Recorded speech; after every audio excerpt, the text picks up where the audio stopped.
Flame and Ember, written by Nichols, narrated by Madeline Brolly. Prologue. London, Spring 1809. Mina Ashbrook leaned her head against the alcove wall, stared out the window and wished she weren't so wicked. Not that happiness itself was inherently evil, but finding any modicum of joy in the death of her beloved papa certainly earned her the title of wicked. Her breath fogged the glass. Through the haze, Mina watched the horses trot past the townhouse. The clopping of their hooves and the clatter of carriages rang through the air. London had its enticements. Mina loved the many musicales, theatres and other diverse entertainments, but the hustle and bustle of the city stifled her soul. She longed for a breath of clean air, a horseback ride across fields, and a chance to avoid the unpleasantness that came with London society. The country called out to her, begging Mina to escape the noisy confines of town. Her papa had never understood that sentiment, though she had tried to explain it to him on various occasions. Now he was gone, and it was difficult not to hope that her long-standing wish would finally come to fruition. Mina would give anything to have her dear papa alive and healthy, but she was unable to change the past, nor stop the desire in her heart that saw the possibility of something good coming from this bleak affair. Mina glanced at her drawings lying on her lap, detailing all the improvements she could soon afford for Rosewood Cottage. No matter that her family thought the cottage cramped and poky, to Mina it was a haven, with blooming honeysuckle climbing the grey stone walls and shutters painted the perfect green to accent their foliage. Rosewood Cottage was the picture of picturesque. Having been her grandmother's favourite retreat, she had willed it to the one person in the family who loved it with equal fervour, and Mina dreamt of living there. If only her grandmother had willed her the funds to maintain the property, or if only her father had been willing to give his daughter a modest increase in her pin money. However, between the Ashbrooks' immaculate London townhouse and vast estate in Lincolnshire, her father saw no need for his daughter to abandon civilization to reside alone in the wilds of Herefordshire. Now, his refusal to give Mina the necessary financial freedom was a moot point. Mina truly was a wicked, wicked woman, for even though the majority of her heart and soul mourned the loss of her beloved papa, lingering in the quiet recesses was the realization that with the reading of her father's will, she would finally have the funds to fulfill her dream. Rosewood Cottage. Sadness still clung to her, but the thrill of that possibility chased away some of the melancholy, giving her a light among the dark despair. Finally, Mina would be able to quit her father's home and set up one of her own. No loving husband and sweet children would fill it, but it would be a home nonetheless. One that she would be free to do with as she pleased. One that allowed her to escape the madness of society when she wished.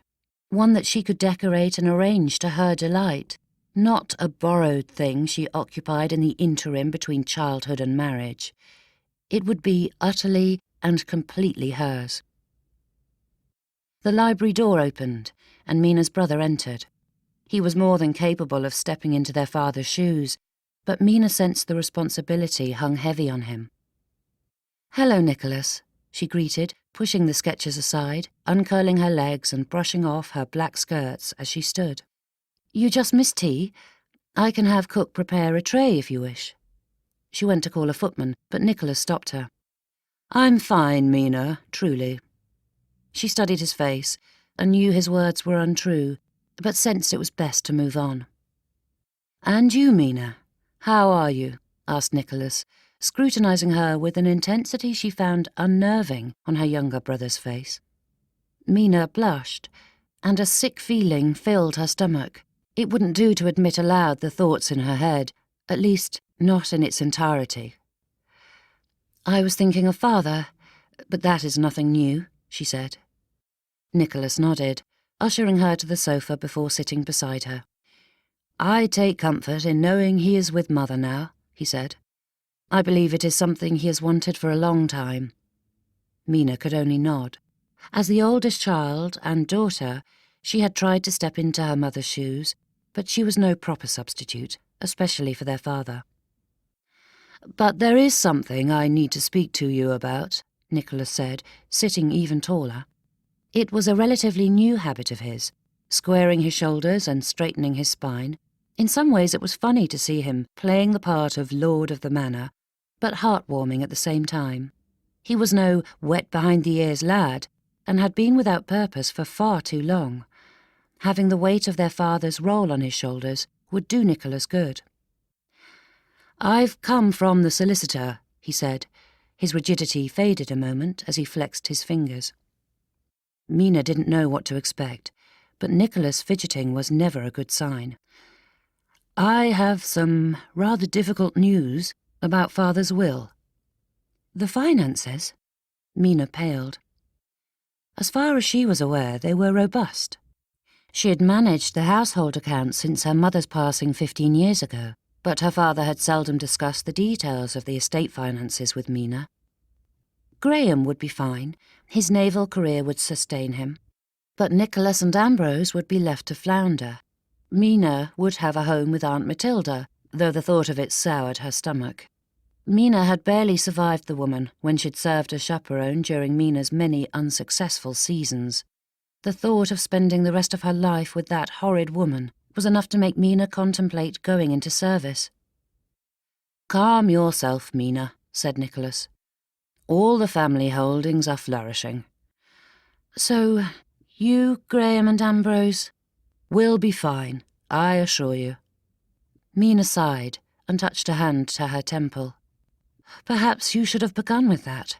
For a hard moment I feared the worst for you boys." Nicholas grinned. "Always the mother hen, Mina." She returned his smile. "Some habits are hard to break. But please get to the point," she said, as he looked no more ready to broach the topic than he had been moments before. "It isn't our inheritance that is of concern. It is yours," he said. "Father has provided handsomely for all of us boys, as he assured me he would, and he left strict instructions about how you are to be cared for." "Cared for?" The words made Mina sound like Cousin Beatrice's pampered terrier. "Not that I would ever shirk my duty on that account," Nicholas insisted, seeming a touch angry at the thought. "You are my sister, and I will always provide for you, no matter what." "Of course, Nicholas, I never doubted it, but I have to admit I have no idea what you are trying to say." Nicholas clenched his jaw, tapping his fingers along his knee.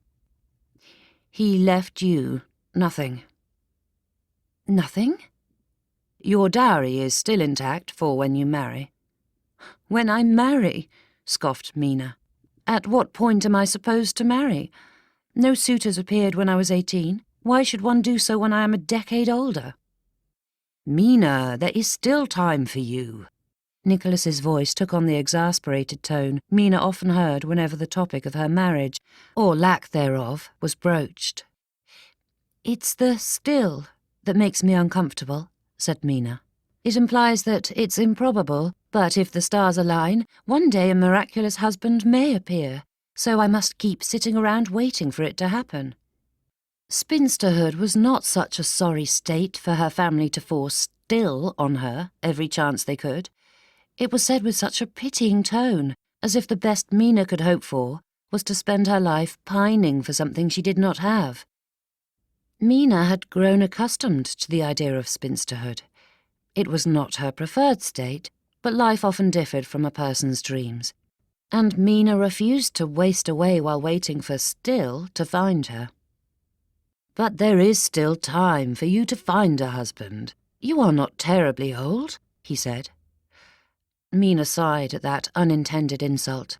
The poor man hadn't meant it to sound so utterly horrific, so it was best to ignore the slight and move on. "Nicholas, that is beside the point," said Mina, pulling them away from that verbal quagmire. "Why would Father do that to me?" Nicholas sighed and glanced at Mina's drawings of Rosewood Cottage. "Because he does not wish you to give up on life and lock yourself away in the country." Mina had no reply. Her father may not have supported her plan, but to reach beyond the grave and snatch away her dreams was unthinkable. Every time Mina had begged to live at Rosewood, her father had insisted the family houses were hers. Perhaps they had been, but not in their entirety. Though she had been acting the part for years, Mina was not mistress of the Ashbrook estate. It was only acting, a temporary thing. Mina stood in for her mamma while her papa lived, and in place of Nicholas's future wife, whoever the lady may be. Mina was desperate for her own home, her own life. "He left instructions that Rosewood Cottage should be maintained, and you are allowed to visit from time to time, but he wants you to live with me," said Nicholas. Mina had no words. Every last one of them escaped her at the realization of what her father had done to her. He had purposefully left her dependent on her brother, left her without anything but her allowance. Her future at Rosewood Cottage faded from her mind, replaced with black, stifling thoughts as Nicholas rattled off the various provisions dictating her father's continued control over her life. Mina wanted to rail and shout against the injustice of it all, but the fight seeped from her. Shouting at Nicholas would do no good. She had never resented her life. She loved it, in fact. She had been blessed with an adoring family and comfortable means. Mina knew many ladies who scrimped for every penny like beggars, living off the scraps society left them, unable to earn their bread or marry into a more comfortable situation. Mina was blessed. She just wished she felt it. "I know you crave a home of your very own, but you are still mistress here, Mina," said Nicholas, patting her hand. "That's not changing. This is still your household to run." "It is yours, Nicholas, not mine. I am only keeping watch over it until you marry," said Mina, her spirits falling with each word. "That's why I wanted Rosewood Cottage." "Mina, you are being a goose," said Nicholas. "This is your home. You need no other." Her brother's words echoed her father's with near-perfect exactness. Mina's head fell, her shoulders slumping. Nicholas held her hand. "We can reassess the situation in the future, if need be, but there's no reason for you to leave. More than that, I need you to stay. I need help taking care of the household side of things, and you are an expert at it. I have no intention nor inclination to marry any time soon. I am afraid, dear sister, you are stuck with your bachelor brother for a long time." "It is good to see you, Mr. Kingsley," said Miss Susanna Weston with a properly demure curtsy. Simon barely contained the heart beating in his chest at the sight of her. The sun filtering through the sitting-room window gleamed off her golden hair, as if she were cast in a tableau vivant as a heraldic angel.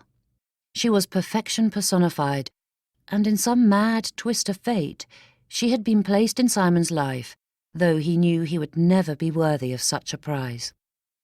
"Thank you for granting me an audience," said Simon, bowing low over her hand, his lips grazing her knuckles. It was one of the only times he had ever felt her bare fingers, and he yearned for more. Every gentlemanly instinct in him forced such urges aside. Miss Weston smiled, and the next words fled from Simon's mind.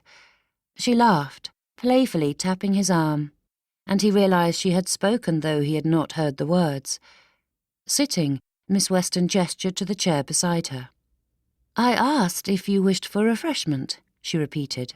Simon shook his head, mumbling some nicety that came from years of etiquette training and with little thought. He had never felt so nervous in his entire life, and that was no insignificant thing, as he had been in a near-constant state of anxiety ever since the first moment he had seen her. Such indescribable feelings had overwhelmed him, making it impossible to even approach her that first season. Simon had spent it watching her like a lovesick puppy from afar, until it was too late to make her proper introduction. He'd had plenty of months to ponder about and to curse over his monumental stupidity while he had awaited the beginning of the next season. This time he would not allow such cowardice to stand in his way, even if he still felt like a quaking, callow youth whenever she was near. Life had taught him not to dream of a loving marriage, but Simon had still hoped for one. Years of scouring had nearly extinguished that desire, but that blessed night 2 years ago, standing in some nondescript ballroom among a crowd of nondescript people, Miss Susanna Weston had appeared, and Simon knew they were meant to be together. He needed to get the words right. He did not doubt Susanna's feelings for him.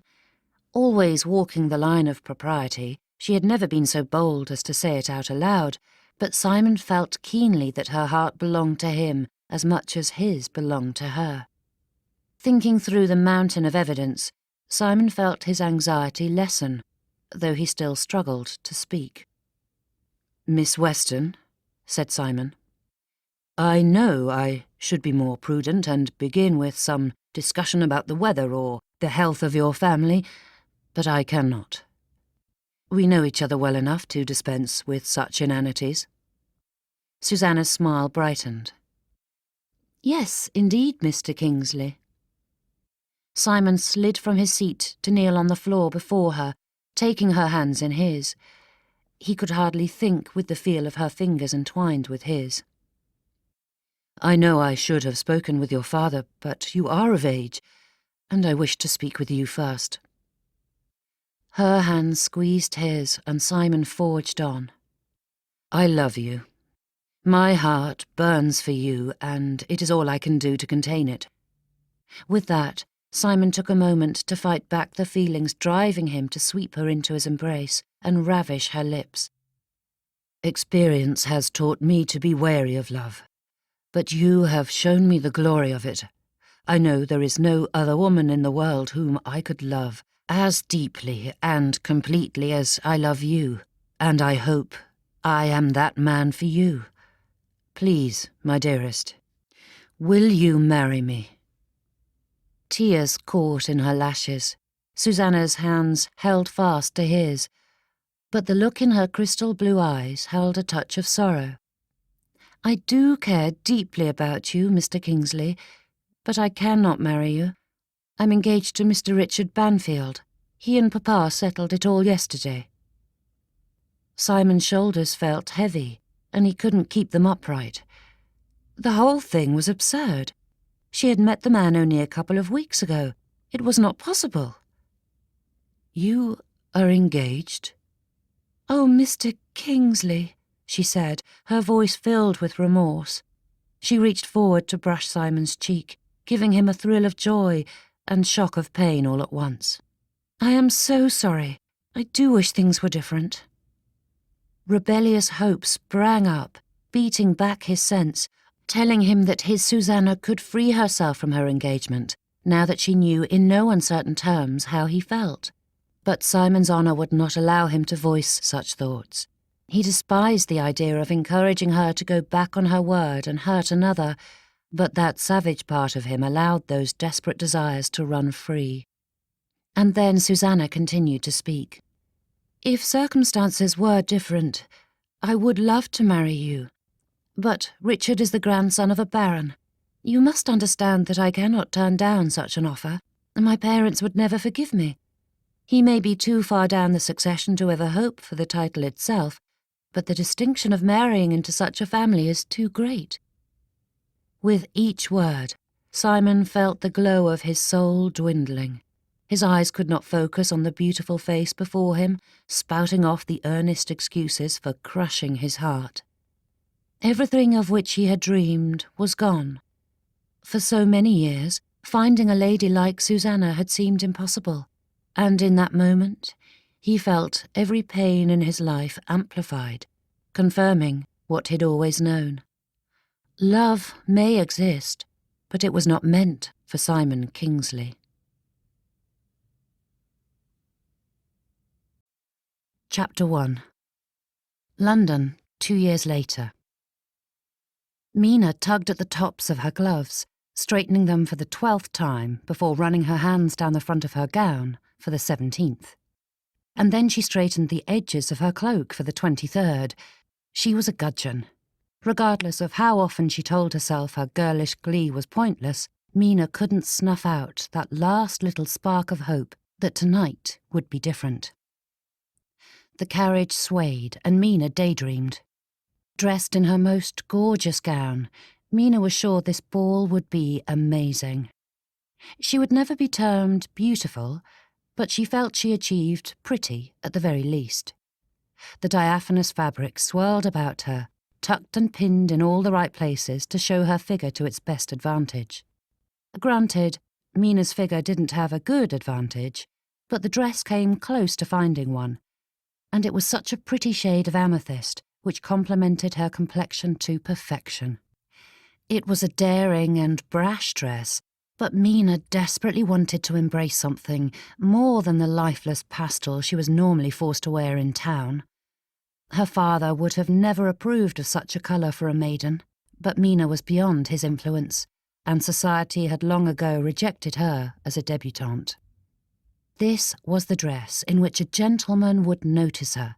He would see her from across the Hartleys' ballroom and be so enchanted that he would arrange an immediate introduction before sweeping her off into a dance. That thought made Mina laugh at herself. A grown woman making up fairy tales as unlikely as the ones her nursemaid had told her at bedtime. But that was neither here nor there. Regardless of whether anyone else ever admired her dress, Mina loved it and felt wonderful wearing it. That was enough for her. Even if she dreamt that something more would come of such a beautiful gown on such a beautiful evening. And that was why Mina needed to leave London.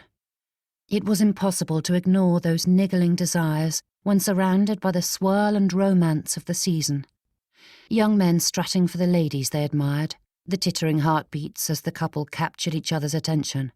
Even if Mina had not experienced it herself, that traitorous little spark wouldn't let her stop hoping that it would happen for her. Out in the country, it disappeared, but every time she stepped into town, it resurfaced. Tired of her pointless daydreaming, Mina shoved all other thoughts aside. Spark or not, gudgeon or not, Mina knew tonight would be wonderful. "You do look lovely," said Louisa Margaretta, leaning across the carriage to place her hand on Mina's. "That is such a bold colour, the likes of which you don't see often, but it is so slimming, it looks perfect on you." Mina sucked in her lips, nibbling on them to keep words from slipping out that were best left unsaid, as she often did whenever her sister-in-law was near. The girl didn't mean her comments to sound the way they did, but Mina felt a touch deflated all the same. "You both look marvellous," said Nicholas, reaching over to kiss his wife's hand. Mina turned her eyes to the passing street, trying to block out the sight and sound of the newlyweds. Forcing her mind to focus, she thought of the ball, dreaming how it would look and what it would be like. Regardless of how much her family believed her to be a veritable hermit, Mina loved a ball and a party. The problem was that they did not like her in return. But this time, she would be no wallflower. In her gorgeous gown, with her hair styled to perfection, Mina would not be relegated to the corner. She would dance, she would socialise, she would be noticed. How Mina wished Thea was there with her. It had been so much easier wading through society's murky waters with her bosom friend on hand. But Thea was back in Lincolnshire, tending her growing brood. Mina would hate Frederick Voss for stealing her dear friend away, if not for the fact that he made Thea so blissfully happy. The carriage drew to a halt, and the door was scarcely open before Louisa Margaretta, who always insisted people use both names to their full extent, no matter how large a mouthful they were, bounded out with the energy of a girl nearer the nursery than adulthood. Nicholas took both ladies' arms, leading them into the Hartleys' townhouse, as Louisa Margaretta prattled on about everything and nothing. "Now, stay close, Mina," said Louisa Margaretta. Once again, Mina nibbled on her lips and reminded herself of her sister-in-law's good intentions. Obtuse she may be, but a well-meaning obtuse. Louisa Margaretta simply had no idea how condescending and insulting it was to have a girl 11 years Mina's junior elevated to the position of chaperone. Anyone with sense considered Mina far too spinsterly to need such protection, but that did not matter to the rest of the Ashbrook clan. Much to Mina's chagrin. As they stepped in through the grand ballroom, Louisa Margaretta swung into full socializing mode. Nichols escaped from the hurry and scurry, disappearing within moments of their arrival, and it took all of Mina's charity to not hate him for abandoning her. Louisa Margaretta's taste in friends left much to be desired. Mina had nothing in common with the giggling girls, and they had no interest in her. Awash in the excitement of their first season as married ladies, the girls had little more to talk about than the general highs and lows of married life, which left Mina firmly out of the conversation. Not that a single one of them stopped talking long enough to allow Mina to speak. "Mrs. Ashbrook," said Mr. Fairview with a bow. "Might I engage you for the first set?" "Oh, you dear thing," said Louisa Margaretta with a smile. "I've already secured a partner, though I would love to see my sweet sister-in-law stand up with you." Mina hoped her face was not as fiery red as it felt. Her oft-repeated maxim filled her mind, reminding her that Louisa Margaretta meant well, regardless of how awkwardly she went about things. Mr. Fairview glanced at Mina and smiled, forcing Mina to chide her treacherous heart for skittering at the sight. She didn't particularly care if she danced with this particular gentleman, but the idea of standing up with anyone was enough to give her palpitations. "That does sound delightful," he said, making Mina blush even further. "But I promised Mr. George Albrook I'd join him in the card room if you were unavailable." Louisa Margaretta tapped him on the arm with her fan. "You goose! I'm sure he would not mind." But her sentence fell away when a gentleman arrived to claim his dance, effectively pulling Louisa Margaretta's attention away from securing Mina a partner. Within moments, each member of the group was claimed for the dance, and Mr. Fairview made his retreat, leaving Mina uncomfortably alone. Not that she felt more comfortable among those girls, but the obvious gap in the crowd around her felt like a clear signal to all in attendance that she was utterly undesirable. Mina watched the dancers, trying for an air of nonchalance. She was far too old to be carrying on like such a ninny. She should not care if everyone in the ballroom took note of her solitary state. It should not matter. It truly shouldn't. But it did. Mina felt like she should wear a sign around her neck, warning of her unsuitability. Though judging by her lack of suitors and friends, it was unnecessary. No matter how much Mina wanted to slip away to an unobtrusive place, it would only guarantee she would not be asked to dance. Her overabundant figure appeared to best advantage standing. Sitting only made her look heavier and frumpier than she was. Besides, hiding in a corner would make it more difficult to catch a gentleman's eye. So Mina stood alone, using every bit of energy to pretend it did not bother her. As the minutes wore on and the dancers moved through their steps, Mina felt her pride slipping. Before long she did not care if pity was the only enticement for a partner. She wanted to dance. She wanted someone to see her. Too often it felt like she had been enchanted by some evil fairy and cursed to be forever invisible. It wasn't even a blatant snub.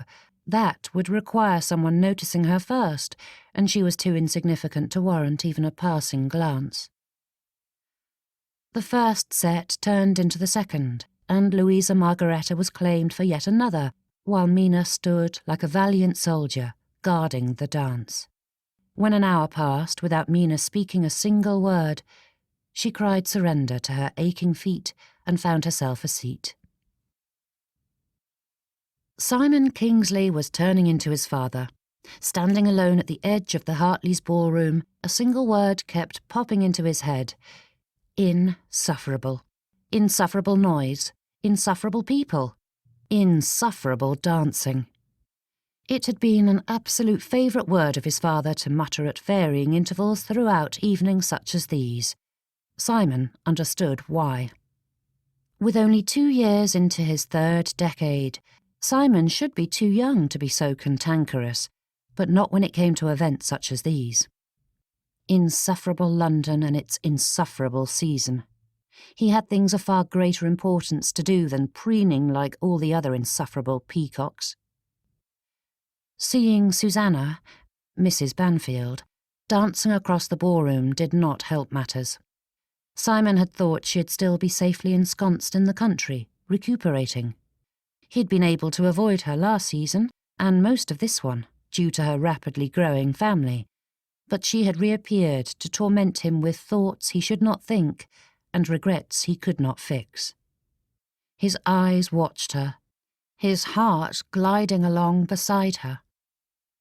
Her clear eyes met his, and Simon felt that yearning he'd been fighting to free himself of since the moment she had dashed his dreams. All his efforts were gone in a flash at the hint of longing in her eyes. It did not matter that it had been her choice to marry elsewhere. Simon was ensnared. He should not have come. He should have stayed in the country where he was needed. Another letter from his steward had arrived just that afternoon, detailing more issues requiring his attention. But such grumblings were pointless. Simon needed to be here to settle this once and for all.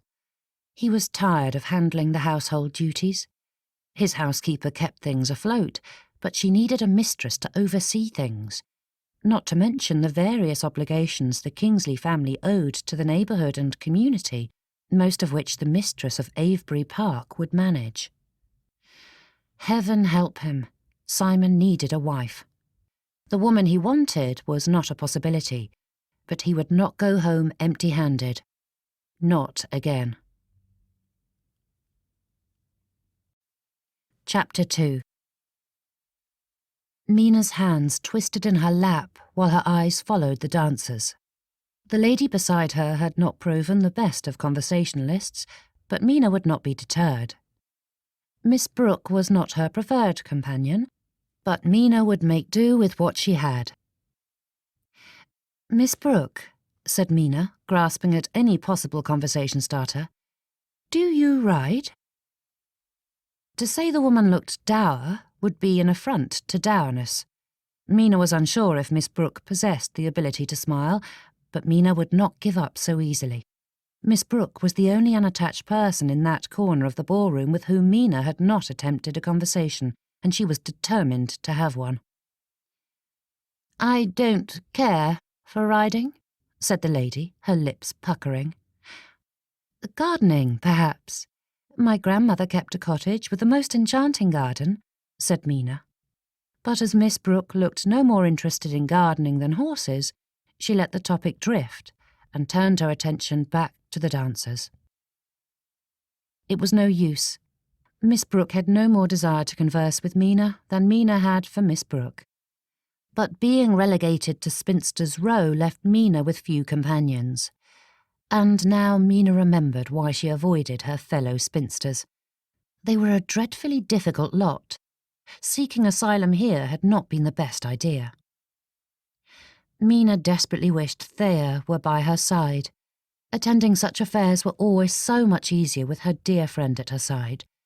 It was impossible to feel awkward or unlikable with Thea around.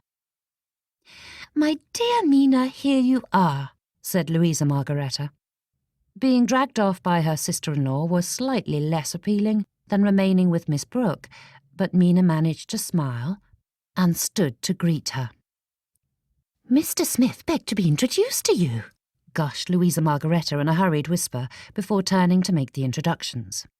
"Mina, may I introduce Mr. Leopold Smith and his mother, Mrs. Eliza Smith?" Mina smiled and curtsied, though the man looked decidedly uncomfortable.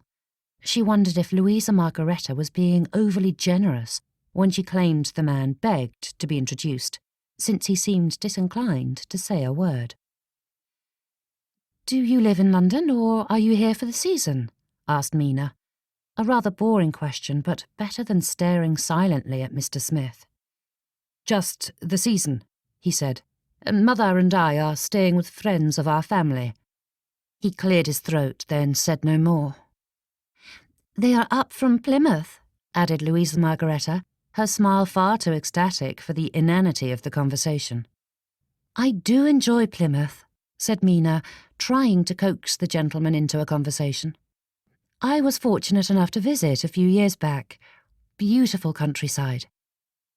Mr. Smith nodded, and his mother watched the exchange, if it could be called that, without blinking. The music of the dance ended, and the people rearranged themselves with their new partners. Louisa Margaretta's smile grew wider, and Mina feared what would come next. Subtlety was not among Louisa Margaretta's talents. "I believe the next is the King and Queen. Mina adores that dance, and she is so graceful," she said, tapping her fan towards Mr. Smith. Mina had no idea where Louisa Margaretta would have ever gotten that impression. With the exception of standing up with her brothers, none of whom danced willingly, Mina was never asked to dance. With flushed cheeks, Mina looked at Mr. Smith, and he looked at her while his mother looked at the both of them. "I am pleased to have made your acquaintance, Miss Ashbrook," he said with a quick bow. "I hope I will have the pleasure again soon." Without another word, he gathered his mother and strode away, leaving Mina at a complete loss to understand what had just occurred. "Well," said Louisa Margaretta with a sigh, "that did not go as well as I had hoped, but a success nonetheless." Mina stared at her sister-in-law, wondering if they had been party to the same conversation. Mr. Smith walked off after speaking no more than 2 sentences. "But he asked for an introduction," she said with a smile. "That is something." Did he ask for it, or did his mother force it on him? "That is not important," said Louisa Margaretta. "What matters is that he asked to be introduced. I am certain that is a good sign. Come, we must find out more about your suitor, the mysterious Mr. Smith." "Louisa Margaretta!" Mina's face burned scarlet, and she cast a furtive look around. "Please do not say such things. He asked for an introduction, that is all. I know nothing about the man, and he showed no signs of wishing a closer acquaintance." Her sister-in-law waved away Mina's words, and became intent on finding out anything and everything about Mr. Smith that instant. Searching for some excuse to avoid the ensuing embarrassment, Mina glanced around the ballroom. "I am in desperate need of some punch," said Mina. "I will meet up with you in a few minutes." So singularly focused on the task at hand, Louisa Margaretta hardly noticed Mina slip away towards the refreshments. Once out of sight of her sister-in-law, Mina hid among the edges of the ballroom. This evening could not end soon enough. This was a waste of time. Among all the maidens gathered in the ballroom, Simon could not find a single prospect. He had danced a few sets, but no one caught his fancy. Love may no longer be on the table, but surely he could find an enjoyable woman with whom he could spend his life. Someone he could talk to, have a friendship if nothing else. But not one of the tittering debutantes held his attention for more than half a dance. "Simon, you look positively thunderous," his friend said with a laugh, clapping a hand on Simon's shoulder. "One would think you'd been forced here at the end of a pistol." "Not a pistol, Finch," muttered Simon. "Just desperation. Don't tell me you are moving ahead with this fool plan of yours." "Matrimony is not a fool plan," said Simon. Just thinking of everything that needed to be done at his estate was enough to make his head ache. But the thought of having to face 2 sets of duties for another year wasn't something Simon was willing to do. "I have enough on my plate as is. Having a wife to help carry the burdens would be a blessing." "The look on your face begs to differ." There was no refuting that. Being married was a good idea, but getting married wasn't for the faint-hearted. "I am not saying that marriage is a terrible idea," said Finch, "but the way you are going about finding a spouse is. Clearly you are still preoccupied with a certain someone." Simon shot Finch a dark look, which the man had the gall to smile at. Looking away from Finch, Simon could not stop his eyes from finding that very woman among the throng of dancers. "She did not deserve you then, and she still doesn't," muttered Finch, crossing his arms. "She simply chose someone else." Finch said nothing, but the look on his face said clearly that he was unwilling to accept such nonsense. "It doesn't matter," said Simon. "The die is cast. Not everyone is destined for some great romance. Some marry for practicality." "But," he began, though Simon interrupted. "Finch, it is what it is. Miss Weston is the only woman I have ever loved, and she chose another. It took me years to find her, and I do not have the time to wait for another such lady, if one even exists. And even if I found another, she may not choose me. Love may not be an option, but there's no reason I can't find a helpmate and companion." "So you're going to grab some random chit among the fresh debs?" Simon shuddered at that thought and shook his head. "They keep getting younger and younger." "It's us who are getting older," muttered Finch. "That is not a happy thought." Finch grunted, a smile tickling his lips. "Leg-shackling myself to an empty-headed young thing is not particularly appealing," said Simon. "You're underestimating how pretty some of those empty-headed young things are." "A pretty young thing," grumbled Simon. "My mother was a pretty young thing, and that didn't fare well for my parents." A marriage of speculation and rumour where everyone whispered about the what-ifs and did-you-knows was not for Simon Kingsley. His mother's infidelities were bandied about in countless social circles. Simon had never voiced his doubts aloud, but he often wondered whether his youngest sister, Priscilla, was a full-blooded sibling, and Simon had heard more than a few rumours about his father's indiscretions among the maids and village girls. His father may have been more discreet, but he wasn't any more faithful to his marriage vows. Simon sighed. "I want a lady who will help me run my estate and cares about seeing it succeed. Someone who could love it as I do." Finch snorted. "And you think the former Miss Susanna Weston would have fit the bill?" In reality, that had not crossed Simon's mind. Susanna's suitability as mistress of Avebury Park was never a question. She was a gently bred lady with all the proper knowledge and ability to run such a household, but whether she would have found joy in it was a mystery. Perhaps she was too tied to the glitter of London society to find much happiness in the country, but that would not have mattered. Their love would have made up for any differences in opinion and character. Having her as his wife would have been enough to ensure their lasting marital bliss. Finch's question hung in the air, but Simon had no interest in answering it, and his friend eventually moved on. "So, you're not looking for love or beauty? It sounds like you are looking for a workhorse," Finch chuckled. "Fool plan indeed." Put in such harsh light, it did sound foolish. "I tried to find the perfect wife and failed miserably," said Simon. "Now is the time to settle for someone who I merely enjoy, someone who will help me with the endless list of things needing to be done on my estate, someone who will aid me without adding to my burdens." "If that's all you desire, you are looking in the wrong direction," said Finch, nodding at the fresh-faced debutantes flirting with the young bucks. Motioning to the edges of the ballroom, Finch drew Simon's attention to the spinsters, wallflowers, and the other leftover scraps of society. "Cast your eyes that way." Simon glanced back at his friend, who met his gaze with a shrug. "Don't discount it," said Finch. "Take Miss Mina Ashbrook."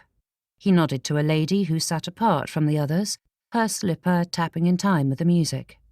The lady in question was younger than the middle-aged spinsters around her, but she had not been a debutante in several seasons, She was rather nondescript. Hair that was neither dark nor light, eyes that were a muddy shade of brown. If Simon had to be honest with himself, her most distinguishable characteristic was her size. People likely called her plump out of kindness, but she was more than a few steps beyond that.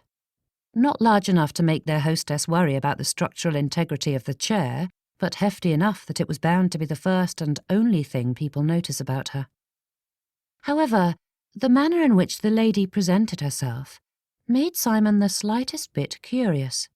While other spinsters in the company clung to their maidenly pastels as if desperate to stave off the encroaching years, or draped themselves in severe black as though mourning the loss of their opportunities, this lady's gown was a brilliant purple.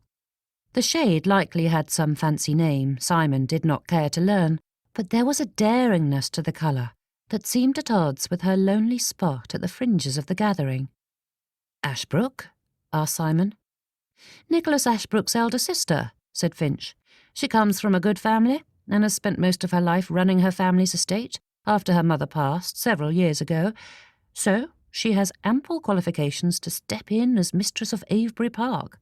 Not to mention she is too mousy to cause you much bother, too unattractive to have a wandering eye, and so firmly on the shelf that she'd likely accept any offer she got." Simon watched as Miss Ashbrook's cheeks grew redder with each word, her eyes casting down to her hands now gripped tightly in her lap. Simon had not thought her close enough to overhear them, but he got the most uncomfortable feeling she had. It amazed Mina how 3 people could all attend the same event, yet have such vastly differing experiences during it. The carriage rocked along the cobblestones, while Louisa Margaretta detailed to Nicholas just how much of a triumph the evening had been. Truthfully, Mina did not hear a word her sister-in-law spoke. Mr. Finch's words plagued her mind. Mousy and unattractive. Both were apt descriptors, and ones she had used herself many times. But hearing him say them was a far cry from her own self-deprecating thoughts. A mousy, unattractive woman for a man who wanted nothing more than a workhorse for a wife. Truth be told, Mr. Kingsley's words leading up to that awful moment had given Mina an uncomfortable flutter of anticipation, hoping that he might notice her. There was something about him that had long attracted her attention, though he seemed oblivious to her. Though not the type of handsome that drew the ladies in, Mina had found herself dreaming of him on more than one occasion over the years. Dark-haired and broad-shouldered, Mina's eyes often sought out his, even if he had never met hers directly. Her secret feelings had never bordered on serious, but it was hard not to admire such a good man, a gentleman to his core. More than that, he was industrious, kind to his tenants, and fair in his business dealings. He had even rescued Nicholas on one occasion during a scuffle at school. Jaded opinions about love aside, the man had much to recommend himself, and a part of Mina had wanted to catch his eye. And then his friend spoke. And all illusions shattered, shredding Mina's heart. Nicholas nodded off, and Louisa Margaretta whacked his arm with her fan. The girl could be brutal with that article. He grumbled, and she poked him again, but he snatched it from her hand, yanking her to him. Mina averted her eyes when his arms came around his wife, and Louisa Margaretta giggled. She actually giggled. "Mina had quite the triumph tonight," said Louisa Margaretta, causing Mina's gaze to snap to them. There was not a single thing about the evening that could be counted as a triumph. "Mr. Leopold Smith positively twisted my arm to get an introduction." "Leopold Smith?" asked Nicholas, glancing at Mina. "I've never heard of the man." "He's a widower who came to London to look for a new wife," said Louisa Margaretta, "and he was very interested in our Mina." "He hardly spoke," said Mina, "and then ran away at the first possible moment. I hardly think that qualifies as being very interested." "Don't be so dismal, Mina," Louisa Margaretta tittered. It's a good start. Besides, his mother asked us to attend the opera with them next week. As we have a box, I invited them to join us. His mother, said Mina. Don't go looking for reasons to reject him before you get to know him, Mina, said Nichols, though he had admitted just moments before that he did not know the man, so could have no idea if Mr. Leopold Smith was the sort of gentleman worth pursuing. Neither Nicholas nor Louisa Margaretta said another word on the matter, but Mina could feel the unspoken words hanging in the air around them. Mr. Smith was a widower, and Mina was a spinster, and no self-respecting spinster would dare turn away an unattached gentleman of any sort. Chapter 3. Simon preferred a bruising gallop, but in London it was difficult to achieve a sedate canter, so he contented himself with stretching his legs. He needed time to formulate his next plan of attack. The last few social functions yielded no wifely candidates, and Simon could not fritter away the season.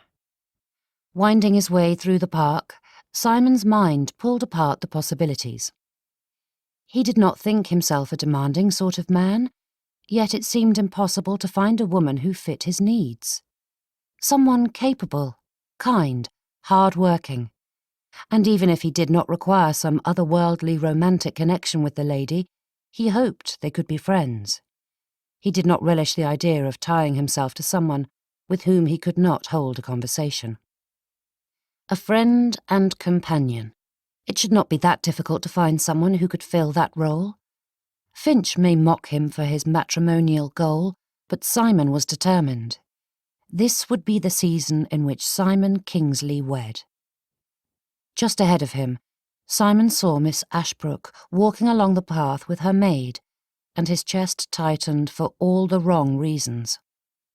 Thoughts of Finch's words at the Hartleys' ball made Simon's stomach churn. His friend had claimed it impossible for Miss Ashbrook to have overheard their words, but Simon knew she had, and it shamed him to the core. Truth or not, a gentleman did not speak like that about a lady. Anyone, for that matter, but especially not a lady, and especially not where she could hear. Unfortunately, Miss Ashbrook had left before Simon could apologize. Simon glanced around, searching for someone to give him an introduction, but he didn't recognize a single person in the park. Perhaps it was for the best. Simon had no idea how to broach the topic without doing further harm. Simon told himself an apology was unnecessary, even though he knew it was a lie. The basket in Miss Ashbrook's hands shifted, and a bundle tumbled to the ground, unseen. With a few quick steps, Simon retrieved it, but couldn't think how to get it to her without a proper introduction. Decorum fought with decency, and Simon drew close enough to catch Miss Ashbrook's eye. When she saw him, she stopped, a blush filling her face. Giving a quick bow, Simon lifted the bundle towards her. "I don't mean to intrude, Miss Ashbrook, but you dropped this." Miss Ashbrook glanced at his hand and then down at her basket. "Thank you, Mr. Kingsley. I appreciate it. I cannot believe I was so foolish as to do that. The children would never forgive me if I lost some of their treats." Taking the bundle from Simon, Miss Ashbrook tucked it firmly into the basket. "I'm glad to be of service and hope you will forgive my impertinence." Miss Ashbrook looked at him, her brows drawing together. "Impertinence?" "To approach you without a formal introduction," he clarified. Miss Ashbrook looked down at her basket, her hand shifting on the handle. Her eyes wandered back to his face, and Simon could tell he had said something wrong, though he had no idea what it was. Simon did not enjoy feeling like a cad, especially for some unknown reason. "We have been introduced before," she said, the words coming out so quietly that Simon almost missed them. Her eyes dropped to her basket. "4 times, actually." Simon cleared his throat and fought back a wince. 4? Miss Ashbrook nodded, and she looked at him again. Simon knew she would see his discomfort, and he did not attempt to hide it. He deserved his shame, and Miss Ashbrook deserved to see it. When you were introduced to my cousins, the Miss Mowbrays, at least they were the Miss Mowbrays at the time, Beatrice, Judith, Lydia and Evangeline. Simon pictured each one of those ladies, but for the life of him he could not remember having met Miss Ashbrook at the same time. If Finch hadn't mentioned it at the Hartleys' ball, Simon would not have known Miss Ashbrook's name. The lady watched his face, her own growing sad. With a quick curtsy, she turned to leave. But Simon could not let things stand as such. In the last week he had hurt the poor lady severely multiple times, and it would not do to let that continue. "Miss Ashbrook, please," said Simon. She stopped and turned back to him, her face betraying a hint of apprehension that hurt more than he cared to admit. Finch may have been the first to bruise her feelings, but Simon knew he had done his fair share to earn her caution.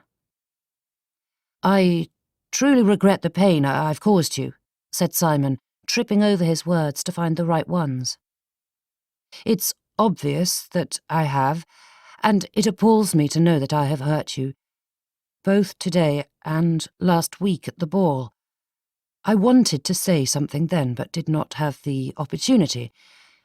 I wish I could say that my friend was suffering from some unimaginable illness that causes thoughtless outbursts, but I shan't excuse his behaviour, what he said, or my part in the matter." Miss Ashbrook's eyes never once left his as he spoke each faltering word. Embarrassment, shock, gratitude, each filled her face in the slight movements of her features. Most ladies he knew would not allow such displays, but Miss Ashbrook's came through clearly enough for him to catch every emotion she felt. Mina stared at the man while each stuttering word tumbled out. She would never have thought Mr. Kingsley capable of becoming flustered, but she saw and heard the evidence of his discomfort as he forced himself to speak. His struggle to apologize without offending, while simultaneously offending again, which brought more apologies, was humorous enough to make it difficult for Mina to hold on to her pain. Between Mr. Finch's words and Mr. Kingsley's inability to remember even one of their many introductions, Mina's pride had been quite wounded. Yet here, Mr. Kingsley was trying to make it right. It may only be a few words, but Mina saw the sincerity behind it, and it touched her. Not many people care about the feelings of an inconsequential spinster. "It's fine, Mr. Kingsley," said Mina, surprising herself, though it surprised her even more that she felt like smiling at the relief he showed.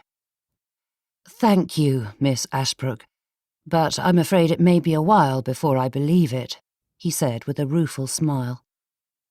"You think me that petty?" "Definitely not. I mean, it may be a while before I feel it is fine." At that, Mina did smile. Ducking her head to hide the faint blush, she tried to keep her feelings at bay.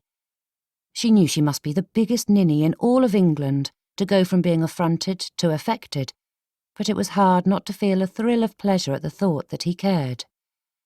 Mina held no delusions that his words had anything to do with her specifically, for any true gentleman would feel the same, but she had so little experience with gentlemanly behaviour that Mina's heart had no protection against such niceties. Snuffing that silly spark of feeling, Mina met Mr. Kingsley's eyes again, firm in the belief that she needed to keep herself from running away with nonsensical ideas. She knew better than to throw her heart after a man, simply because he had been kind to her. She should know better. Unfortunately, her heart rarely listened to reason. "Thank you for your kind words and for your help with my bundle, Mr. Kingsley, but I should go." Mina shifted the basket, letting it remind her of her responsibilities and the importance of not losing herself during a short conversation. "Might I be of assistance?" he asked, gesturing to the basket. "It looks as if you and your maid have your hands quite full." Mina glanced back at Jenny, who stood a respectful distance away. Mina had forgotten all about her lady's maid standing there, and hoped she hadn't behaved embarrassingly. The last thing Mina needed or wanted was the servants gossiping about her making eyes at a man in the park. "I don't wish to inconvenience you, Mr. Kingsley. We are quite capable, though I'm afraid we must be going, or we will be late."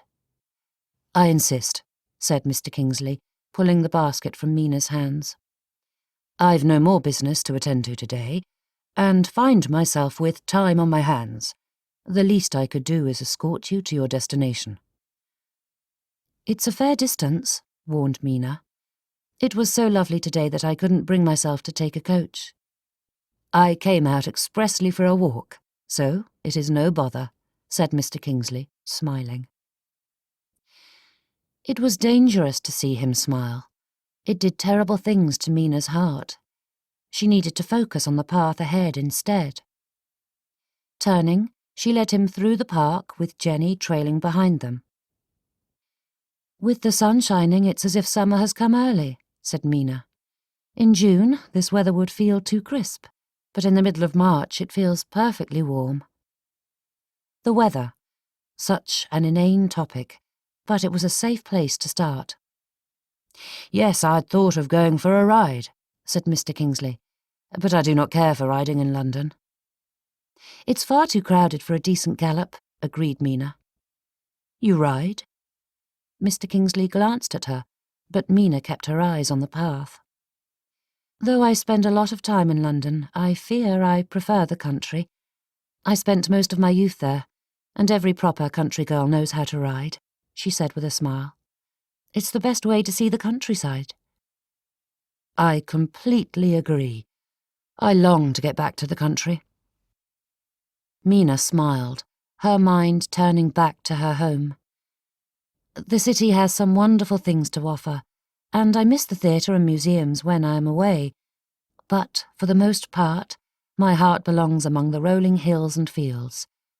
There are so many things I love about it, and no matter how much I enjoy the trappings of town, I find myself counting down the days until I can return home." "I feel the same, though my reasons aren't entirely sentimental," said Mr. Kingsley. "I have a hard time leaving my estate. There are so many things that need doing that it is hard to stay here." "I imagine so," said Mina. "Where is your estate?" "Essex," he replied. Mina sighed. "That is beautiful country." Mr. Kingsley gave her an even more handsome smile, and Mina tripped over her own feet. Having spent nearly 3 decades walking, it should not have been so difficult, but her limbs would not cooperate. A steadying hand came to her elbow, and Mina's cheeks heated at the feel of Mr. Kingsley's touch. Though she wished she had hid her ungraceful gait, Mina was not unhappy with the brief touch. "Have you spent much time in Essex?" he asked. From there the conversation continued with a steady, easy flow. If pressed, Mina would not have been able to give a full recounting of the varied subjects they discussed during that walk. They went from Essex to favourite foods, then somehow landed on plays and circled around to Mr. Kingsley's estate, along with a dozen other tangential topics along the way. There was nothing remarkable about the conversation to relay, except that it happened.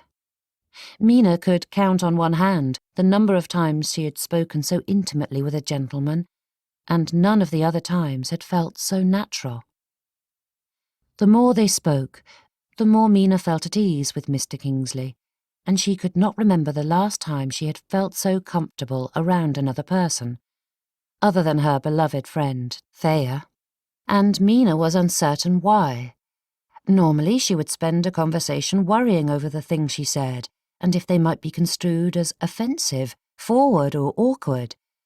But none of those feelings bothered her while speaking with Mr. Kingsley.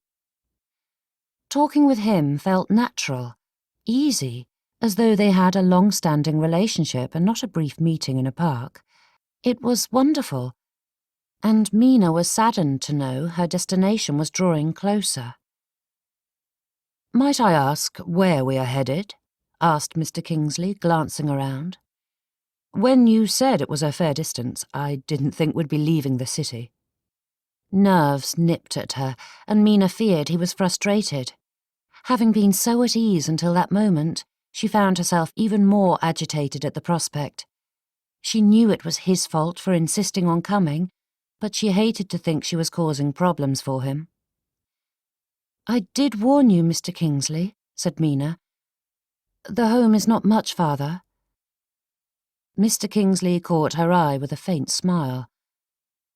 "I was only teasing, Miss Ashbrook." And now she did feel like an utter fool, her cheeks blazing. "We're visiting a foundling home." "A foundling home?" asked Mr. Kingsley.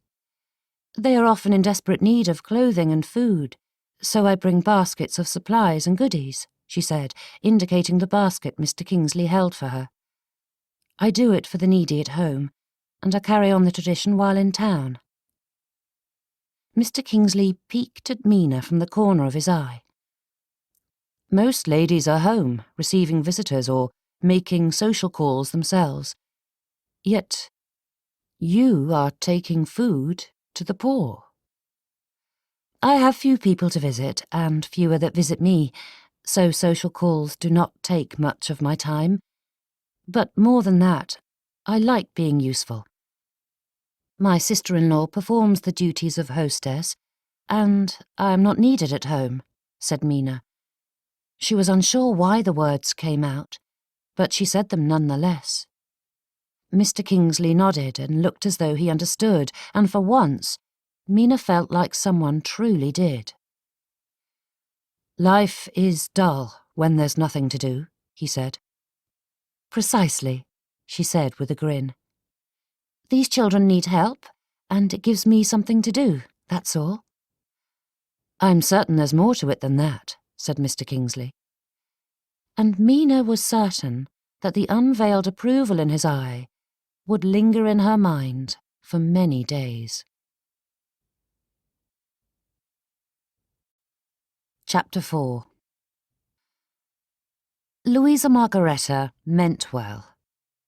Generally, Mina needed to remind herself of that at various intervals throughout the day, but tonight she was having to do so every other minute, which left Mina feeling very unkind. Her sister-in-law had good intentions, but sitting in the theatre box with Louisa Margaretta, all but proposing marriage to Mr. Smith on Mina's behalf, made it exceptionally difficult to lay hold upon any semblance of benevolence. Her sister-in-law's overzealousness came from a genuine wish to help, but the fact that Louisa Margaretta refused to acknowledge Mr. Smith's unsuitability made Mina want to scream, a very unladylike, ceiling-shaking scream. Mina had held her tongue through the hours of preparation she had suffered at Louisa Margaretta's hands. The tightening to get her figure into a dress not designed for such an ample size, the poking to tame her uncooperative hair into the latest fashion, the pinching to get the perfect rosy glow in her cheeks. From the tips of her squished toes to the top of her throbbing scalp, Mina ached. If it were not for the fact that she was the most uncomfortable she had ever been in her entire life, Mina would admit this was the loveliest she had ever been. However, the ends did not justify the means, especially when the ends involved catching the eye of a man who hadn't spoken more than 10 words to Mina throughout the evening. Louisa Margaretta glowed as she watched Mina sitting beside Mr. Smith, and still Mina held her tongue, no matter how much she wanted to storm out of their box and quit this infernal evening. At least the music was beautiful. Though the crowds milling around the theatre hardly noticed the performance, Mina was enraptured. The Magic Flute wasn't her favourite opera, but the music more than made up for the story's shortcomings. Others may be there to see and be seen, as they say, but Mina did not understand how they could care about Mr. and Mrs. So-and-so when there was such enthralling music to be heard. When the curtain dropped for intermission, Mr. Smith leaned over. "You seem to be enjoying yourself?" "Yes," said Mina with a smile. "It's hard not to. Are you enjoying it, Mr. Smith?" "It is tolerable." And then the man said no more. "And you, Mrs. Smith?" asked Mina, turning to his mother. "I do not care for the opera," she said, staring at Mr. and Mrs. So-and-so through her opera glasses. Mina had no response to that, and Mr. Smith seemed no more inclined to speak. But as Nicholas and Louisa Margaretta were ensconced in their own private conversation, Mina searched for any topic to draw the reticent Mr. Smith out of his self-imposed silence. "I understand you have children, Mr. Smith," said Mina. "Yes." "Are they enjoying London?" Mr. Smith frowned. "They are in the country." "Staying with my daughter," added Mrs. Smith. "And how many children do you have?" asked Mina. "7, said Mr. Smith. "The oldest is 8 and the youngest is 3 months. Mina's delectable dinner sat heavy in her stomach. She had known he was a recent widower, but with his youngest child only 3 months old, it was far shorter than Mina had supposed. There were too many implications that came with that realization, which made Mina exceptionally uncomfortable with the man. Practicality said he needed help raising his children, but the idea that he could abandon them so close to their mother's death to cavort around London chilled her. She tried to recall how long he'd been in town, and though she couldn't remember exactly, Mina was sure it had been a month at the very least. Giving him a wary glance, Mina found herself picturing those 7 forlorn children and wondered what sort of father could do such a thing, to say nothing of the fact that such a man was obviously looking for nothing more than a replacement mother, someone to act as his children's permanent nanny. "Is there anything else you need, my love?" asked Nicholas, standing and placing a kiss on Louisa Margaretta's hand. Mina saw Mrs. Smith elbow Mr. Smith in a manner that was likely meant to be discreet. "Miss Ashbrook," said Mr. Smith, "would you care for some refreshment?" "Yes, thank you." At that moment, Mina would have said just about anything to get the man away from her. He gave a curt nod and followed Nicholas out of the box. Louisa Margaretta turned and smiled. Luckily, the girl remained quiet, but she tapped her fan on Mina's knee with a look that was far too pleased for Mina's peace of mind. Louisa Margaretta meant well. Mina repeated that again and again in her mind. "You seem preoccupied," said Finch with a nudge. Simon tried to ignore his friend, but he was as successful as he had been at ignoring Miss Ashbrook during the performance. He had come to the theatre with every intention of using the evening as an opportunity to further his matrimonial endeavours, but had spent most of the evening thinking about that unusual lady. In truth, the conversation they had shared a few short days before was often on his mind. Though Miss Ashbrook had little outward attraction, she was an exceedingly pleasant person. Knowledgeable, too. She had more understanding of running an estate than any lady Simon had met. His own mother had never shown much interest in the household, outside of throwing parties and spending her pin money. In truth, Miss Ashbrook knew more about it than most gentlemen of Simon's acquaintance. The lady was a strange combination of engaging and reserved. Anyone looking at her would know she was shy, but once in a conversation, she proved chatty, well-spoken, and surprisingly witty, but not in the biting way common to society. "The season is quickly ticking away, and I've yet to find a suitable wife," said Simon. "Of course I'm preoccupied." "Preoccupied with Miss Ashbrook?" Finch chuckled. Simon stared at his friend. Do you deny it? You've been watching her all night. You cannot be serious about pursuing her. From what I hear, she's a good enough sort of lady. But do you want to spend your life shackled to someone so unattractive? Better someone unattractive than boring or silly or inept, argued Simon. Besides, I am not interested in Miss Ashbrook. Good, because I hear Mr. Leopold Smith is looking to make her the new Mrs. Smith. Finch pointed to the man beside Miss Ashbrook. Simon had spoken truthfully. He hadn't considered Miss Ashbrook a potential candidate before that moment, but a twinge of regret struck him at Finch's pronouncement. He liked Miss Ashbrook. Perhaps not in the way a suitor should like a lady, but he admired her. She would make Mr. Smith a fine wife, and Simon wouldn't stand in the way of the possibility of her being courted by a proper suitor. "I need a drink," said Simon, standing abruptly. "And a chance to bother Miss Ashbrook?" asked Finch. Ignoring the smirk on his friend's face, Simon walked out of the box. What was he doing? Simon stood outside the Ashbrooks' box, wondering why he was lurking outside, wishing for some valid reason to enter. As intended, he had retrieved his refreshment, but when he had passed their family box on the way back to Finch, he'd been unable to go any further. Simon kept wondering what Miss Ashbrook thought of the performance. She had admitted to liking opera, and from what Simon had witnessed, she appeared to be enjoying it tonight.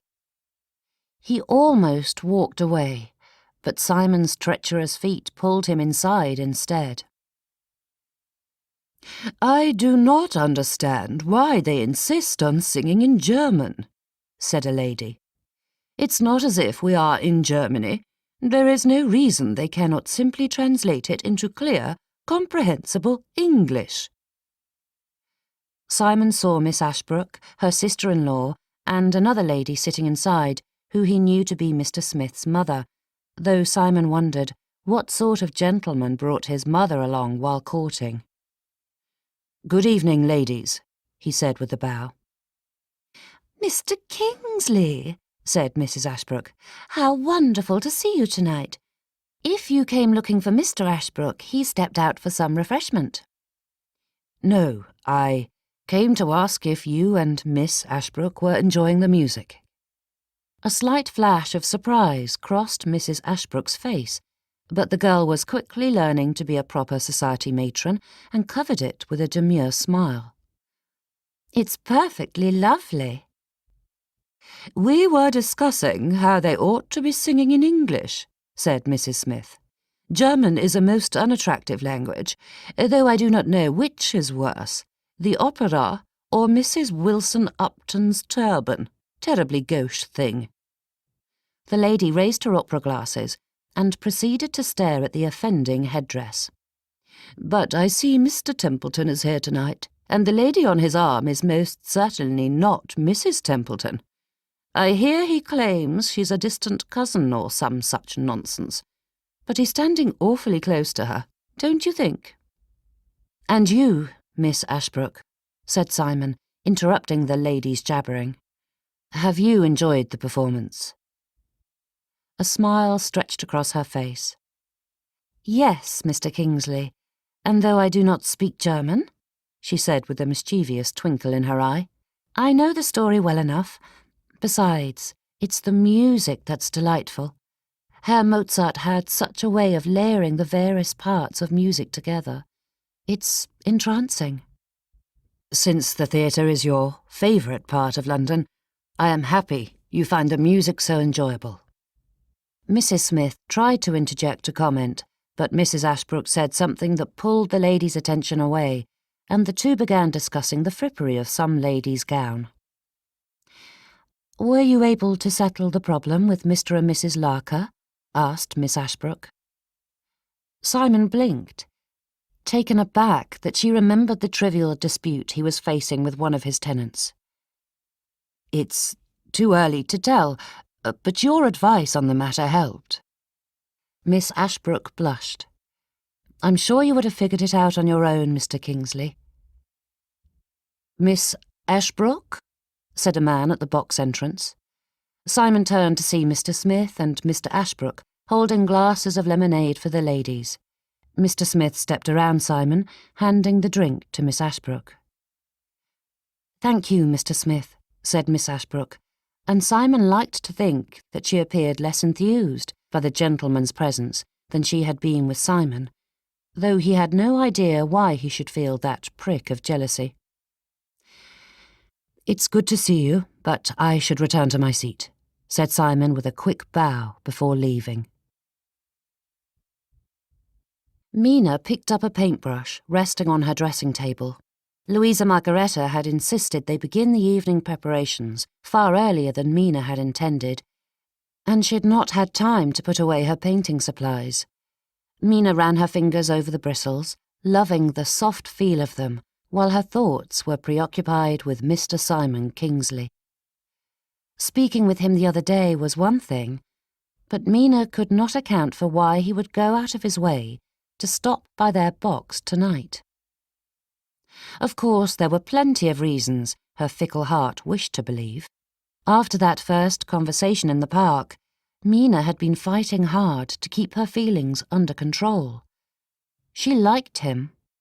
Mina would be a fool to deny it, but she'd be a greater one if she believed his present behaviour meant anything romantic in nature. Her mind replayed his conversation with Mr. Finch at the Hartleys' ball. Mr. Kingsley was looking for a helpmate, not love. Though Mina wanted so much more of a hypothetical husband, part of her hoped that this marked attention meant he was looking for her to fill that role in his life. Not a romantic one, to be sure, but that could change. Having watched many couples fall in love, Mina knew that few felt that spark of love the moment they met. More often than not, romance came after friendship. A knock at Mina's chamber door pulled her from her musings, and she called to the person. The door opened, and Louisa Margaretta hurried into the bedchamber, flinging herself onto Mina's bed. "What a splendid evening, Mina," she said, grabbing the end of her braid and twisting it around her fingers. "I think he is quite interested in you." Mina stilled and stared at her sister-in-law while her heartbeat quickened. If others were noticing Mr. Kingsley's attention, it couldn't be all in her head. "I wouldn't say that." "Oh, definitely," she gushed, staring up at the canopy. "I swear I saw him watching you most of the evening." Mina's face flushed, and she placed the brush down on the dressing table. She hoped her face was suitably calm when she turned and joined her sister-in-law on the bed. "Do you truly believe so?" asked Mina, terrified to say the words aloud. Speaking them made them so much more real. "It's simply perfect, Mina. Just perfect. I am so happy that you might finally have a husband of your own." Louisa Margaretta smiled, her whole face lighting up, and Mina felt guilty for every uncharitable thing she'd ever thought about the girl. They may have little in common, but Mina knew that for all of Louisa Margaretta's faults, she was a good person who loved Nicholas. Mina didn't know how to reply. It was still too hard to give voice to her hopes, and for all her warm feelings in the moment, she didn't have the relationship with Louisa Margaretta that made her comfortable speaking so freely. Mina ached to see Thea and have a proper tete-a-tete with her dear friend. Thea would never laugh at Mina's hopes and dreams, no matter how fanciful. "To think you'd be a mother," said Louisa Margaretta. "Those little children need one, and you would be perfect for them. I cannot imagine a better situation for you." Mina's heart wilted under the heat of her shame. Of course, Louisa Margaretta meant Mr. Smith. Anyone looking at her would know that Mr. Smith was a suitor pursuing her, not Mr. Kingsley. Even though he had never visited them in public or private before, no one would think that his dropping by could be a mark of interest in Mina. It was Mr. Smith, with his humourless personality, parcel of children, and shrewish mother that everyone viewed as being a good match for the spinster Mina Ashbrook. "Louisa Margaretta, I appreciate that you feel Mr. Smith would make a decent husband, but I don't feel he is right for me," said Mina. "Whatever are you talking about?" Louisa Margaretta gaped. "It's perfect. At your age, you shan't be able to have a lot of children, and with Mr. Smith, you would step right into the role of mother. What more could you want?" "Of course, motherhood is wonderful, and I wish to have children," said Mina, choosing her words carefully. "But I helped raise 3 brothers, and I know it's difficult enough that I would rather have a husband who would share the burden and not add to it. I have no desire for a husband who wants me to be a glorified nursemaid so that he can walk away from his responsibility and never think on his children again. Motherhood is a wonderful thing, but too difficult to romanticize and not worth taking on a terrible marriage." "You don't know that it would be terrible," she insisted. "Mr. Smith obviously likes you." "He likes a wife with a hefty dowry." "Most men like that." "He is a wastrel, Louisa Margaretta. He burned through his first wife's dowry and has pawned his children off on relatives so he can be free to pursue a wealthier wife than he would find in the country. He lives off his relations." Louisa Margaretta smiled and sighed, as if that were the silliest concern to have. "Even if he is a wastrel, it wouldn't matter. Nichols and I would support you. Your family shan't starve." Mina felt sick at the thought. She may accept that a chance at romance was near impossible for her, but the idea of marrying someone she could not respect was horrifying. She had no need for a wealthy husband, but she did want someone industrious, not a man who had wasted his money and lived off charity. Mina may not know the whole story, but she knew enough to fully believe Mr. Smith's negligence had brought about his family's reduced state, and she could not admire such a man. "Hold off judgment until you know him better," said Louisa Margaretta. "Of course you shouldn't marry a dislikable cad, but you shouldn't dismiss a suitor without giving him a chance first." Listening to her sister-in-law's words, Mina wondered if her brother and his wife would be so eager to say such things if she were a young woman in her first or second season. Likely, Mr. Smith would never have been given an introduction when Mina was 20.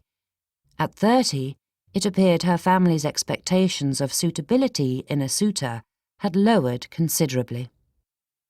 That realization twisted her heart.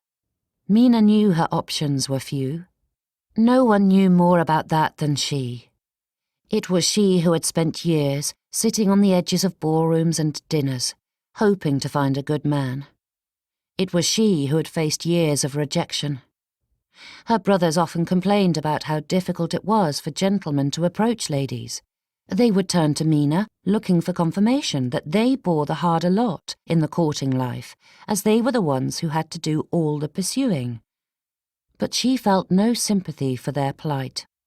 A gentleman may face rejection when he approached a lady, but only when she made it expressly known. That lady faced rejection from every gentleman who did not approach. Having suffered countless rejections, Mina intimately knew how limited her options were. But having them thrown in her face in such a blatant fashion was like being kicked by a horse, like her heart stopped beating altogether. "You just need a chance to get to know him better," said Louisa Margaretta. "I will invite him to the dinner party Nichols and I are throwing in a few weeks." Dinner party? Mina hadn't known there was to be one, but that was Louisa Margaretta's right. She was mistress here, and did not need to ask permission. Mina forced herself not to cry under the soul-crushing weight of so many disappointments. If she did so, her sister-in-law would wish to know why, and Mina would never admit how much it hurt that she was no longer mistress of the Ashbrook household. It had been Mina who had thrown the dinner parties for her father. She had stepped into her mother's shoes, but now she had no role. A person without a purpose. Chapter 5. Mina stared at the library shelves, but didn't have the energy to pick a book. She'd been in the same predicament just minutes before while staring at the piano, trying to decide what to play. Or her easel, or any number of other diversions Mina had attempted since she woke that morning. She hated feeling like this, having the desire to do something, but no interest in the activities at her disposal. They were all so pointless. Mina enjoyed learning new skills and honing those she had acquired, but she missed having something of value to do, something that mattered. Her own pursuits were fine and well, but they held none of the satisfaction she felt at running the household, caring for the tenants, or any of the other numerous duties the mistress was required to undertake. Louisa Margaretta had stolen it all away the moment she married Nicholas. Her muscles felt weak, but Mina didn't have any tears in her. She had shed enough of them over the years, and this was not a moment for such displays. Tears required energy and passion. Mina lacked both, and she allowed the weight of her sadness to pull her down onto a chair. None of her charities needed her today. None of her hobbies were diverting. She had no function, no responsibilities, nothing. She was unnecessary here. Louisa Margaretta and Nicholas loved her, but did not need her. Mina wanted to slip back into her bedchamber, close the curtains and climb into bed. Perhaps she could sleep her melancholia away. Tomorrow had to be better. But Mina still had to face the dreaded dinner party in a few short days. A sliver of anger pierced through the numb cloak enveloping Mina's heart. She was a grown woman with no life and unable to even set her own schedule anymore. Living under her brother's roof, she was left to the mercy of Louisa Margaretta's whims and social calendar. When Mina had been mistress of the house, she had had some freedom. Nicholas and her father rarely argued about her social life, the little that it was, as long as the house was in running order and she acted within society's dictates. And now Mina was under the thumb of a girl not even in her 20th year. Mina didn't know how much more she could handle. She was superfluous in this household and lacked the basic freedom to decide whether she wanted to go to the Richmonds for dinner tonight or if she'd rather stay home. Mina had a home of her own in which she desperately wished to live, but didn't have the funds to do so. Perhaps, if she had spent her childhood as other girls, Mina might not have noticed the walls of her gilded cage tightening around her. But having tasted the joy of being one's own mistress made the bleakness of her life starker, and it didn't need to be so. She had Rosewood Cottage. Mina would be happier there, though it wouldn't require the level of work to run as their London townhome or country estate. It would be hers, and Mina would be her own woman. All the thoughts swirling in Mina's mind built up a sense of righteous indignation. She loved her father and Nicholas, but the idea that she was being dictated to from beyond the grave was too infuriating. Not to mention living with the constant matrimonial pressure. Mina had learned to accept the unchangeability of her situation, but her family refused to. Mina wondered if they ever would, or if Nicholas would simply keep her prisoner in his home for the rest of her life, while he and his wife threw desperate bachelors and widowers at Mina. She was doomed to be the pitiable spinster sister. Standing, Mina decided she needed to say something. Nicholas had said they could revisit her future at Rosewood Cottage. From Mina's perspective, there wasn't a single reason he needed her here now that Louisa Margaretta was well established as mistress of the household. And with a further 2 years, proving how non-existent Mina's matrimonial prospects were, Nicholas would be unable to argue that she needed to keep trying. Walking down the hallway, Mina's mind strung together a series of arguments, picturing how she would broach the topic, how Nicholas would react, and how she would defend her position. Nerves plagued her. Not that she feared her brother, but Mina knew how staunchly he was against her moving to Rosewood Cottage. Reaching the study door, Mina knocked without a concrete plan, but knowing she needed to do this. She needed her own home. After Nicholas called to her, she entered, while forcing herself to remember that she was the elder sister. She was practically a second mother to Nicholas. That had to count for something, even if he held all the power in this situation. "Mina," said Nicholas, gesturing to the chair in front of his desk. "How are you today?" "I need to speak with you." "I assumed so, but you look awfully serious. Should I be worried?" he teased. Mina shook her head. "I thought it was time for us to discuss Rosewood Cottage." Nicholas cocked his head, his brows drawing together. "The cottage is fine.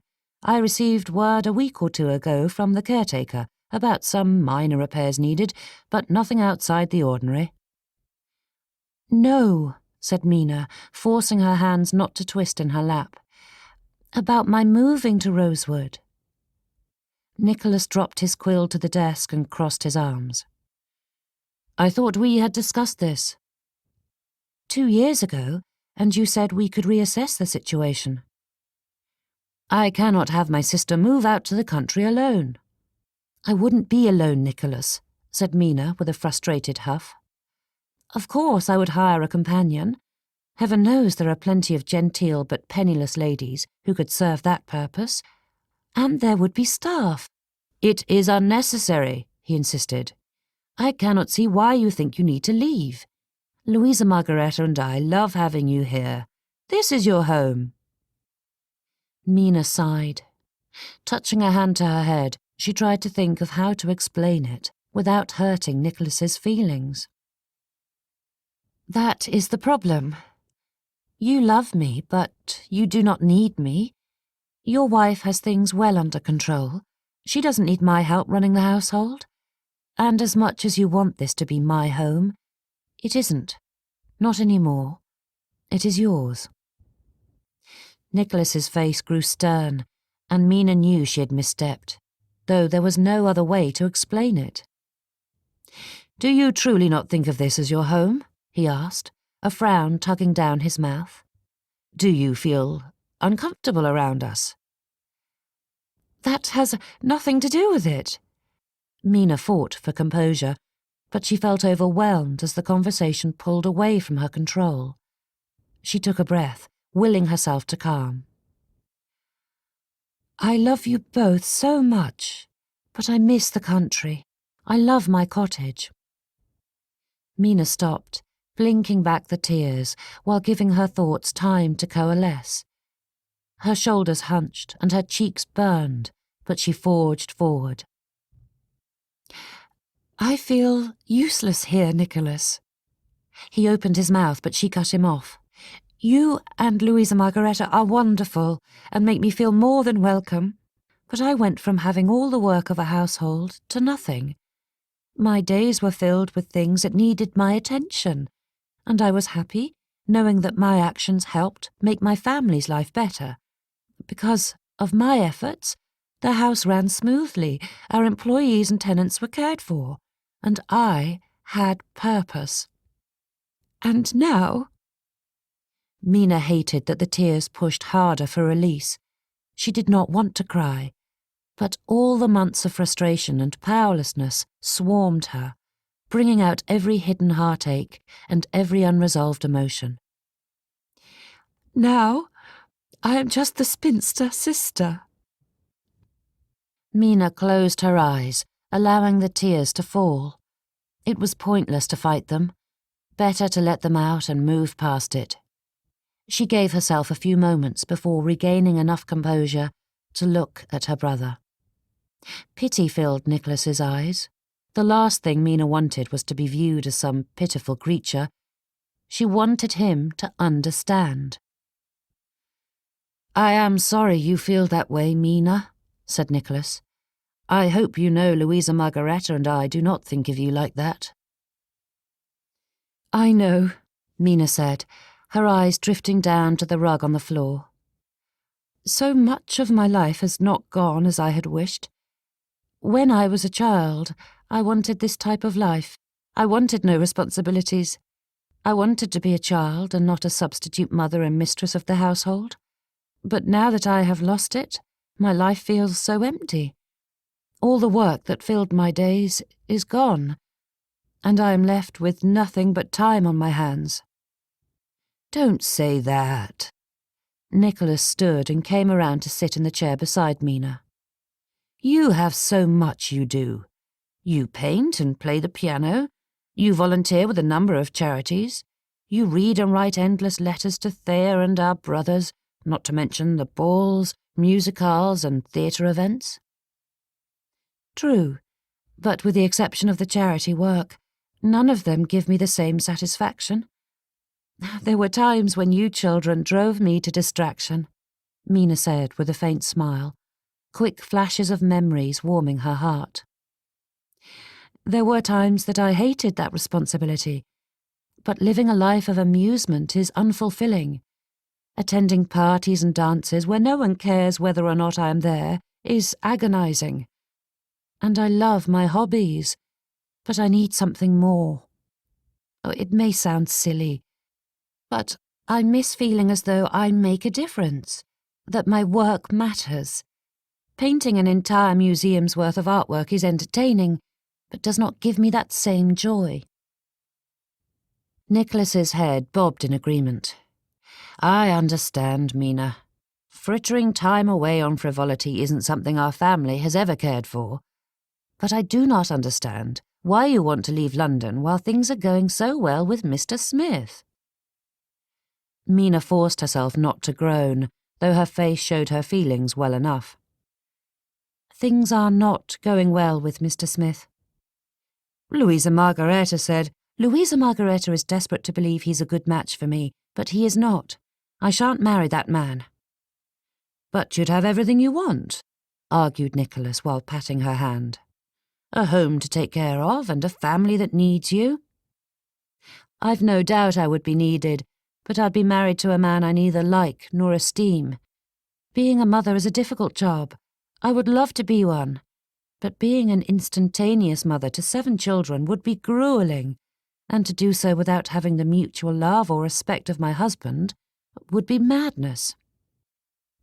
I don't think you've given it enough time to see if you two rub along. Rub along? Mina wanted to laugh at that. Spending time with Mr. Smith was as enjoyable as hugging a porcupine, probably less. Nicholas, the man and I have nothing in common. I've spent hours forced into his company, and as far as I can see, his only interest in me is my mothering skills and dowry. His mother shows more interest in courting me than he. Nicholas leaned back in his chair, taking on his Lord of the Manor expression. Louisa Margareta told me of your concerns, and I think you should be more open to the possibility. Mina took a fortifying breath, glancing down at her hands. Biting on her lip, she glanced back up at Nicholas. She did not want to see the truth in his eyes, but needed it all the same. Would you say that if I were in my first season? If I were 18, would you want Mr. Smith courting me? Nicholas kept his expression neutral, but Mina knew him too well to be blind to the truth lurking behind his body language. He thought her too old to be picky. But what Nicholas couldn't understand was that, as much as she longed for a family of her own, Mina wanted happiness more, and marrying for the sake of marrying would never ensure that. As much as she hated the prospect of her life continuing on in the same fashion as it had, Mina hated the idea of a miserable marriage far more. Mina had witnessed enough of married life to know that being unhappily unattached was far better than unhappily married. The latter was a far more difficult lot to change. Dealing with hypotheticals isn't helpful, said Nicholas. The past is not what I am worried about. It is the future. As much as you may disagree, I don't believe you will find happiness alone in the country. Here you have a home and family, and here is where you should stay." Nichols tried to say more, but Mina stood, forcing the gentleman to his feet. Before he could make himself feel better by spouting senseless platitudes about the rightness of his decision, Mina left, shutting the study door behind her. She may not be able to choose where she lived, but she did not have to listen to her jailer's justifications.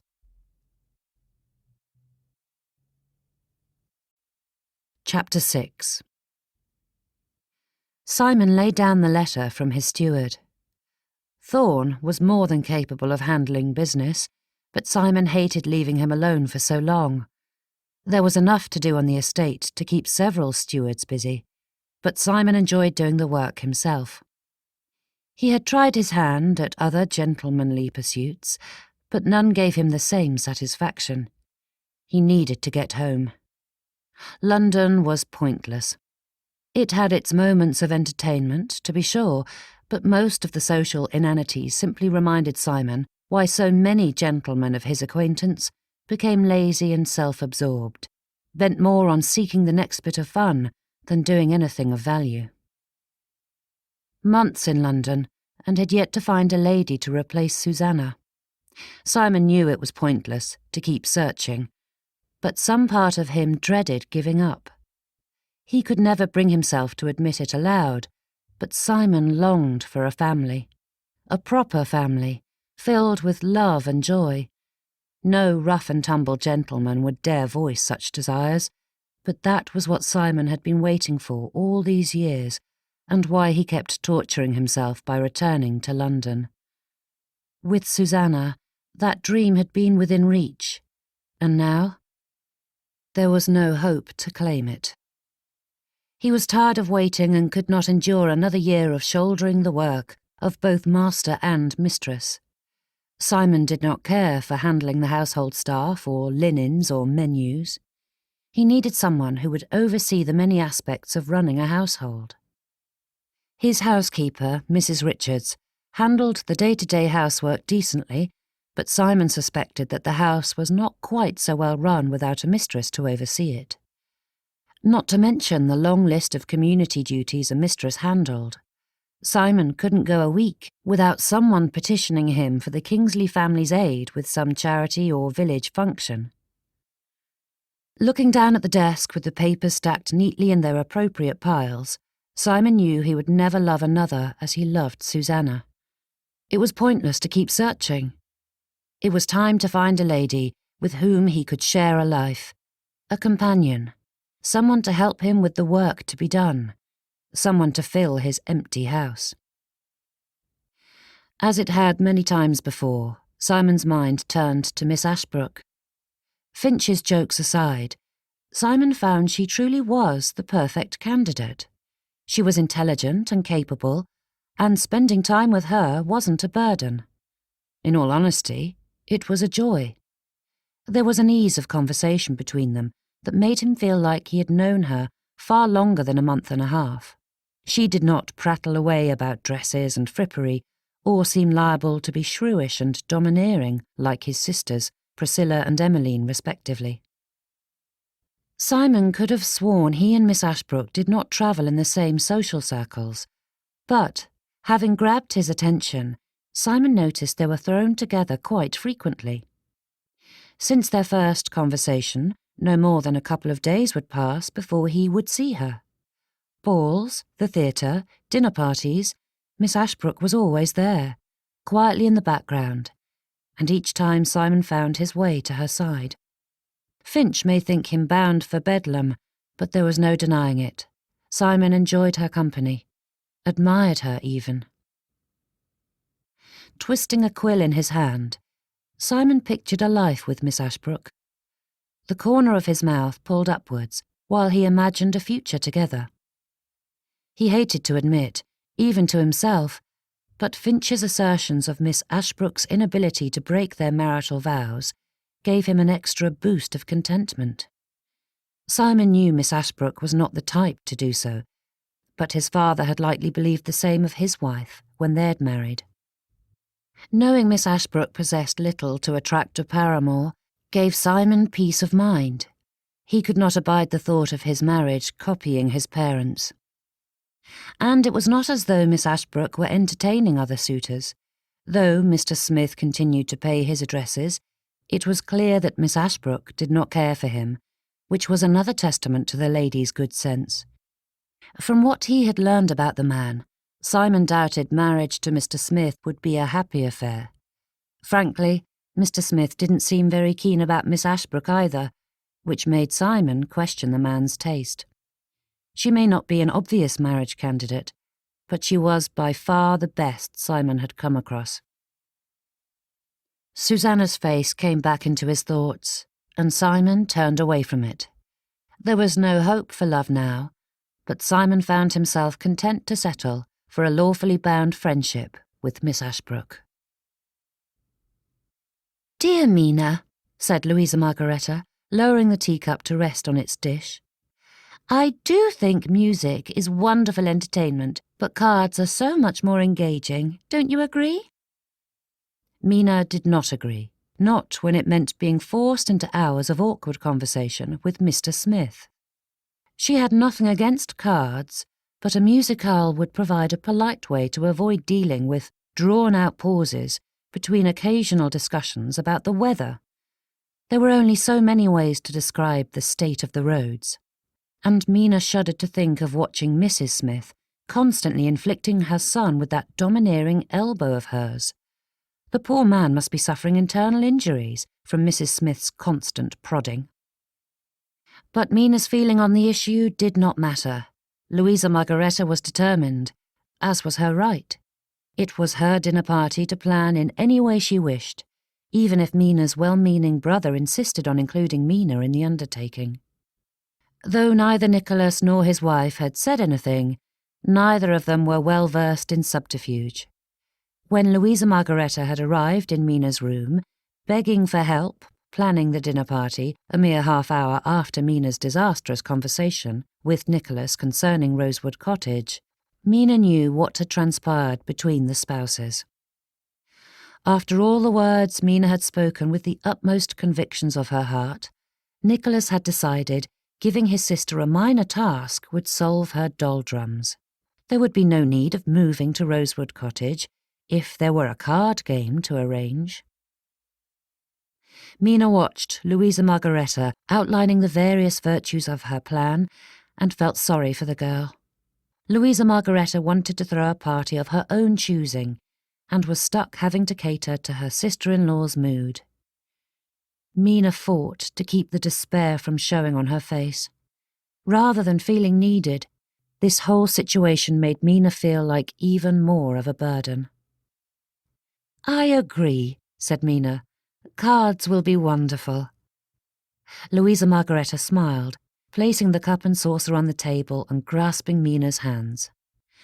"Do you truly think so? I am so nervous and desperate for it to be a success, but I know it will be brilliant if you are there to help me." The party was already planned.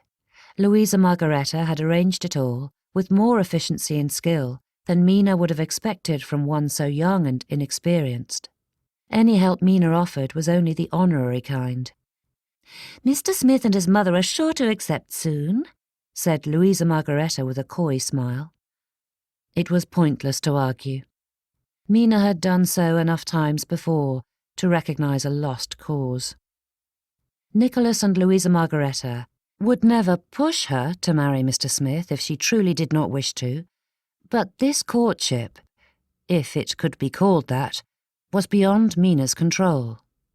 She would not be rid of Mr. Smith until he lost interest or she rejected his express offer of marriage.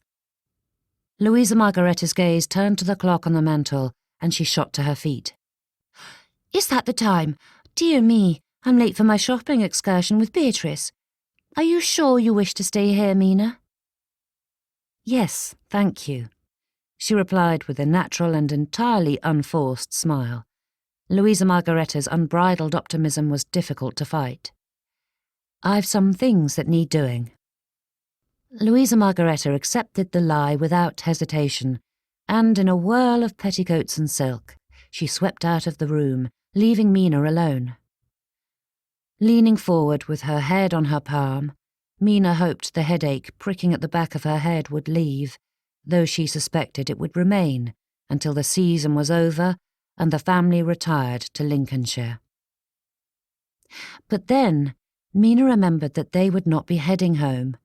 Nichols had been invited for a house party at some friend's estate in Scotland. As a courtesy, the invitation was extended to Mina, and she wanted to weep and wail at the thought. That was what her life had been reduced to, a courtesy. She would live on the social courtesy of her brother and sister-in-law, whose much wider circles did not include a single person with whom Mina counted as a friend. Mina massaged her temples and tried once more to think of an escape. She felt wicked for feeling that way. Nichols and Louisa Margaretta were unfailingly kind and loving towards her. They wanted her to be happy and actively tried to help her attain it. Unfortunately, their definition of happy differed greatly from Mina's. A throat cleared, and Mina looked up to see Andrews, waiting with a properly deferential look on his face. The butler extended a silver tray, and Mina was dumbfounded to find a calling card resting on it. "Mrs. Ashbrook has left for the afternoon," said Mina. "It is for you, miss," he said, extending the tray once more. "For me?" Mina blinked at the card. Picking it up, she saw Mr. Simon Kingsley written across it. Her thumbs brushed the paper, and Mina felt a blush rising in her cheeks. Looking at Andrews, Mina nodded and called a maid to clear away the remnants of their tea.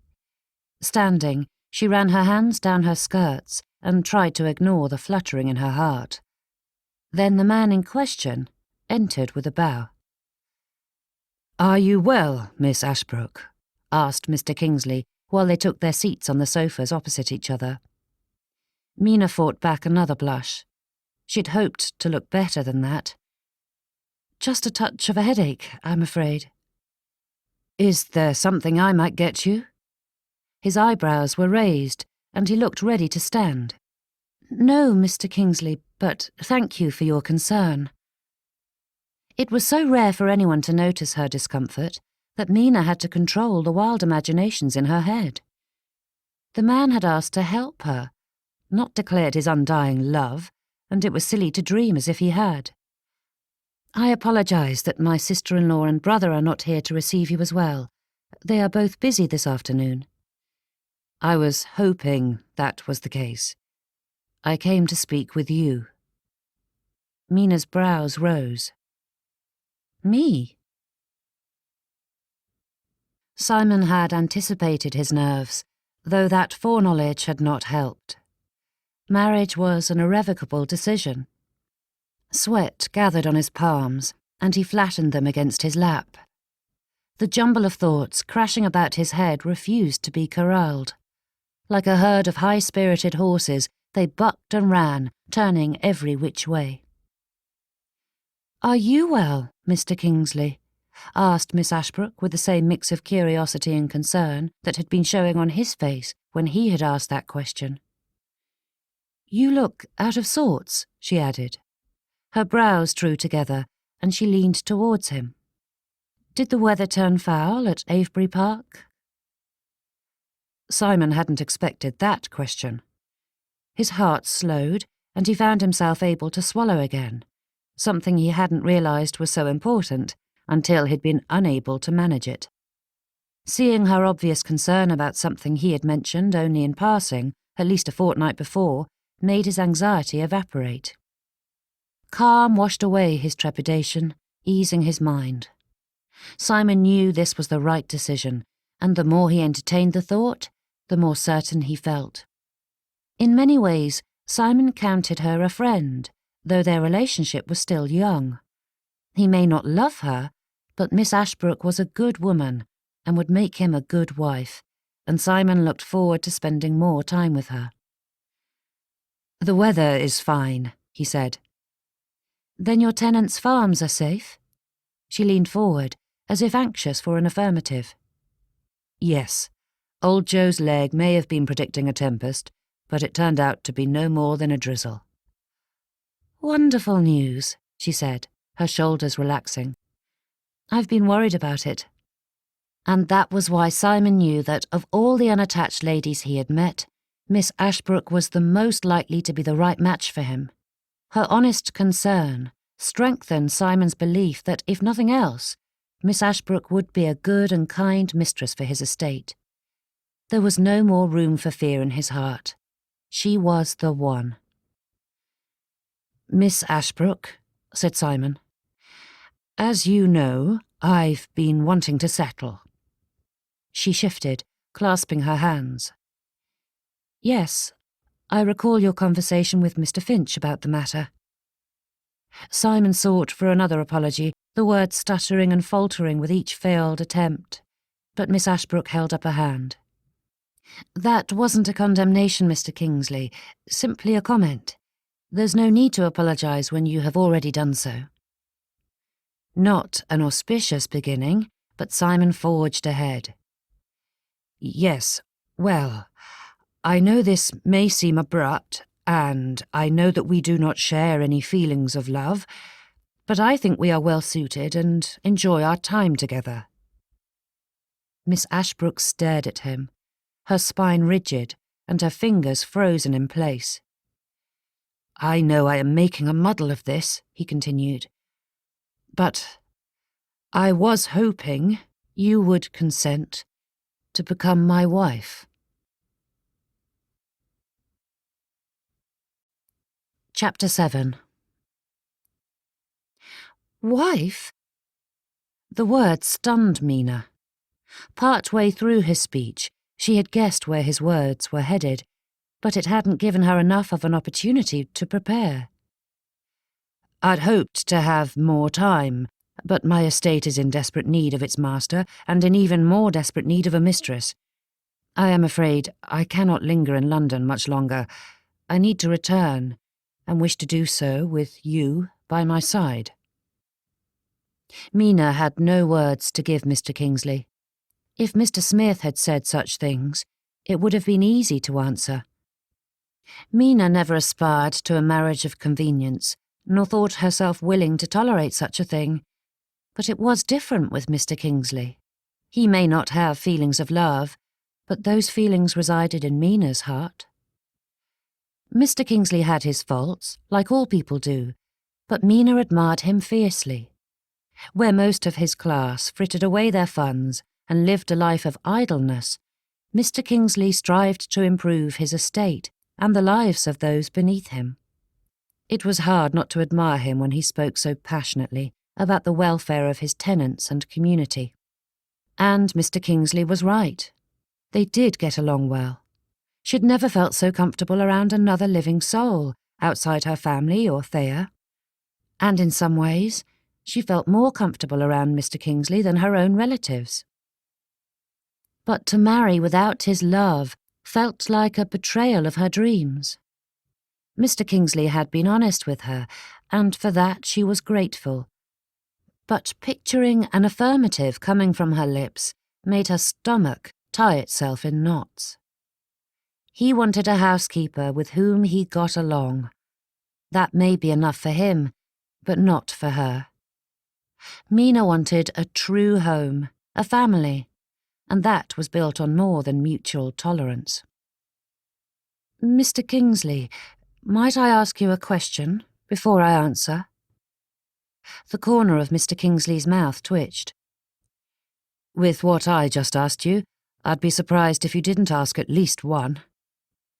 Mina's gaze dropped to her lap, her fingers tugging at her skirts. "Why do you wish to marry?" Mr. Kingsley leaned back, his eyebrows arching.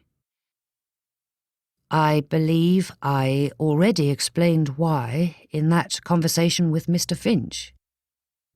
"No," said Mina, while staring at her hands. She couldn't bring herself to look him in the eye in that moment.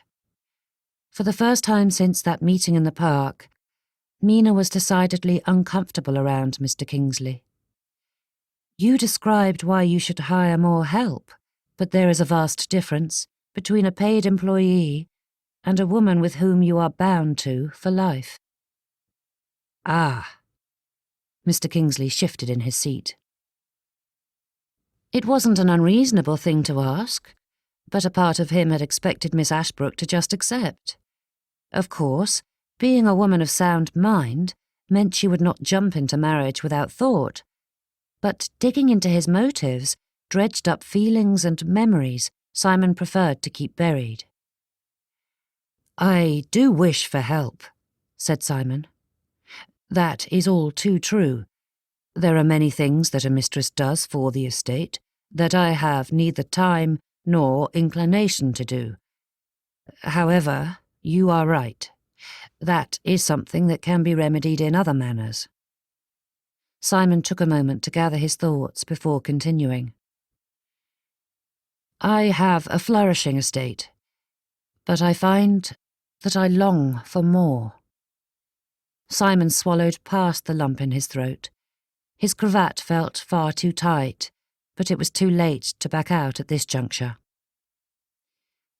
"I want it to be more than just a place I live and a source of income. I want it to be a home." The silence that followed that statement made Simon wish to escape the room, but he held firm. There was more to say, and if Miss Ashbrook was to be his wife, Simon knew he needed to be open, even if that meant admitting something he had never said aloud. "My family life was not a happy one," he said, while wanting to tug at his cravat. "And I have long wished for one.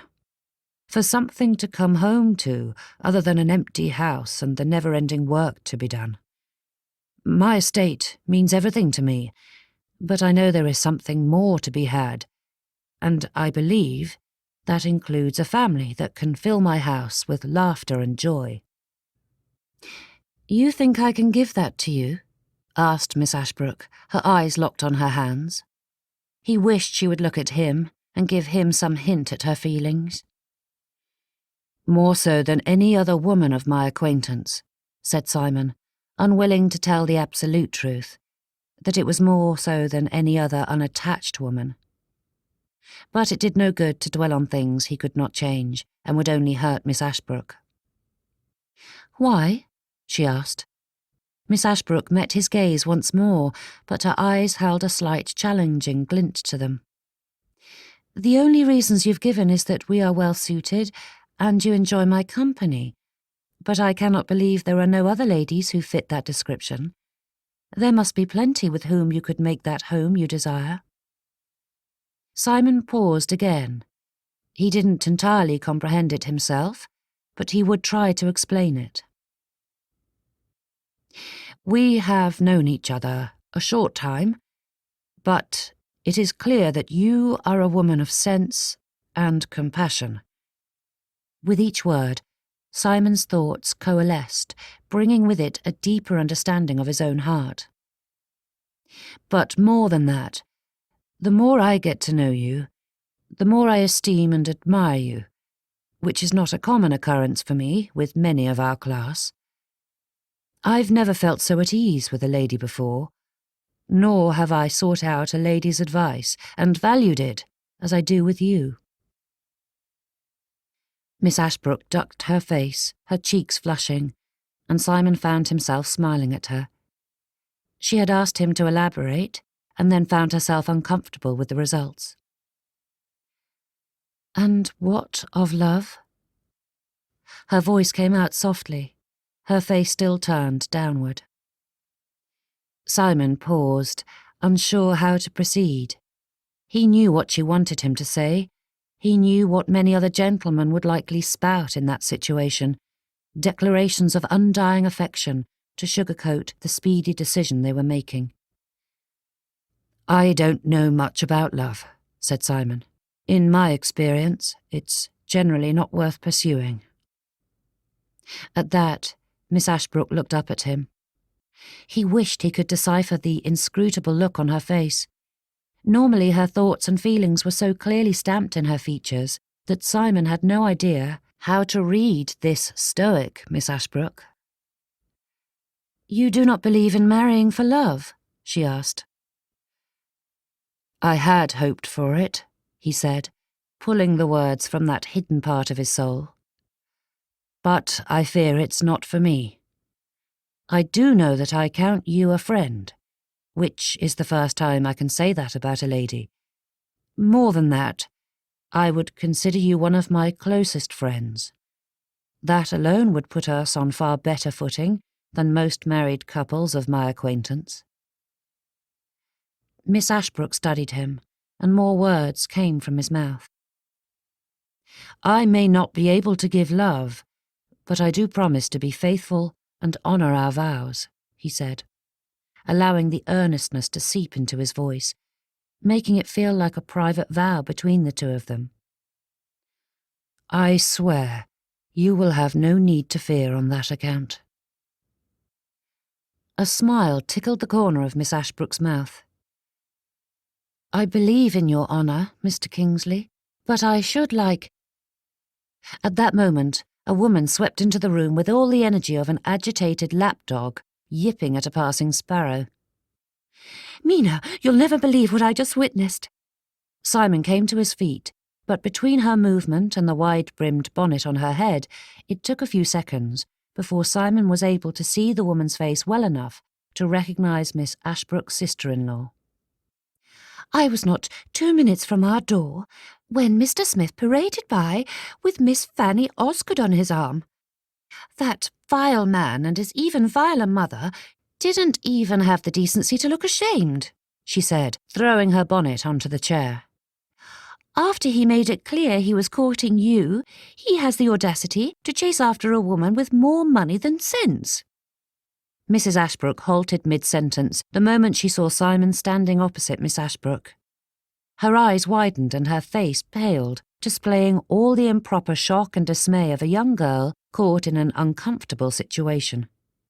She froze for a full 5 seconds before the mantle of dignified society matron smoothed her expression into polite decorum, though Simon could see the curiosity blazing in her eyes. Mr. Kingsley, she said with a demure smile. How lovely to see you. May I offer you some tea or refreshment? She sat beside her sister-in-law, and Simon took his seat again.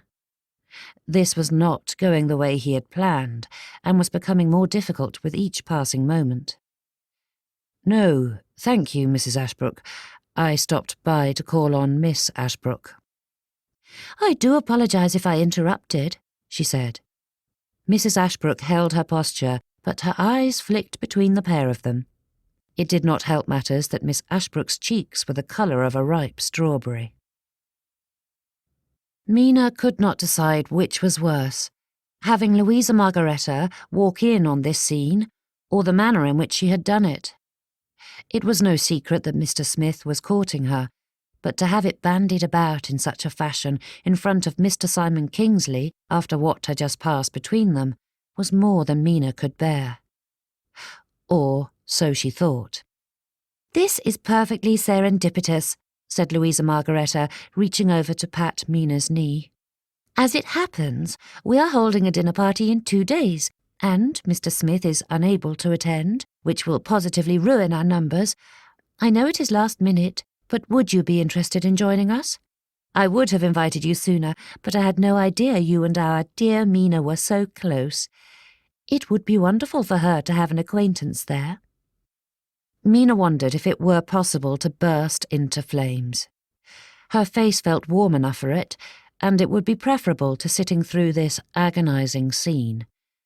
It was hard enough to hear Louisa Margaretta invite Mr. Kingsley because she felt Mina needed a friend, but to have done so while making it clear that he was a last-minute substitute was too much.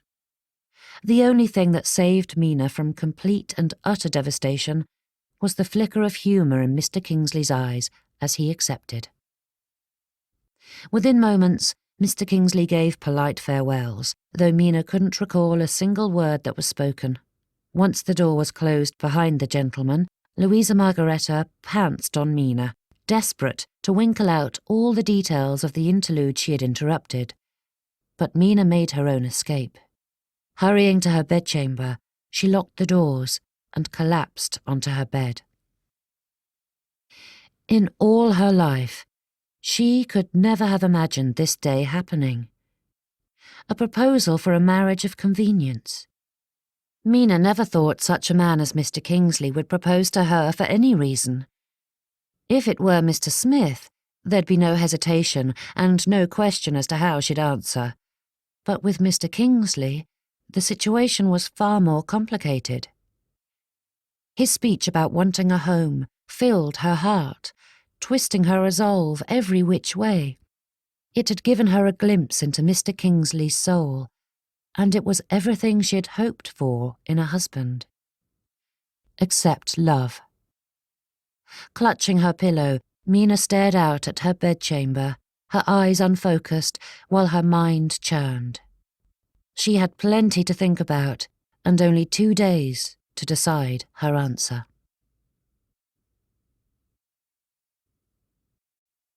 Chapter 8. Mina had been dreading the upcoming dinner party, but this new complication Mr. Kingsley had dropped in Mina's lap made the whole situation infinitely worse. For the last 2 days, she had thought of little else but his proposal, and Mina was no closer to an answer.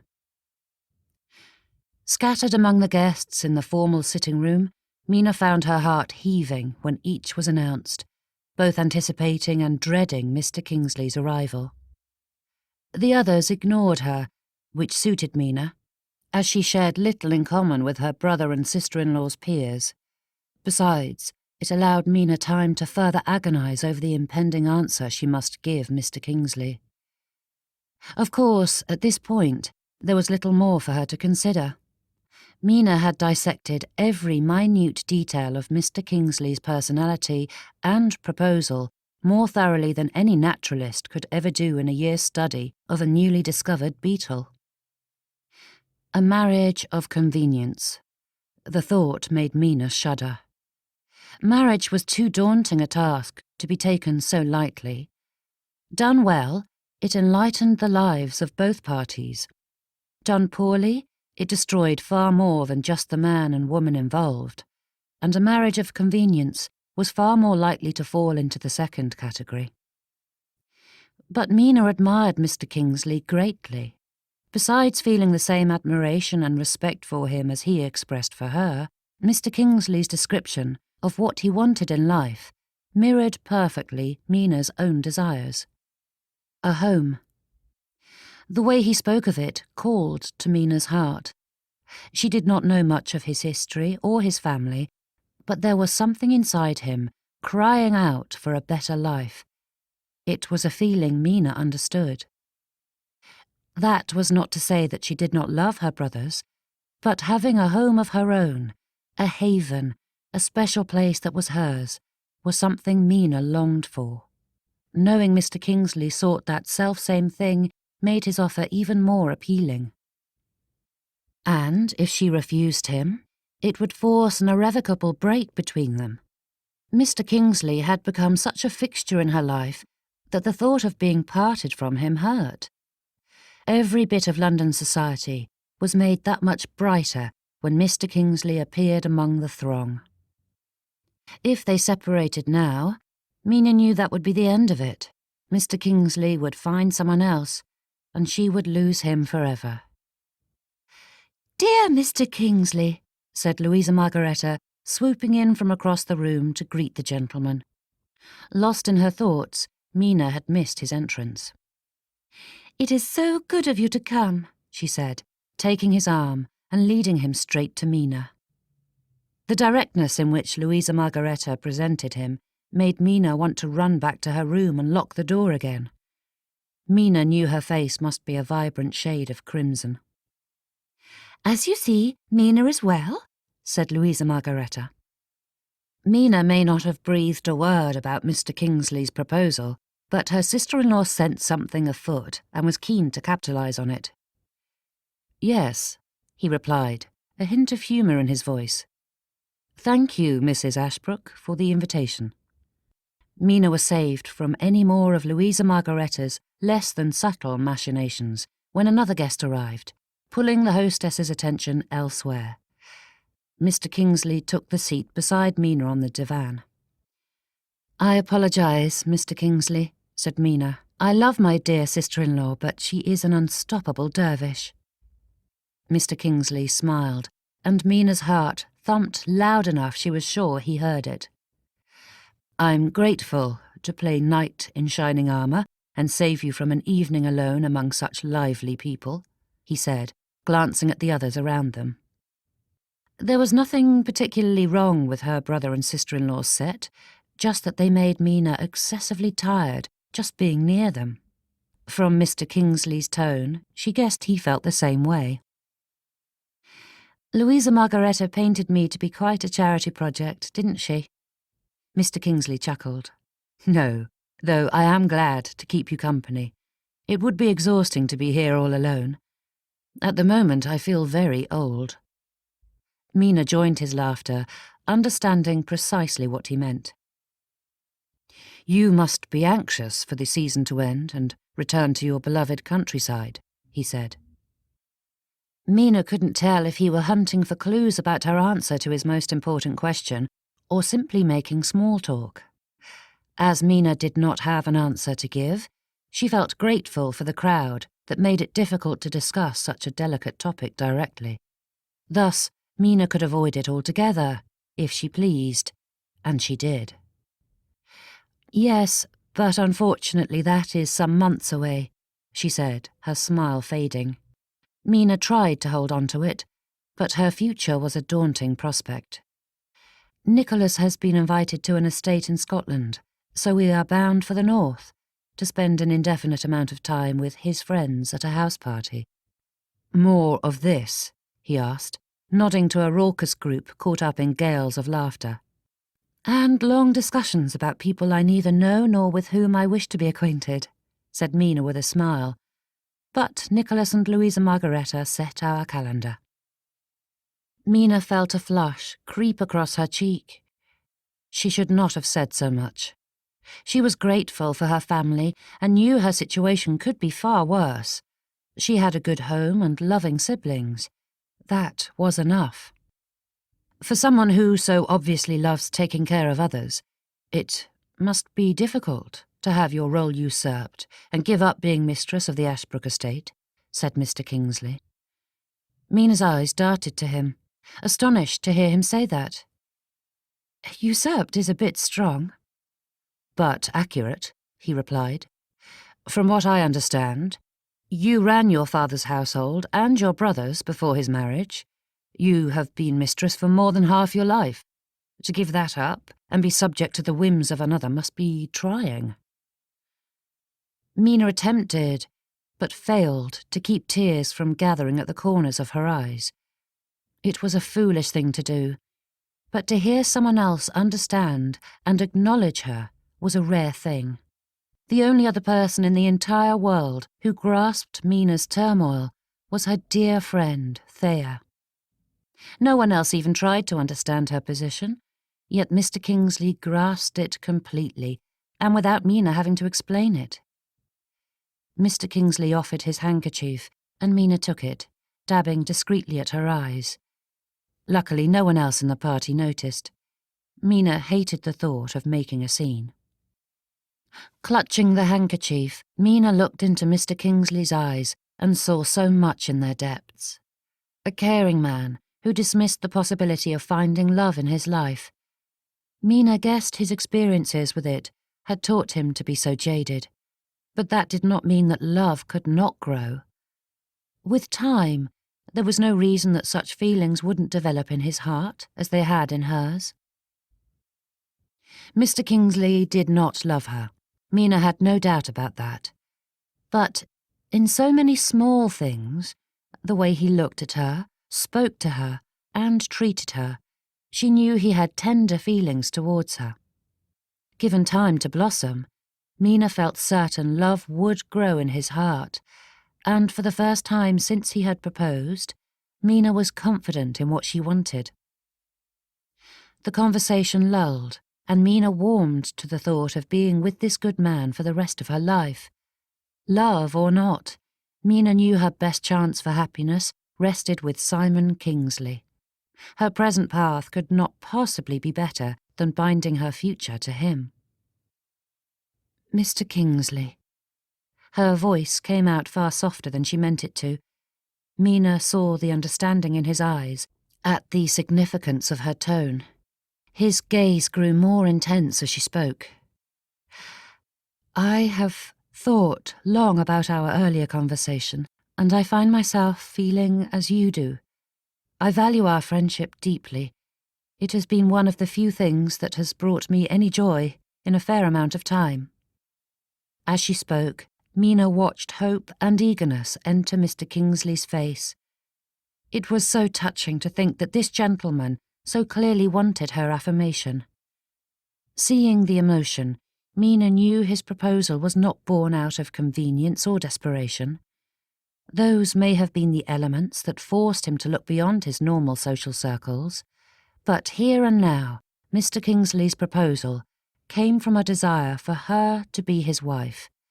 Not just anyone, but Mina Ashbrook. And Mina felt no shred of fear or doubt when she said, "In answer to your question, yes." Chapter 9. Mina breathed in the scent of lilacs coming from her bouquet. Lilies were her favourite flowers, but lilacs reminded her so much of her mamma that it seemed only proper to honour her by using them. Running a thumb along the ribbon that had been used in her mother's bridal bouquet, Mina wondered what she would think about her daughter's impending marriage. Playing her reasons over in her head, Mina reminded herself why this was a good idea. Her confidence came and went with such frequency that she felt ready for bedlam. They were just wedding nerves, that was all. Every person standing at the marriage threshold was taking a risk, and it was natural to feel nervous about it. Mina wanted the whole thing over. Better to be done and move on than waste away in a sea of doubts. The door to the sitting room opened, and Thea walked in, her face as sombre as Mina's own. "You look lovely, dearest," she said, walking over and placing a kiss on Mina's cheek. "I'm so glad you could come," said Mina, tears gathering in her eyes. "I could not imagine going through this without you by my side. I'm just sorry that I was unable to arrive before last night. Frederick and the children were very unhappy to be left behind." Thea gave Mina a sad smile. "But I should think having your dashing fiancé at your side should be enough." Mina mentally pleaded with Thea to not broach that topic again. Though Thea had been bone-tired when she'd arrived, they'd spent most of the evening discussing Mina's marriage in great detail. There was little more to say on the subject. Thea took one of Mina's hands, squeezing it with a hint of tears in her eyes. "I hate to do this, but I must ask one last time. Are you certain you are making the right decision?" Mina drew in as much of a breath as her corset allowed. In her enthusiasm for this momentous occasion, Louisa Margaretta had insisted on it being cinched far tighter than Mina generally wore it. She also never wore a long corset, as it seemed unnecessary when high-waisted gowns hid her midsection. But her sister-in-law had been quite determined. Pressing a hand to her stomach, Mina gathered her strength about her. "Yes, Thea," said Mina. "I wish I had a love like yours, but I have hope that Simon will come to feel for me the way Frederick feels for you. Love or not, the best marriages are based on respect and friendship, and we have that. Attraction and love can grow from that, I know it can. And I am happier around Simon than I ever am with Nichols and Louisa Margaretta. Even a bad day with Simon is better than what I have living on my brother's charity." With each word, the fervour of her words grew.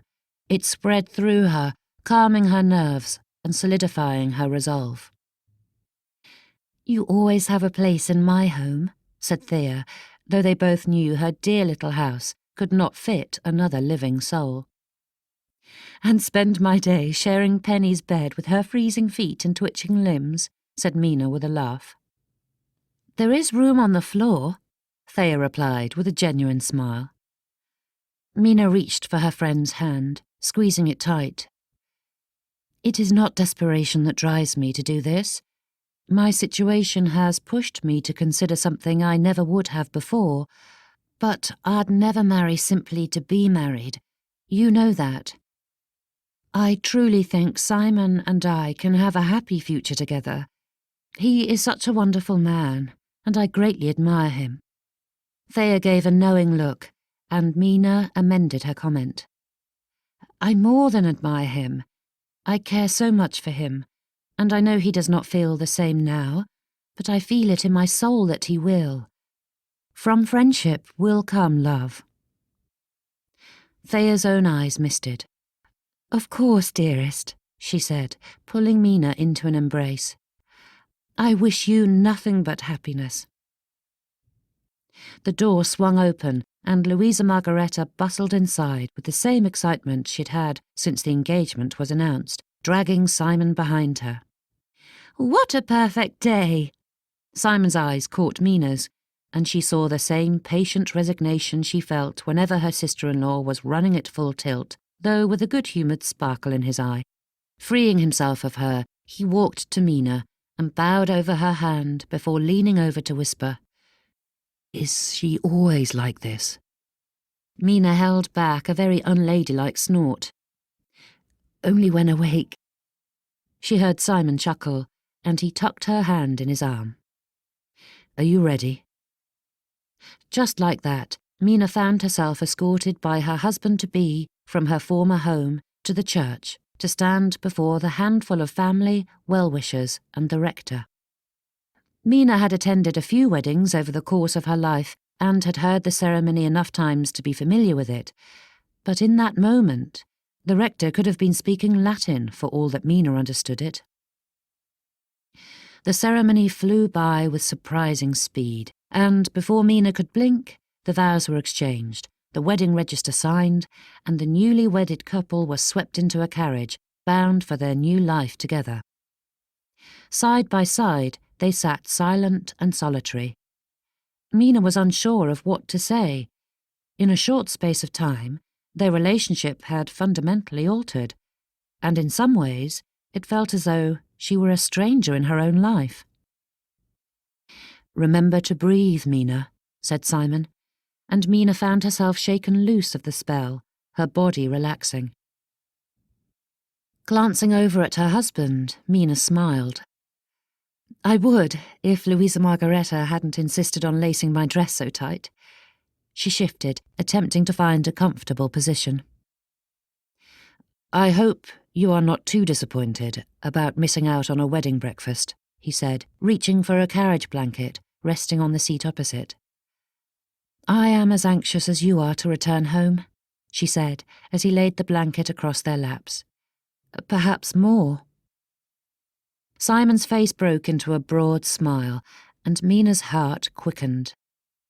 Sitting so close to him, Mina was keenly aware of the fact that this was only the second time they had truly been alone.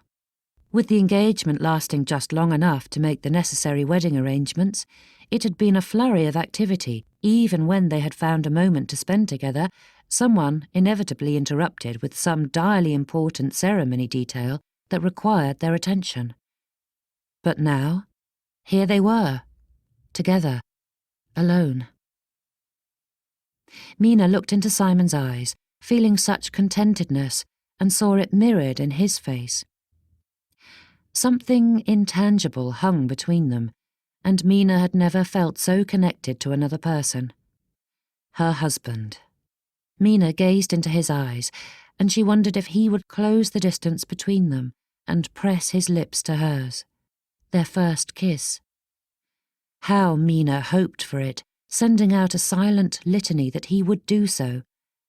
In her mind, she pictured him leaning towards her and wondered what it would feel like. I received a letter last night from Mr. Thorne, he said. I'm glad we left early, so we can arrive tonight, rather than drawing this out into a 2-day journey. Mina's corset kept her from drooping as her spirit deflated. Whatever she had felt, Simon appeared oblivious to it, which was not a comforting thought. But he began speaking of the future of Avebury Park, and Mina quickly found herself distracted from her disappointment as they planned and plotted their life together. The sun had long since set when they arrived, but the moon was high and full, filling the night with white light. The carriage pulled along the drive, and Mina slid closer to the window to get a view of her new home. The trees lining the pathway cleared, giving her a beautiful vista of Avebury Park. Though roughly the size of her family's estate, it was far statelier, with its neoclassical architecture and pale stone facade that reminded her greatly of the buildings in Bath. As they approached, Simon pointed out various aspects of the house and property, giving her more information than her exhausted mind could absorb, but she loved that he did so all the same. A few servants moved about the entrance, making ready for their approach, and when the carriage stopped, Simon helped her out. Mina's heart felt like it was ready to burst. They were home. It wasn't until they approached the estate that Simon realised how nervous he was about bringing Mina home. His throat tightened as he pointed out various landmarks and gave some of its history. Avebury Park mattered deeply to him, and its new mistress needed to love it as much as he. Mina certainly had the skills to be a proficient caretaker, but that was not the same as caring about the estate. Escorting her from the carriage, Simon watched the pleasure shining on Mina's face. With each step towards the main entrance, he felt her excitement growing. Mina did not seem bored with the barrage of information he sent her, but asked questions and appeared to find utter joy in it all. It was not the behaviour of someone being polite. Mina already loved Avebury Park. Seeing it made Simon more certain that he'd made the right decision that morning. "Welcome home, sir," said Jennings with a bow. "It's good to be home," replied Simon, "and even better to introduce the new Mrs. Kingsley." It was true. The weight of the marriage search had been lifted. Just giving the introduction made Simon realise just how much of a relief it was to have the whole situation settled. Come tomorrow, Simon could turn the running of the household to Mina, leaving him free to concentrate on the estate as a whole. No more worries about the maids, the silver, the pantry, the ordering of coals, the dinner menus. Not that he'd done much of that, having allowed Mrs. Richards to decide the bulk of it. But with Mina by his side, he'd never have to be bothered with any of those details again. Placing a hand on Mina's back and guiding her through the introductions to the staff, Simon realised there was more to his contentedness than just having a partner to help shoulder the burden. It was having Mina. Simon never thought he could have a companion that was so easy and engaging to talk to. And watching her as she greeted the servants further strengthened Simon's happiness. Though shy at times, Mina was gracious and kind. She was exhausted from their trip and no doubt famished, yet she took the time to meet every servant, from the butler and housekeeper down to the lowly scullery maid and hall boy, and did so with quiet dignity and grace. Simon was grateful that Finch had so thoroughly and uncomfortably brought Mina to his attention at the Hartleys' ball. Without it, Simon knew he may never have noticed her and would still be moping and miserable. As much as Simon wanted to show her every last bit of the house right that minute, Simon knew his wife needed to rest. It may not have been that far a journey from London, but it was enough to make him long for his bedchamber. Calling to Mrs. Richards, Simon asked the housekeeper to show his wife to her chambers. Mina sat on her bed, a candle burning on the nightstand beside her. She wanted to curl up in the soft sheets, but the uncertainty of what was to come kept her from getting comfortable. She was out of sorts, and had felt so the moment she had crossed the threshold of Avebury Park. There was no denying that the building was beautiful, and a part of her was instantly bound to it. Being swept up in Simon's enthusiasm and their plans for the future, Mina had been aglow with excitement. But something shifted the moment she had stepped inside. Avebury Park was a lovely estate, but the atmosphere inside it was cold, lifeless. It reminded her of what Simon had said when he proposed. He wanted a home. The brick and mortar were all in place, but something inside it felt dismal. It was too early to identify the source, but Mina was determined to sort it out. Her current agitation was not helped by the fact that she found herself alone in her private bedchamber, leaving her with a tangle of questions about Simon's expectations for their marriage. Mina was not so naive to be unaware that many couples had separate chambers, but those of her acquaintance eschewed that practice. With Simon's desire for a family, Mina had anticipated a different arrangement. Perhaps he would join her, perhaps not. Mina wished she had a little more certainty. Her eyelids were heavy, and Mina wanted to sleep, but nerves kept her from lying down.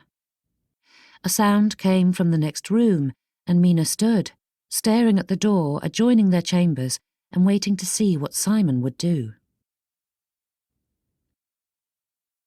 Simon paced his bedchamber. He knew what he should do, what was expected, but he could not force himself to turn the doorknob that would bring him into Mina's bedchamber. He saw the flicker of candlelight through a crack in the doorframe and knew Mina was still awake, but he could not do it. The thought of being with her in that way made his stomach twist in knots. Every time he approached the door, Simon saw Susanna smiling at him, holding his hand, dancing with him. It was silly and stupid, but he felt unfaithful to her and their love. It was one thing to take on a partner and companion. It was another to share that part of himself Simon had thought would only be for Susanna. Simon dropped onto the bed, his heart heavy with regret. She was married. He was married. There was no changing those facts. When still on the hunt for a wife, Simon had expected to move forward with his hypothetical marriage in every aspect. But, faced with the reality of the moment, Simon could not do it. It was agonizing to cross this threshold with someone other than Susanna. And then there was Mina herself. In all the thoughts of planning the wedding to her, he had not thought about the wedding night with her. He did not think of Mina in that manner. She was a friend, a chum, not a lover. Even without Susanna there in his heart, Simon struggled to think about intimacy with Mina, his wife. Likely, Mina had not thought about it any more than he had. Their marriage was not based on romance after all. He was making a fuss about nothing.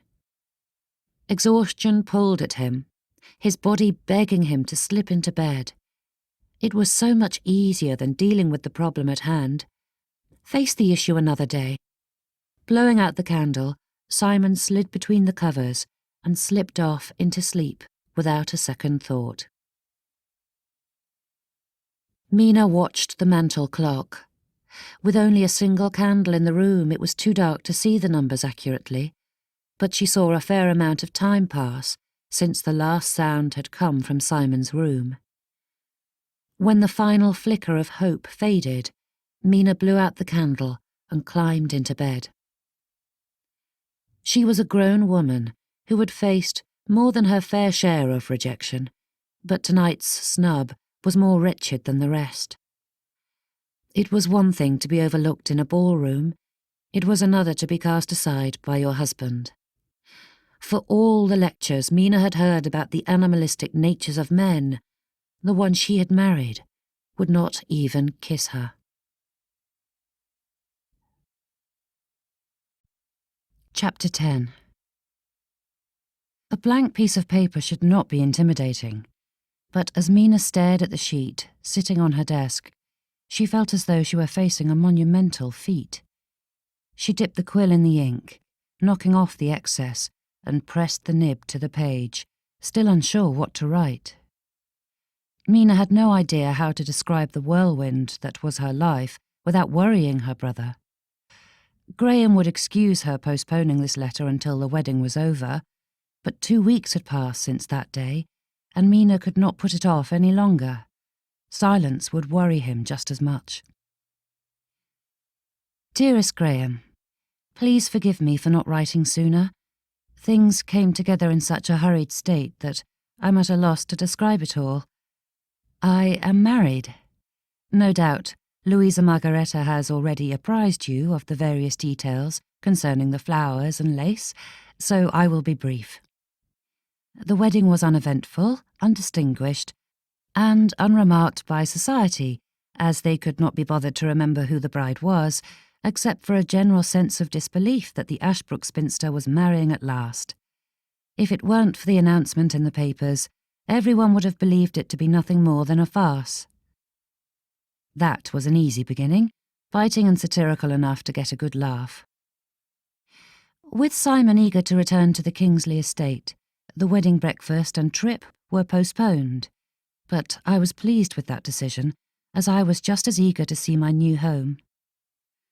Avebury Park is a lovely place, and I am anxious for you to visit, not only to view it, but to aid me in taming the wild beast that has taken residence in the park. The housekeeper is a terrifying creature. She roams the halls, feasting on poor hapless maids who dare cross her path. I am certain she would prefer it if the house were run more like one of your ships. She would march about with a cat-o'-nine-tails at the ready to keep her staff in line. On top of that all, she is not keen on turning over her role as head of household, and has been stirring up a quiet mutiny. I believe the stalwart butler, Jennings, is positively afraid of the creature, and Simon and his steward are ignorant of the issue.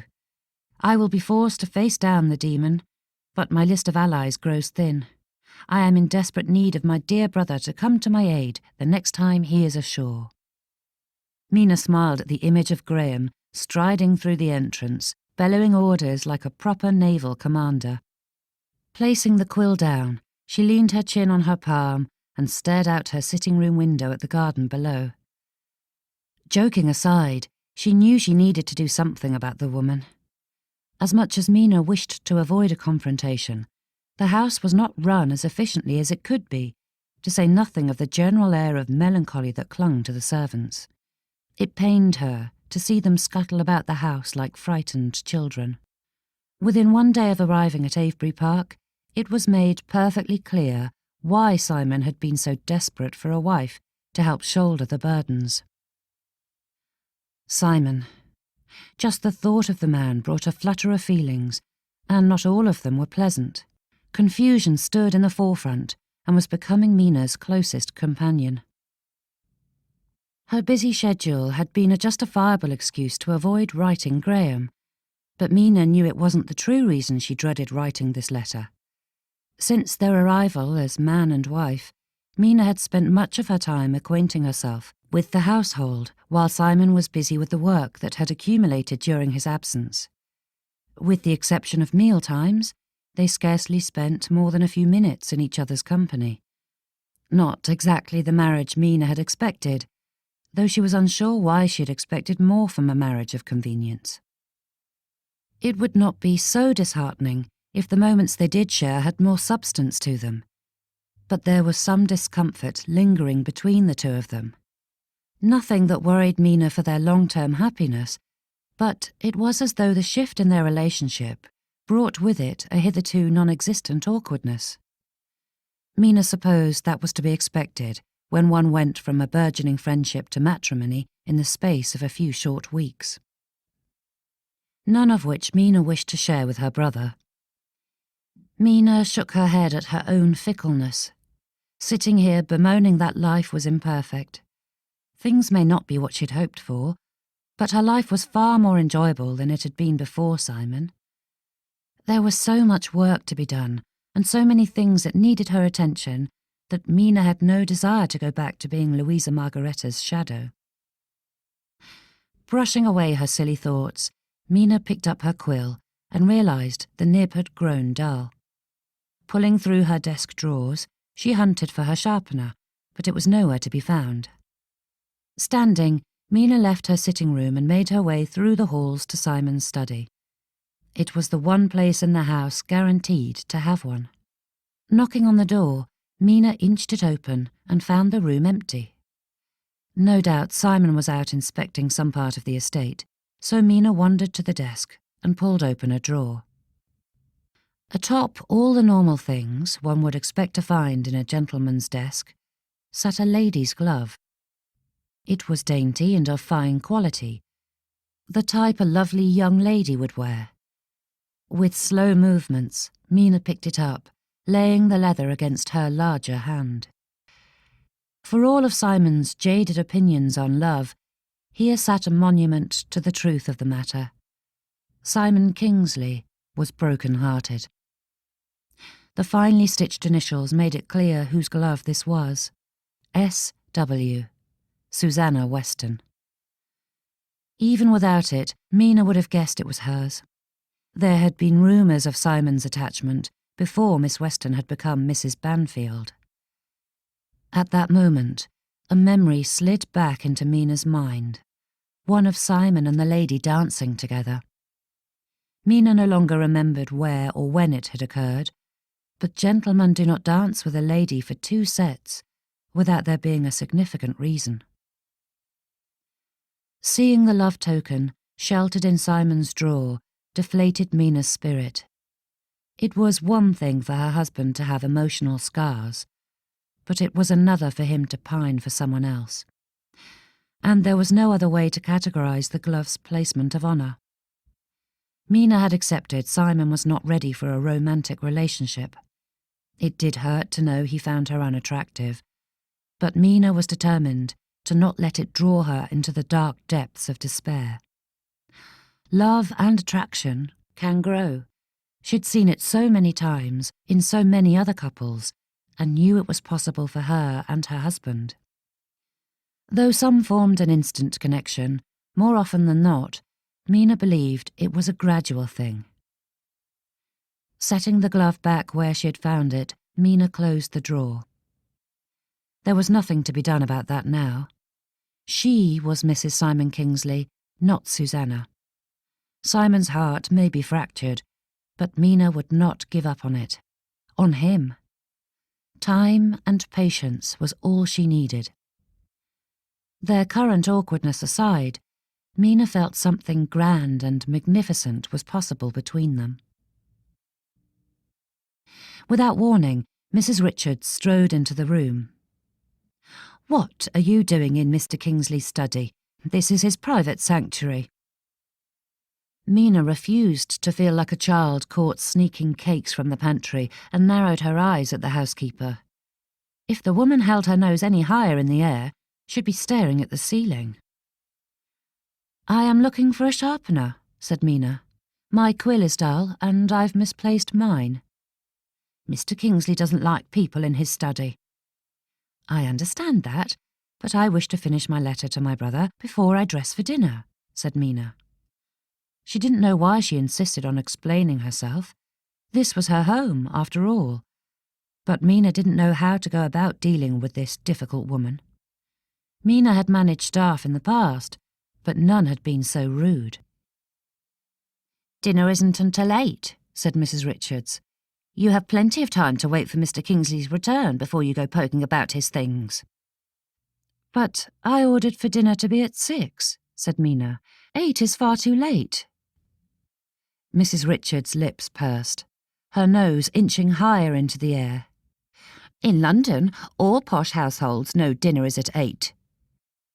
Mina wanted to shout. Mina wanted to kick something. Mina wanted to do some very unladylike things.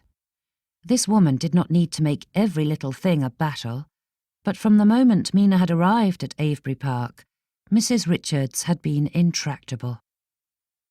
"We are not in London," said Mina, "and I specifically instructed that dinner be at 6. "At Avebury Park we eat at 8. My mistress was always very particular about the proper way of doing things. She was so fancy and fashionable, my mistress," she replied. "Besides, Mr. Kingsley prefers a later dinner." Mina had no reply to either statement. From what little she'd gleaned from their conversations about his family, Simon's mother hadn't taken an active role as mistress at Avery Park in years. Yet Mrs. Richards spoke as though Mina had supplanted the lady. As to the housekeeper's claim about Simon's preference, Mina didn't know her husband well enough to say for certain if it were true or not. When Mina did not speak, Mrs. Richards' lips curved into a triumphant smile, and she turned around with her nose poking precariously high and left without waiting for Mina's dismissal. With a sigh, Mina collapsed onto Simon's chair. Rubbing her fingers along her temple, she tried to stave off the headache, threatening to strike. Jests aside, Mina needed Graham's help. She was failing and didn't know how to gain control of the situation. What Mina needed was to dismiss the beast of Avery Park. There was no conceivable future where Mrs. Richards would bring the spirit and feeling into the household that Mina desired. Mrs. Richards didn't suit Mina, nor did Mina think that likely to change, but she was unsure of how to go about such a task. In her experience, most conflicts in the staff only needed patience and communication to resolve themselves. Mina had never needed to forcibly remove a member of staff from their position. "Oh, Mina, there you are." Simon's voice startled Mina, making her shoot up from the chair. Her face flamed as she felt, once again, like a child caught doing something naughty. "I'm sorry for intruding into your personal space," she said, tripping over her words. "I was looking for a quill sharpener and—" "This is your home," he interjected. "You are welcome to it. Check the upper left-hand drawer." Simon dropped a few letters on his desk and sat down in the chair opposite Mina. She pulled the drawer open, snatching up a sharpener, and sat back down. The two of them sat for a quiet moment that wasn't entirely comfortable, but Mina couldn't let this stand between them. They needed to reclaim the friendship they had, so she grasped onto anything that might spark a conversation. "What have you been up to today?" she asked. Simon gave her a smile, and a bit of the tension faded. "It's been a wonderful day. I'm finally caught up on my work, which is a relief," he said, before launching into a description of what he'd done. His passion for it captivated Mina's attention. It was hard not to get swept up in his excitement for the good, and his frustration at the bad. Simon cared so much for his land, his employees, and his tenants that Mina's heart warmed even more towards him. Chapter 11. The carriage bobbed, and Mina ran nervous hands across her knees. Her dress and coiffure were as close to perfection as she could manage, and Simon looked as dashing as ever. The evening would be a success. Mina knew it would be. The thought of attending an assembly full of strangers made Mina queasy, but the promise of dancing with Simon made her forge through the nerves threatening to ruin the evening. With him at her side, Mina knew everything would be perfect. No longer relegated to the sidelines to be politely ignored, Mina would dance with her husband and enjoy herself in the way she'd always wanted to. Their first outing as husband and wife. The first time she'd be presented in public as Mrs. Simon Kingsley. A chance to meet the neighbourhood. Having been in residence for such a short period, it was understandable that no one had come to call on her. Most likely, they all thought the newlyweds had not yet arrived home from their wedding trip. This would be Mina's opportunity to find her place in local society. "You look ready to faint dead away," said Simon.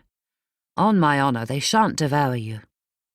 "Said by a man who has never faced down a pack of unforgiving matrons," said Mina. "Regardless of what you do, they probably pat you on the cheek, call you a dear boy, and send you on your way." Simon smiled and did not disagree. The carriage pulled to a stop, and Simon helped Mina out, tucking her hand in the crook of his arm. "It shall be fine," he whispered to her. Entering the assembly hall, Mina felt a wave of peace. The rooms reminded her so much of those back home that it helped Mina forget that the people inhabiting them were strangers. Mr. Baxter, Mrs. Baxter. Simon greeted them with a bow before introducing Mina. The assembly looks as lovely as ever. Simon spoke warmly and seemed oblivious to the coldness coming from the couple. Perhaps it was Mina's imagination, but she got the strong feeling that they were not particularly happy to see either of the Kingsleys, though Mina could not imagine what they found so detestable. As far as small talk went, the conversation was stilted and unremarkable, with the exception of the severe eye Mrs. Baxter gave her every time Mina deigned to speak. "Mrs. Baxter, would you be willing to introduce Mrs. Kingsley around?" asked Simon, as he caught sight of a gentleman on the other side of the room. "Mr. Drake is begging me to join him in the cards room." Mina tried to keep the panic from her expression, though from the tightening of Mrs. Baxter's lips, Mina knew the lady had seen it. Anxiety pushed Mina to call after Simon and beg him to return, but she would not give in to such an entirely pathetic and desperate impulse. Besides, she refused to coerce her husband to stay at her side. Mrs. Baxter led Mina to another group of ladies, and Mina sent out a silent prayer that she would get through this. The important thing was that she had a companion beside her. However unlikable Mrs. Baxter appeared to be, it was better to have someone at her side than to go it alone. Mina wished she could muster up more bravery, but approaching strangers was beyond her capability. Mina didn't lack conversation if approached, but to insert herself into unsolicited discussions made her sweat and tremble in a very awkward fashion.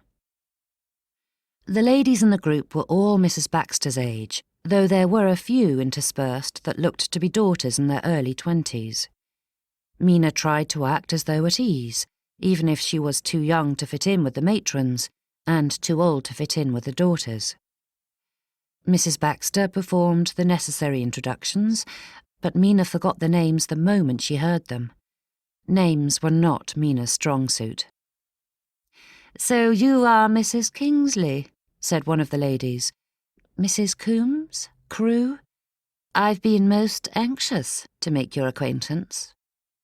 Mina smiled and hoped it didn't look too tight or pained. "I've been looking forward to mixing with Bristow Society." "Yes," the lady said with a grin that looked far too predatory for Mina's comfort. "Well, I've been so interested in seeing the lady who caught our Mr. Kingsley. As none of our local girls enticed him, I knew you must be a rare breed of woman." The way the lady said rare breed reminded Mina forcibly of the girls she'd known during her seasons in London. The type that flatters one's face before plunging the metaphorical knife in one's unsuspecting back. "Oh, yes," said another of the ladies. "I hear you had a whirlwind courtship. It happened so fast that no one in town appears to have known about it." "A speedy love match," said Mrs. Baxter, the barest hint of ridicule lacing her words. "Mr. Kingsley must have been excessively entranced by you." The carefully chosen words, the delicate tone and emphasis. Mina had been in society for too long to be naive to their meaning. They were mocking her. They knew Simon was no more in love with her than his horse, probably less, for at least he'd spent several years getting to know his steed. Knowing the lady's intent should have made it easier to deflect the barbs, but they struck too close to Mina's vulnerabilities. She wished she had some witty rejoinder to send back, but none came to mind. Mina never knew how to deal with the society cats that adored clawing at her. She found it better to avoid them, but caught up in Mrs. Baxter's web, Mina was stuck talking with these ladies. This was going to be a long evening. It had taken Mina well over an hour to separate herself from Mrs. Baxter and her cold-hearted cronies, and now found herself in a very familiar spot. True, she'd never been in this assembly hall before, but Mina was well acquainted with the ostracised edges of the ballroom. She'd spent many an hour there, and found they were basically the same, regardless of the venue. Sitting in her chair, she watched the dancers, tapping her foot along to the music. If she focused on the lively tunes and the beauty of the room, she may be able to forget the unmitigated disaster this evening had become. Mina knew she was a fool for expecting her role in society to change. It wasn't that she had anticipated some magic transformation, but Mina had believed tonight would be different. At a bare minimum, Simon would dance with her and be the friend she'd thought him to be. Her thoughts were growing too maudlin. The despair of the evening was wearing at her, forcing tears into Mina's eyes. She fought them back, blinking and covertly fanning her face, but there was not a thing to be done about the matter. From somewhere to the right, a conversation caught Mina's attention. A group of young ladies stood gathered together a short distance away, and though she did not recognize any of them, the leader looked too similar to Mrs. Baxter to be anything other than the lady's accursed progeny. With their heads together and their fans flapping in a perfectly practiced manner, they gossiped in the exact same fashion as their mammas. Mina sighed. She had just escaped such conversations, but it appeared she was to be subjected to another round of genteel mockery. "I must say I am shocked that they would parade around as if nothing were amiss," said the young Miss Baxter. "After the way Mr. Kingsley treated you, I am surprised he would wish to stay in the neighbourhood," added another of the girls. Their mammas were far more expert at their subtle criticisms and backhanded compliments. These girls needed more practice to be as deadly, but no doubt they were on their way to flourishing careers as backbiting society matrons. "His finances must be far worse than he lets on," said Miss Baxter. "Why else would he marry such an unattractive thing? I hear she came with a hefty dowry." "That's not the only thing hefty about her," tittered the third girl. "Even so, the dowry wasn't grand enough to entice any of the other gentlemen in London. They say she is nearly 30, said the first cohort, with a tone that made 30 sound as though it was akin to a bout of the Black Plague. Mina was 30, to be precise, but the girls weren't looking for precision. They were looking to cause pain. Speaking with the edge of a hushed tone to make it sound unintentional, but with enough volume to carry. It was not the first time Mina had endured such treatment. If only it wasn't so effective. She knew she shouldn't care about the opinion of these shallow people, but as much as Mina wished to dismiss them, their words pierced her heart. "So, you are the young lady who snapped up Simon Kingsley." Mina blinked a few times, pushing away the tears before raising her gaze to the elderly woman standing before her with a regality that would put the royal family to shame. Mina was not in the mood to deal with another person come to gawk and mock. But as much as she wanted to ignore the lady, Mina's manners wouldn't allow it, even if the lady's own manners allowed her to approach without an introduction. "I rather think it was he who snapped me up," replied Mina. It was an accurate reflection of her marital situation, and Mina hadn't meant it to be a clever verbal parry, but the lady chuckled nonetheless. "I've wanted to meet Bristow's newest resident," the lady said before sitting down beside Mina. "I would have come by Avery Park for a proper introduction, but I was out visiting my grandchildren and only arrived home yesterday." Before either Mina or the mystery lady said another word, a pair of Mrs. Baxter's friends approached with a curtsy to the lady beside Mina. "Lady Lovell, it is so good to see you returned to us," said one of the ladies, followed closely by the other saying, "We hope your travels were enjoyable." Lady Lovell's eyelids lowered a touch, though she showed no other outward signs of emotion. She also did not speak. Apparently, her manners allowed more leeway than Mina's. "Mr. Ellis and I were so hoping you would be back in time for our dinner party next Thursday," said the First Lady. "As I have not accepted any of your other invitations, I don't see why I would do so now," said Lady Lovell, placing both her hands atop her cane. The lady's gaze turned so cold, Mina was surprised the others had the fortitude to stay standing, though she noticed Mrs. Ellis tremble. "Dear," said Lady Lovell to Mrs. Ellis, "I hate to say it, but you must look to your daughter." She nodded her head towards one of Miss Baxter's confidants, who was now entertaining a group of laughing young men, flirting flagrantly with each of the gentlemen. "With the tear on her flounce, one might get the most audacious ideas about what she has been up to while your attention is so divided." Mrs. Ellis paled and hurried over to her daughter with the other lady trailing behind her. Taking the girl by the arm, Mrs. Ellis hurried her daughter into a sitting room to assess the damage, though Mina noticed no issues with the girl's dress. "Jumped up nincompoops," said Lady Lovell. "It makes them feel important to bow and scrape at my feet, though they'd be shocked and dismayed if they knew they were attempting to win over a merchant's daughter. It's insufferable." Throughout her speech, Lady Lovell became more animated, even knocking her cane against the floor to punctuate her words.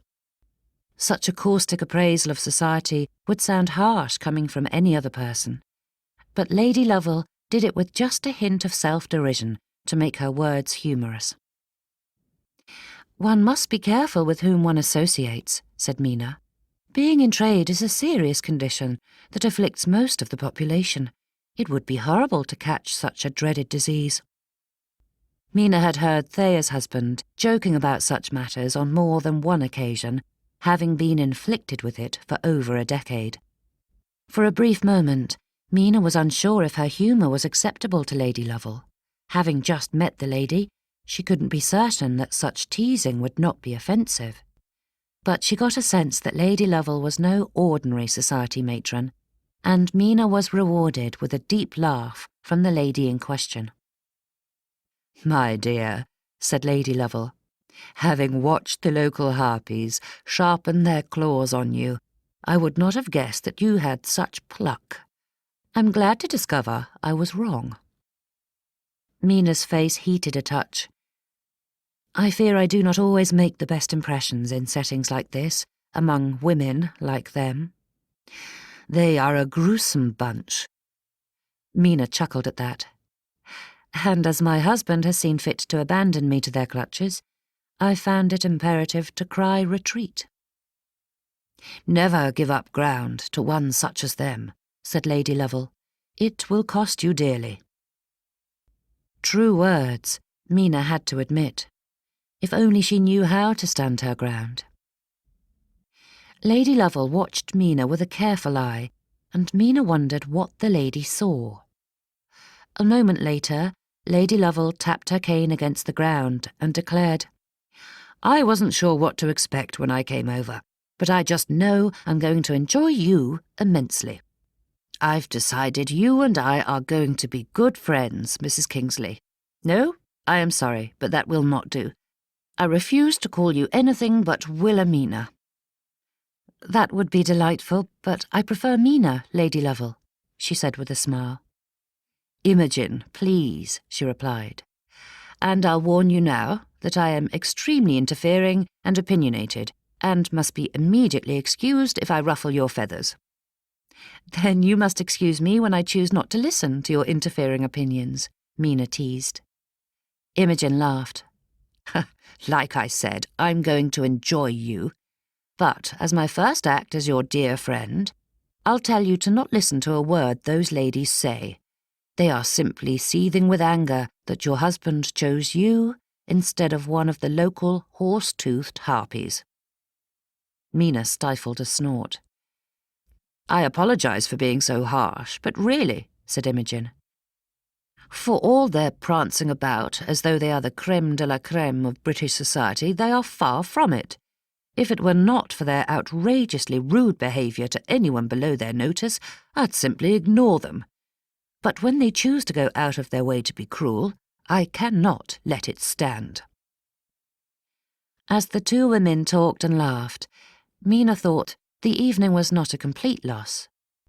And, just as the clock chimed 10 o'clock, Mina saw her husband striding towards her. The thrill of seeing him approach flushed away the last remnants of the women's vitriol. He was coming to dance with her, making the evening complete. Simon would approach, offer his hand, and lead her through the next set.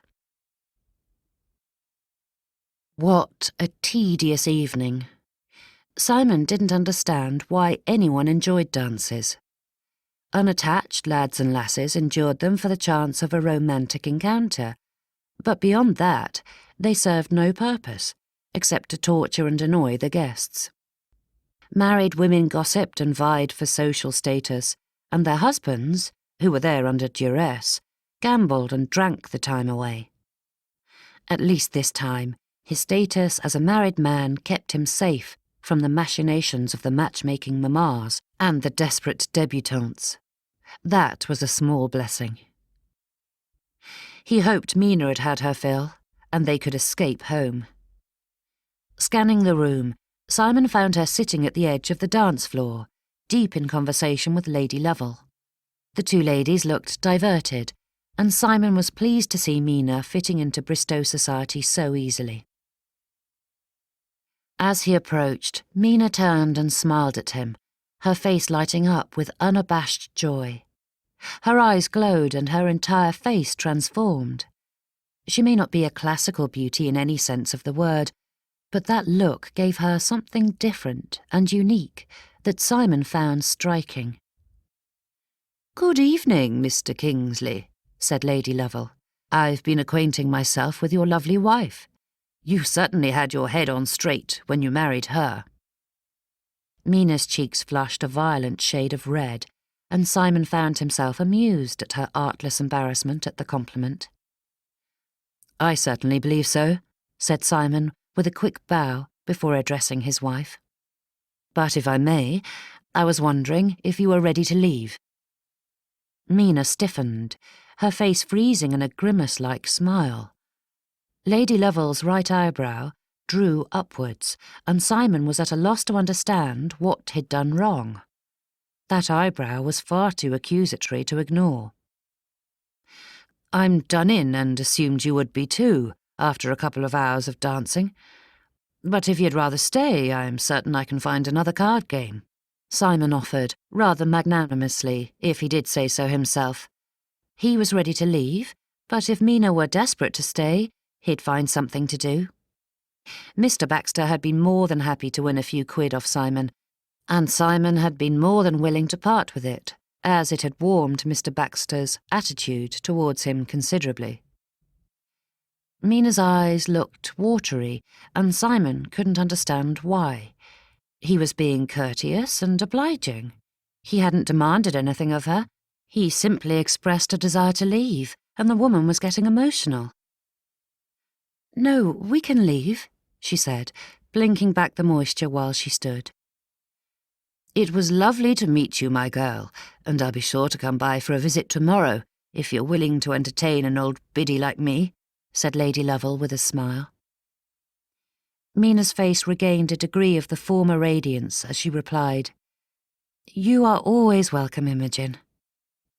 Lady Lovell's grin dropped as she turned her eyes to Simon and gave him the clipped farewell, "Mr. Kingsley." Simon cut a quick bow and escorted Mina away, unsure how he had become the ogre in this scenario. These women must be twisting his words into something sinister or cold-hearted, and the thought chaffed. His mood only grew darker as Mina's spirits grew visibly melancholy during the carriage ride home. Marriage was not supposed to be so complicated or irritating. Tonight was far worse than any other ball or assembly Mina had suffered through. With the bright exception of Imogen, Mina had been mocked, criticised, and ignored, which was not wholly unlike other balls or dances she'd attended, but Simon's behaviour crippled Mina's heart. "If you wanted to stay, you should have said so," said Simon, nearly growling in his displeasure as he stared out the carriage window at the passing darkness. "I wasn't forcing you to leave." "It's not that," said Mina, her voice sounding pathetic. "Then what?" Mina did not know how to answer in a way that would not make her sound like a miserable child. Or worse, make Simon pity her and her antisocial ways. To admit she wanted to dance would only make him feel obligated to stand up with her, and that was not what she wanted. Not truly. She wanted him to desire to do so of his own volition. She'd seen him do so with plenty of other ladies before, so it was clear he didn't have a passionate distaste for it, if his partner was enticing enough. For once, Mina had hoped to have a willing partner. Instead, she had a man who hadn't even noticed she'd been a wallflower the entire evening. There was no way to explain it all, so Mina said, "It's nothing, truly." Mina didn't know why she'd bothered speaking, as both of them knew it was untrue. Simon scowled at the window and grew more tense and distant with every passing second. When they arrived home, Mina didn't wait for his assistance and hurried out of the carriage and up the front steps, not slowing until she was safely away in her room, the tears coming before she shut the door behind her. Only a few weeks in, and Mina wondered if Simon regretted their marriage.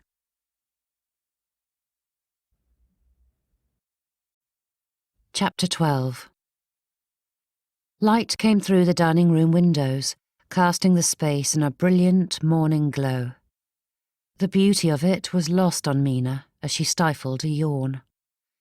She wished her exhaustion was because of a night full of dancing and frivolity at the assembly, but there was nothing joyful about the disappointments and worries that had driven her to toss and turn in her bed.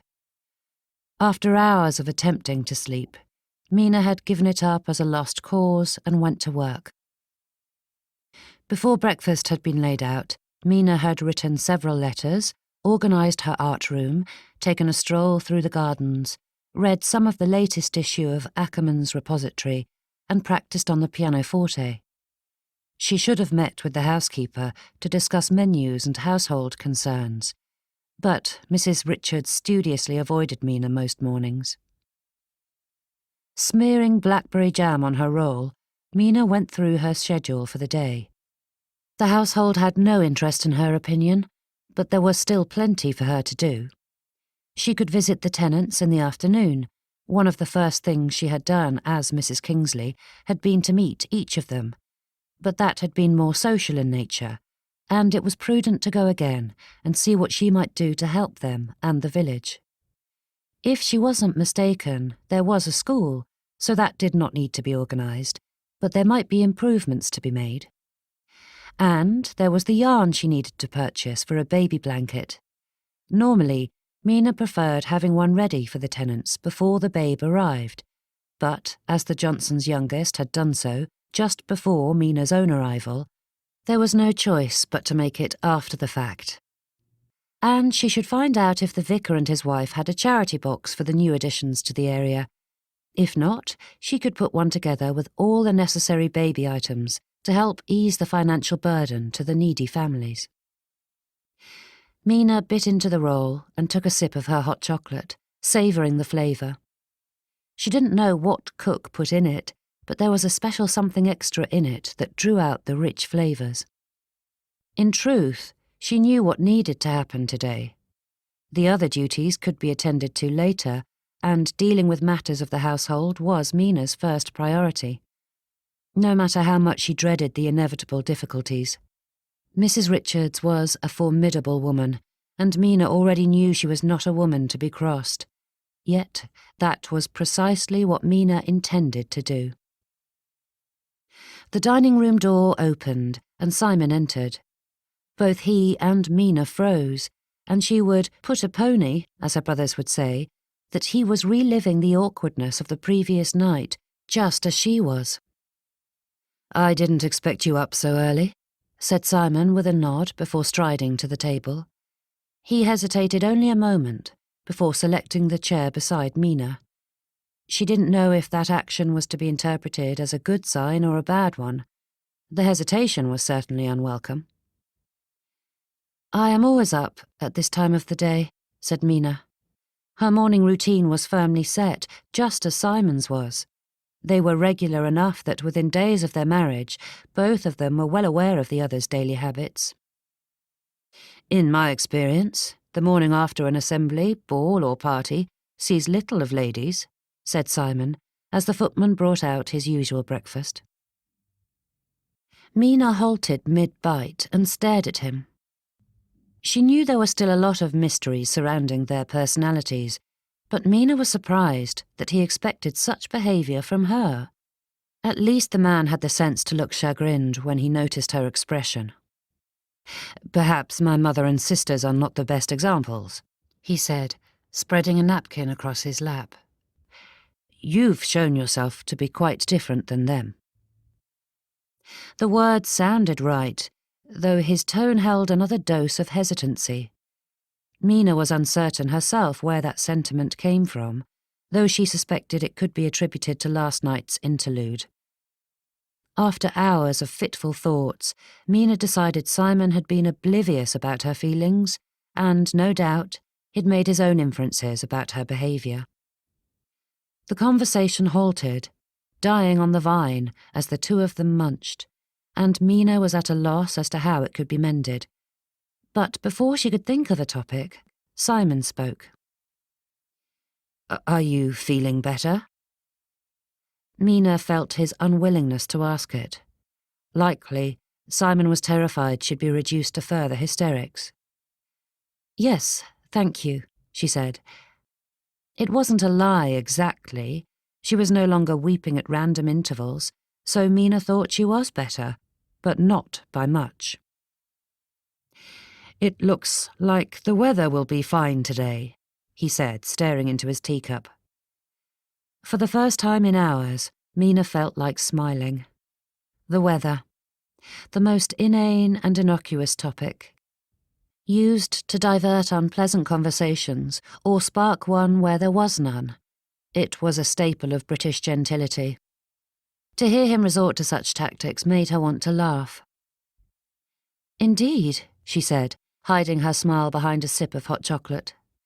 "It would be a perfect day to take a ride out on Bow, but Louisa Margaretta still has not sent him. I miss a good ride in the morning." "Yes, I remember you said you enjoyed that," said Simon, looking her in the eyes for the first time. "There are quite a few fine animals in the stables you could use in the meantime." "Thank you, but I could not possibly allow myself to be unfaithful to my dear Beau. He is too good a friend for me to treat him so poorly." "He's a temperamental beast?" "Hardly," she replied, filling her words with a hint of melodrama. "But he does get forlorn when I leave him each season, and I found the only remedy is to remain true to him in my absence." Simon gave Mina a smile, and her heart grew lighter for it. "When are your things to arrive?" he asked. "Another few weeks at the very least. With the wedding, Louisa Margaretta and my brother decided to leave London early in order to pack my things. She insisted on overseeing the project herself, so it's likely we might be celebrating our anniversary before it arrives." Slowly at first, the conversation picked up, and some of the awkwardness melted away. Not in its entirety, but it was a start. This exhausting day was not even halfway through, and Mina felt as though it had stretched on for weeks. She leaned forward on the sofa, rubbing her temple. She had taken a tisane, but Mina knew from experience that her headache would not dissipate so easily. A byproduct of her sleepless night, the only cure for it was the one thing Mina couldn't get. She had attempted a nap, but her mind remained too restless for such things. Examining the drawing room, Mina distracted herself by redecorating it in her mind. It had to be one of her favourite spaces in the house. The windows opened to the garden, filling the room with a floral perfume, and it received the perfect amount of light in the afternoon. All in all, it had the makings of an ideal room for entertaining, even if it was not the ideal room for making grand statements of wealth and pomp. It was smaller than the formal sitting room, and was far more simply decorated, making it clear to Mina that the previous mistress of Avebury Park had not put much thought into the space. But with just a few touches here and there, Mina knew it would fit her needs admirably. The door opened and a footman entered. "Lady Lovell, ma'am." Mina nodded and stood. The woman in question breezed in through the door, thumping her cane all along the way. Without waiting for Mina to invite her, she sat down on the sofa opposite Mina and gave her a long, scrutinizing look. "You didn't sleep well," she said. "Would you like some refreshment?" asked Mina. "None of your polite diversionary tactics," said Imogen, punctuating the statement with a crack of her cane. "Out with it." "No, I did not sleep well," replied Mina, feeling the first flutters of a smile lightening her spirits. Imogen sat silent for a moment. "That's it? No deeper explanation? No weeping and wailing? Cursing your husband to the eternal pits of hell? I expected much more entertainment, Mina. I'm disappointed." At that, Mina laughed. The woman looked so put out, but in a good-natured, comical way, and not at all like the poisonous gossip-mongers that littered society. Imogen's face shifted, her eyes growing soft. "Laughter aside, I'm serious, my dear. How are you faring?" Mina could handle pushing and prodding, but the heartfelt question brought tears to her eyes.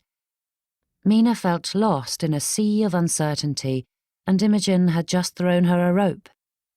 There was no one for her to talk to. She wrote Thea daily, but the mother of 4, 5 if you counted Frederick, which Thea often did, had her hands full with her brood. Even with Mina shouldering the cost of the post, Thea could not afford the time to correspond as often as Mina wished. That aside, it was never as consoling as a proper tête-à-tête. Though she knew she must make a pathetic picture, Mina unravelled the story in its entirety to Imogen. Her life, her disappointments, her marriage, all laid bare before this relative stranger. But Mina couldn't help herself. Once begun, there was no stopping the confusing mess from spilling forth. As it progressed, Imogen shifted closer until she moved to sit beside Mina and put an arm around her shoulders. "You dear girl," said Imogen, her voice rough. "After our short conversation last night, I had an inkling that I would adore you, and this just confirms it." Mina glanced at her. "Do not give me that look, Wilhelmina Kingsley," said Imogen with a stern, yet grandmotherly eye, before retrieving a handkerchief from her reticule and placing it in Mina's hand. "We are very alike, you and I. Not in all things, but in our hearts. I believe we are kindred spirits. And, as I said last night, I am domineering and opinionated, so you must accept my statement as fact." Mina gave a watery chuckle, dabbing at her eyes with the handkerchief. "You must think I'm a gudgeon." "No, I think you're hopelessly optimistic and kind, though the world has taught you to be otherwise." Imogen opened her reticule and retrieved a portrait. It was of a young man with a powdered wig, the type Mina had seen in her family's portraits from 50 or 60 years ago. "This is my husband, Gilbert," said Imogen, her fingers brushing the metal frame. "My dearest love, though it took me several years of marriage to realize it." Imogen smiled at Mina's look of confusion. Like many of our age, we had an arranged marriage. Not terribly different than your own, though Gilbert was looking more for a handsome dowry than a helpmate. The first years of our marriage were difficult. There was no love and little kindness. Like you, I struggled with society, but it was because of my low birth and perceived pretension at marrying so far above my station. I let my struggles bleed into my marriage, and Gilbert let his frustrations at losing his bachelor lifestyle do the same. But eventually— Imogen paused and repeated that with emphasis. Eventually, that changed. First we had cordiality, then respect, then friendship followed. From that grew the greatest love I could have ever imagined. Imogen laid the portrait down and took Mina's hands in hers. The warmth and kindness in the lady's eyes and the gentle reassurance of her touch brought more tears to Mina's eyes. She was a grown woman who should not need such mothering, but Mina was grateful to receive it all the same. "Don't give up hope," Imogen said. "From what you say, you and Simon have a stronger foundation than we did, and he is far more mature and sensible than Gilbert was at his age. Be patient. All men have varying degrees of obtuseness written into their makeup. It is in their blood, and there's no helping it. But given time, he will see your true value and love you all the more for it." Mina nodded. It was too early to give up hope of a happy ending. Imogen patted Mina's knee and gave a firm nod. "Now, tell me all about this cottage of yours. It sounds lovely."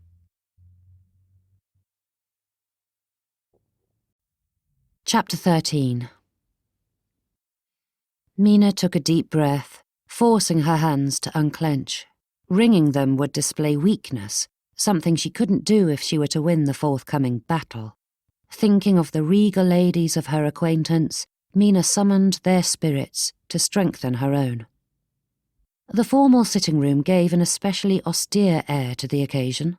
As the ladies of the neighbourhood continued to boycott her society, Mina hardly spent any time in it, but it was the perfect arena for the skirmish. Sitting on the edge of the sofa with the most perfectly composed posture, Mina waited for the fight to commence. Having spent a month studying the household and familiarising herself with its strengths and weaknesses, Mina was as prepared as she could be to face Mrs. Richards. Despite the indomitable housekeeper's best efforts to keep her in the dark, Mina knew every in and out of the household.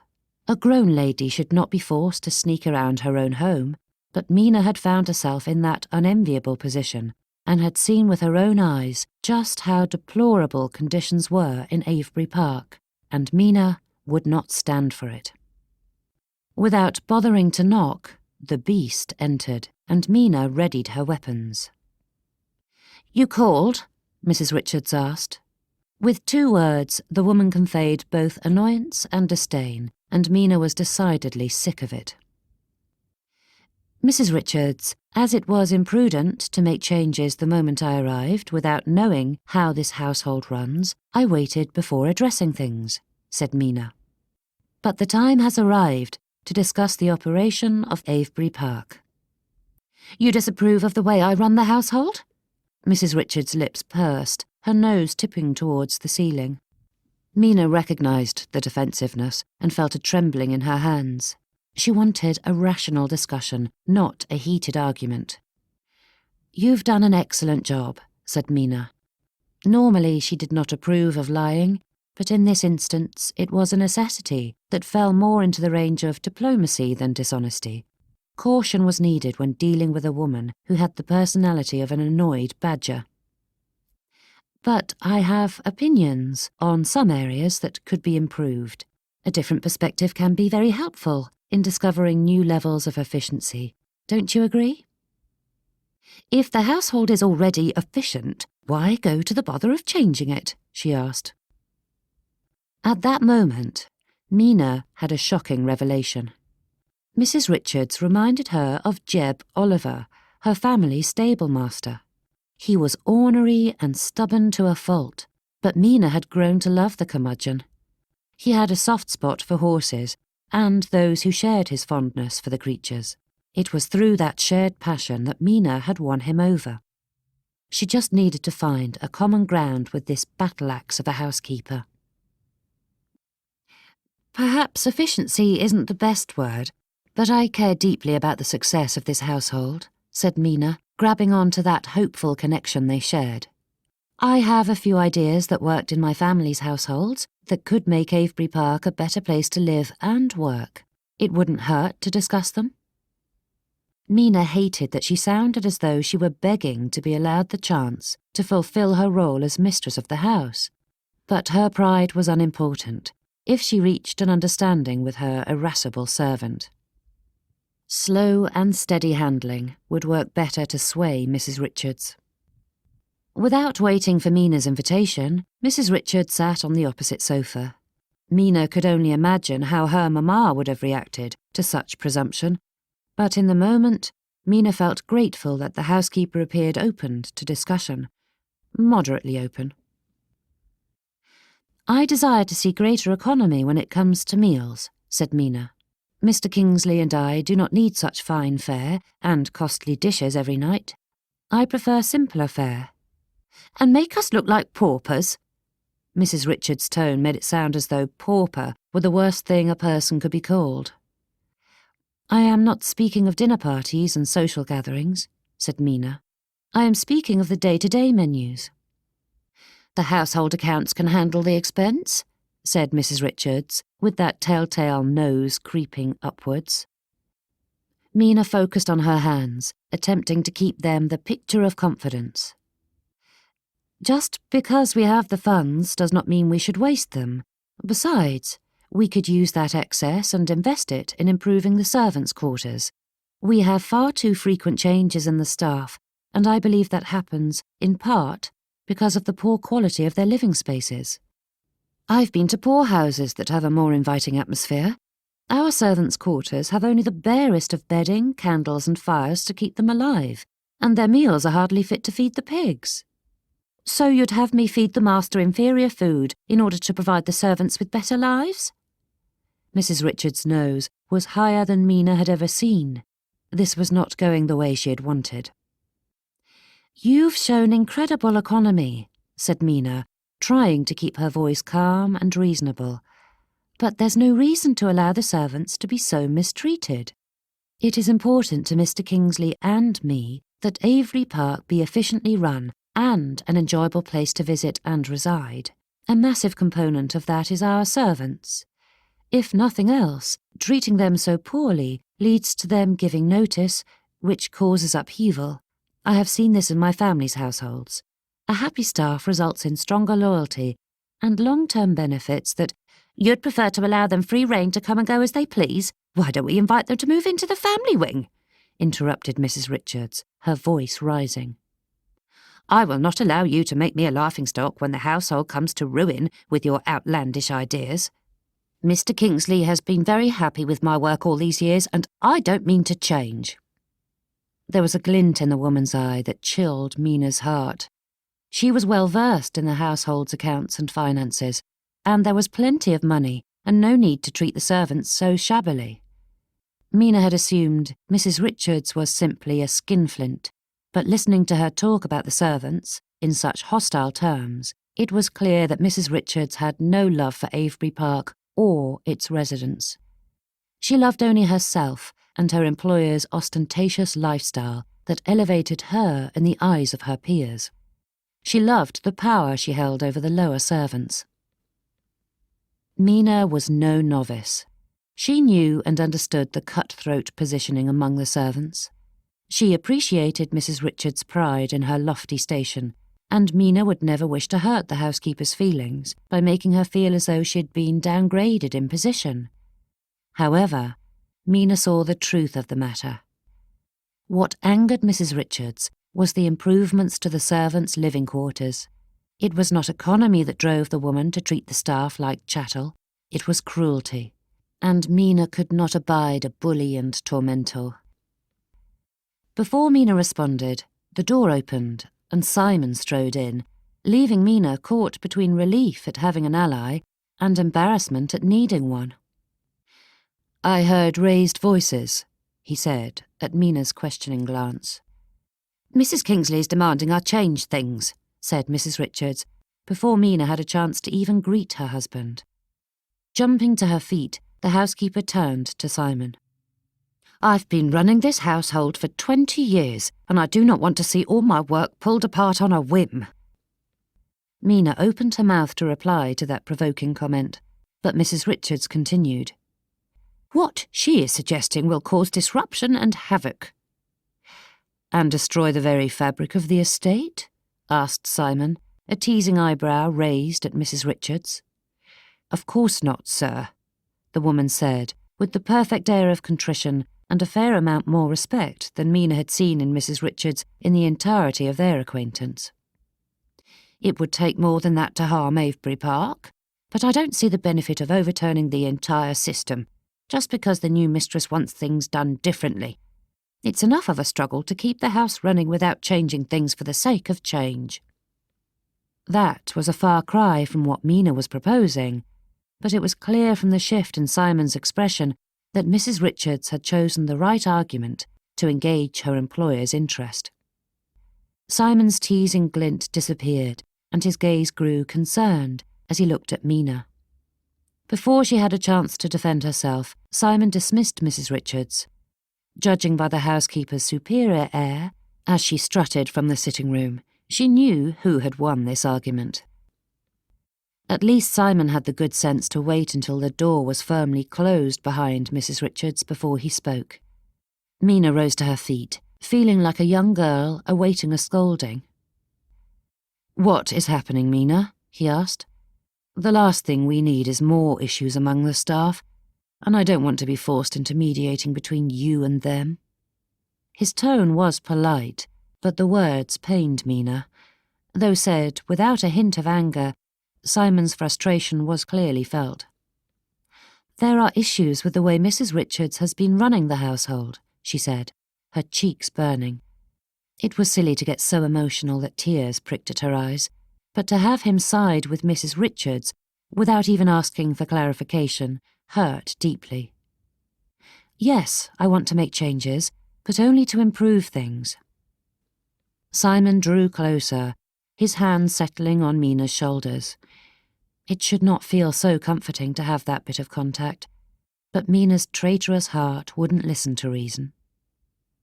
"I didn't mean to upset you," he said. His hands fell away, and Mina was disconcerted at how much she felt their loss. "I am sure you are right, and there are things that need to change," he said. "However, you need to be cautious about upsetting the way things have been. Mrs. Richards has a lot of experience running a household. The things haven't been perfect, and I hope you will improve it, but I would hate to see everything upended just because we do things differently than at your family's estate." Mina wished she were braver and had the fortitude to speak up at that moment. Simon married her for the purpose of helping out with the household. It was clear that things were not working, and Mina wished to fix them. But however unknowingly, Simon was effectively tying her hands when it came to Mrs. Richards, simply because he feared Mina would upset things further. He had expressed confidence in her abilities when he had married her, but obviously he did not trust them as much as Mrs. Richards. Simon wanted a wife to make things better, but without changing the way things were run. Mina wondered if he saw the hypocrisy in his actions, but as most people were blind to their own shortcomings, she doubted it. "Are you interested in attending the assembly on Friday?" he asked. Having been so lost in her own thoughts, Mina hadn't noticed the shift in conversation until Simon asked her a second time. "The assembly?" Mina blinked, struggling to gather her wits. "I'm surprised you would ask. You don't seem to enjoy them." "I don't," said Simon with a self-derisive smile. "I only attend under duress, but I would gladly accompany you if you desire to go." Mina's eyebrows raised. So you are offering me the opportunity to force you to go? Not my most eloquent of invitations, but you haven't answered my question. It was not a difficult decision for Mina. Though touched by his offer, Mina had no interest in inflicting an unpleasant evening on either of them. "Thank you, but no," said Mina. "I find I am not so fond of assemblies." Mina had never thought of herself as much of an actress, but Simon appeared to believe the lie, for he smiled and took his leave. The moment the door was shut behind him, Mina slumped onto the sofa with a heavy sigh. It wasn't supposed to be this difficult. Mina was just trying to fulfill her role the best she could, and there was no support from the man who had plucked her from her former life and dropped her in the middle of this mess. Mina yearned for Thea's comfort and good sense.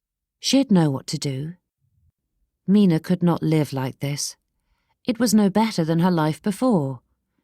At the outset of her marriage, it had seemed like an improvement, but it was now apparent that nothing had changed.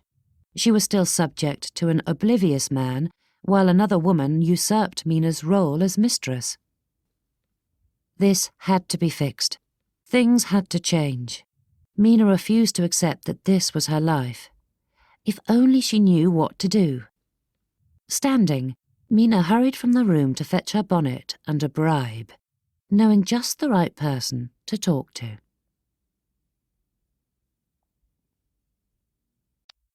Chapter 14. "She did what?" Imogen's voice came out shrill, but her righteous anger on Mina's behalf was comforting. "And he told you to defer to her judgment?" But Imogen needed no confirmation before launching into a tirade about half-wit husbands and upstart servants. With a displeased huff, Imogen rang the bell sitting on the side table beside her. "Roger," she said to the footman who entered the sitting room, "please bring us some tea to go with the lemon madeleines Mrs. Kingsley has brought me." "Those were a gift," said Mina. "Advanced payment for listening to my ever-growing list of troubles. You need not share them with me. I know how much you adore them." Imogen's face softened. "Thank you, my dear, but you cannot expect me to be patient and wait until you've gone to enjoy them, and I cannot do so in front of you, so we must share them. Besides, refreshment is most certainly required to tackle an issue such as this." "I apologize for foisting my problems on you," said Mina, her shoulders drooping. Imogen waved off her concerns. "Nonsense, my dear. I'm honoured that you would think to confide in me. I appreciate anyone who simply tells their problems, rather than forcing me to winkle it out of them like the interfering biddy I am. It gives us more time to come up with a solution." "So it's not hopeless?" asked Mina. She hated that her voice sounded so pathetic. Then again, she hated that she had come running to Imogen like a lost puppy looking for its mother. Imogen gave Mina a look that conveyed her deep disdain for such an attitude. "Really, Mina, don't tell me that you are one of those woe-is-me misses. I took you for someone made of sterner stuff. It is one thing to be upset and have your moment, but giving in to hopelessness is another. Chin up, my dear. You have a difficult road ahead, but it's not insurmountable." Mina wanted to believe Imogen, but the situation did not seem so hopeful in the moment. "You are dealing with bad habits on all fronts, I'm afraid," said Imogen. "Mrs. Richards is used to a rudderless ship, and I am guessing you have never dealt with unruly staff before." Mina did not need to confirm it. The older lady's eyes saw straight through her. "And it does not help that their previous mistress had such a dislike of domesticity," said Imogen with pursed lips. "Amelia Kingsley never cared about anything other than herself, and you are paying for that, both from the staff and your husband." The conversation paused for a moment as Imogen's maids brought in the ordered tea. Watching their quick and easy movements, Mina felt quite jealous and homesick for her old household that ran just as efficiently. The servants at Avebury Park were not inept, but Mrs. Richards' strong-armed tactics upset the staff, leaving them in no fit state to fulfill their positions to the best of their abilities. Once the tea and madeleines were served and the maids gone, Mina asked the question she had wanted to, since Imogen mentioned the former mistress of Avebury Park. "What did you mean about Simon's mother?" asked Mina. "I'm afraid I know little about his family. He rarely speaks of them, and most of my friends are as little acquainted with the ins and outs of society gossip as I am." Imogen nibbled on a madeleine with a coy smile. "That puts me in a terrible bind, my dear. To tell you the truth would land me in the role of gossiping busybody." Mina blushed, but before she opened her mouth to apologize, Imogen laughed. "I am jesting, Mina. As you well know, I adore being a busybody. Though only on the side of the righteous, of course. However, I feel in these circumstances it would be best for you to get the story from your husband. I will say that Amelia and John Kingsley married for love in a time when most marriages were arranged on some level, but what little love they had soured quickly." That piqued Mina's curiosity, and she desperately wanted to wheedle the rest out of Imogen, but Mina sensed there was a lot to Simon's family history and knew that Imogen was probably right. Until Simon was ready to tell her himself, it was enough to know that the Kingsleys were a damaged family. Mina sipped her tea, more from an innate response to the cup in her hand than a desire for the drink. Simon was such a mystery, and she wanted nothing more than to run to him and shake every secret free, but to force him to do so would only harm their tenuous relationship. Unfortunately, Mina knew she needed patience, a quality she was running short on at present. Never mind the underlying fear that lurked in the nether reaches of her heart, that time may not be enough for her and Simon. "Oh, I see a lot of thoughts churning in your mind, my dear," said Imogen between nibbles. "It is best to let them out, or you will end up a bedlamite." Mina set down the dish and gathered her hands in her lap. Staring down at her fingers, she struggled for the words. She began, though she faltered.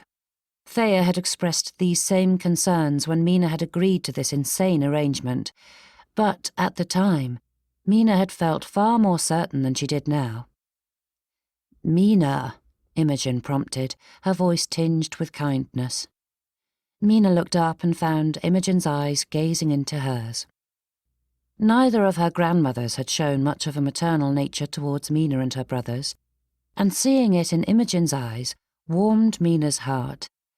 It had been so long since she'd had a mother figure of any sort in her life that Mina's soul latched on to Imogen. Luckily, the lady seemed equally determined to take on that role. "What if I was wrong?" asked Mina. Saying the words aloud brought a swift flash of panic. "What if Simon never grows to love me? What if I married into a loveless marriage that is little more than a business arrangement?" "Oh, dear heart," said Imogen, abandoning her tea and madeleines on the end table. "Answer me this. Do you feel as though you have a friendship with Simon?" If it had been only a few weeks ago, Mina would have said yes. Outside of Thea and Imogen, Mina felt more comfortable and close to Simon than anyone, even her brothers. She thought back on the conversations they'd shared, their similar goals and ambitions, and knew that they'd had a solid friendship, though at the moment she felt less confident in her answer. "I will take that as a hesitant yes," said Imogen, scrutinizing Mina's face. "And why do you love Simon?" The question gave Mina a jolt, as she had never admitted her feelings aloud. Not to anyone. She had admitted to caring deeply for Simon, but there was a vast difference between caring and loving. Yet, even with his strange behaviour of late, Mina could not deny that her feelings ran deeper than admiration. "Do not get missish on me, Mina," said Imogen. "I can see it plain as day that you do." Mina's eyes grew wide, and panic swept through her. She could not bear the thought that her secret was so clearly written on her face. "Calm down, my dear," said Imogen. "I doubt that anyone else has guessed, but I have a sense for such things. Now, tell me why you love him." Mina sighed. "He has such a passion for his life, and he works so hard to improve his estate, not just for his family, but for his tenants. It is hard not to admire someone who strives to better the lives of others. And he is honourable, and he may not always see past his own nose, but when he does, he is kind and giving." The words flowed forth, bringing up every heartfelt feeling she had for the man. During it, Imogen's eyes glimmered with joy. "Sweet Mina," she said when Mina finished, "don't you dare give up hope. Love is a fickle thing, but it often sprouts when respect and friendship are present, and you certainly have that in spades. Simon has not had great examples of love in his life, and he may be a little slow to understand just what it is. Just show him your sweet heart and devotion, and he will see the truth." Mina gripped Imogen's free hand and allowed the comfort to drive away her fears. "But we must do something about your housekeeper," said Imogen, shifting the conversation back to its start. "Luckily, I have a plan."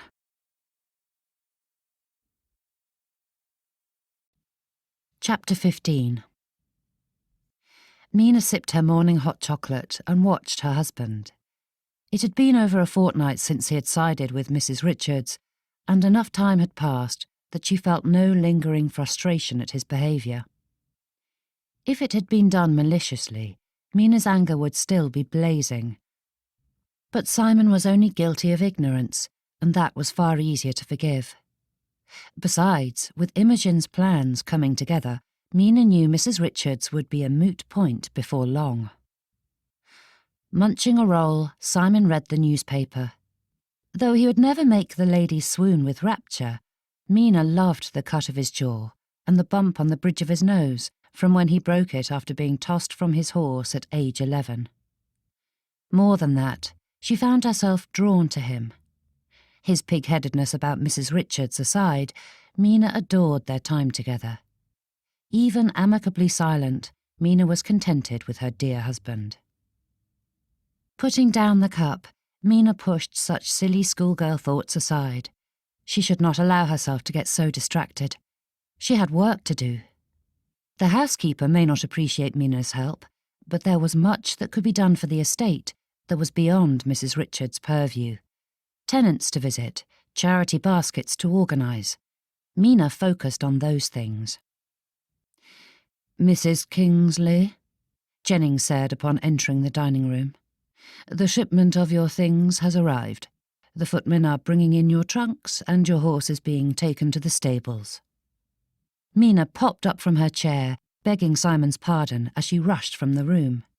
She knew she was being terribly ill-mannered, but Mina did not care in that moment. Her dear beau was finally here. Not bothering to put on better shoes, she hurried out the front door to the stables, tiptoeing around the dirt and muck. "There you are," she cooed, rushing to the fine creature and wrapping her arms around his neck. It was frightfully undignified, but only the grooms were there to witness the scene, and they appreciated her mad display. Beau stomped a hoof and huffed at her hair, and Mina pulled back to rub his nose, but got a wet kiss instead. "Oh," she squeaked, wiping the moisture away. "Have you missed me, Beau? I've missed you." "He has an interesting colouring." Simon's voice startled her. Mina spun around and found him standing just behind her. In her rush, she had not realised he'd been following her. "Do not say a word against him," warned Mina, rubbing Beau's nose. Simon held up his hands in surrender. "I wouldn't dream of it." Simon drew closer, inspecting her horse, and Mina's eyes narrowed. She was perhaps a little too sensitive on Beau's behalf, but Mina loved him and would not allow anyone to speak ill of her beloved horse. He was a glorious beast with impeccable breeding. His beautiful, rich coat of brown was so dark that it faded into black. If it weren't for the odd-shaped streaks of white marring his perfect colouring, he would have fetched a hefty price at auction. "He cannot help his birth defects," said Mina, cautiously waiting to see how Simon reacted. She'd heard enough taunts over the years, but she would not trade Beau for a dozen horses with unblemished coats. "No, indeed," said Simon, running his hands over Beau's head and shoulders. "All things considered, he is one of the finest horses I have ever seen." "Except," prompted Mina. "That is a trap, if ever I heard one," said Simon, turning a laughing eye towards Mina. "It is something I have heard enough times. He is magnificent, except—" Mina allowed the sentence to hang for a moment while she petted Beau, her fingers brushing close to Simon's. "I raised him from a colt. One of my neighbours breeds the best horses in the county, and I was visiting the day Beau was born. They were thrilled to have the new addition, until they saw his coat. With such birthmarks, they knew he would never fetch anywhere near the price they desired. I heard them debating about whether or not it was simply easier to be rid of him, so I begged my father to buy him. We got him for a song, and he has been my faithful friend ever since." Her eye strayed towards Simon, and she found him watching her. Mina could not interpret the look in his eyes, though it gave her a hint of warmth. "Would you join me for a ride?" he asked. "Are you sure you are not too busy?" "Nonsense," he said. "I haven't taken you on a proper tour of the grounds yet. You have been working hard ever since you arrived here, and it's time you had a bit of fun." Mina held back a chuckle, and Simon's brow wrinkled. "What?" he asked. Mina shook her head with a smile. "You have been even busier than I, and have had far less fun. But I will take your offer and slip into my riding habit before you change your mind." Simon ordered the grooms to ready Beau and his own horse, Spartan, before going to change. He may have left the stables just moments after Mina, but he returned in his riding gear long before she did. Waiting for her arrival, he was left to ponder the all-too uncomfortable feelings nipping at him. The words Mina had said were not meant to be hurtful. She was no society lady who could cut with words more accurately than a soldier with his sabre, but her assessment of him made him feel oddly lacking. His wife thought him too busy to join her for a ride, a simple ride, something that would bring them both such pleasure, and Mina assumed he would not make time for it. It made him sound dour, and the way she defended her silly-looking horse, as if he would stoop to mocking something she so obviously loved. But it was clear that others had, and it filled Simon with unease. Brushed to the side and overlooked, that seemed to be Mina's lot in life before their marriage, and she acted as though she expected him to treat her the same. It did not sit right with Simon. It especially did not sit right that he had done so on more than one occasion before their marriage, and continued to do so, apparently. "My apologies for making you wait," called the lady in question as she jogged from the house. "It was near impossible to find my riding habits among my trunks." In that moment, Simon felt a deep gratitude that Mina was his wife. Few other ladies of his acquaintance would care about holding him up, and no other would rush to join him. As his mother rarely remembered she had children, Simon's older sister had stepped into the role and spent most of his childhood spouting countless statements concerning the should and should nots of ladies and gentlemen. Undoubtedly, Emmeline would be mortified at such a display of emotion and physicality. For Simon, her enthusiasm and conscientiousness made him smile. Meeting her part way, Simon relieved Mina of a bundle she clutched to her chest. At his raised eyebrow, she said, "It's for the Johnsons. I thought I would take the opportunity to bring it to them while we were riding out." "Certainly." It took a few moments before he and Mina were on their steeds. The majority was spent convincing his wife to allow him charge of the Johnsons' bundle. If it had not been for the fact that it was clear Mina was being so stubborn simply because she did not want to be a burden to him, it would have rankled. Instead, it re-emphasized what he suspected. Mina was unused to such aid. It made Simon wonder more about her history. Minutes later, the horses left the stable yards and headed towards the countryside. Simon had heard many a lady claim to be adept at riding, though few ever lived up to expectations. Mina did not fail to impress. Having reached an open patch, she gave Simon a smile and nudged Beau into a gallop. Simon liked to think that holding Mina's package was what kept him from outpacing her, but that would be far from the truth. Cutting across the countryside, they wound their way towards the Johnsons' cottage. Pulling Beau to a stop, Mina allowed Simon to catch up. Both horses were breathing heavily, and Mina beamed as she rubbed Beau's neck. High colour filled her cheeks and her eyes shone, and Simon could not help but feel a similar swell of joy in his own heart. "I should not have pushed him so hard," said Mina as they walked the horses towards the cottage. "But it's been too long since we've had a bruising ride, and I could not help myself, even if poor Beau is getting on in years." "Yes, I wanted to take it easy on Spartan too," said Simon, as though that would explain his performance. Mina set her laughing eyes on him, a smile tugging at the corner of her lips. "Oh, certainly. You were taking it easy on Spartan, allowing me to trounce you so soundly." Simon attempted to keep a straight face, but he knew his mirth showed through. "I wouldn't say trounced." "Routed? Obliterated? Decimated? Are those words more to your liking?" Though said with feigned innocence, Mina spoke each with a tinge of humour, and Simon could not hold back the laugh any more. It was hard to nurse a wounded pride when rewarded with Mina's cheekiness. For appearing so shy in public, Mina had a saucy side to her that Simon loved to see emerging with more frequency.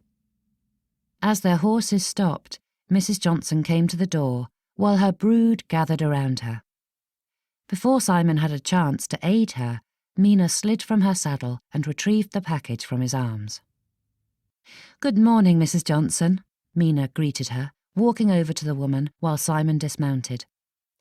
"I hope we are not disturbing you so early in the morning." "Of course not, ma'am," said Mrs. Johnson with a quick curtsy before Mina began asking about the Johnson children, and the two fell into an easy conversation. It was surprising to see how friendly both women were.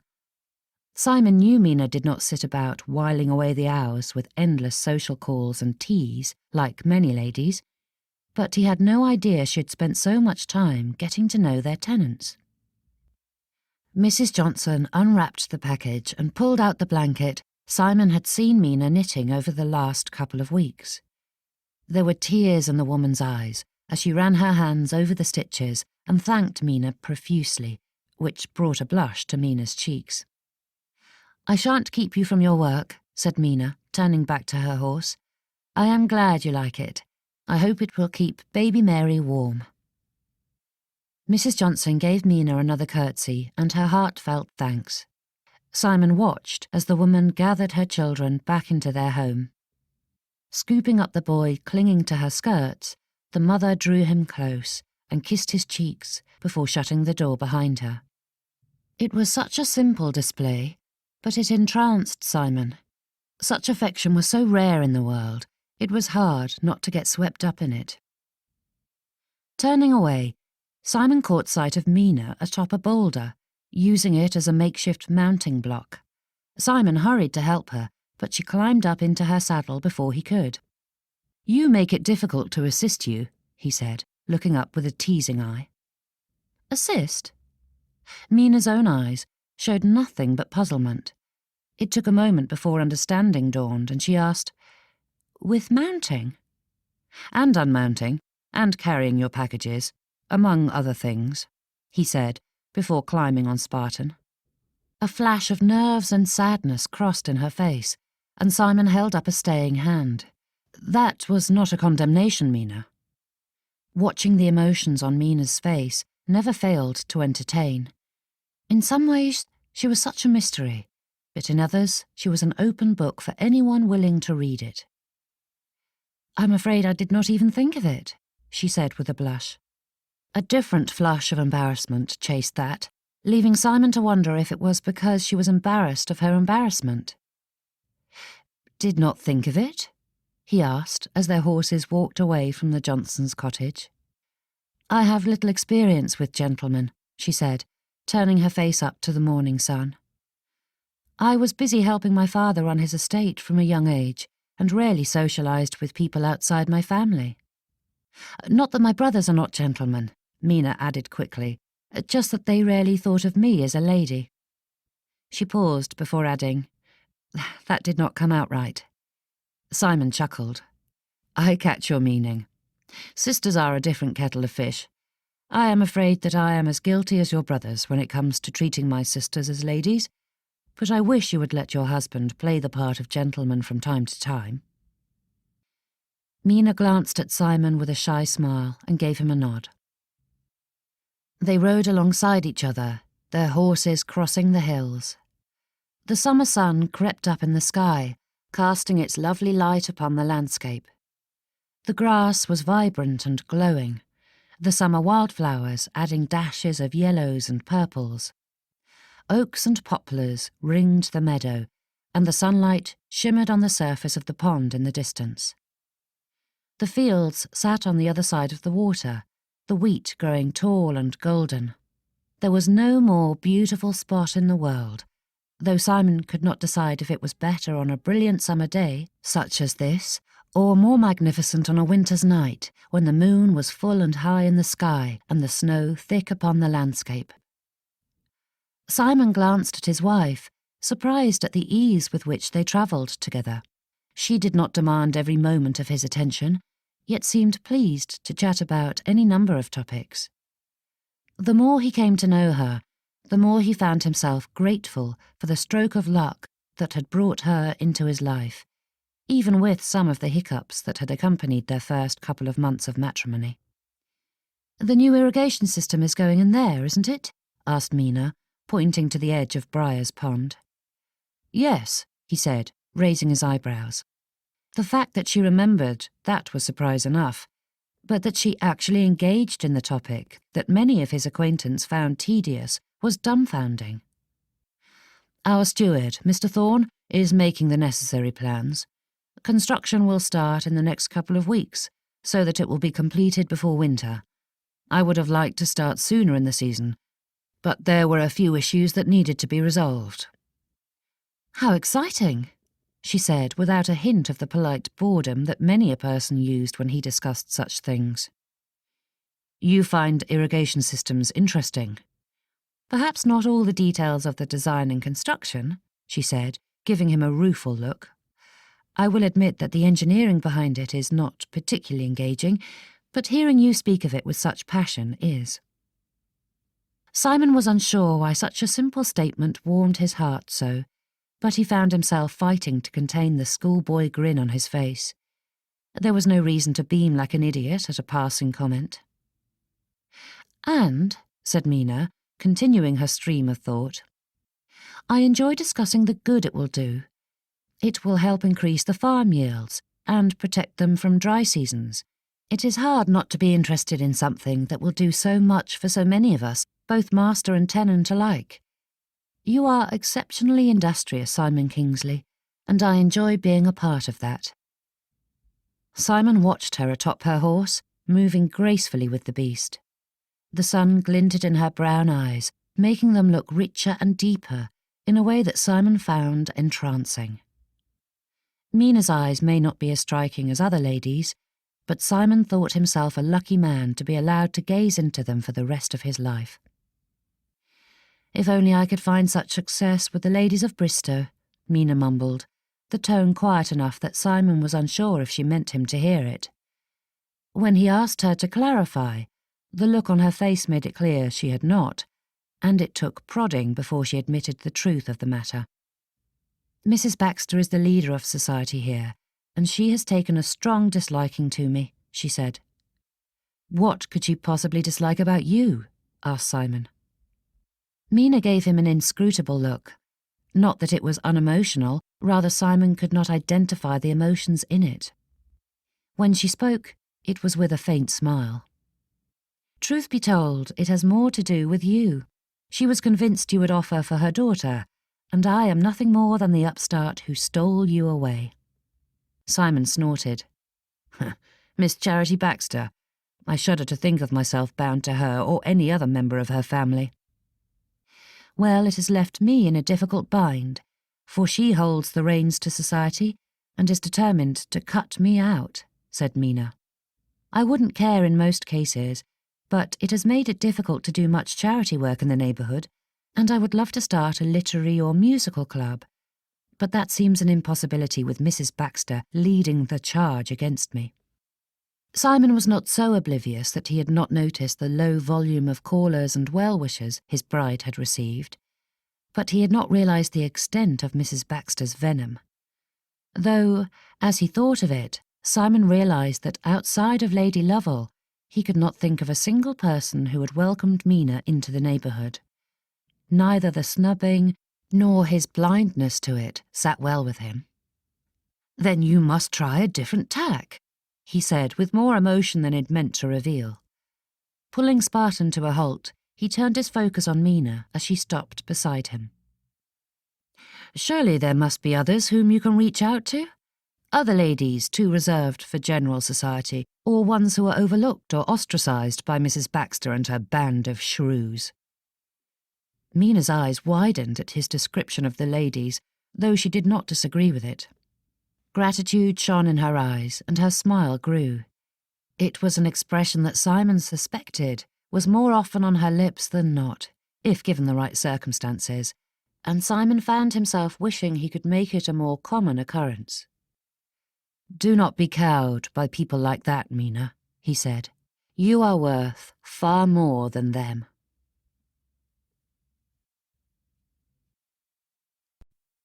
Chapter 16. Mina's feet hardly touched the ground for the next week. That ride had changed something between them, and she felt the shift in her husband's attentions. Most days she could hardly wait until mealtimes or their morning ride, when they discussed their past, present, and future together. There were no grand declarations of love or adoration on his side, though Mina's own feelings grew deeper with each interlude. He was not a perfect man. There was no such thing after all, but he was perfect for her. The more she got to know him, the more she felt their marriage metamorphosing into what she had dreamt of for so many years. Even the thought of the impending battle did little to dampen her spirits. Hearing Simon's heartfelt words in her head, Mina felt ready for the coming war. First, to enlist an ally. The door to the sitting room opened, and Mina put aside her sketchbook, rising to greet Mr. Thorne. Mrs. Kingsley, he said with a bow, and she returned it with a short curtsy, before sitting and prompting the steward to do so as well. No doubt you are curious why I summoned you, she said with a smile to put him at ease. As there hasn't been a mistress at Avebury Park since I started on as steward, I have little experience with them, so I am most definitely curious, he said with an echoing smile. His manner was so relaxed and engaging that Mina felt her lingering nerves fade away. He was around Simon's age, and there was something about Mr. Thorne that reminded Mina of Thea's husband Frederick, which only made it easier to open up to the stranger. I asked you here to inform you of a change in the household staff and to enlist your aid in the endeavour. A single eyebrow crawled up Mr. Thorne's forehead. If you didn't before, you have my attention now, madam. Mina glanced at the door behind Mr. Thorne, double-checking that it was indeed shut. It would not do for the servants to overhear and ruin her plans before she implemented them.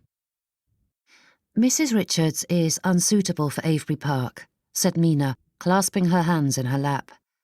And I am determined to replace her with someone more aligned with what I and Mr. Kingsley desire for our home. The carefree air about Mr. Thorne evaporated. Mina half expected it to be replaced with anger or denial, but it was calm reflection that greeted her. That comforted Mina, as she did not have the strength for another irrational argument. "I was unaware that there was a problem in the household staff, other than the usual squabbles," he said. "Mr. Kingsley has kept your duties focused away from the household itself, so I'm not surprised. He hardly seems aware of it himself, other than the general sense of unhappiness that permeates the house." Mr. Thorne sat patiently as she outlined each of the grievances she had previously presented to Mrs. Richards, though going into more detail than the housekeeper had been willing to hear. Mina knew it was unnecessary to be so thorough. She did not need to explain her decision to anyone other than Simon, but Mina felt no need to be so dictatorial. Besides, if Mr. Thorne understood the details, his cooperation would make her plans run smoother, and his understanding of the full scope of the issue was imperative. While she spoke, Mina knew she had Mr. Thorne's undivided attention, but was unsure of where his thoughts were leading, though she took it as a good sign that he appeared less tense than when she had started. "Mrs. Richards is a bully of the worst sort," said Mina, feeling the emotion surging with each word as her speech grew to its conclusion. "She makes the staff's lives unbearable, and I shan't stand for it. I have tried to work with her, but she is intractable. I won't have my home be such a pit of despair." Mina had meant to be calm and direct. It wouldn't do to become overwrought and thus brushed off as an emotional female. But Mina could not stop the growing passion she felt. She detested what Mrs. Richards had done in the Kingsley name, and Mina would not allow it to go on. "I'm certain that sounds overly sentimental," said Mina, taking a breath to rein in her emotions. "But Mrs. Richards treats the staff little better than slaves. I was made mistress of my father's home when I was 13. My mother passed before she had trained me to run an estate, so I had to look to my staff for guidance, and they taught me just how important a partnership between employer and employee is. Contrary to Mrs. Richards' belief, I am not interested in allowing them free run of the house. I value discipline and order, but that can be done without browbeating and demeaning those beneath you. To be so harsh only makes them miserable. That misery affects the entire household, master and servant alike. If anything, it encourages the servants to give notice far more often than they would in better working conditions, which causes constant disruption." Mina paused for breath, and Mr. Thorne took the opportunity to interject. "Mrs. Kingsley, I do not think you overly sentimental. I think you're prudent and wise. Besides, a little sentimentality never hurt anyone. It's obviously given you a kind and generous heart, which is something that is in high demand and short supply."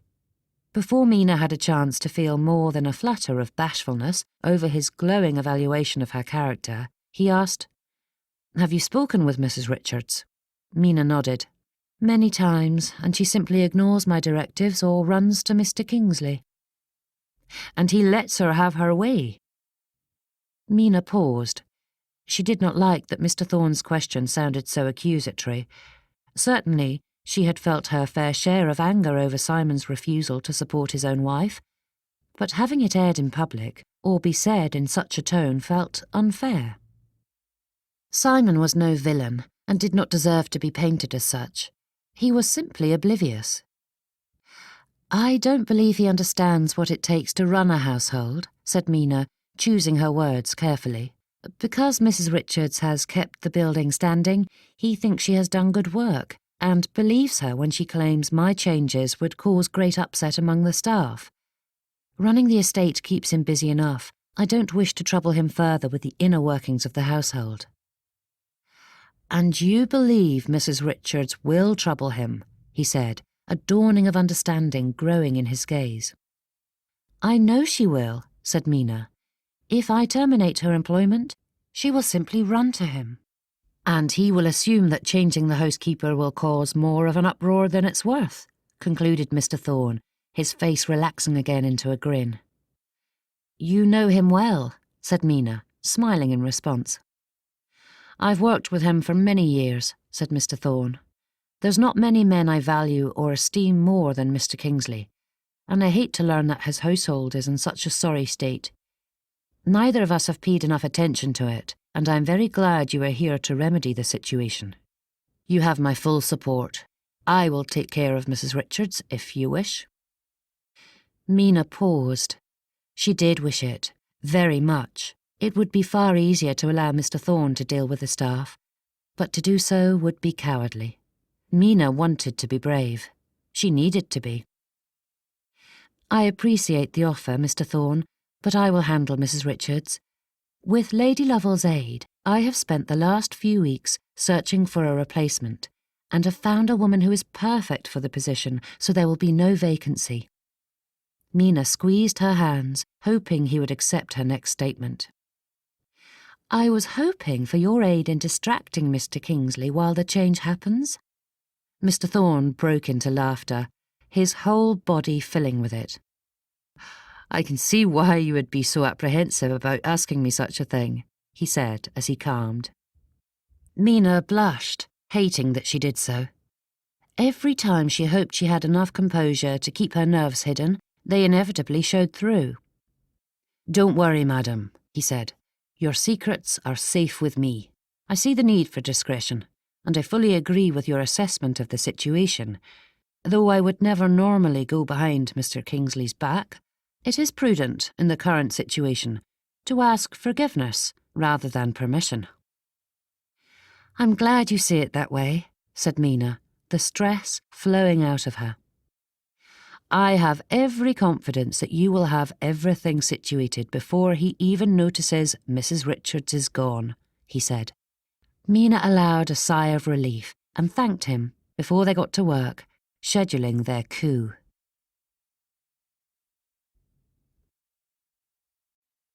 Chapter 17. "Is there anything else I can get you, madam?" asked Jennings, standing with perfect butler-like formality. Mina's hands twisted in her lap, and she released them, relaxing her fingers. It wouldn't do to get worked up before the deed was done. "Is it certain that Mr. Kingsley and Mr. Thorne are out in the East Fields?" "Yes, madam." "Then send her in," said Mina, with a fair amount of strength in her words. She could do this. Jennings gave her a deferential bow, but paused before he left. "I know it is not my place, madam, but on behalf of the entire staff, I wish to thank you for what you are doing." Mina's eyes widened, and her face paled. She couldn't imagine what terror Mrs. Richards would unleash if she had discovered what was coming and had time to scheme. "Mr. Thorne told me in the strictest confidence," he said, guessing at her distress. "No one else knows, but I am glad to see a change. It is long overdue." "Thank you, Jennings." It should not matter so much, but knowing she had another ally in Jennings helped ease her tension. With another bow, he stepped out of the sitting room, and Mrs. Richards entered a moment later. "What do you want?" she asked, and any residual fear fled at the unmitigated rudeness. Mina would not allow herself to lose to this tyrant. As the woman had pushed aside all niceties, Mina decided to do the same. "Mrs. Richards," said Mina, reciting her rehearsed speech, "I appreciate your years of service to Avebury Park, but as it is impossible for the two of us to work together, a change is necessary. We will no longer be needing your services. We will offer you 2 months' wages, but—" Mrs. Richards let loose a bark of laughter. "No longer be needing my services? You have no authority to sack me. I don't answer to you." Mina rose to her feet and faced down Mrs. Richards. "I am mistress of Avebury Park, and I have complete authority over what happens in this household. I answer only to Mr. Kingsley, not some jumped-up pig," she spat. Hearing those terrible words gave Mina a shock, but they did not have the effect Mrs. Richards had wished. For the good of Simon and the rest of the household, Mina would not retreat. "You have an hour to get your things packed and out of my home," said Mina, staring down her nose at the small, petty woman. "Or what? You don't scare me, Miss Hoity-Toity. You're only mistress of Avebury Park because Mr. Kingsley couldn't have the woman he wanted and no one else would take you," she said, her voice hissing like a venomous snake. "And even he, no matter how desperate he was to marry, is unwilling to touch you. Everyone at the park and in Bristow knows you are his wife in name only." "How dare you speak that way to Mrs. Kingsley?" said Jennings, in a near growl, before nodding at the footman. Mina had been so focused on the former housekeeper and deflecting her poison that Mina hadn't noticed them enter. The footman herded Mrs. Richards out, while she threw a tantrum befitting a toddler. Mina heard her voice echoing through the corridors as the footman threw her bodily from the house. "I am sorry I eavesdropped, but I thought it prudent. Her things were packed and waiting," said Jennings. "You anticipated such a scene, and the need for a hasty exit?" asked Mina, slowly lowering herself to the armchair, her strength sapped. "I had hoped for better, but neither you nor Mr. Thorne have witnessed the full power of her fury. I would have told Mr. Kingsley or Mr. Thorne sooner about her behaviour, but I was afraid of what she might do," he said, his eyes falling to the floor. Knowing that she had experienced only a fraction of the pain Mrs. Richards had heaped upon the others made Mina even more grateful that she had followed through, though her heart was weighed down by the shame and pain of Mrs. Richards' words. Such small things, from such a small woman, should not hurt so, but Mina knew full well that some people have a talent for finding the best target for such weapons. Mina felt a headache creeping up on her, and she closed her eyes and rubbed at her temple. "Mrs. Kingsley, if I may—" Jennings' voice was quiet and hesitant, and Mina opened her eyes to see his locked on hers. "I have served a few mistresses in my time, including the previous mistress of Avebury Park." He paused, cleared his throat, but forged ahead. "None of them have had even a speck of your strength of character or goodness. I am beyond grateful that you have come to help us." The tears that Mina had kept at bay threatened to burst forth. She swallowed and nodded, because she had not the ability to express how much his words and the admiration in his eyes meant to her. Returning to his stoic butler self, Jennings bowed deeply. "I will have the staff keep an eye on Mrs. Richards. With the way things went today, I doubt she will stay in Bristow. No other household will take her after this, but I will make sure she does not disturb you or Mr. Kingsley in the future." "Thank you, Jennings." And with that, he left. Mina leaned back into the chair and allowed the emotional drain to pull the tears from her eyes. The mix of pride in her victory and residual bruises from Mrs. Richards' cruel but apt description of her marriage left Mina unsure if they were happy or sad tears. It did not matter. She would take her moment and then get the new housekeeper of Avebury Park settled. Simon hurried through the corridors, glancing in room after room, but he couldn't find Mina anywhere. They would ride out tomorrow morning as they did every day, but Simon could not wait to show her how the new irrigation system was coming along. With any luck, it would make next year's harvest even more abundant.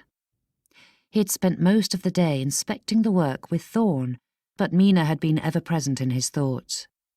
Simon pictured her excitement about the project and knew that of anyone, save him and Thorne, Mina would appreciate it the most. Ducking into the western drawing room, Simon found her sitting on an armchair, her head resting in her hand. "Are you all right, Mina?" he asked, coming to her side. She jerked and jumped to her feet, surprise and worry pulling at her expression. "Just a touch of a headache. It's been a trying day, but everything has sorted itself out." The words conveyed confidence, but Mina's tone held a touch of trepidation as she watched him. Simon had no idea what she was searching for in his features. "I can send for a tisane from Cook if you wish," he said, drawing close and placing a hand on her arm to steady her. "Thank you, but I think I just need a bit of fresh air." Simon broke into a smile. "Perfect. I've been anxious to show you what I've been up to today." "The construction is going well?" she asked. "I would love to show you," he said, and Mina glanced at the clock on the mantel. "If I hurry, we should have time," she said, before rushing out to change into her riding habit. Simon tried to remember a better day. All in all, it was unremarkable. Inspecting the estate was a common enough occurrence, but in the last few weeks, Simon could not deny that things in his life had shifted in a most peculiar and unexpected way. Watching Mina canter beside him as they rode from the East Fields, Simon found so many of the mundane aspects of his life far more enjoyable than they'd been previously. Marriage was a better plan than Simon had anticipated. Having a helpmate was well and good, but having someone at his side who loved the work and appreciated the end result made it far more gratifying. He glanced at Mina, and she smiled back at him before leaning over Beau's neck and putting on a burst of speed. Whooping, Simon nudged Spartan to follow, and he sped after her. Neck and neck, they galloped over the hills. Mina turned towards him and shouted something, but the wind caught the words. Then Mina's eyes widened, and she reared back, jerking Beau to a halt. Simon's heart stopped when Mina looked as though she were going to tumble from the saddle, but she kept her seat while sputtering and wiping at her face. "Mina?" Simon called to her, jumping from his horse and running to her side. "Are you all right?" She paused and looked down at him, her cheeks the colour of cherries. "I swallowed a bug." "A bug?" Simon blinked at her. "It flew right into my mouth," she said with a shiver, and Simon burst out laughing. "I thought you were having a fit or something," he said when he could manage a breath. He handed her his handkerchief. "Here, I thought I was coming to rescue the damsel like a proper gentleman and find my heroic efforts unnecessary." Mina took the proffered handkerchief. "Do not underestimate your efforts, my handsome knight. Unfortunately, you are saddled with a rather unladylike damsel." Simon rubbed Beau's neck absent-mindedly as he stared up into Mina's eyes that shined with unrestrained pleasure. Seeing her thus, with her lust for life and strength of spirit, it was hard to think of her as anything other than the epitome of what a lady should be. "And you should not underestimate your ladylike ways, Mina." The brightness in her eyes softened, and something in Simon's heart tugged at him. The feeling was foreign to him, but in no way unpleasant. Quite the opposite, in fact. Exceptionally pleasant. "Mr. Kingsley!" a voice called from behind him, snapping the connection. Turning, Simon found Mrs. Thompson waving at them from a curricle, with Mr. Thompson looking put out about halting their journey. Simon got back on his horse and escorted his wife over to the road. "Are you quite all right?" asked Mrs. Thompson, fluttering a frilly handkerchief in the air at them. "I saw you two stop there and just had to check."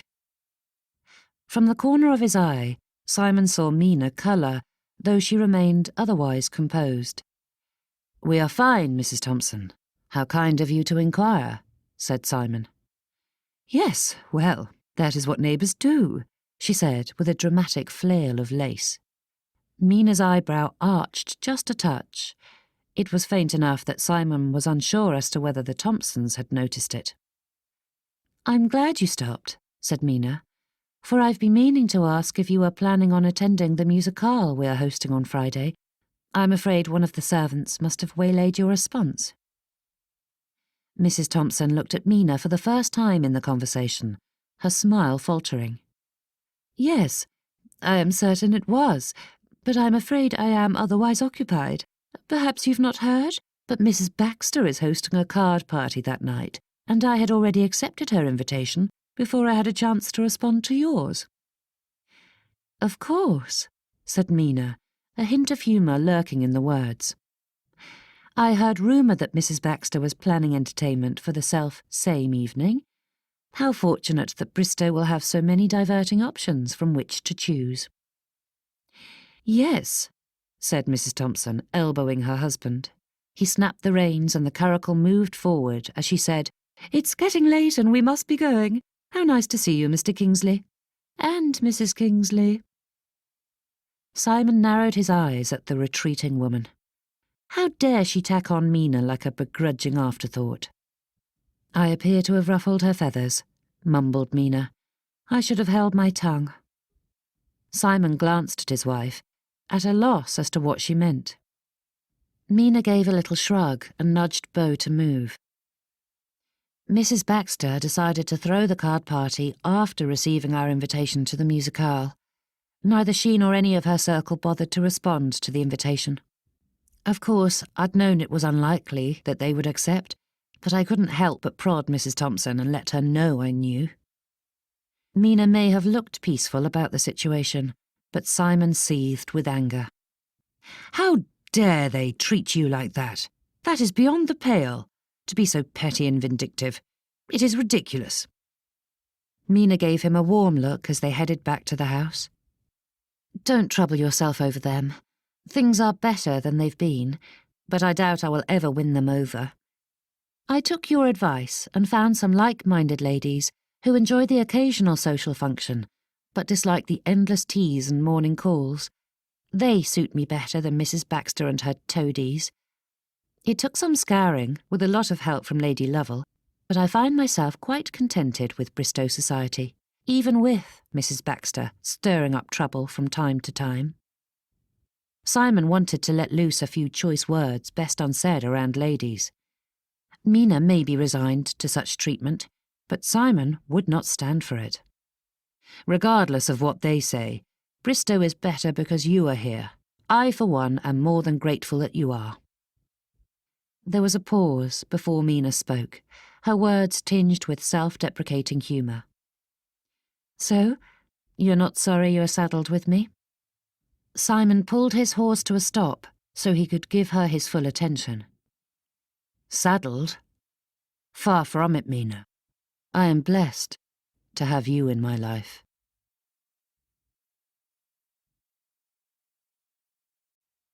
Chapter 18. Simon marched up the entryway stairs, his hands clasped behind him, his mind wandering. If someone had told him 5 months ago that his life would be fundamentally enhanced, he would not have believed a word of it. The odd bumps and bruises of the world aside, Simon had been contented with his life. He recognised many of the blessings and opportunities he had in his position and felt grateful for every one of them. But now he realised how much his life had been lacking. Taking the stairs up to the second floor, Simon revelled in his home. Something in the air was different. He couldn't put his finger on it. Much of it ran as before, though with minor changes here and there that did not account for severely improved atmosphere. The house was so inviting that Simon loathed leaving and anticipated returning. He'd never thought his home oppressive, but feeling the stark difference between what it was now and what it had been only a short time before, Simon realised Avebury Park had been wanting. Passing the library, Simon caught sight of Mina arranging a large vase of flowers while giving instructions to one of the maids. She held a lily in her hand, twirling the bloom by the stem while she examined her work. With a quick slice, Mina took off the end of the stalk and slid it in among the others. Mina had been making good use of their conservatory and gardens, filling every space with flowers and growing things, until the entire house smelled of perpetual spring. Watching her, Simon felt a surge of warmth for the lady who was at the heart of his contentment. Mina didn't just lighten his burden, she made it more enjoyable to bear it. Part of him wanted to step into the room and spend hours talking with her. Discussing housekeeping had never interested Simon, until Mina. He couldn't think of another person in the world with whom he could spend hours discussing topics that mattered so little to him, but it had nothing to do with the details of her duties, and more about the woman herself. Simon wondered if that was how Mina felt about discussing irrigation systems, and that thought brought a great grin to Simon's face. Things would be nearly perfect if it weren't for the lingering memory in Simon's heart. Continuing on his path, he paced the halls, scarcely aware of where his feet led him as Mina's words replayed in his head. "So you're not sorry you were saddled with me?" It had been a week, yet still her question plagued him. Mina had spoken with a touch of humour, but Simon sensed something deeper buried beneath. Uncertainty. Sadness. He hadn't realised he was in his study until he sat down in the chair, the door firmly closed behind him. Leaning into the wing-back armchair, Simon propped his elbow on the chair's arm and rested his chin heavily in his hand. Things were infinitely better than before. Simon would never deny that. It was clear to everyone at Avebury Park that Mina was a welcome, no, necessary addition. The things she did for their tenants and Bristow. For him. She served so many, working to increase their happiness simply because it increased her own. Mina could be counted as nothing but a blessing, and he despaired that she did not understand that. Of their own accord, his fingers pulled open the desk drawer and retrieved Susanna's delicate glove, remembering the day she had given it to him. Susanna often preferred walking in lieu of a drive because it afforded her the chance to mingle, and that day had been no different. They strolled arm in arm through Hyde Park, and she flitted from person to person with an elegance that entranced Simon. Her beauty put all of nature to shame that day. Simon could still picture the twinkle in her eye when she had dropped the glove on the ground for him. To give it outright would have been too forward, but the look in her eye had clearly bestowed the treasure. Simon had held it so many times that the leather had grown softer, and he could imagine Susanna's hand in it, clasped to his. Turning his eyes to the window, Simon saw that the weather outside had turned rough and hoped it would disperse before his morning ride tomorrow. He paused at that thought and wondered if the squall could deter Mina. The drizzles that morning hadn't. They'd returned home wet and muddy, but Mina's smile was as brilliant as ever. Simon found himself grinning at the memory, but then his eyes settled back on the glove clutched in his hand. Mina. Susanna. To compare the two ladies was unfair. Mina could never hope to match Susanna's beauty, though, in all fairness, there was something about Mina that was quite pretty, attractive even. The way she held herself, the smiles and emotions that toyed with her face and shone in her eyes. She had a natural grace that made Simon wonder why more men had not sought her hand, to say nothing of her giving spirit and tenacious goodness. Simon admired the lady greatly, respected and valued her opinion when given. Simon could say unequivocally that his life was better with her in it, but holding that glove in his hand, he knew he would never love her the way he loved Susanna. What he felt for Susanna was a consuming passion that struck him the moment he had first seen her. No one before or since had ever inspired such strong emotions in him. That said, Susanna was married, and so was he. They had chosen different paths, parallel journeys that would never meet. Mina may not be the love of his life, but she had proven herself to be a perfect companion, and Simon cherished her. It was unfair of him to hold on to the past. No doubt, Mina sensed it, and that was what forced her to question Simon's happiness in their marriage. It was unfair of him to mistreat his wife so. It was time to leave the past in the past, accept that love was no longer a possibility, but happiness and friendship were, and from what Simon had experienced so far in their marriage, he knew there'd be an abundance of both. He would not risk that for the fancies of the past. It was time to destroy the glove and get rid of the thing that only served as a memory of what he'd lost. Time to move on. But a knock on the door had Simon hiding the glove back into the drawer before the visitor entered. Thorne strode in, handing a stack of papers over to Simon. "I've finished with the books and plan to have the last of the rent collected tomorrow." He paused, watching Simon with a shrewd eye that Simon knew from experience saw and understood too much. "You look very contented," Thorne said, taking the empty seat on the other side of the desk. "It's a good look on you." The grin on Simon's face grew. "Things are going very well. The estate is turning a good profit. The household is settled and running well. Mrs. Kingsley is finding her way in Bristow society. I couldn't ask for more." Thorne nodded. "Yes, Mrs. Whitmore has done a fine job of shaping up the staff. I'm certain that under Mrs. Kingsley's guidance, the household has never run better." "Mrs. Whitmore?" asked Simon. Thorne's eyebrow rose in an irritating fashion that meant he understood something Simon was overlooking. If it weren't for the fact that the man was so good at his job, so engaging to work with, and so impossible to replace, Simon would have fired him for that saucy appendage long ago. "The housekeeper," said Thorne. "What?" Simon sat back in his chair. His mind seized. Mina had gone behind his back and fired Mrs. Richards, a woman who had worked for their family since Simon was in leading strings. He had no particular emotional attachment to the woman, but it seemed a petty thing to do to someone who had worked for the Kingsleys for so long. "What of Mrs. Richards?" "Sacked, and rightfully so."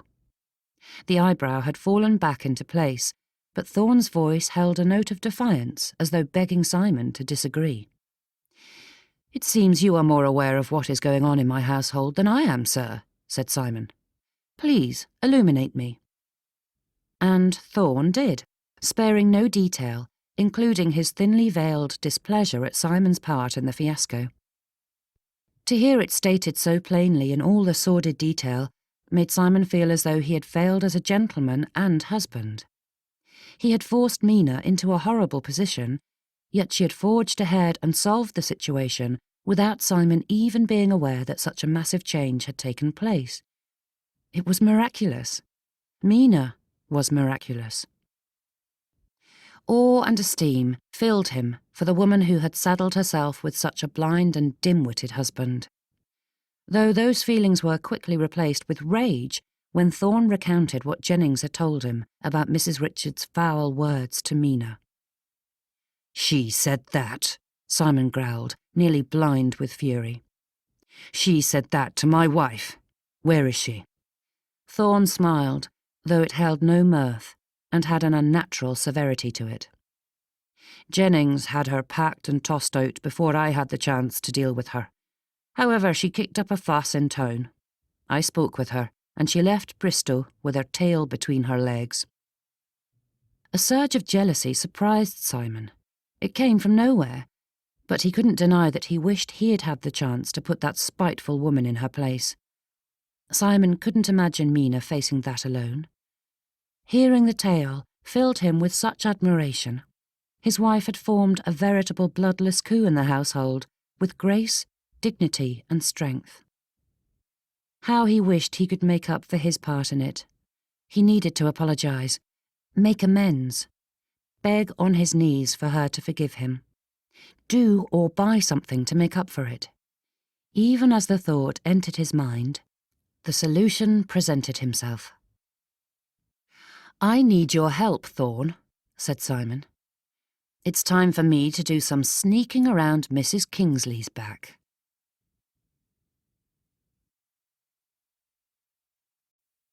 Chapter 19.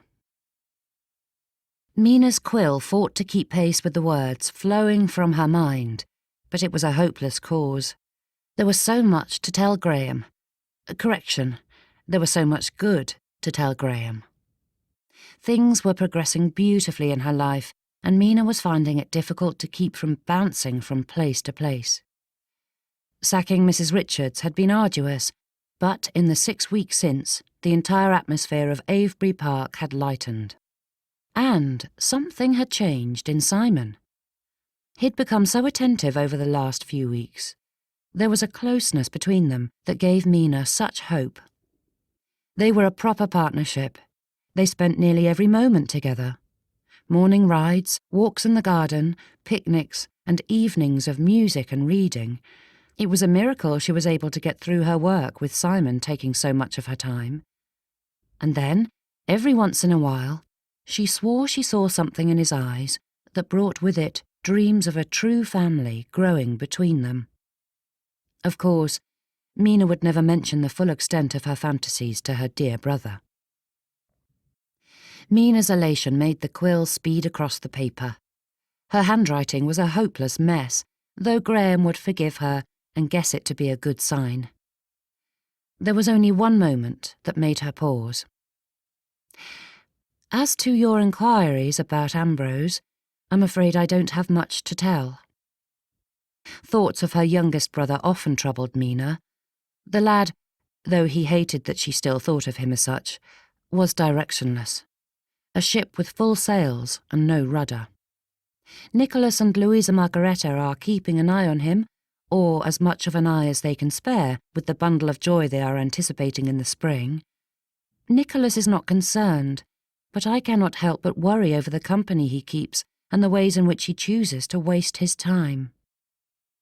Voices in the hall drew Mina's attention. She dismissed it at first, returning to her letter, but it sounded as though callers had arrived, which puzzled Mina to no end. Today was not her day to entertain. Not that she ever received many visitors. Standing, Mina left the library and strode down the hall towards the noise, when a maid hopped into her path. "Ma'am," she squeaked, "I thought you were in your sitting room." "The library has better light this time of year, but that is neither here nor there," said Mina. "Has someone arrived?" "Mrs. Whitmore was asking for you, ma'am," said Molly with a tremble and a quick glance over her shoulder towards the mysterious sounds. "What about?" asked Mina, her eyes narrowing at Molly's twitchy movements. "I'm unsure, ma'am, but it would be best if you go investigate. I believe she is in the laundry," she said, pointing in the opposite direction Mina had been heading. "I will be there directly," said Mina. "But first—" She stepped forward towards the commotion coming from the entrance, but Molly would not budge. "Ma'am, I think it's best if you go now," she said, cutting through the bluntness of her words with a quick curtsy.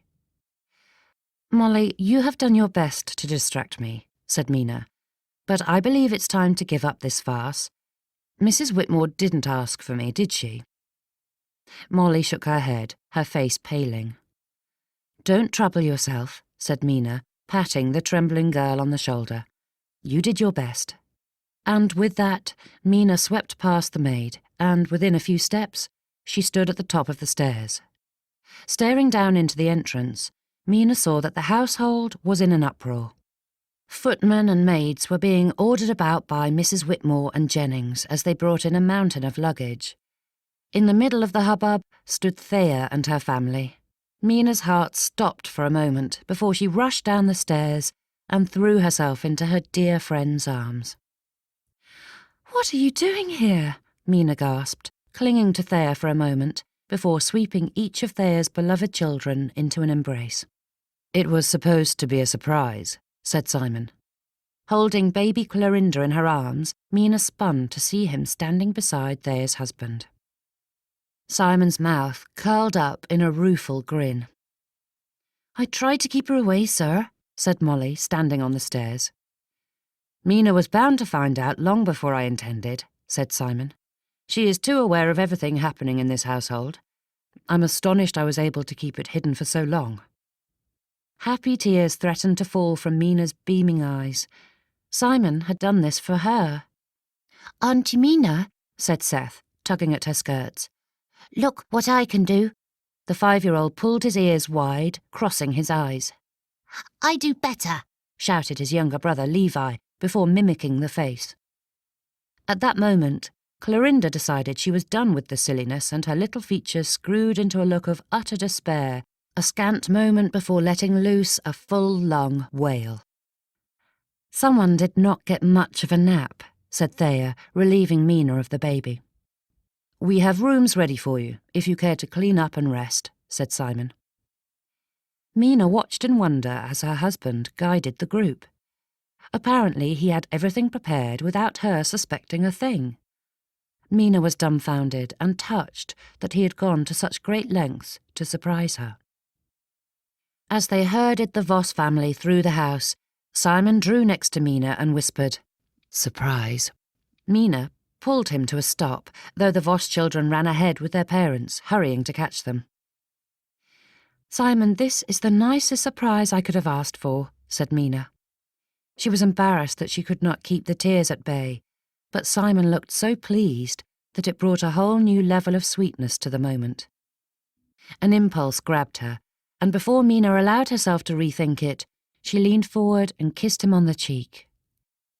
Her own burned hot, and she knew she looked like a silly young miss, but she couldn't help but blush at her forwardness, and her first kiss. When she pulled back, she found Simon's face nearly as red. Though there was a touch of shock in his eyes, Mina sensed it was not out of displeasure. Their eyes locked, and Mina felt that connection that flared between them at fleeting moments. The world around them evaporated, leaving the two of them alone in the hallway. If she leaned forward just a few inches, their lips would touch, though Mina knew she did not have the courage to do so. Her heart begged for Simon too. Her soul ached for it. A sign, a hint of possibility between them. Simon cleared his throat and dropped his gaze. "I'm glad it has made you happy, Mina. You deserve it." Though part of her felt defeated at the sad outcome of the moment, Mina reminded herself to have patience. She saw it in his eyes. Hope and the promise of something greater mingled together in the bond still lingering between them. Mina may want more, but for now, those possibilities were enough. With a deferential bow, Simon offered her his arm. Mina took it, and Simon drew her close beside him as they followed after Thea's family. "It's been so wonderful having you here, Thea," said Mina, walking arm in arm with her friend through the fairgrounds. The Bristow Harvest Festival was in full swing around them, and the Voss children ran here and there, gaping at the stalls of merchandise and games. Acrobats and jugglers attracted their attention, and several of the children scurried towards the performers. "I only wish you could stay longer," admitted Mina. "I know it's difficult for Frederick to be gone at this time of year, but I cannot help but be a little selfish and wish I could persuade you all to stay forever." Thea laughed and nudged Mina with her shoulder while bouncing her baby with her free arm. "You would tire of me soon enough. Besides, it looks as though things are progressing quite nicely for you." Thea gave Mina a significant look. A smile broke across Mina's face, as it often did when broaching the topic of her husband. "Despite my determination to find fault with the man, I like your Simon," said Thea, "and I think you have built yourself a wonderful life here." "It has not been easy, but I do love it," said Mina. "And I feel in my heart that it will only get better. Someday soon my Simon will look at me the way your Frederick looks at you." With a grin, Thea glanced over her shoulder at the two men in question, striding several paces behind them. Her eyes met her husband's, and Frederick gave her a wink as flirtatious as any swain. "I do believe we are the subject of gossip," said Frederick, an ever-present smile in his tone as he winked at his wife. Over the fortnight the Voss family had been visiting, Simon had witnessed such displays between Thea and Frederick, and each blatant sign of devotion gave Simon a jolt of surprise. The Vosses often acted like a courting couple, though something ran deeper than the light flirtation found in the London ballrooms. A relationship built upon years of admiration and love. A twinge of jealousy pricked him, and Simon found himself wishing such things were possible for him. Frederick called out to his two sons, who were in scrapes far more often than not, before tossing a question at Simon. "How are things with you and Mina?" Simon nearly tripped over his own feet. From anyone else the query would have been impudent, but Frederick had such an air of openness and joviality that it was impossible to take offence. "Things are better than I could have expected, given the circumstances of our marriage," said Simon. Frederick sent him a pointed look that spoke more than words. "We are friends, good friends," said Simon, feeling as though his valet had tied his cravat too tight. The look in Frederick's eye turned mischievous, and Simon tried to swallow past the piece of linen strangling his neck. Mina's own brother had not questioned him this much when they'd negotiated the marriage settlements. "We have a better marriage than most," said Simon, feeling the truth of those words. "That's not a bad start," said Frederick, casting his eyes towards his eldest, Penny, and calling for her to avoid a mud puddle she was determined to slog through. "Though I think you sell yourself short. I have seen the looks you two share." "Looks?" asked Simon. He and Mina were close, even closer than he had hoped for from a marriage of convenience, but Frederick's tone made it sound as though they were lovesick puppies. "I admire and depend on her greatly, but ours is no love match." "For now," said Frederick with a chuckle. "Not all love starts off as a roaring flame. Many are more like embers, which take time to build but end up being all the warmer for it." Simon was definitely being strangled, and found himself wishing for the insipid talk of gambling and horses that most gentlemen engaged in. Frederick grinned. "And now I have made you uncomfortable. I would ask your forgiveness, but as I'm very nearly an elder brother of Mina's, I refuse. She deserves happiness in this life." Simon could not agree more with that, though he knew the passion Frederick spoke of would never factor into their marriage. Mina wasn't unattractive, and had features that were quite pleasing, but Simon could never imagine feeling the all-consuming ardour he felt at a mere glance from Susanna. His feelings for Mina were a pale comparison, and friendship was no substitute for desire. Luckily, a blast from a fire-breather drew Frederick's attention, and the conversation dropped. It wouldn't do for Simon to confess to Mina's pseudo-brother that her husband had no such notions for his bride. Admiration, yes. Romance, no. "Mamma!" cried Penny, rushing to Thea's side, with a flyer waving in her hand. "Did you see this? There is to be a festival dance tonight. May I go?" Thea tweaked her daughter's cheek. "You know full well you are too young. You've quite a few years before you'll be terrorising the ballroom." Carrying his youngest son, and thus smearing a healthy dose of muck across his tan trousers, Frederick joined the ladies. "A dance, you say? Perhaps my lady-love will honour me with a set or two." "Perhaps," said Thea, smiling up at her husband. "What do you say, Mina? It's been too long since we have attended one together." Simon joined the party and glanced at Mina, expecting a polite refusal.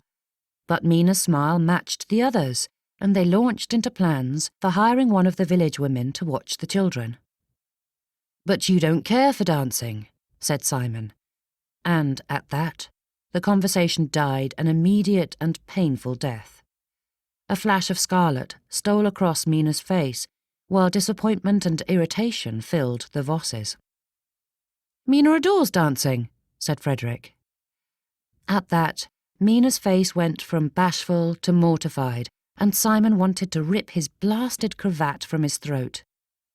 One of the children broke the spell holding their party, and the parents went to deal with some familial crisis.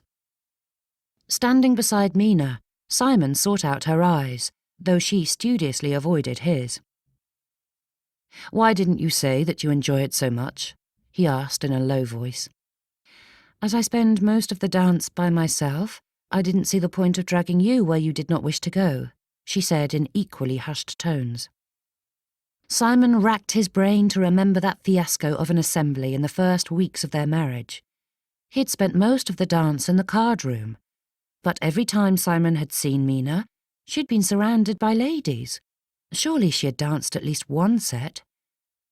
But now that he thought of it, Simon couldn't recall her standing for a single set at any ball or assembly since he had first noticed her at the Hartleys' townhouse.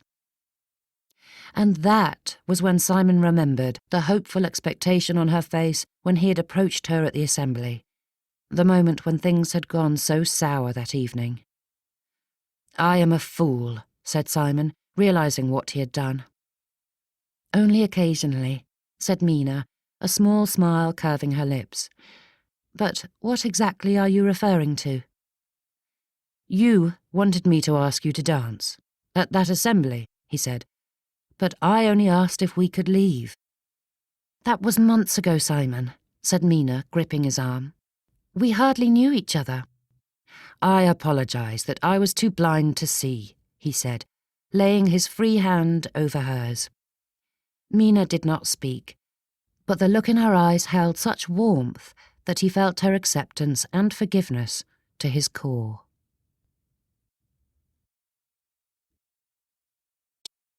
Chapter 20. The carriage bobbed along the streets of Bristow, and Mina ran a hand down the front of her gown. The harvest ball was a less formal affair than those in London, so Mina was not wearing her best dress, but still, she had spent an inordinate amount of time on her coiffure and toilette. Mina was unsure what to expect of the evening. With Thea and Frederick in attendance, it wouldn't fail to be enjoyable, but with a shy glance at Simon beside her, Mina hoped for something more. Looking over at her friend, Mina saw a hint of the same in Thea's eyes. Perhaps tonight would be different. Better. "Are you nervous?" Simon whispered in her ear. Turning to look at him, she found his face scant inches from hers. "I usually find myself at odds before events like this."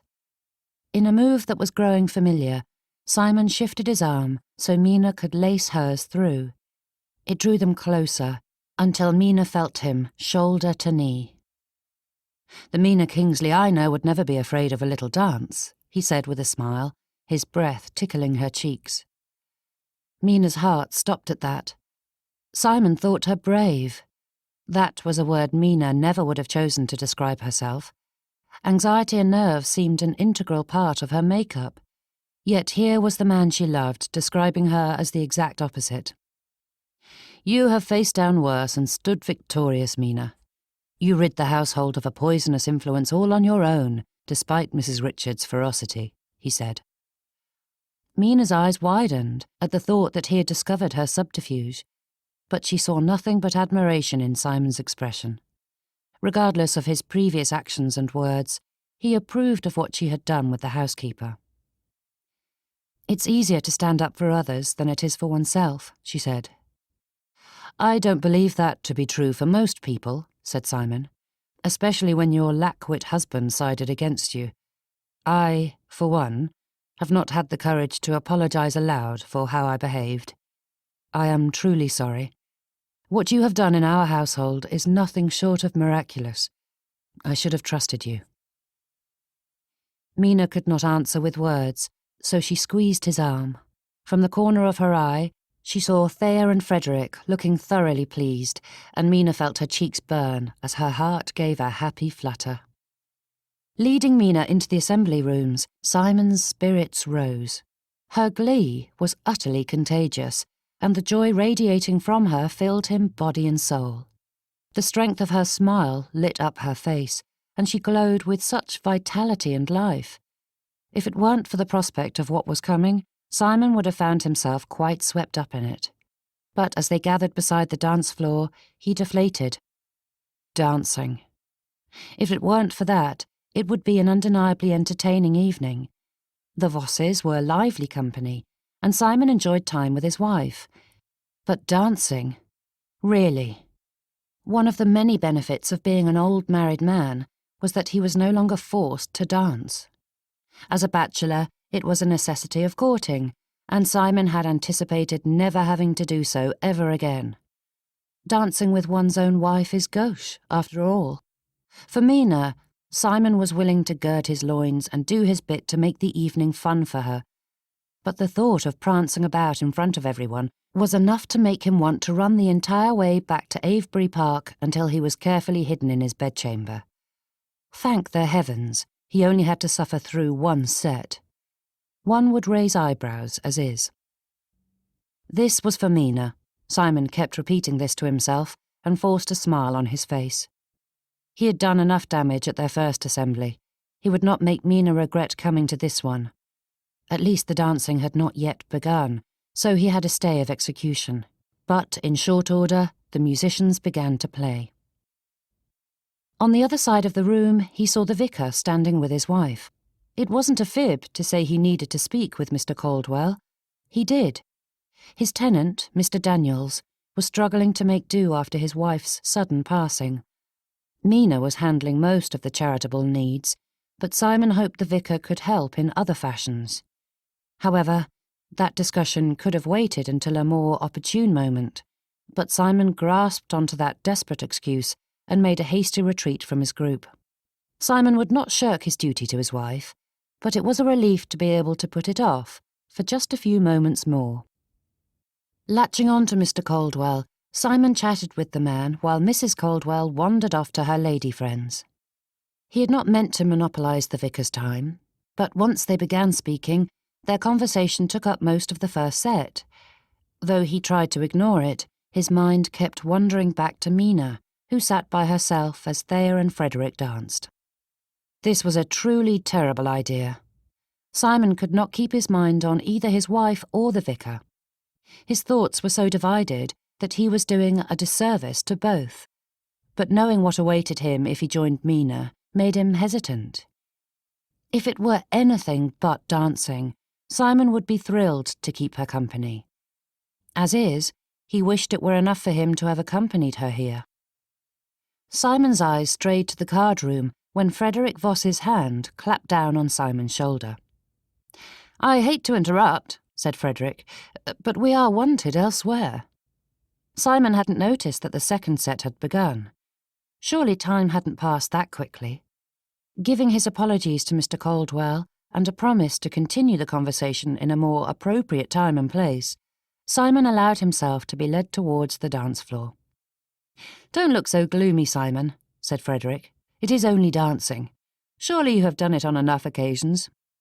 "Yes, and I plan on asking Mina for a set tonight." "One set?" asked Frederick, pulling Simon to a halt. Turning to give Simon his full attention, Frederick stared at him. "Please, tell me you're not serious." "Of course," said Simon. It surprised him that Frederick thought more was necessary. Husbands do not dance with their wives. Otherwise, I would be living in her pocket. "Simon," Frederick said with a sad chuckle that made Simon think of Thorne's self-righteous eyebrow. With the right wife, there is no better place in the world than her pocket. Frederick gave Simon a long, hard look. It was the sort one would expect from an older brother measuring up a younger sibling. Dancing is likely the last thing you wish to do. As Frederick had made the statement with the confidence of one who already knows the truth of the matter, Simon felt no need to confirm it. "I am the same way," said Frederick. "Never cared to dance when I was single, and I still hate the idea of standing up with anyone else. But it is different with Thea because she enjoys it so thoroughly. Making her happy makes me happy, and I look forward to every opportunity to join her as her dance partner. Think about that, Simon." Frederick gave him another clap of the shoulder and walked back to his wife, leaving Simon to struggle with his own internal turmoil. If he had to be honest, his animosity towards dancing stemmed from his broken heart. Dancing had been one of the few moments where Simon was allowed Susanna's full attention, just the two of them. The other couples did not matter. On that floor, it was them and only them. He still remembered the feel of her hand in his as they moved through the steps. Even seeing couples dancing brought a stab of regret. This would never do. Simon wanted to kick himself for trudging through this pain once again. He could not keep doing this to himself or to Mina. That path was gone. Susanna was gone. Pining for her was only making him miserable. It was time to let go of the past and embrace his present and future with Mina. He had hurt his wife too much to keep wallowing. Simon knew his broken heart could not beat the same for Mina as it had for Susanna, but that did not mean he couldn't build a good life with his wife. Simon never promised Mina romance, but laying aside his own dislikes to cater to her might make up for that missing aspect of their marriage. In a few quick steps, Simon joined their group and stood before Mina. Her toes tapped along with the music, and Simon held out his hand to her. Mina looked at it, and then up at him, as though unsure what it meant. "Will you do me the honour?" he asked. Never in the history of spoken language had 6 words meant so much. Mina's eyes widened, her face lighting with such unbridled delight that Simon felt it flow through him. She looked at him as if he were the greatest hero, and in his heart, Simon made a vow that he would strive to earn such admiration. Followed by the Vosses, Simon led Mina to the floor. The music picked up, and they joined the dancing throng. Mina was lightness and joy personified, and Simon could hardly keep his eyes off her. Her gusto for each dance gave her a presence that could not be denied. She whooped and laughed in the raucous country dances, and slid calmly through the staid quadrilles and minuets. Though the other dancers around them changed, Simon stood firm beside his wife, leading her through each set. Her energy could not be contained, and he felt himself strengthened by it. It was just as Frederick had said. Mina's joy brought Simon joy, and in that moment he thought he would gladly spend the rest of his life attending such gatherings if Mina were at his side. Between sets, Frederick and Simon played the gallant gentleman and fetched the ladies drinks. The moment they were out of hearing, Frederick gave Simon a waggle of his eyebrows. "How is that pocket feeling?" he asked with a dimpled smile. Glancing over his shoulder at his smiling bride, Simon did not have the words for it, but let his own grin say it all. Simon held Mina's hand as she descended the carriage. Her energy was fading fast after the long evening. Thea and Frederick made a discreet exit, disappearing into the house before he or Mina had a chance to say good night, though judging by the sleepy expression on Mina's face, Simon doubted she noticed. Holding out his arm to her, Mina's eyes widened in puzzlement, her eyebrow arching. "It is only proper for a gentleman to escort a lady home," he explained. "We are home," Mina replied, though she took his arm. "Not completely," he said, leading her into the house. "You are being a goose, but thank you. It's been a most wonderful evening, one of the best of my life."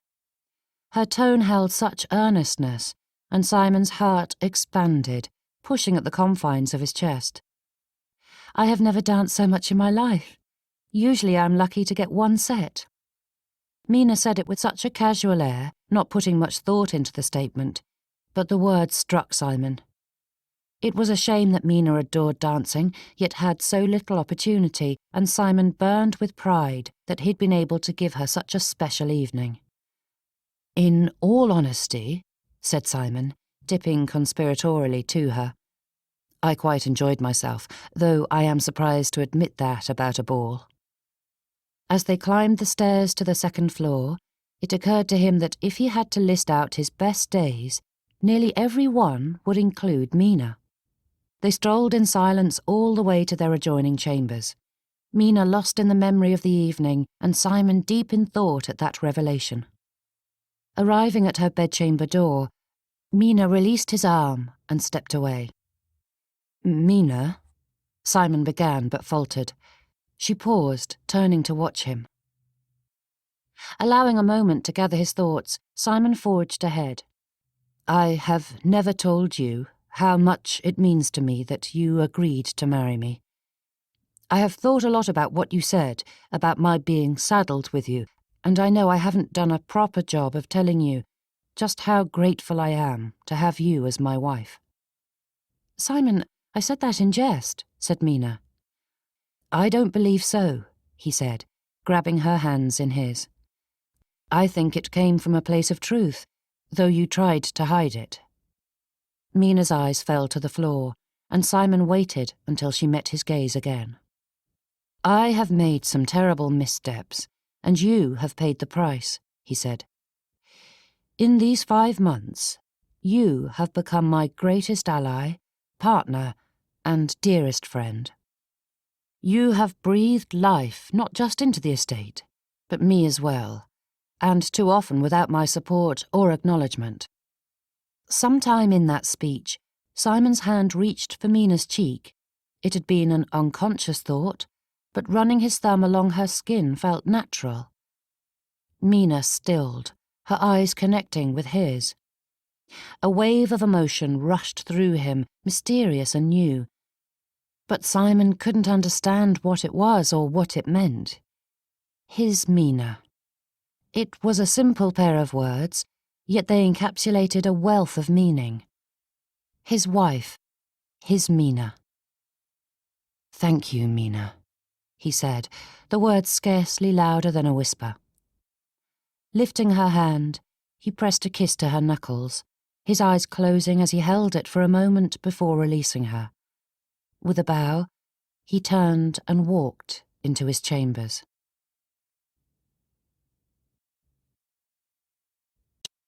Chapter 21. Mina rolled, tugging the bedsheets with her. It was nearly time to get up, and she'd managed only a few brief moments of slumber. Every time she'd nodded off, thoughts of that kiss entered her mind. It was not the type of kiss she desired, but the look in Simon's eyes made Mina's heart so light she wondered if she could fly through the air like a bird. He felt something for her, though she doubted he understood that it was more than friendship. Touching her lips to the place where his had kissed her hand, Mina found herself impatient to start the day, to see Simon. Throwing off the covers, Mina walked to the window and drew back the curtains before searching her dresser for the absolute perfect outfit. "Morning, Ma'am," said Jenny as she entered. "Mr. Kingsley said you'd probably be abed a touch longer." "I'm too restless to sleep," she said, casting a glance over her shoulder at her lady's maid, to find the woman carrying a most magnificent bouquet of flowers. "What is that?" asked Mina. A grin grew on Jenny's face as she crossed the room to hand them to her mistress. Pristine white lilies made up the focal point, but they were surrounded by an array of purple anemones and lobelia. Mina drew in a breath, revelling in the blossom's scents. Opening the accompanying note, Mina read, "Thank you for a most wonderful evening, Simon." It was a simple note, but the words etched themselves into her heart. "Help me dress," said Mina, beckoning to her maid. "Quickly." Simon ran a brush along his horse's neck as he whistled a tune. Both Spartan and Beau were saddled and waiting, though Simon did not expect Mina to arrive for a fair bit. When his spies had informed him she was awake, he hadn't been able to contain his eagerness and started preparations for their morning ride so they could leave the moment she appeared. Groomsmen milled about, mucking out the stalls and feeding the horses, but Simon hardly noticed them, the stale scent of the stable or anything else. Simon's mind was full of his wife. Did she like the bouquet? Knowing Mina, she did, but Simon felt a frisson of uncertainty. His wife had him unsettled. Something between them was changing, a subtle shift that Simon wished he understood. Simon craved order and continuity. It was part of his very make-up, and that aspect of himself worried about how this transformation might ruin the goodness they'd found together.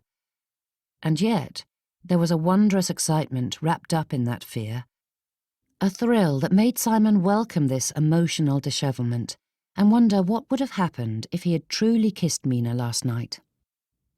In that perplexing moment, he had let the opportunity slip by. They had stood together at her chamber door, embraced in the shadows, and gazing into each other's eyes. Yet it never even entered his mind to give her a proper kiss. Simon had never thought of Mina as kissable.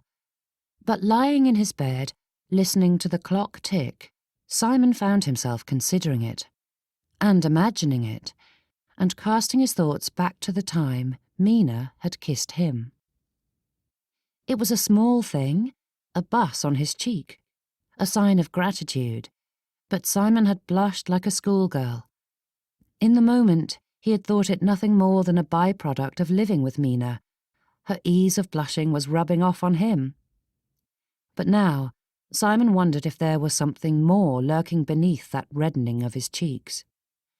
Simon didn't know what to make of his wife.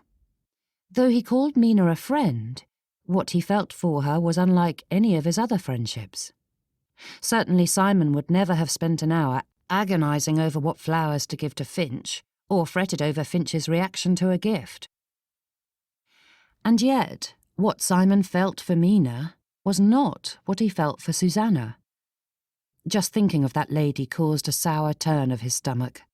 His feelings towards Susanna remained, but even such fleeting thoughts of her made Simon wretched. Clinging to memories of Susanna was unfair to Mina. That was the past. "Simon!" Mina's voice called to him, and he turned to find her hurrying towards him in a most undignified and purely Mina way.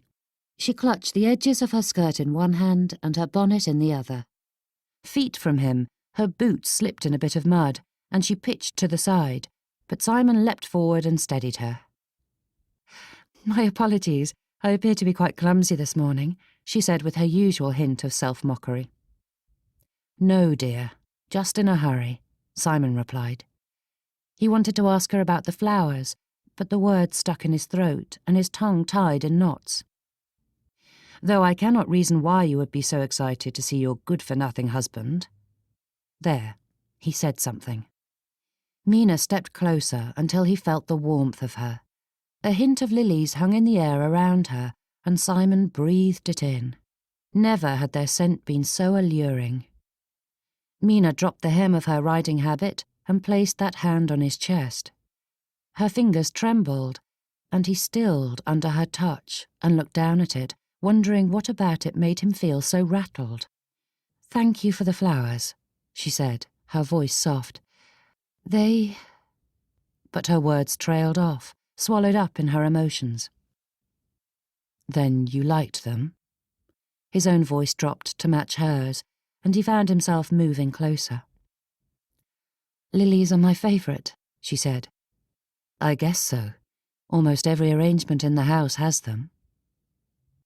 A lock of her hair hung loose, tumbling down her shoulder, and his fingers grazed it. At first glance her hair was a plain brown, but in the morning light he saw touches of red shining in it. "Simon," she whispered. Gazing into her eyes, Simon saw tears gathering, and panic stabbed at him. They were such little things, but as one slid down her cheek, he felt as though his heart would break. Brushing it away, he struggled to say anything that would stop them from falling. "Mina, please," he said, faltering to find the words. "I am sorry. I did not mean—" though he had no idea what he was apologising for. She shook her head, her breath hitching. "No, these are happy tears. It's silly to get emotional over something so small, but it means so much to me." Her voice caught, and Simon brushed away more tears. Her eyes were full of her heart, and those feelings enveloped Simon, wrapping around him like a thick quilt on a cold winter day. Giving in to the urge prodding him, he leaned in and pressed his lips to hers. He had dreamt of this moment many times in the last few hours, and yet this kiss far exceeded any of his simple imaginations. It felt natural, as if he belonged in this moment with her, like he was home. Mina slid her arms around him, and Simon did the same, pulling her tight to him. The moments stretched on as they embraced. Nothing else mattered but being here with his Mina. There were no worries or issues, just the two of them bound together in a perfect point in time. Gently, it ended, and Simon regretfully pulled away, and Mina looked as disappointed as he felt. His hand slid up her neck and rested at her cheek, and Mina leaned into it, a hint of shyness in her eyes. His thumb brushed her flushed lips, and he felt himself leaning into her again. Spartan whinnied, nudging Simon's shoulder and bumping him into Mina. He was more than willing to ignore the beast, but Beau joined in. Simon glared at the horses with a resigned sigh.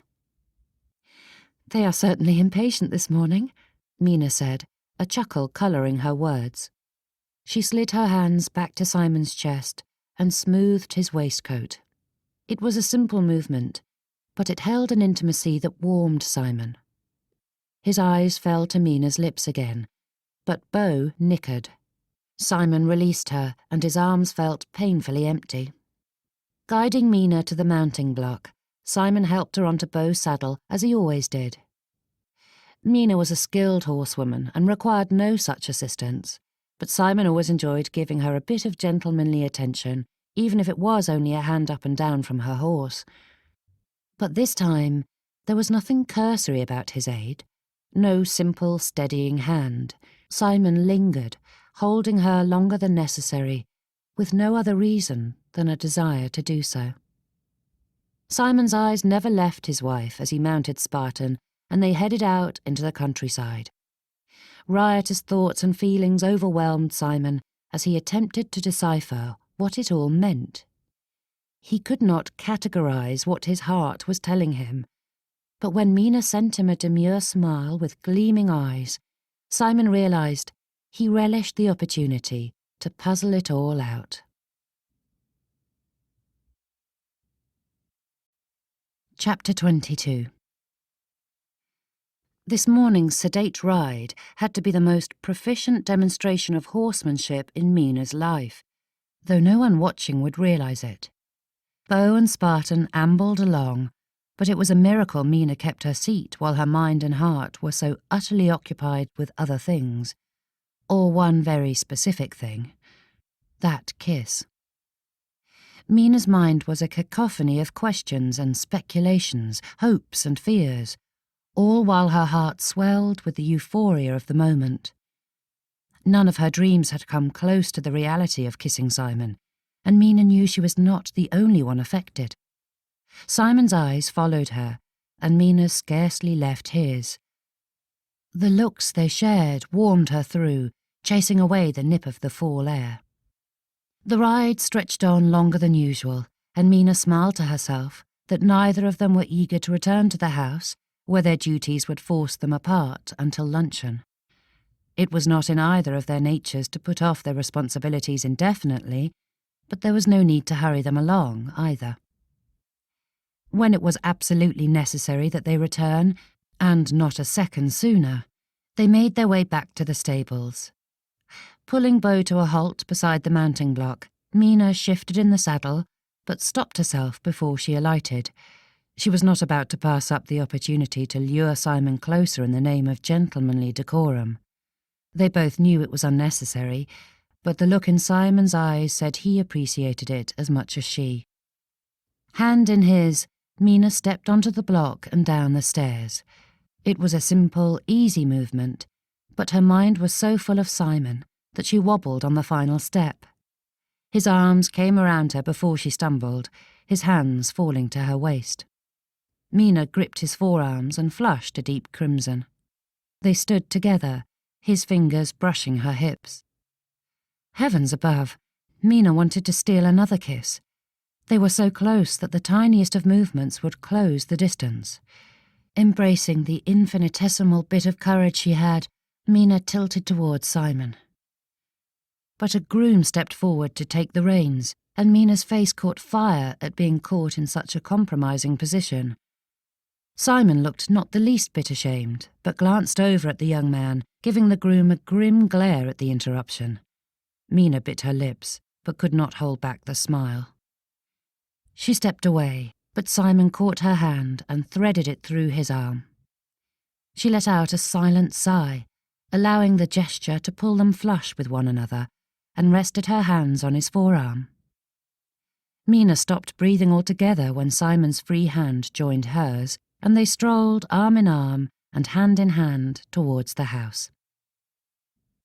A fall deluge had soaked the countryside for a full 2 days, but the skies had cleared during the night, and the sun was out in full force.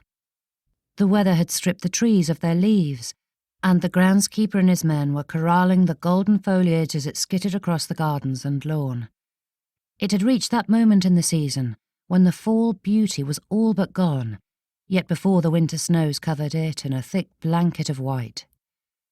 Normally it was Mina's least favourite time of year, but in this instance she had a hard time believing there was a more glorious day. Casting a glance at Simon, she caught him peeking at her. Yes, a beautiful day indeed. Crossing to the front of the main house, they discovered several carriages lined up at the front door, causing Mina to pause. "Simon?" Mina nudged him and turned his attention to it. "Are you expecting visitors?" "No," Simon replied. He stared at the carriages for a moment, and then Mina watched every bit of warmth and delight evaporate from his features. "But I recognise the carriages. One of those belongs to my mother, and if I had to hazard a guess, the others belong to my sisters." Mina's heart dropped to her toes. Simon's family. There were many reasons Mina was not overly thrilled at the idea of them showing up unannounced, but first and foremost was the fact that she was entirely unpresentable. "I cannot go in there, Simon," she said, pulling against him when he tried to lead her forward. "I must go in the back way." "You are not going to slip in the back like a servant," he said, the look in his eyes brooking no refusal. "I look a fright." Mina pulled the riding bonnet from her head, knowing the brim had bits of muck and straw still stuck to it. During their embrace, the last thing on her mind had been her bonnet, and it had fallen straight into the mud. "You look lovely," he insisted, "and your appearance should be the last of your worries when it comes to them. I doubt this will be a merry party, and judging by the amount of luggage the footmen are unloading, it will be of some duration." His voice sounded as bleak as Mina's spirits. In any normal situation, Mina would not be overly sensitive about her appearance, but this was her first time meeting her in-laws. Her hem was caked in at least 6 inches of mud, and her bonnet was unsalvageable, to say nothing of her hair. In her hurry to meet Simon, Mina had urged Jenny to do only the bare necessity with her coiffure, and most of her tresses had tumbled free of their pins. And then there were the flecks of mud, peppering her from head to toe. While the bits of grime on Simon made him look rugged, Mina was certain they were not so flattering on her. Simon stepped in front of her and grasped Mina's hands. "You look like a wild woodland fairy who has been enjoying a morning ride with her husband. They may be my family, but you have nothing to prove to them. They couldn't even be bothered to attend our wedding, for goodness sakes." "We hardly gave them any notice," said Mina. "Thea managed it, and they could have too," he retorted, his gaze never faltering. "If they dislike my woodland fairy, then they can go impose themselves on someone else." The words were grand enough, but the feeling Simon infused into them gave the statement a weight that sunk straight into Mina's heart. He wasn't saying what he thought she needed to hear. Simon believed it. Mina still thought him wrong about her appearance, and would rather be given the opportunity to clean up. But with the glint of approval in Simon's eye, Mina found herself unable to fight him. Moving to his side, Mina took his arm again, and he drew her tight against him. "Woodland fairy indeed," she harumphed at his nonsense, though a smile tickled her lips. Her residual fears had Mina gripping Simon's arm, holding on for dear life as they crossed to the front door, and then he leaned over to whisper into her ear. "I shan't allow you to be fed to the wolves, my dear." My dear. Those 2 words were a commonplace endearment. Imogen punctuated every sentence with them, but coming from Simon, they left her heart feeling like a bread pudding straight from the oven.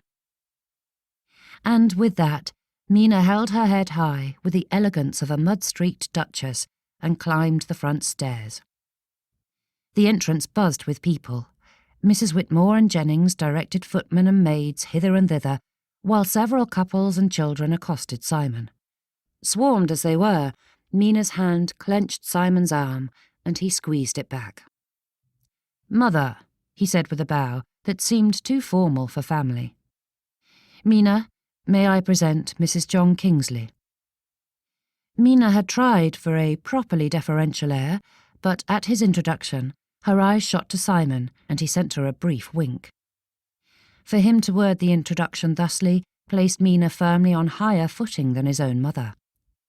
Mina did not know enough about the lady to have any expectations concerning the coming visit, but his words made it clear to everyone precisely where Mina stood in his estimation.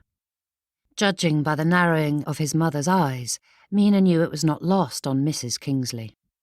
Her eyes travelled Mina, stopping at every blemish and imperfection. It was enough to make Mina wish for a hasty retreat, but holding firm to Simon, Mina stiffened her metaphorical spine. "Madam," said Mina with a proper curtsy. Mrs. Kingsley's responding bob was barely perceptible. It was Simon's turn to tense, and Mina to give him a reassuring squeeze of the arm. Continuing with the introductions, Simon turned Mina to his elder sister and husband. Mr. and Mrs. Norman Andrews. Emmeline Andrews ushered her children forward. "Show your manners," she prompted. The three children looked more impeccable than any children ever should, and calmly walked to their mother's side. The two elder daughters gave possibly the most perfect curtsies Mina had ever witnessed, and the youngest boy, a boy no more than 3 years of age, gave a bow befitting the most elegant of gentlemen. "And you must excuse my eldest three," said Emmeline. "They were most anxious to meet their new aunt, but I'm afraid Kenneth is at school, and Joanna and Lucinda's studies could not be interrupted. They have only a few short years before they are to be presented, and it is imperative that they continue their lessons with their dancing instructor and governess if they are to be a success." Then came Priscilla Ramsbury, the youngest of the Kingsley family. "Where are Walter and the boys?" asked Simon. Priscilla waved the question away. "Walter is off with friends at one of their estates for hunting or some such thing, and Roger and Thomas are both at school." Mina hid her shock. Though they'd never formally met, Mina knew of Priscilla, who had been one of the most sought-after debutantes of her season. If memory served, Priscilla had married quickly, but it couldn't have been more than 8 years ago, meaning her eldest was 6 or 7 at the very most. Though it was not unheard of to send a child away to school that young, it was not a common occurrence. Mina could not imagine sending away any of her brothers at that young an age. "But you overlooked Benedict," Mrs. Kingsley said to Simon. Her eyes narrowed and lips pursed, as though issuing a challenge. A man moved to stand beside Mrs. Kingsley, and she slid her arm through with an intimate air that made it clear that he was no mere acquaintance, which was an uncomfortable discovery on many levels. Mrs. Kingsley was a regal woman, firmly in what many call her mature years, not as old as Imogen, but clearly deserving of the title of grandmother, and the man at her side was a child in comparison. Mina knew that was an unfair assessment. He was full-grown, though at least a couple of years younger than Priscilla.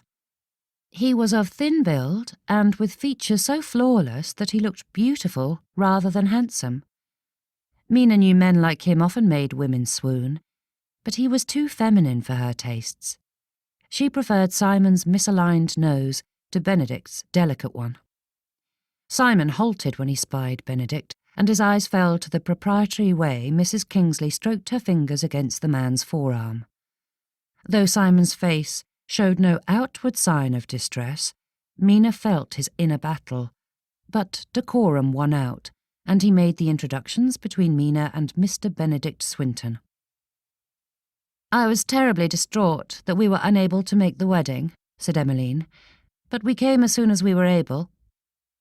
"That was over 5 months ago," said Simon. Emmeline had a stiff air to her. Far more than the rigidity of her spine, Mina felt as though Emmeline Andrews was the type who never smiled unless at a polite interlude during a properly correct conversation. And never with one's full mouth, just a delicate upturn of the lips. We sent you a letter of congratulations, but we've all had so many obligations that it was impossible to come sooner, she said with a tone of genteel reproof, as though affronted that he thought her so gauche as to overlook such a social nicety. The letter Emmeline referred to had been all that was proper between two passing acquaintances, but held none of the familial sentiment Mina had been expecting. The letter of congratulations from Mina's rough-and-tumble seafaring brother had expressed more warmth and sentiment than Mrs. Emmeline Andrews. Mina already had a strong sense of Emmeline's personality and was not looking forward to spending more time with her, or Mrs. Kingsley, who continued to watch Mina with a pinched expression, as though Mina were covered in manure and not mud. "We have brought a surprise," said Priscilla, smiling at Simon in a way that reminded Mina of a snake about to feast on a poor mouse. Mina had only spent a few moments among the Kingsley family, and she was already ready for their visit to be over. "I am certain that you all are enough of a surprise," said Simon. His tone conveyed much of what Mina was feeling in that moment, and she held tighter to Simon's arm, hoping it strengthened him as it did her. She did not understand the dynamics of this family, but she knew it was distressing her husband. All thoughts of Simon's emotional well-being vanished when the group parted, and Mina saw another couple approach. Her blood chilled as the lady drew closer, gliding with a grace that Mina knew she could never match. The lady smiled with impeccable coyness as she batted her eyes at Mina's husband, bringing Mina's worst nightmare into vicious reality. Every bit of Simon's being seized up as Susanna floated towards him. Her bright blue eyes trapped his in her gaze, while a demure smile crossed her lips. "It is good to see you, Mr. Kingsley," she said, her voice like golden honey. Priscilla joined arms with Susanna, beaming at the lady.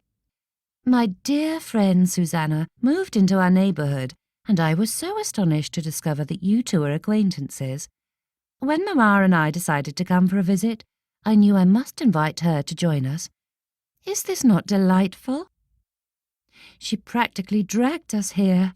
Susanna dropped her gaze, glancing up at Simon through her lashes. "I do hope we aren't an imposition." At that, Simon noticed Susanna's husband standing beside the ladies. "Mrs. Ramsbury assured us it would be too diverting to pass up," said Mr. Richard Banfield. Diverting was not the word Simon would have chosen, but his voice failed him, leaving Simon decidedly mute. "Perhaps it would be best if we showed you to your rooms," said Mina. Simon flinched. Though she still held his arm, he had all but forgotten she was standing there. Staring at the woman he loved, while holding the arm of the woman with whom he had shared an intimate moment not long ago, was not a comfortable situation to be in. Releasing Simon's arm, Mina approached the housekeeper and spoke a few whispered words, before turning back to the group. "We do have rooms ready for you, if you care to refresh yourself." "Yes," said Emmeline with a quick glance at Mina. "I am sure we could all use a moment to refresh ourselves." A hint of a blush stole across Mina's cheek, though she kept her composure.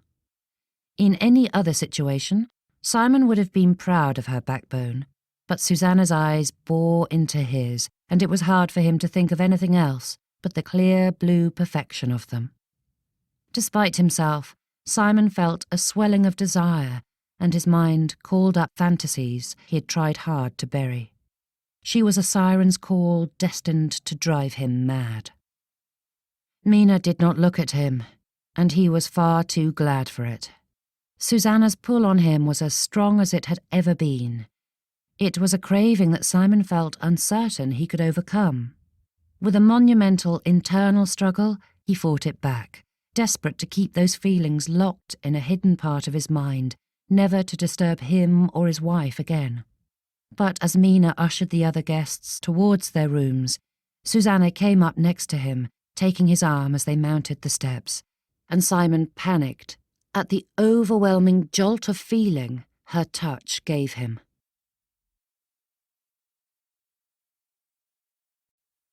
Chapter 23. Mina forced herself to focus on the task at hand. They had the space to house Simon's family and the Vosses, but it took a fair bit of manoeuvring to get everything in place. Under Mrs. Whitmore's command, the household staff were handling the upset far better than Mina. Forcing a placid look on her face, she fought back the tears, threatening to make an even bigger fool of herself than she already had.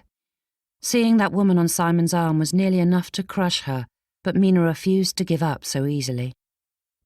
When all was settled, including the various children and their staff in the nursery, Mina hurried to her bedchamber and decided Jenny deserved a massive pay increase. Having anticipated her mistress's dire need, the woman stood ready with a bowl of warm water in one hand, hairpins in the other, and a freshly pressed gown laid out on the bed.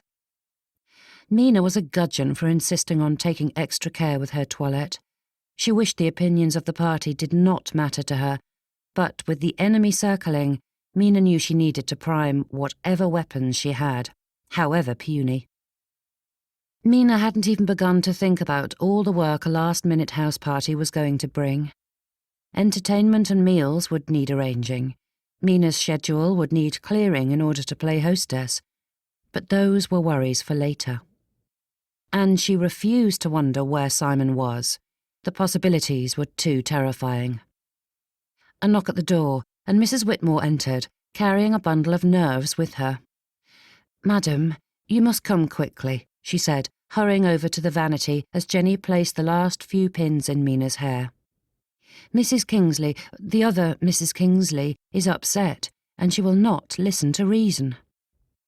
Following Mrs. Whitmore through the house, Mina sensed this was what her life was going to be for the next few weeks. Uncertainty, alarm, and a heaping portion of discomfort. It had not been a full hour since their arrival, and Mina already wished her in-laws to the other side of the country. Them, and that trollop.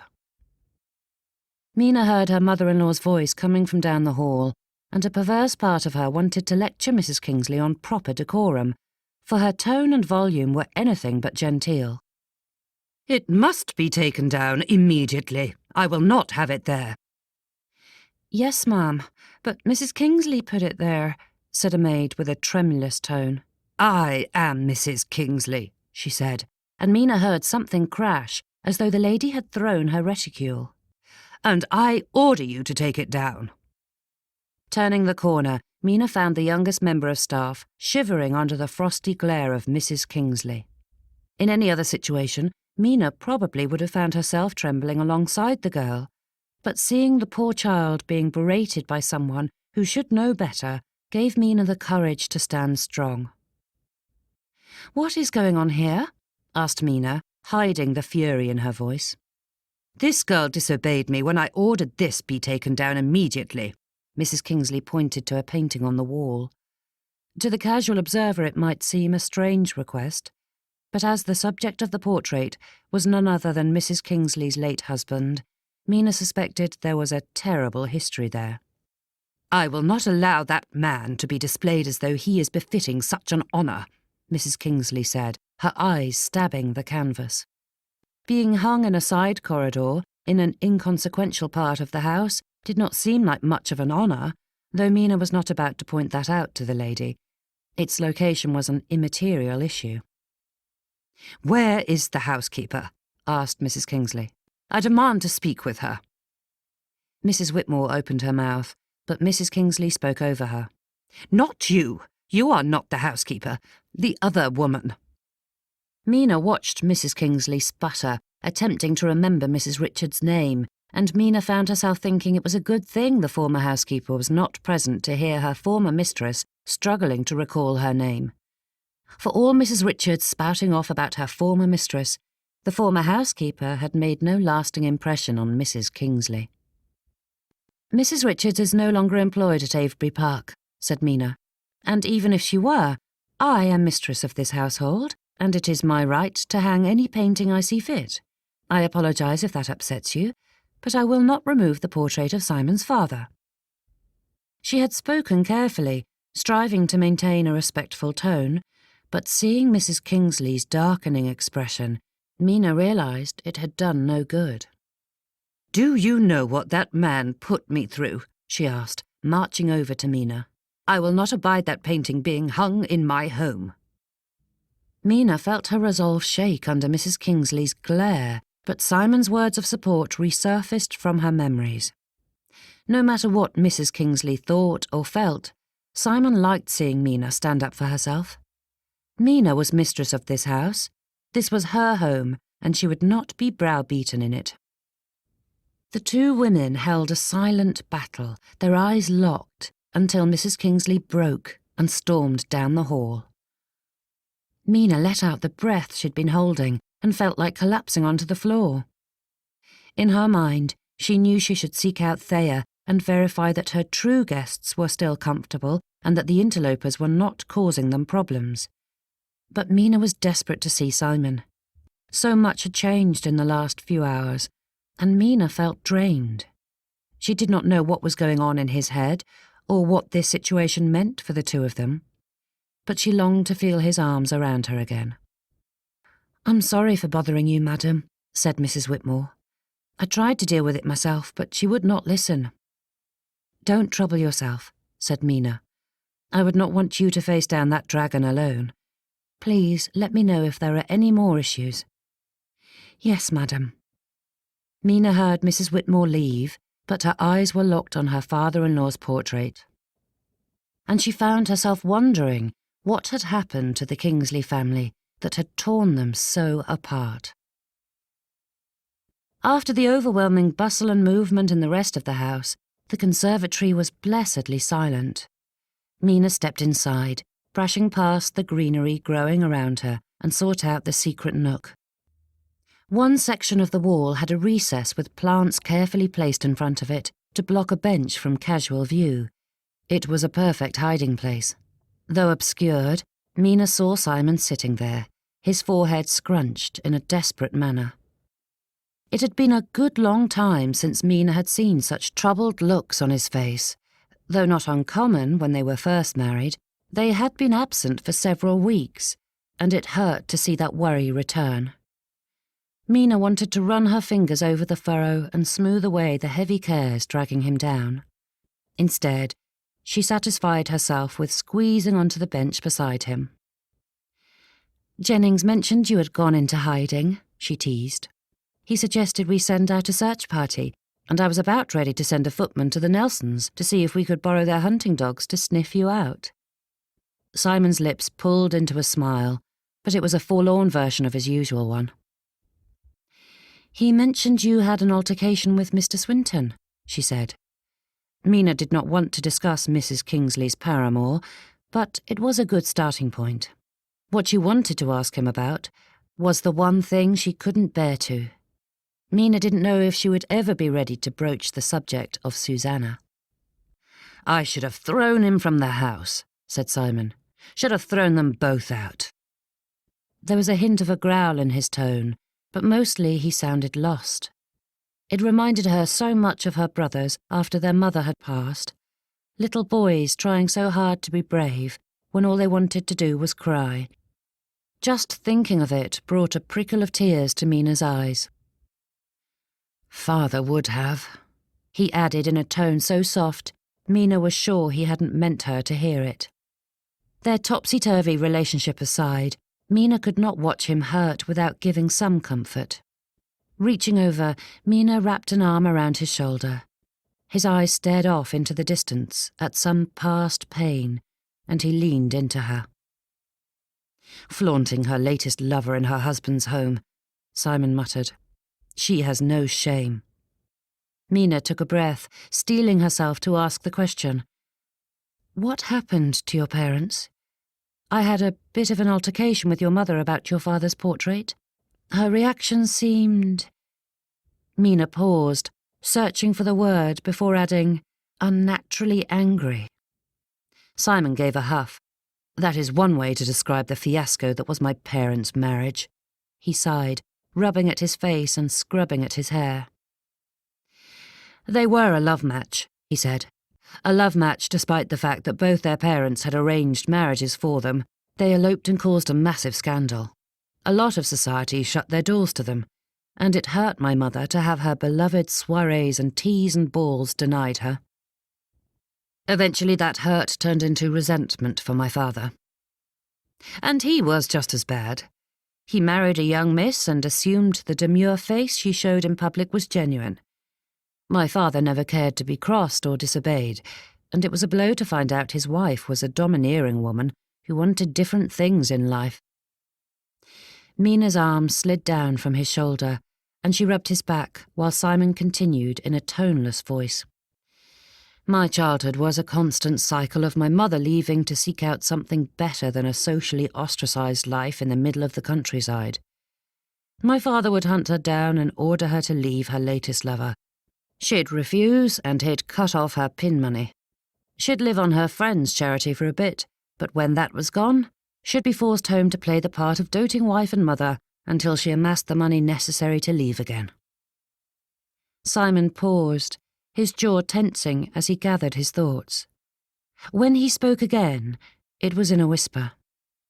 She often told me she wished she'd never fallen in love with father because it had done nothing but poison her life. Simon took a breath. I was never sure if she meant she regretted me and my sisters too. At that, Mina wrapped both arms around Simon, clinging to him as though holding the broken pieces of his soul together. There were no words to heal his hurt. No simple phrases could fix the heartache his parents' selfishness had caused, no matter how Mina wished it otherwise. It's difficult to believe that even after that, you chose to get married, said Mina. Simon shifted, turning his head to look at her with a whisper of a true smile. That was easy enough once I found someone the exact opposite of my mother. Mina huffed. Having done battle with her, I will take that as a compliment. Simon's hand moved to rest on Mina's knee. Though she was acutely aware it was there, Mina suspected it had been an unconscious movement. She tried not to read meaning into it, even if her heart beat faster. In all seriousness, he said, his smile dropping again. I am not entirely certain why I thought it was the right path for me. My sisters are not pattern cards for happiness. Emmeline and Norman married for love, and now Norman is more hostage than husband, completely at the mercy of my sister's never-ending need for perfection. His voice grew angrier with each sentence. And Priscilla is in even worse shape. Her husband adored her, and after only a short time together, he can hardly stand to be in the same county as her. She takes no joy from him or their children. They sat silent, Mina holding her sad, broken husband. It was no wonder he had such a poor understanding of love. He had only ever seen twisted, blackened forms of it. Mina felt overwhelmed at the thought of teaching him what pure, selfless love was in the face of such despair. She wanted to shout at him that what those people had felt was not love. Lust and passion were not the same as genuine love. But I'm not being entirely honest, he said. I know why I chose to marry, despite all those examples of how terrible it can be. Simon sighed, his gaze dropping to the ground. I had one example of a good marriage. They were more than two people bound together by ceremony. They had a relationship that seemed like it had been plucked from the storybooks. It wasn't just that they doted on each other. They were two halves that fit together to make a better whole. They were partners in every sense of the word, and it was clear to anyone with eyes that they had a deep and abiding love. Seeing Sir Gilbert and Lady Lovell showed me what was possible, he said. A loving marriage and a happy family. They proved to me that it could be done, and that it was worth searching for. They gave me hope. Having never met Sir Gilbert, Mina knew little of the man, except that his wife still cherished him, though death had separated them for many years. It didn't surprise her that Simon had sought after a similar love for so many years. Mina often felt a twinge of envy when Imogen spoke of her husband. I spent years searching for that kind of love, and then I found everything I had dreamt of. For a brief moment, that life was before me. only to evaporate and disappear forever when— Simon stopped short, glancing at Mina, as though he had forgotten who he had been speaking to, but the damage was already done. Mina didn't need him to finish his thought for her, to know full well what he'd been about to say. His unspoken words hung in the air between them like a pestilential vapour. "I apologise," he said, shifting away to break contact with Mina.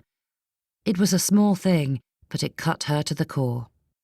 "I didn't mean to hurt you," he added, but it wasn't his words that hurt. It was watching their camaraderie evaporate before his eyes as Simon locked himself away from her. "I made it clear I was not expecting love in this marriage, and never indicated I was trying to find it," Simon said, standing. He stepped away from the bench, putting frigid distance between them. "This is all coming out wrong. I don't want you to think—" Simon swallowed, and his eyes caught hers for a moment before falling away. "I wholeheartedly believe what I've said before. You are a blessing in my life. I value our friendship, and I am grateful that you are my wife, but do not raise your hopes, Mina. I have no heart to give you." With those final words, he left Mina alone, taking her heart with him. Chapter 24. Mina lay on her bed. She would prefer getting into it, but no amount of sleep could ease her weary soul. She stared sightlessly at the far wall, her eyes sore and puffy. Her role as hostess insisted she attend to her guests, but Mina could not face them. Whenever she thought the tears were done, something would spring to mind and release a whole new torrent. Things had been going so well. It was impossible to believe that only a few hours had passed since she and Simon had shared that sublime kiss together. It was all gone now. New tears rolled across the bridge of her nose and fell onto the pillow. The most divine morning of her life, and Simon discarded it after a single look at Susanna. Mina knew, absolutely knew, he had felt something significant during their embrace. She had seen it in his eyes and felt it in his touch. Simon had felt an inkling of love, only to repudiate it mere hours later. The door opened. "I wish to be alone," said Mina. Footsteps came across the room, and Thea climbed onto the bed to lay face to face with Mina. "Dearest?" asked Thea, grasping Mina's hand. That was all it took for a new flood of tears to pour out. Sobs racked Mina, making speech impossible. Tears wetted the pillow as Mina recounted all that had happened between trembling breaths. "Things were going so well," Mina cried, "and now they are ruined." She knew she was spiralling down a deep pit of despair, but she had no desire to crawl out of it. She let the misery of it wash over her and welcomed its heartbreaking embrace. "I feel like a child again, hoping that if I were good enough, then my family would be happy again," said Mina. It was something she had not admitted aloud, but the truth of her feelings came spilling out into the open. "Trying to fill the impossible hole left behind by my mother, wanting to make others happy when all they wanted was someone else." Mina shook beneath a sob, her vision blurring. "Oh, dearest," said Thea with a watery smile. "Please do not give up. Simon was raised believing that love is the same as attraction. He doesn't understand what love truly is, and what he feels for that woman is fleeting compared to what he feels for you. I wish I could believe that." "Mina," Thea said with an authority that forced Mina to pay attention. "Even in the scant weeks I've been here, I have seen his feelings for you grow. There is no doubt in my mind that he loves you and that you two belong together. He just does not recognize it for what it is. Simon thinks it is friendship or admiration, but he does not realize that those form the base of the deepest love there is. As much as I want to give him a good kick in the shins for how he has hurt you, I do not want you to give up on something that makes you so happy." "Until now," grumbled Mina. Thea gave a low chuckle and a half smile. "Until now. But there is still hope. Men don't always have the soundest judgment. Remember when Frederick broke things off with me? Papa convinced him that it was imperative for my future happiness to be with a man who could buy me new frocks every week." "And rather than tell you in person," said Mina, "he made it known by escorting Sally Jenkins to the Solstice Festival." Mina did not know whether to laugh or cry at the memory. Yesterday, Frederick's combined idiocy and audacity would have had Mina in stitches, but that was because Thea's story ended well. It was difficult to find the humour in it, while still gripped in the heartbreak of unrequited love. "Sally Jenkins," said Thea with dramatic exclamation. "The girl who had more beauty than brains and showed up wearing that monstrosity of a bonnet. It smacked Frederick in the face every time she turned her head." At that, Mina did grin. Frederick had spent the evening picking feathers out of his teeth. "And when he finally came to his senses and spoke to me directly, it resolved itself to everyone's happiness. Except your papa's." Thea huffed. "Yes, it took him longer to come around, but he did, and he loves Frederick as much as any father-in-law. But, dearest, it was you who helped me through those terrible days. You talked me through the heartache and helped me to not give up on the greatest blessing in my life." Tears filled Thea's eyes, and she brushed them aside. "I will not let you give up so easily, even if I do wish to club Simon over the head." "I thought you wanted to kick him in the shins." "That too," she replied. "I may want for this all to end up happy, but I would like to see him suffer a bit first." They lay together, Mina's heartbreak easing until the clock chimed that it was time to dress for dinner. She didn't have the strength to face it, not with those people in her home. But she also knew she could not lie around moping until they left. A knock at the door signalled Jane's arrival. "Thank you, Thea," said Mina, giving her friend's hand a squeeze as they climbed off the bed. "I am not leaving yet," said Thea, gathering Mina and Jane to the vanity. "If you have to do battle with those trolls, then I intend to make sure you are properly arrayed for a victory." "There is not time enough to bring about the impossible," said Mina. She had meant for a light-hearted tone, but residual heartache tinged her words with a bitterness that made Mina wince. Thea faced Mina, her hands on her hips. "I will not allow you to speak about my dear friend in such a manner. Besides, one does not dress to impress others. One dresses for oneself. There is no impressing the ladies infesting your house, but with the proper preparations, it will help you feel ready for battle." "But you need to dress," began Mina. Waving an impatient hand, Thea approached Mina's closet. "I am not in the enemy's sights and would be just as happy to attend dinner dressed as I am. It's been years since I have bothered with such things, and I do not miss such formality." Sorting through the gowns, Thea pulled out the exact one that Mina would have chosen for herself. Moments later, she was seated before the vanity, and Thea and Jenny began their work.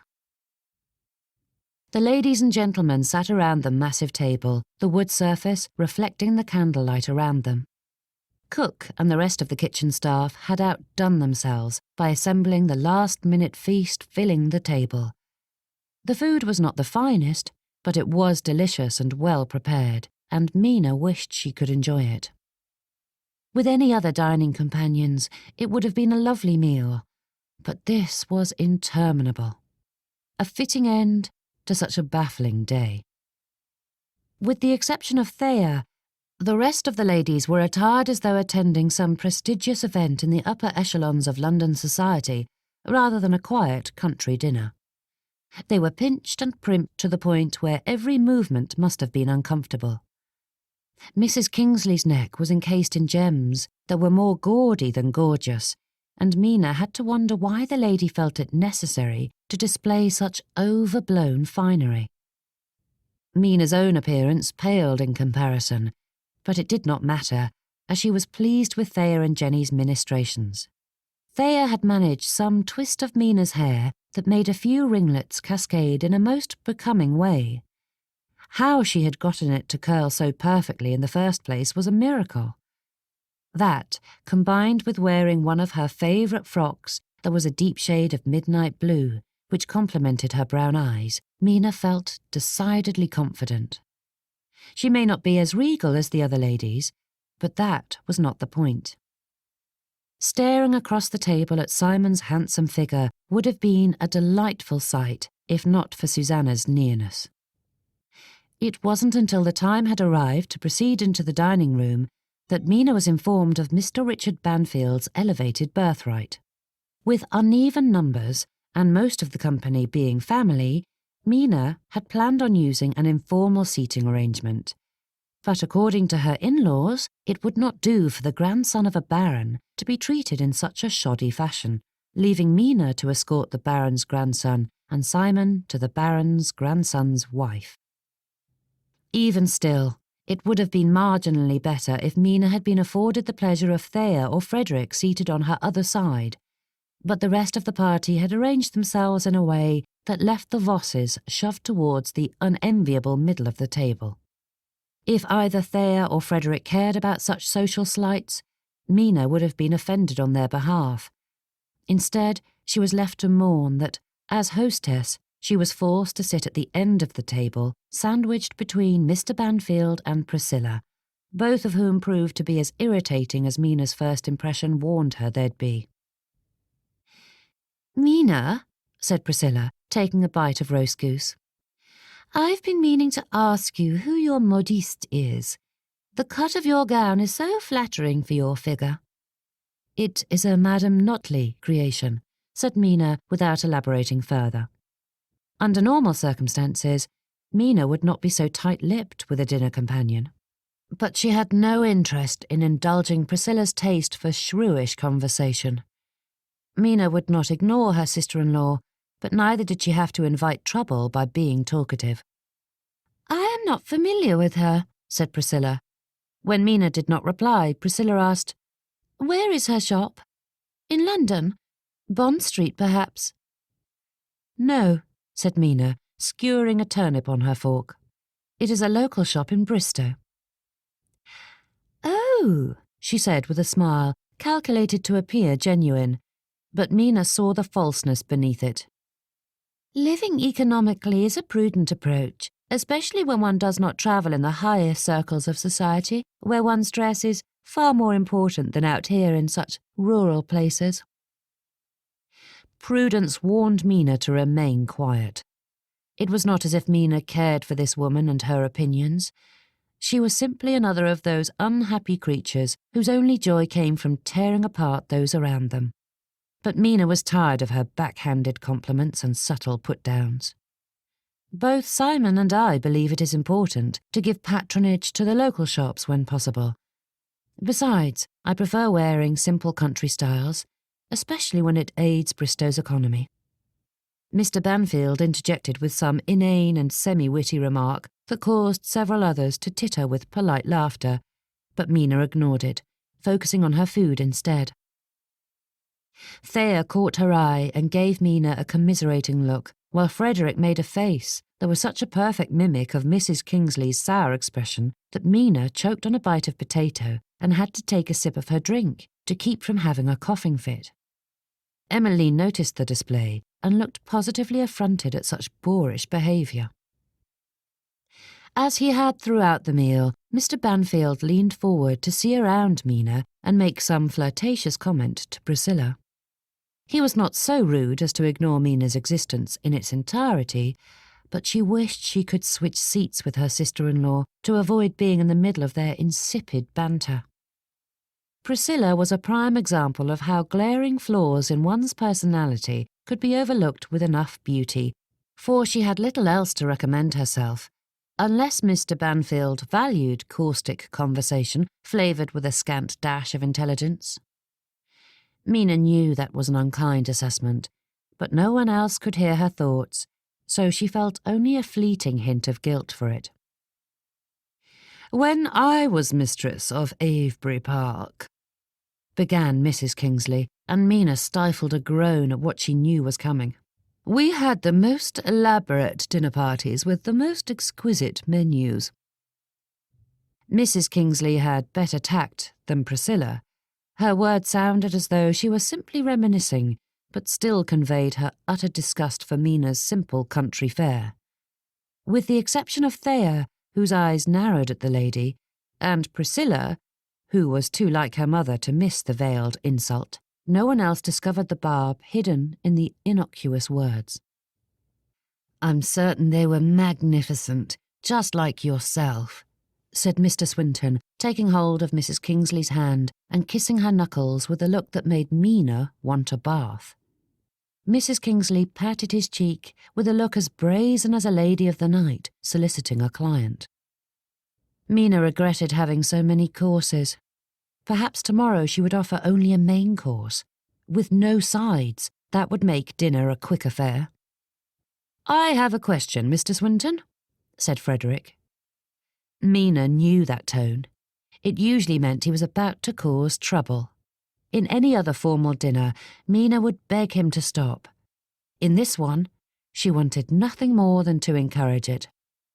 Frederick was not a cruel man, but he did enjoy bringing discomfort to the deserving. "Yes, Mr. Voss," he replied, after releasing Mrs. Kingsley's gaze with a lovelorn sigh that would do credit to Covent Gardens. In a way, his performance made Mina pity the man. He had no pride. "I could swear I have met you before, sir. What school did you attend?" Mina didn't know where Frederick was headed with this line of questioning, but as he had been tutored by his vicar, she knew the two men could not have met at any formal school. "Harrow," said Mr. Swinton. "And when did you graduate?" 3 years ago." "Then that makes you 21." Frederick picked up his glass, taking a drink with a thoughtful look. Mina suspected she knew what Frederick was getting at, and judging by the look on Mrs. Kingsley's face, she did too, though Mr. Swinton was blissfully unaware. "Yes," said Mr. Swinton. "I had planned on Oxford afterwards, but there was a financial hiccup in the family." "The weather has been quite nice for this time of year," blurted Mrs. Kingsley. "That must have been difficult for you," said Frederick, ignoring the interruption. "But as I am 33, I am far too old to have met you there." He put such a strong emphasis on old that Mina lifted her napkin to cover her laugh, while Thea hid hers behind her glass, and Mina feared Thea's shaking hand would spill the drink.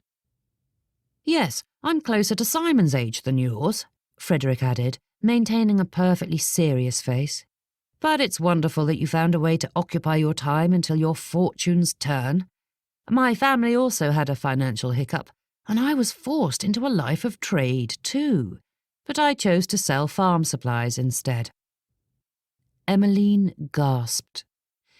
But Mr. Swinton stared at Frederick like a poor, confused puppy. Neither Mrs. Kingsley nor her daughters appreciated the joke and stared at Frederick, who pretended to be ignorant of his intended faux pas. "But I'm not in trade," said Mr. Swinton.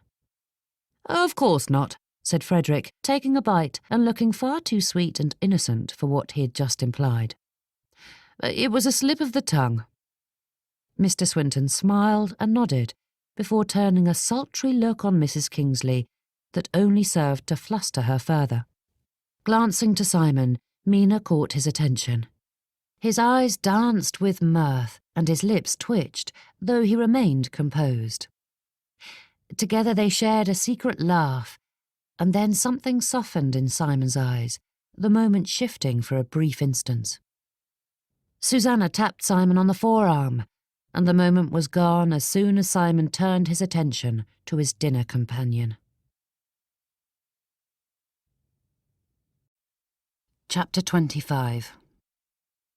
Dinner finally finished, but the evening was far from over. The ladies had left the dining room as a group, but the moment they were in the sitting room, the two factions separated to their respective sides. Mina and Thea sat with their heads together in the corner, enjoying a brief respite before the gentleman joined them. Thea repressed a giggle as she recounted again the various things Frederick had said during dinner, leaving Mina quite jealous at having been stuck beside her far less entertaining guests. At that moment, the man in question slipped into the room and snuck to Thea's side. "With the exception of Simon, those men are a total bore," said Frederick. "I was able to sneak out, but I'm not certain you ladies are faring any better." He nodded towards the great divide. "Mina," he said, raising his voice to be clearly heard by both parties, "have I told you about the time I was mucking out the stalls?" Emmeline gasped again as her fan flapped at full strength, while Thea pulled out a handkerchief and pretended her giggle was a sneeze. "Oh, don't you worry, Mrs. Andrews. It was high-quality muck. My manure is considered the finest in the county," said Frederick, who had never mucked out stalls in his life. Though the mere fact that he was in trade was not much of a step up in the eyes of those judgmental ladies. "Frederick!" hissed Thea, as though she felt obligated to keep him in check, though the reproof lacked sincerity. "Do you wish me to stop?" he whispered, and Thea replied with a grin that said she did not. "If you do, sir, I will move you into the bedchamber next to Mrs. Kingsley," said Mina.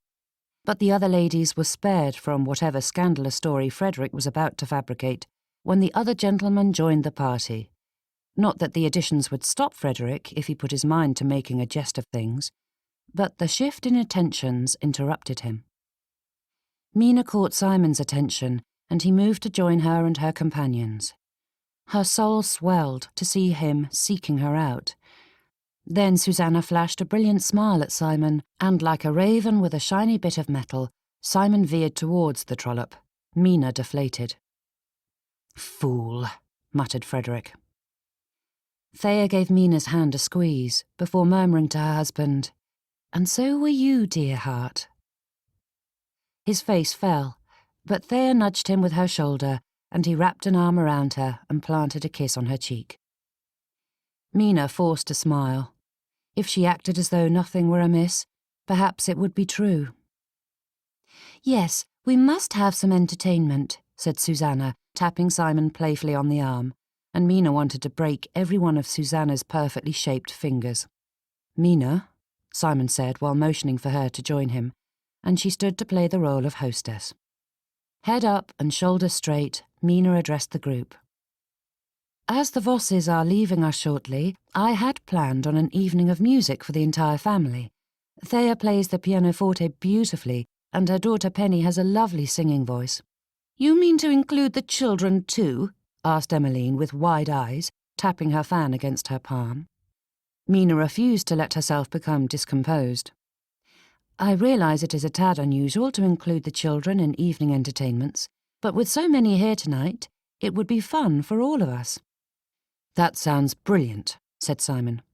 Susanna giggled, and even that which would be cloying on any other woman had the perfect ring of mirth. "I never took you for a music aficionado," she said, grinning up at him. "I wouldn't say that," he replied, giving her a chagrined smile. "But Mina plays and sings magnificently, and under her guidance I have learned to appreciate it. She put together a musicale a while ago that was a major success." "Then I would love to hear her perform," said Susanna, gliding over to Mina and taking her arm. "But I have to say that I am certain the children must be exhausted. It has been a long day for them, and I would hate to see the poor dears worn to a thread." "And neither I nor Priscilla are musical," added Mrs. Kingsley. "And my voice is not strong enough to sing tonight," added Emmeline. "So I fear there aren't enough performers," finished Mrs. Kingsley. "We would be forced to cut the evening short, or I, Mrs. Voss and Mina would have to do several numbers. I would hate for Mina's voice to get worn out," said Susanna, looking crushed, while placing a comforting hand on Mina's forearm. Mina wanted to wrench herself from Susanna's grasp. It took all her dignity to keep from fulfilling that childish impulse. Though Mina couldn't decide which she hated more at that moment, Susanna's touch, or that the lady was using Mina's Christian name without permission. Both actions conveyed a false familiarity that Mina found grating. "Perhaps we could do something different. Cards, for example, said Susanna with a smile as though that commonplace evening activity were a wonderful and unique idea. Following Susanna's lead, the other ladies gushed about how it was the perfect thing, creating an excitement that swept the gentlemen into their plans. Releasing Mina, Susanna rang for the servants to bring in tables, and effectively wrested away Mina's role as hostess. Everything Susanna said had such an artless air that Mina did not know how to do battle with such an adversary. Calling out Susanna's feigned goodness as manipulative and false would only paint Mina as petty. Thea took Mina's arm, giving it a squeeze of support. Emmeline's husband begged off, hiding behind a newspaper, but the others grouped together, and before either Mina or Thea realised what was happening, they were pressed into playing whist, while Frederick was cornered by Mr. Swinton for a few rounds of piquet. Overwhelmed with the upending of all her plans, Mina was unable to stop herself from being paired with Priscilla, of all people, and assigned to a table with Simon and his partner, Susanna. As the cards flew, Mina endured torture after torture as Susanna flirted and fawned over Simon. If it were not so unbearably painful, Mina would have been impressed with her skill. It came easy to the woman, like an extension of who she was, flowing out of her like the breath in her lungs. And Mina had no such arts or wiles, no entrancing eyes to bat. But more than Susanna's behaviour, Simon drove the dagger to Mina's heart. He met each of Susanna's teasing comments and charming smiles with one of his own, and with each, Mina felt more and more like a frumpy, dumpy spinster. She had Simon's ring on her finger and his name on her wedding certificate, but it was all for naught as he cooed and courted Susanna. All those little moments Mina had shared with her husband felt juvenile and small. Tiny moments of possibility compared to the larger-than-life reality that was Susanna Banfield. "I must offer my supreme apologies," Simon whispered into Mina's ear. She turned, their faces right close together. A smile was on Simon's lips, and Mina felt a flickering of hope. He had realised his mistake and was apologising for his behaviour. "I had no idea Priscilla was such an abominable player," he said in hushed tones. "I'm certain you would have won if not for your atrocious partner." Mina couldn't breathe. She could not do this. She could not pretend any more. Not with him so oblivious. "Mina, are you all right?" asked Simon, his hand reaching for hers. "May I get you a drink, or do you need some air?" Mina shook her head. Things were clearly not all right. "Mr. Kingsley?" Mina closed her eyes against the sound of Susanna's voice. She took a breath and opened them again to find Simon's head pulled close to Susanna's, her hand on his, as she asked something that Mina could only assume was of the utmost importance to require such an interruption. Mina did not care about propriety. There was nothing left for her to give to this evening. Hostess in name only. No one but Thea and Frederick cared if she were here. Mina's presence did not matter. "I hate to be so rude," said Mina, begging silent forgiveness for the lie. "But I feel piqued, and I desperately need to lie down."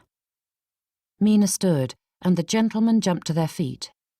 Mrs. Kingsley and Priscilla looked triumphant, sharing a conspiratorial smile that Mina knew she would stew about tomorrow when she had her wits about her. Mina expected similar elation on Emmeline's face, but found only disgust. No doubt it was in response to Mina's vulgarity, but the shoulds and should nots of society that Emmeline clung to mattered little to Mina in that moment. Simon took her elbow and led her to the exit, and Mina sent Thea a silent assurance that all was well. Another lie. "Let me help you to your chambers," he said, the picture of solicitousness. "You wish to?" she asked, stopping just outside the doorway to hold his gaze. "Of course, Mina," he said, his brow furrowing with that worried frown of his. But Mina's next words were cut short by Susanna's voice calling to Mina's husband. "Mr. Kingsley, you cannot think to abandon your guests," she teased. "One moment," he said, glancing over his shoulder at her before returning his gaze to Mina. "Perhaps Frederick can escort you," he said. "It would be rude for both of us to leave." "I do not need an escort," she mumbled, and turned, hurrying out the door. She hated that a corner of her heart hoped Simon would come running after her, because Mina knew it would not happen. She listened for his footsteps all the way through the halls and to her chambers, but there was only her solitary steps and hitching breaths. Chapter 26. Mina rubbed a finger at her temple as she read over the menus for the day. Mrs. Whitmore was rattling off the complaints she'd received from various guests, looking as downtrodden as Mina felt. She was tired of conflict, tired of every minor issue being compounded into a disagreement. After a fortnight of their constant drain on her spirit, Mina was losing the will to fight. Mrs. Kingsley and Priscilla were bent on showing their superiority over Mina by turning every issue into a battle for supremacy. Emmeline's harping was easier to bear. No one measured up to her expectations for proper decorum, thus it was impossible for Mina to take Emmeline's constant fault-finding to heart. Even still, being bombarded with disappointment and disapproval was exhausting. And then there was Susanna. Every time Mina turned around, Susanna was there, demanding Simon's attention. It had taken 2 days filled with her constantly calling for Mr. Kingsley before Mina realised what was at the heart of it. Whenever Simon's attention strayed towards Mina, Susanna surfaced with some question or need that required his immediate consideration. Mina had known women like Susanna before. The fishers. Mina's father had adored fishing but hated the taste of fish. He'd spend hours using rod and reel to pull his prey from their homes, only to throw them back the moment they were caught. Mina had witnessed many a lady who treated gentlemen in the same manner. Ladies who twisted a good man's affection around their finger only to toss him aside the moment she lost interest in the game. In countless ballrooms, dining rooms, card rooms, and any other room where the social elite gathered, those fishers cooed and teased, giving their prey just enough encouragement to believe they had a chance to win the fair lady, only to be rejected at the fisher's prerogative. And Susanna was among the worst of those kinds. Simon was a toy she had tossed away, yet did not want anyone else to play with. If it hadn't been for the fact that Susanna's schemes were destroying her peace and happiness, Mina might have felt sorry for the woman. To be so desperate for attention that she couldn't allow a former admirer to find happiness in the arms of another was something to pity. Mina reined in her thoughts, pulling them away from that woman. It was bad enough Susanna commandeered every other waking moment, and it was bad enough watching her husband dote on the woman every time she beckoned. Menus. The list of dislikes was lengthy, and Mina was left wondering if she cared enough to keep fighting or if she should just give in.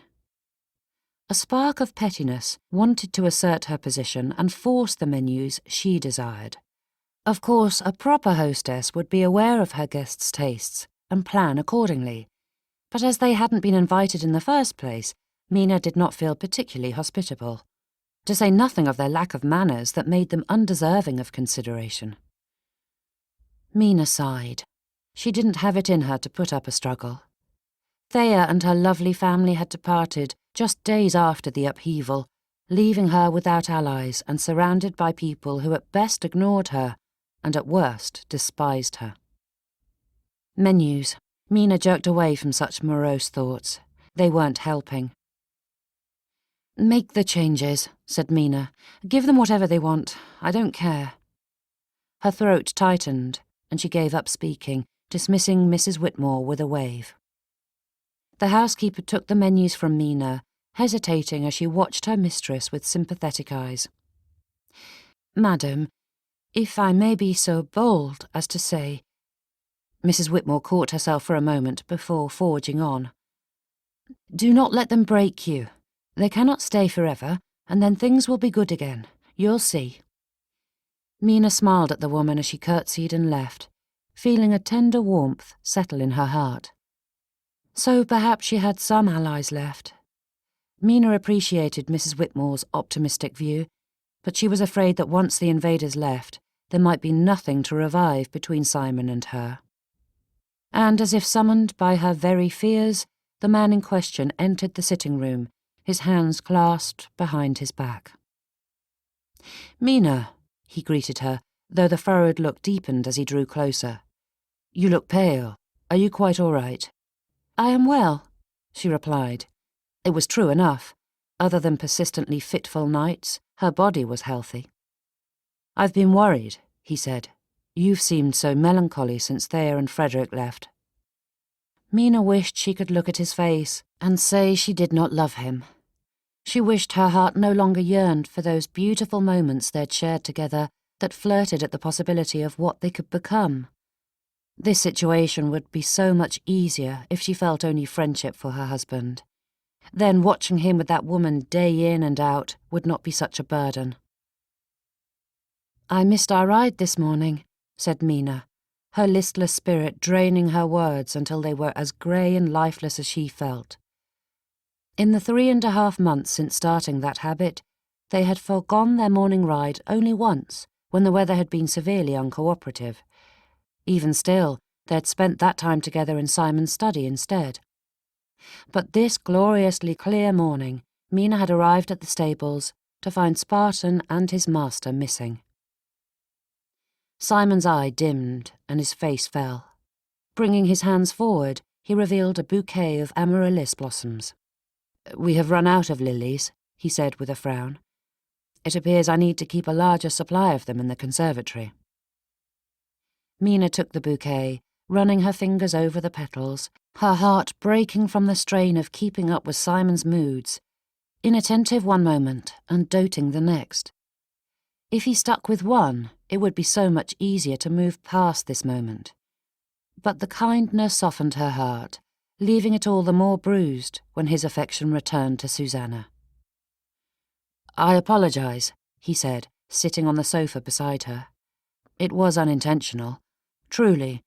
I had planned on our ride, but Mrs. Banfield asked me for a tour of the estate. I thought I could take her on a short one and be back in time. But the morning got away from us. Can you forgive me?"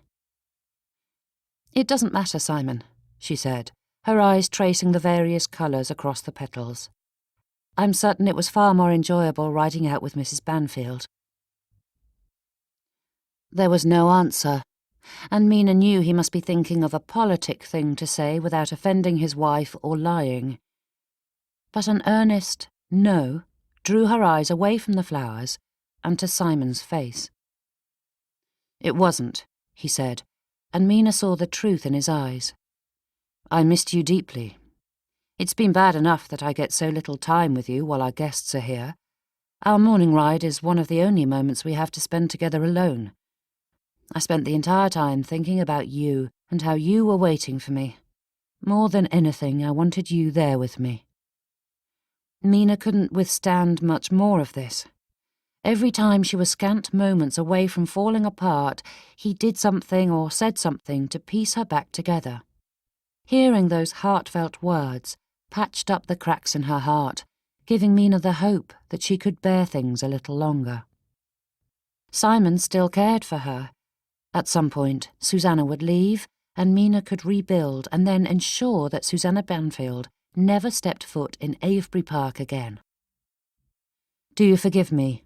Simon asked, resting his hand on her knee. A cruel part of her wanted to withhold the words Simon wanted to hear. A quick apology could not atone for everything Mina had suffered. But for now, she just wanted to enjoy a moment when they were not at odds with each other. Mina nodded and Simon smiled, his hand giving her knee a squeeze. "I know it's been difficult," he said. "My family is not easy to be around in the best of circumstances. But they have given their word that the entire party is leaving in a fortnight." A fortnight. The end of this torture was in sight, and that alone gave Mina a modicum of strength. A fortnight. Those 2 words were like a prayer. Mina may be faltering, but she could hold on for another 2 short weeks. "It seems as though Bristow is not socially stimulating enough for them," he said with a roll of his eyes. "That's odd, since they spend most afternoons calling on every person of notice in the area," said Mina, allowing a conspiratorial smile to curve her lips. "It appears that your mother is quite taken with Mrs. Baxter and her daughter. I have been told many times how gracious she and her circle are, and how they were welcomed with open arms." Simon snorted. "We could lock them all away together, so they shall never bother us again." Mina sighed, allowing her head to rest against Simon's shoulder. "That would be heavenly." The door to the sitting room inched open, and Mina looked to find no one there. Tiny footsteps snuck around the back of the couch, and Simon sent a questioning glance to Mina just as they saw a flash of a brown braid peeking from the corner. "It seems we have a visitor," Mina whispered, and Simon's eyebrow raised. Sliding to her feet, Mina snuck around one side of the couch, while Simon circled around to the other. Mina lunged at the invader, and Eloise Andrews jumped with a shriek. Throwing her hands over her mouth, she laughed, her grin peeking from between her fingers. "I think someone snuck away from her nursemaid again," said Mina. "Can you come and play now?" asked Eloise, her blue eyes wide and pleading. "You promised." "Yes, I did," Mina replied. "What do you think, Simon? Are you up for some playtime, or do you have work to do?" He glanced at the clock before turning back to Mina and Eloise. "I'm sure Mr. Thorne can manage without me for a little bit." "Yay, Uncle Simon," she said, rushing to hug his waist. Grabbing Mina's and Simon's hands, Eloise marched them to the nursery. Simon sent Mina another questioning glance, and she smiled back at him. "The children have grown restless away from all their usual toys," she explained. "They brought some, but not enough to keep them entertained, and our nursery is not well stocked, so I go up and play with them for a bit most afternoons." When they arrived, they were greeted with a chorus of "Aunt Mina!" and a rush of hugs. Little Hugh tugged on her skirts, and Mina scooped him up, kissing his sweet, soft neck. "Who is this rascal?" asked Simon. "I know I don't get to see my nieces and nephews nearly as often as I wish to, but I think I would recognize them." Mina shifted the boy, switching him to her left arm. "He is the Banfields' oldest, Hugh. Alan is their other boy over there," she said with a nod to the nurse, holding the squirming baby. "The Banfields?" Simon stilled, staring at the child in Mina's arms. Mina searched his face, but could not read anything in it. "I had no idea their boys were here," he said. Noah and Patience grabbed his hands, commandeering Simon to build a block castle, and Eloise handed Mina some paper. Mina forced her attention away from her confusing spouse and towards the child begging for attention. Following Eloise to a tiny table with tiny chairs she could never fit on, Mina knelt down beside the girl. With her free hand, and while juggling Hugh, who thought it was great fun to grab the pencils in Mina's hand, she sketched out dozens of fanciful creatures for the dear girl to colour. Chapter 27. Never had Simon been so grateful to be alone. He walked the corridor, his hands clasped behind his back, and his mind stuck on his problems. Before his mother and her horde had arrived, thoughts of the estate had preoccupied him, but now it was an unending struggle between his wife and Susanna, Mrs. Banfield. He must think of her that way. He was not free to take such liberties, and if he ever hoped to gain control of the situation, he had to be strong, firm. In a sennight, they would be gone, and Simon would do everything in his power to ensure that his path never crossed Mrs. Banfield's in the future. The only blessing in this situation was that Mina hadn't noticed his struggle. Her duties as hostess kept her too focused on taking care of their guests to have discovered his feelings for Mrs. Banfield. That aside, fending off the barbs and underhanded attacks from his family took enough of her attention. Simon hated that Mina had to deal with such things, but it was better than her unearthing his romantic past with Mrs. Banfield. Clearly, Mina harboured hopes for their marriage that Simon knew would never come to fruition. It was painful enough that he'd been so forceful during their discussion about love and marriage in the conservatory. Simon would not hurt Mina further by allowing her to discover the reason behind their loveless marriage.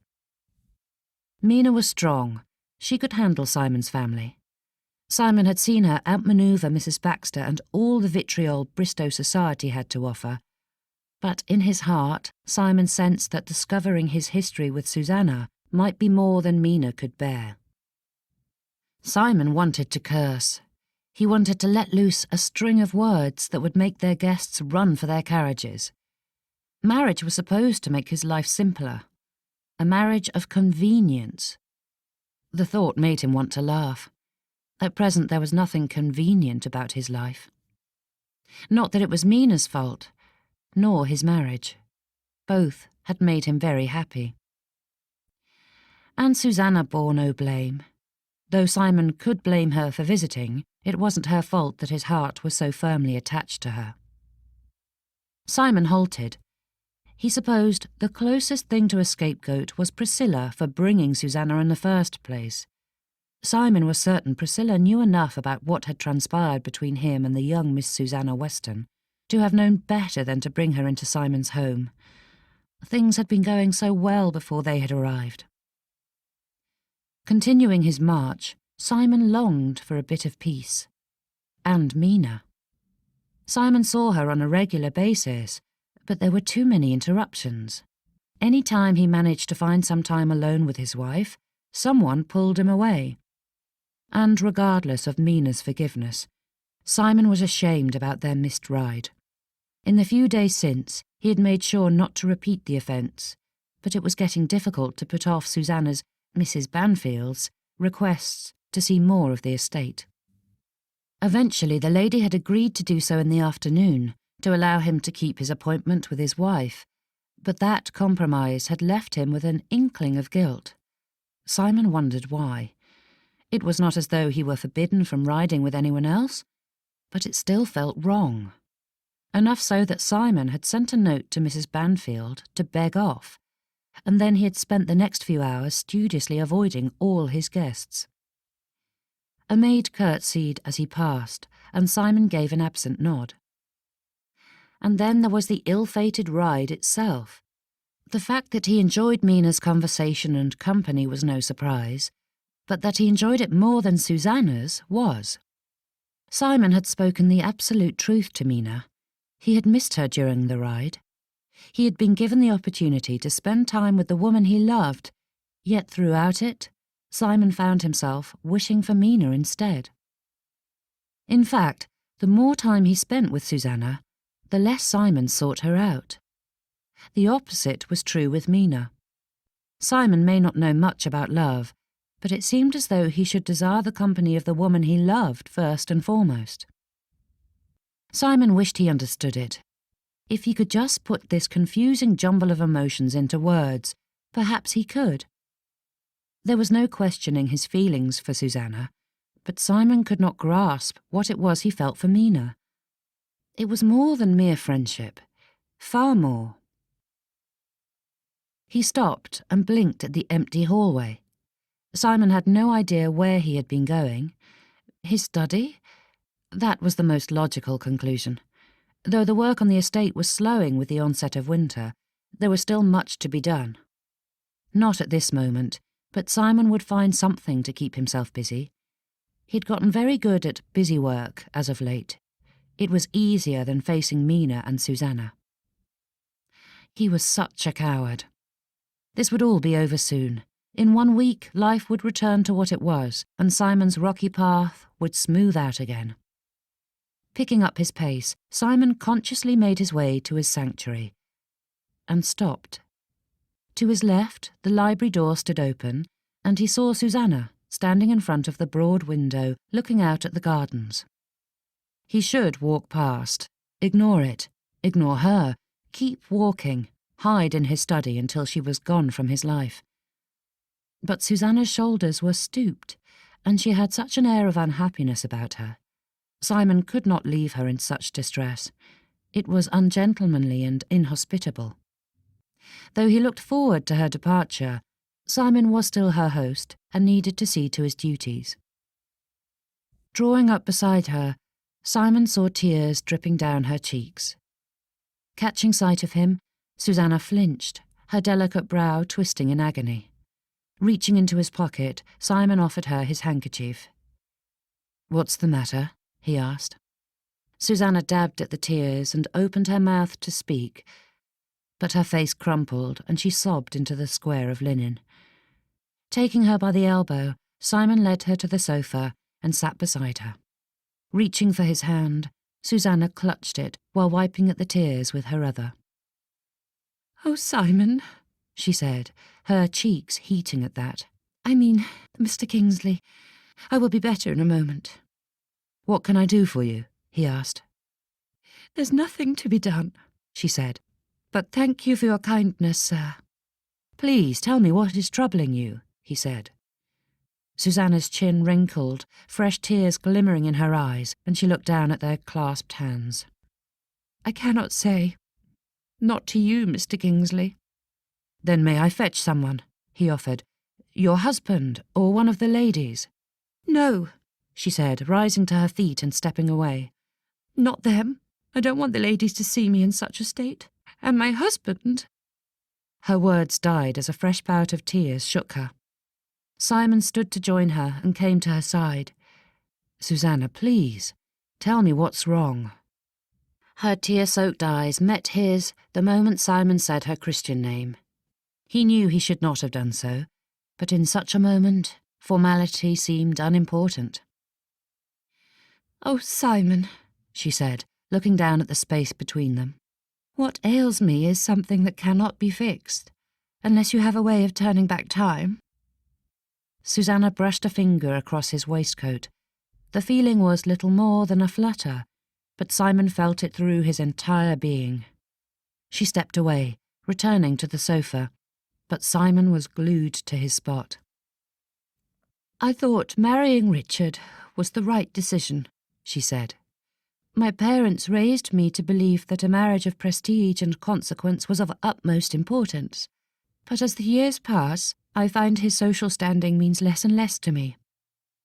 Simon did not want to hear this. He knew he should leave, but he was rooted, unable to tear his eyes from Susanna as she bore her soul to him. She stared at his handkerchief in her hand, her fingers running along his monogram. "The greatest regret of my life is that I didn't break off my engagement the moment you proposed," she said, as though the words were ripped from her soul. Simon had no response. The silence stretched between them, and he tried to swallow, but his throat wouldn't work. The sunshine from the window glinted off her golden head, reminding him of that fateful day. His angel. "We made our choices," Simon said. "It's best to move forward and not dwell on the past." He had told himself that same thing many times. It hadn't resolved the issue, but wallowing in regrets was not the path to happiness. Susanna looked up from Simon's handkerchief and whispered, "Are you happy with her?" "Yes," he replied without hesitation. Before this upset in their lives, Simon had been very happy with Mina. In truth, he would be again once their guests were gone, once this particular guest was gone. A rueful smile crossed her lips. "I am glad of that, dear Simon, even if it does make me envious. You deserve happiness." "You do too," said Simon. The look in her eyes drew him to her side, pulling him towards her as if he had no control over his feet. Simon sat beside her, Susanna's leg brushing his. He knew he shouldn't be so close. He didn't want to, but Susanna had placed a spell over him. "Do you love her?" she asked, fresh tears gathering at her eyelashes. Simon wished he could answer as before, an unequivocal affirmation. He loved his wife. He did not regret his past. He did not feel Susanna's loss. But to admit any of those things was unfair to him, Susanna, and Mina. "Perhaps it will grow in time," she said, laying her hand on his forearm. Perhaps you and she will have a better future than Richard and I." Staring at her hand on his arm, Simon felt weighed down. A drowning man. He should have never stepped into the library. Yet another regret to add to his list. "My heart is already lost," he said. "I do not have another." Simon didn't know what possessed him to say such a thing, and he wished the words recalled the moment they left his lips. But the hopelessness he felt wrenched them from him. Susanna's eyes darted to him, catching his in a gaze filled with such misery and pity that Simon's heart twisted in his chest. "Oh, Simon!" she cried, shooting to her feet. Susanna ran from the room. Simon's soul collapsed, and he slumped forward, catching his head in his hands, praying for this torture to end. Mina walked the halls in search of her husband. For the first time in the 3 long weeks since their guests had arrived, Mina felt giddy. The feeling filled her as she clutched the paper in her hands. Picturing Simon's face when she presented it to him made her feet move faster, her eyes scouring for the missing man. It was true that Simon and Mr. Thorne had compiled a list of necessary repairs to be made during the renovations of the tenants' cottages that spring, but Mina suspected they hadn't thought to consult the men's wives. Those cottages were the women's domain, and they understood far better than their husbands about the smaller details of it. The men would know the larger issues, such as the leaking roofs and cracked walls, but they wouldn't necessarily notice the windows letting in drafts or the cupboard doors that were falling off their hinges. With a bit of time, Mina had compiled it all and was anxious to show Simon.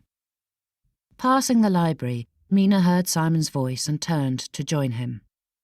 But then Susanna's melodic words struck Mina's ears, chilling her heart and freezing her steps.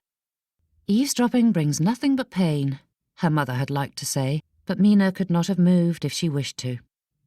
Susanna's tears and her perfectly crafted declaration played Simon as elegantly as a piano virtuoso, hitting each key with precision. Mina felt the falseness in every word, yet Simon was blind to the theatrics, the carefully executed verbal crescendos, and then the finale. "My heart is already lost," he said. "I do not have another." With a dramatic cry, Susanna fled the room while clutching Simon's handkerchief to her chest. The moment she crossed the threshold, the woman's composure returned, as if that scene had not happened. She spared only a passing glance for Mina. It held no gloating or malice. It was an empty dismissal that perfectly conveyed just how little Susanna thought of Simon's wife. Mina watched her rival glide down the hall, the woman's body moving with absolute grace and dignity. Stepping to the library entrance, Mina watched her husband mourn that woman, tying himself in knots over her. Of their own accord, Mina's feet moved, drawing her away from the library and to Simon's study. She sat on his chair, placing the list of repairs on his desk, her mind blank. Her eyes fell to the drawer, the one she had not dared open since the first time she'd been in this room alone. Now, her hand reached for it and found Susanna's glove still sitting there. Staring at that little piece of leather and thread, Mina realised she was done waiting for Simon to come to his senses. It wasn't due to the words she'd overheard. Simon had said many of those same things to Mina directly. She knew he believed his heart belonged to that woman. Mina knew that his head was so mixed up about what love was that he could not see the truth. Mina knew and understood it all. Nothing Susanna or Simon had said was a revelation. No, it wasn't the words. It was Simon's folly, his weakness. The fact that he was in that library in the first place. Mina knew he was an honourable man and had given his vow of fidelity, but there were only so many times one could play with fire before one got burned. And though unintentional, Simon had been unfaithful in so many ways. Over and over, he threw himself into these private situations with Susanna. They may have been a result of Susanna's manipulations, but it was as though Simon were not even trying. He had chosen to enter that library, to sit beside her, to hold her hand, to give his handkerchief, to use her Christian name and speak of things too private to discuss with anyone who should be only a passing acquaintance. He was unwilling to let go of Susanna Banfield and unwilling to show Mina the respect she deserved as his wife, friend, and companion. Mina was done being the consolation prize, done being the person with whom Simon was willing to settle, done with waiting for those people to leave so things could return to the way they were. Mina was tired of begging Simon to love her. She was done with Simon Kingsley and this farce of a marriage.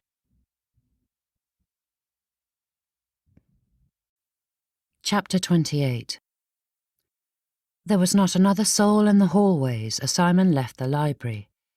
He was grateful for every silent step as he put distance between himself and the sight of that awful scene.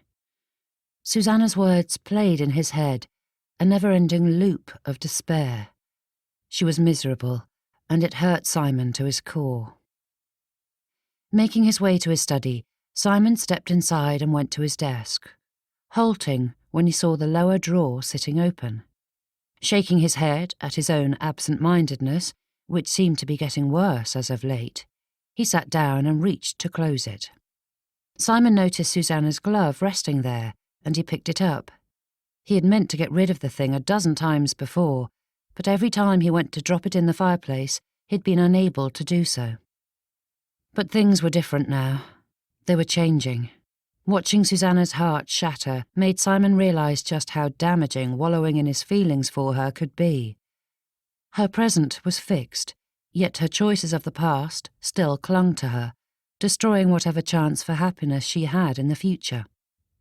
Past, present, and future were all intertwined, and Simon was desperate to avoid getting tangled in it.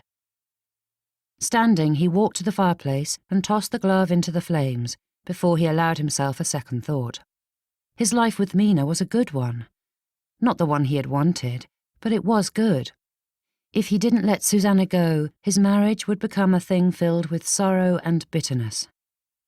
Simon felt liberated as the flames ate away Susanna's token of love. In 1 week, their guests would be gone, and Simon would never see Susanna Banfield again. Life would move on. It was time to let go of his past, embrace his present, and build his better future. Start a proper family with Mina. Simon felt a smile tug at the corner of his lips at the memory of their time in the nursery with his nieces and nephew. That smile grew as the image shifted into a vision of that selfsame scene, but with their children, their family. Turning his back to the fire, Simon found a list sitting atop his desk. He read it once, and then again. There was no note explaining it, but Simon recognised Mina's handwriting. Studying it, he realised what it was. He and Mr. Thorne had already compiled a list of repairs to be made in their tenants' homes, but he would put a pony on it that Mina had made a list of her own. Judging by the types of things noted, Simon guessed she had spoken with the tenants' wives. His wife, his Mina. Tenderness swelled in his heart, spreading his smile.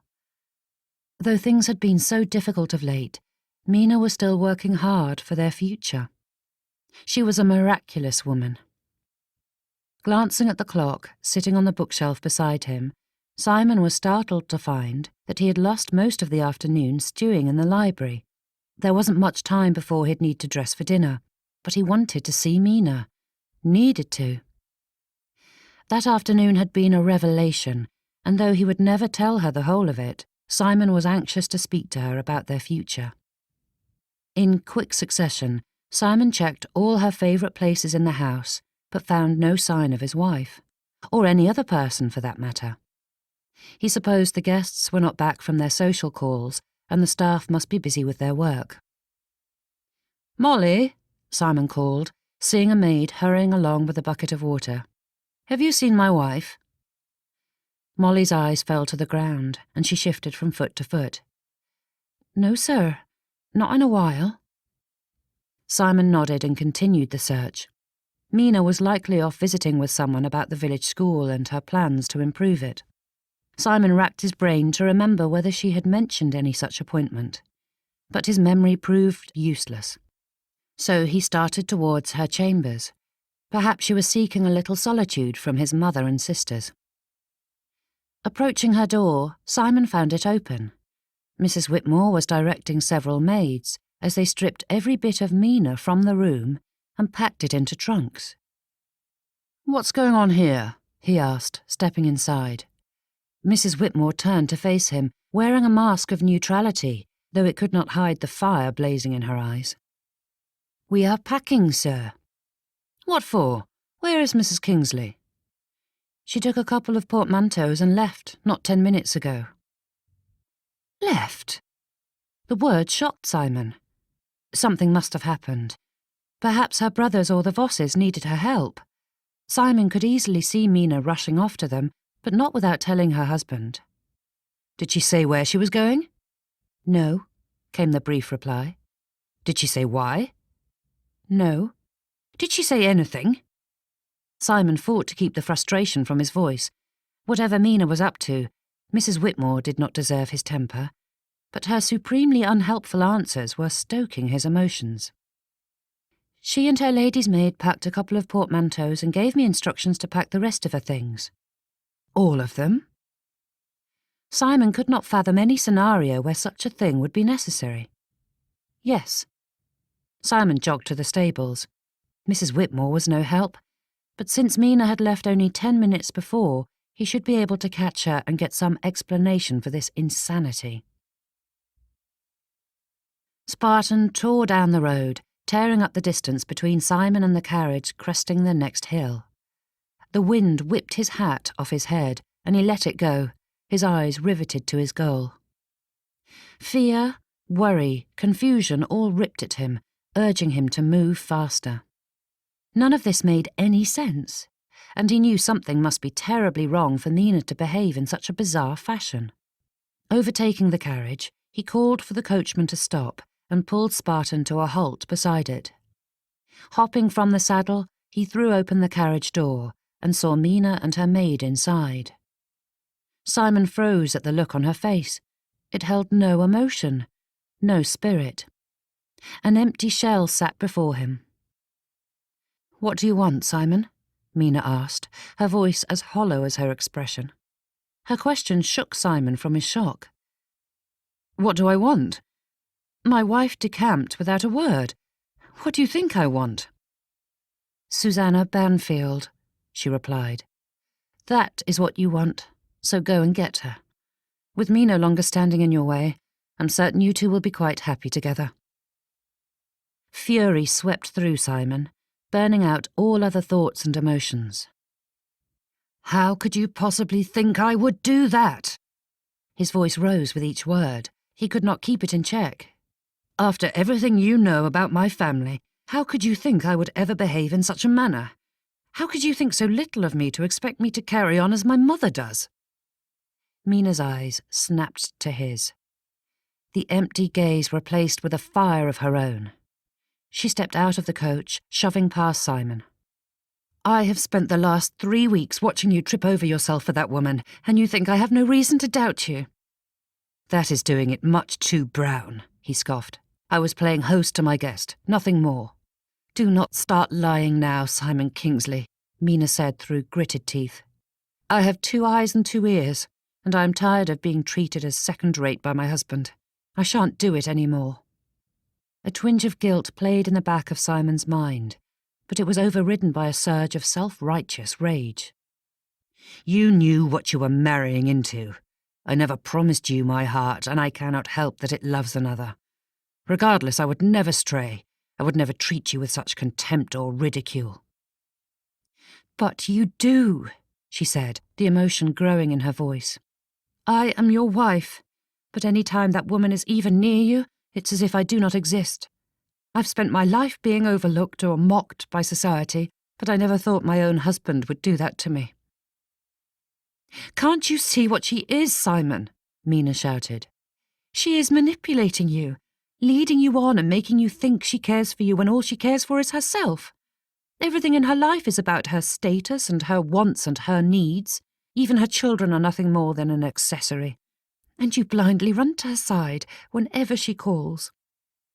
Leave Susanna out of this, he spat. You were the one who brought her into our marriage. Mina looked more furious than Simon could ever remember her being, but it only fed into his own temper. Can you even tell me why you think you love her? Simon scoffed. You expect me to answer that? To tell you why I love her? No, she replied. I'm hoping you answer that question for yourself. I am not discussing Susanna with you, he growled and stopped. Simon took a breath, allowing it to give him a modicum of control. Mina glared at him, but he saw the pain behind it. Please, come home, he said, his tone less calm and more biting than he'd wanted. In a few days, she will be gone and this will be over. Things will get back to normal. The ferocity drained from Mina, her whole body wilting, as if she did not have the strength to keep upright. Her eyes held his, her heart and soul gone from them. Don't you understand, Simon? I do not want this any more. Simon stilled, his eyes widening. He could not believe she was saying this.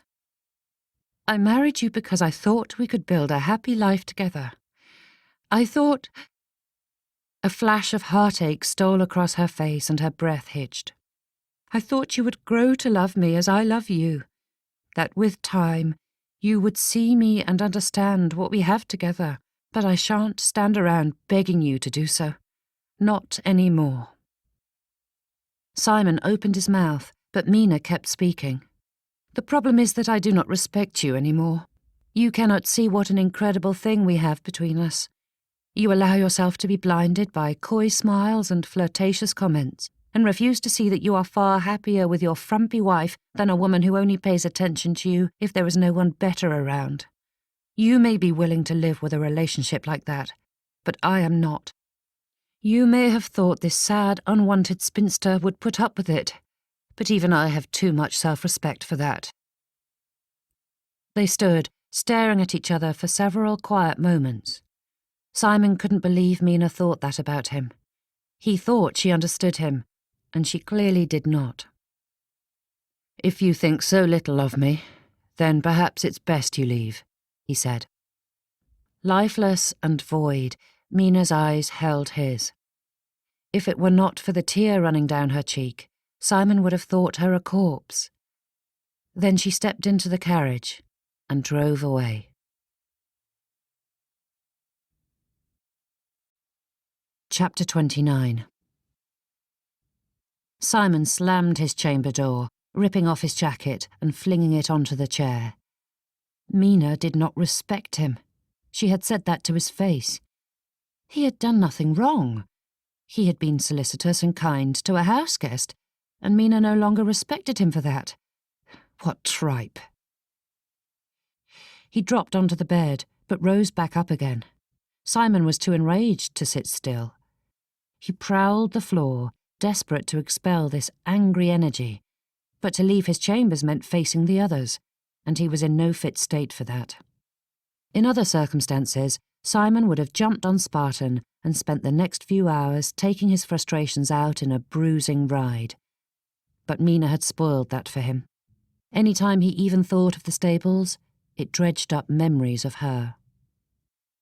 His eyes caught sight of a vase of flowers sitting on the side table, and Simon cursed. He couldn't be rid of her even in his own chambers. Snatching the vase, he launched it out the door, and it crashed to the floor, scattering water, flowers and bits of porcelain across the hall. Let the servants deal with the mess, and let him be free of reminders of his faithless wife. Slamming the door shut again, Simon paced while his every thought led back to Mina. She thought so little of him, thought him so dishonourable and false that he would defile his marriage and Susanna's. Mina thought him an immoral rake.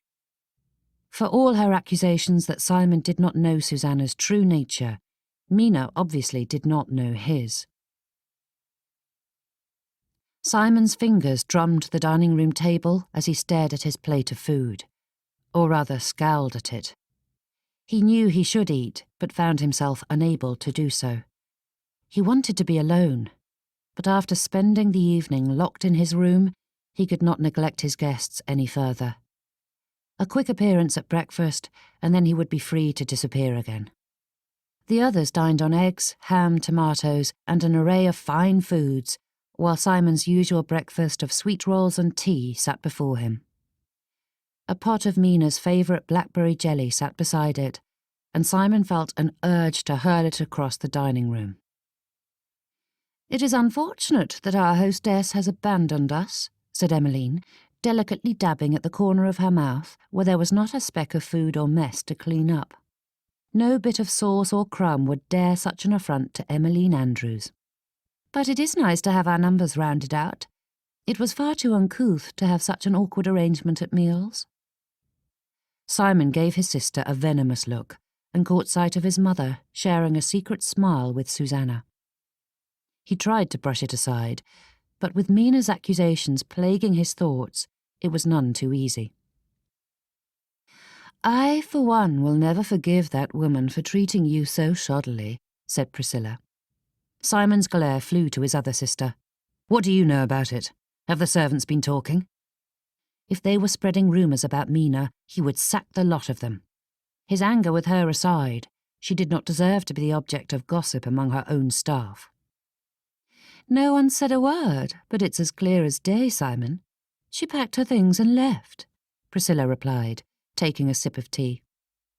"What other way can that be interpreted other than she left you, and after all you have done for her? It's abominable." "Done for her?" The word shocked Simon.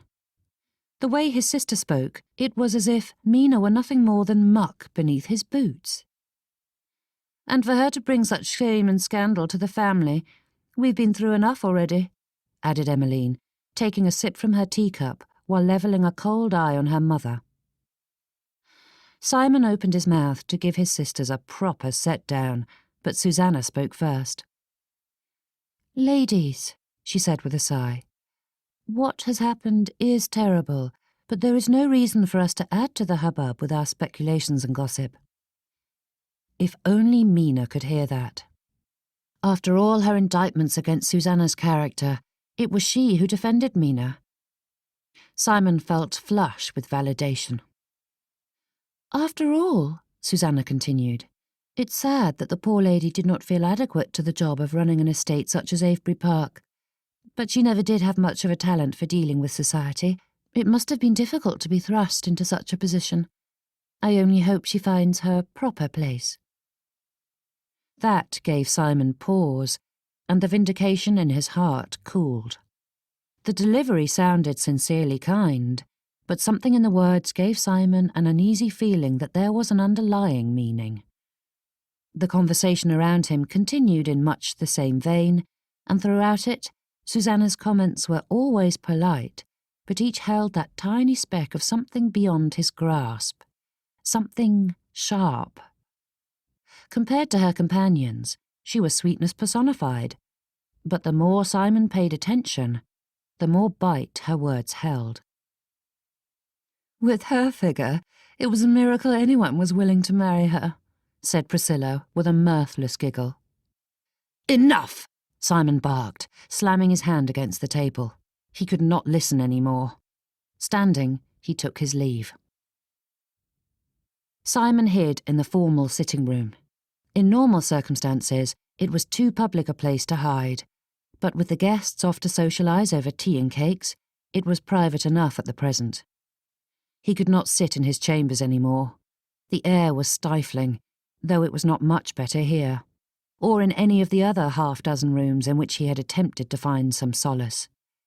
As this was Mina's least favourite room, it held the fewest memories of her, making it his choice by default. Leaning his head against the headrest, Simon closed his eyes and rubbed the bridge of his nose where it ran a little crooked. With time, life would even out. He would go back to the way things were before Mina. Mrs. Whitmore would run the household, and Mr. Thorne could handle some of Mina's other duties. Simon had managed before Mina, and he would manage after her. Perhaps. Even with the bitterness of her betrayal, it was difficult to picture returning to his life before her. His anger fell to the back recesses of his mind, as memories of their months together surfaced, the joy of those precious weeks overshadowing the hurt of the last day. Simon could not think of another time when he had been so happy, and there would be no way to recapture that on his own. The fire stoked again when he thought back on his family's venomous words about Mina. Simon was plenty furious with her, but the way they had spoken hurt him as if he'd been the target of their attack. They dismissed Mina as useless and unwanted, which could not be further from the truth. Even as he wanted to curse her name, Simon could not deny that she had been a blessing and a boon in his life. It made no sense that he should feel that way. Simon seethed at the thought of her abandonment, but in the next moment he missed her, needed her, and so his heart bounced back and forth, tearing apart his sanity. Simon still could not fathom what Priscilla had meant about Mina's figure. She may be far plumper than the pinnacle of fashion, but the memory of her pulled up against him. His arms encircling her generous curves left little to be desired. Very little, in fact. Just the thought of it made him want to grab her up in an embrace. True, Priscilla could not know that, but even looking at a distance, Simon didn't see what it was that Priscilla found so objectionable. Mina was uniquely pretty, eye-catching even. And then she threw everything away, turned her back on her husband, her estate, and ran off because she was jealous. Simon could not help his heart. He had been honest from the start. He'd never lied to Mina or plied her with false adoration. Simon wished he could have handed her his heart and loved her as she apparently loved him, but there was no undoing what he felt for Susanna. Yet why did he love her? Mina's question badgered him. Quantifying love seemed an impossibility, but he kept coming back to it. Susanna was kind, or Simon had thought so. Seeing the hints of something dark beneath that sweet facade made him doubt it. But love was more than that. The things Simon felt for Susanna were too strong to be anything else but love. Just thinking of Susanna stoked a fire that burned through him, making him crave her like an alcoholic in search of a bottle of whiskey. It could be nothing else but love. Besides, it was not as if love made sense. Love was illogical. Everyone knows that one falls in love, one does not choose it. Simon heard the door creak, and he opened his eyes to find Eloise standing before him, a puzzled look on her face. "Are you unwell, Uncle Simon?" she asked. Very, but the things that ailed him were not for Eloise to know. "I'm fine, just a touch tired. What can I do for you?" "I'm looking for Aunt Mina," she said, her hands locked behind her as she rocked forward on her toes. "I coloured all the drawings she gave me." Holding out her arm, Eloise displayed her art. She drew closer, climbing up onto his lap to show him. A smear of jelly from her hand caught his jacket, but Simon's valet had proved proficient at removing such stains after his last encounter with the children. Not that it mattered. Her cuddles were worth being dunked in a fountain of jelly. Simon spent a moment admiring the drawings as Eloise pointed out a few additions she had made to Mina's original sketches. Apparently, the castle desperately needed a dragon flying above it, and Eloise had put her own crude rendering next to Mina's pristine picture. It was a silly little thing, a nothing sort of thing, but it carried with it the memory of watching Mina draw it, laughing and playing with the children. At such a happy thought, Simon should have felt better, but it weighed down his heart until it felt as though it were made of lead. Mina had left him, leaving him a lonely man in a lonely estate. "Can she play?" asked Eloise, turning back to her original question. Simon's voice caught, and he swallowed down the emotion. No, she left. It was the first time he had said the words aloud, and they were like a vice on his soul. Eloise's face crumpled, looking rather like Simon felt. "Mr. Kingsley?" Eloise jumped from Simon's lap, and he stood to greet Susanna. "There you are," she said.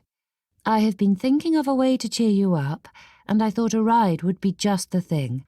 The weather is perfect, and there is still much of the estate I've yet to see. I've been most anxious to view it in its entirety."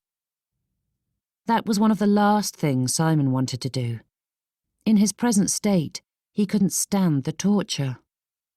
Riding the estate was their passion, his and Mina's, and to do so with anyone else would be a poor replica of it. Susanna smiled at him. Without Mina calling attention to it, Simon would never have noticed the coy flavour in that expression. It felt unseemly to believe Susanna could be so false, but the more he watched her, the more he noticed those little things. Compared to Mina's open, artless nature, Susanna seemed more calculating. But he was just being overly analytical. Mina had gotten in his head, that was all. "What do you think, Mr. Kingsley?" asked Susanna, with a slight flutter of her eyelashes. She actually batted her eyes at him.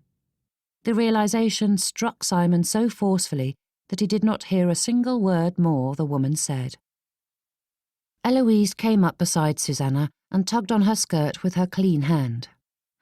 "Madam—" "Don't touch my dress with that sticky hand," Susanna said, brushing her skirts away.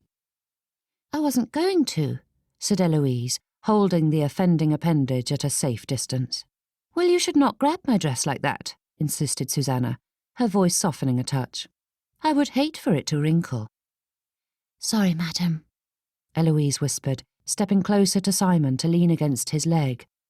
Her eyes slightly wet, while she carefully kept the jellied hand far away from his trousers. A forgotten memory came to Simon's mind, and he heard his mother's voice as clear as if she were standing next to him, speaking those self-same words when he had greeted her one afternoon with smears of mud on his hands. Simon was sure he had looked as crushed as Eloise did. He had certainly felt it. And that brought with it the image of Mina, kneeling on the floor with the children, playing with them in a way none of their own parents ever did, including Susanna. Seeing her child in Mina's arms had shocked Simon, and not because of the situation between Susanna and Mina. He had had no idea that the Banfield children were among the party. Never once had he seen or heard them. Standing in the nursery, he had excused it as his own fault for not noticing. What mother did not mention her children? But now, watching her lecture a child about a tiny mess that had not happened, Simon could not think of a single time when Susanna had. Simon often forgot she even had children, because they were so non-existent in her life. And if Simon needed any confirmation about how little Susanna valued her own offspring, Simon only had to look at the way Eloise addressed her. Madam, not Mrs. Banfield. If Susanna ever spent any time with the children, Eloise would have been introduced and would address Susanna accordingly. Yet the girl did not seem to know Susanna's name. Simon felt as though he were looking at a stranger, and it terrified him. The fantasies in his mind were crumbling, and Simon did not know what to do about it. He needed time away from Susanna and her batting eyelashes to clear his head and think. Taking Eloise's hand, Simon led her out of the sitting room. "Where are you going?" Susanna asked. "To entertain some children," he said, without sparing a backwards glance. Chapter 30. Simon dismissed his valet, preferring solitude to the servant's none too careful ministrations and displeased looks.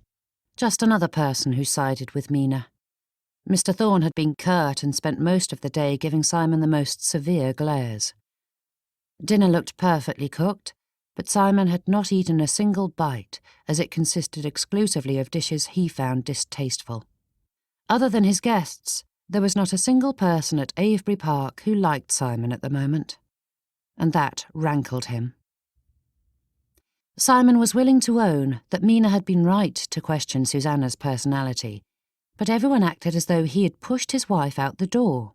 It was she who had left him. She decamped, not Simon. If Mina had been willing to stick it out, things would have gotten better. And then there were her indictments of Simon's character. Even if his eyes were opening to Susanna's carefully crafted persona, it did not excuse what Mina had said about him. Simon was a good and faithful husband. He treated his wife with respect, yet Mina practically accused him of seducing Susanna and carrying on an illicit affair under their own roof. Perhaps he had been more cordial than necessary at times, but the idea that Mina thought him such a cad was unforgivable. Life had been turned upside down and inside out. Simon didn't know how he felt about any of the women in his life. With all the unwanted revelations about Mina and Susanna, Simon had no idea where he stood on any front. Life would be easier without women in it. But even as he thought it, he knew it was untrue. Up until 3 weeks ago, one special woman had made his life far easier and happier than he ever could have imagined. In some ways, it was even better than what he had hoped to find with Susanna.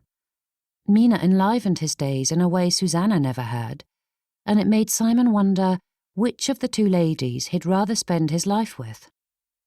While he preferred not delving into that quagmire, the question hovered in his thoughts. If circumstances were different and their marriages had never happened, who would he rather have at his side? What he felt for Susanna, had felt? Simon wasn't sure what his feelings were at present. Was strong and intoxicating, alluring. What he felt for Mina? Simon thought back on his time with her, untangling the mess of emotion pestering him. What he felt for her was different. Strong, too, but different. It was everything. Simon's breath caught. Everything. Mina was everything. Looking back on his life before her, Simon saw it was a dark, sad, and lonely thing. He had found purpose in his role as master of Avebury Park, but he hadn't been happy. Not truly. And then Mina entered his life and filled it with brightness and cheer.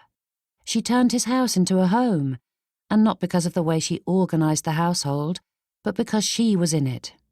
She made even mundane things pleasurable just by being a part of it. Mina even made dancing enjoyable. Dancing, for goodness sakes. Before her, Simon viewed it as a tool of courtship, nothing else. Something he tolerated in order to spend time with a lady. Even with Susanna, the dance itself hadn't been pleasant, but the opportunity to be close to her was.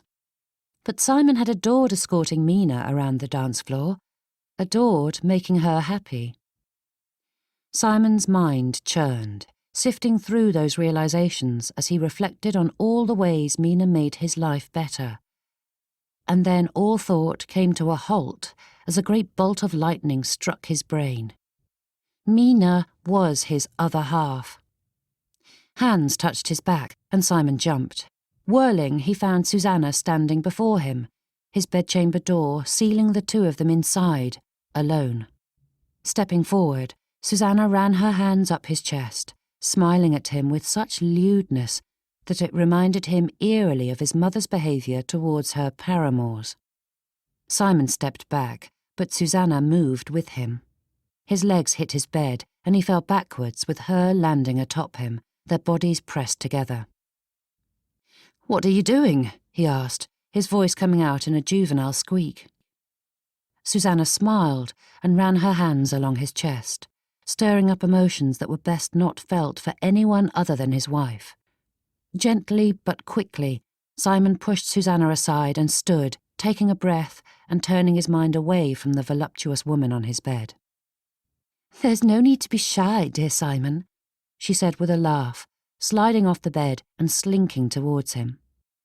"I've given Richard his heir and spare, so we are free to—" Her voice dipped into a purr. "Further our acquaintance." Eyes he had thought so brilliant and beautiful were filled with an invitation that left no question as to Susanna's intentions. This was no crying woman mourning the loss of the love Simon had thought they both felt. This was a calculating harlot, for Simon could not think of another way to describe a woman propositioning a married man while her own husband was just a few rooms over. It was revolting. Susanna reached for him, and before Simon could stop it, she pressed her lips to his. Any confusion or doubts about his feelings for the woman fled, leaving him with an overpowering nausea. In all the time Simon had pictured kissing Susanna, he had never foreseen that outcome. But there was no warmth left in his heart for this woman who rubbed up against him, forcing her attention on him like a desperate light skirt. A veil lifted, clearing Simon's vision to see the world in new levels of vivid clarity. Everything about Susanna was a lie, and Simon was a fool for caring about such a selfish creature. Every one of Mina's accusations against her were proving true, and Simon felt like the worst sort of bounder for holding Susanna up as some paragon when Mina had more quality, goodness, and spirit in her little finger than Susanna had in her whole being.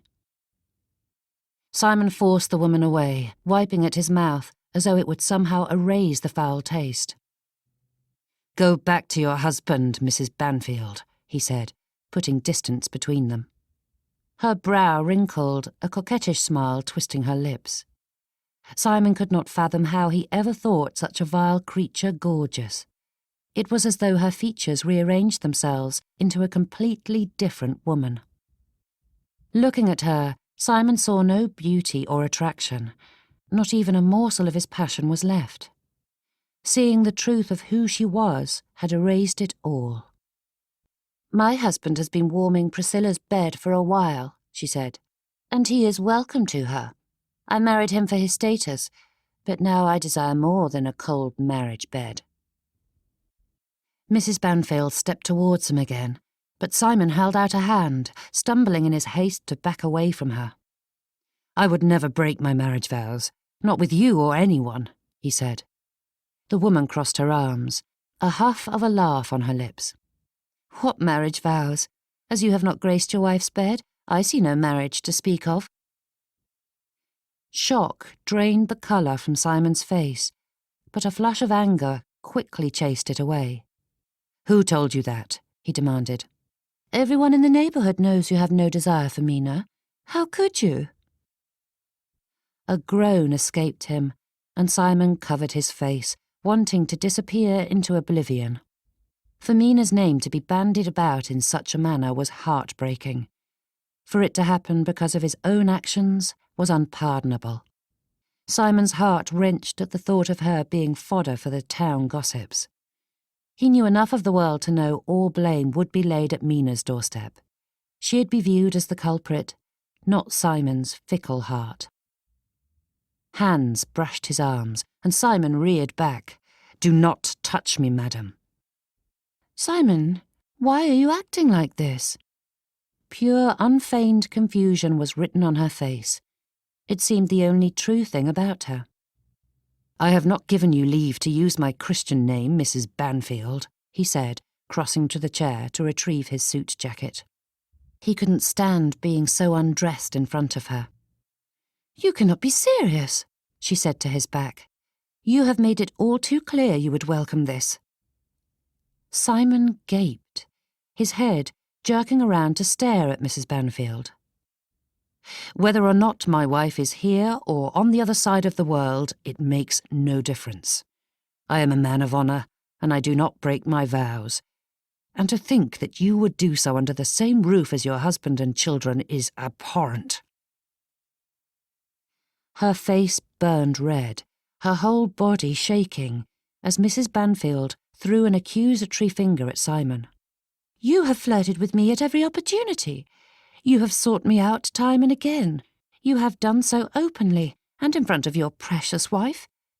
You have made it abundantly clear that you would welcome this. It was you who threw your bedchamber door open for me the moment I stepped into your home. So do not dare to call me and my actions abhorrent, Simon Kingsley." He couldn't breathe.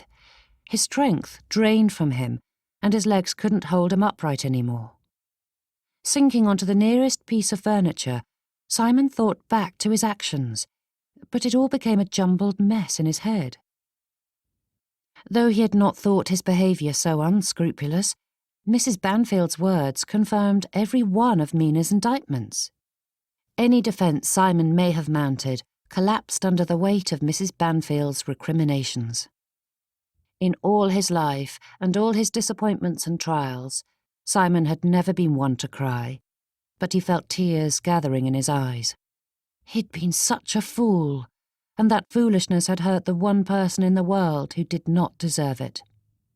And then Mrs. Banfield dealt him the killing blow. "Most assume we've already entered into an arrangement. Even Mina knows it to be true and ran from the house." "Do not speak of her," Simon shouted as he shot to his feet, all too pleased to have an outlet for the anger he wished to unleash upon himself. "You do not have the right. She is more than you could ever hope to be, and I will not have her name tainted by your filthy lips. I want you and your family out of our home at first light. You are no longer welcome here." Without another word, Simon stormed away, wishing he could summon the very fires of hell to engulf him. There was no punishment devised of men that was suitable for what he had done. That look of abject despair and hopelessness on Mina's face when he had cast her aside would haunt him to his dying days. When he had cast her aside would haunt him to his dying days. Breaking into a jog, Simon ran for the front door. Shouting to Jennings for his horse and overcoat, Simon set the household in a dither as they scurried to do his bidding. "What a state you're in, Simon," said his mother as she entered the foyer. "Whatever is the matter?" Simon gritted his teeth. He had not the time nor inclination to deal with her. "Where are you headed?" she asked. Simon took his overcoat and gloves from Jennings. "I'm going to find my wife and beg her forgiveness." A flash of a smile crossed Jennings' face, though it disappeared in a trice. Turning to the footman, Jennings threw himself into readying things far faster than he had been moving before. His mother scoffed. "Why would you do that, now she is gone?" Simon rounded on his mother, but the woman was oblivious to his thunderous scowl.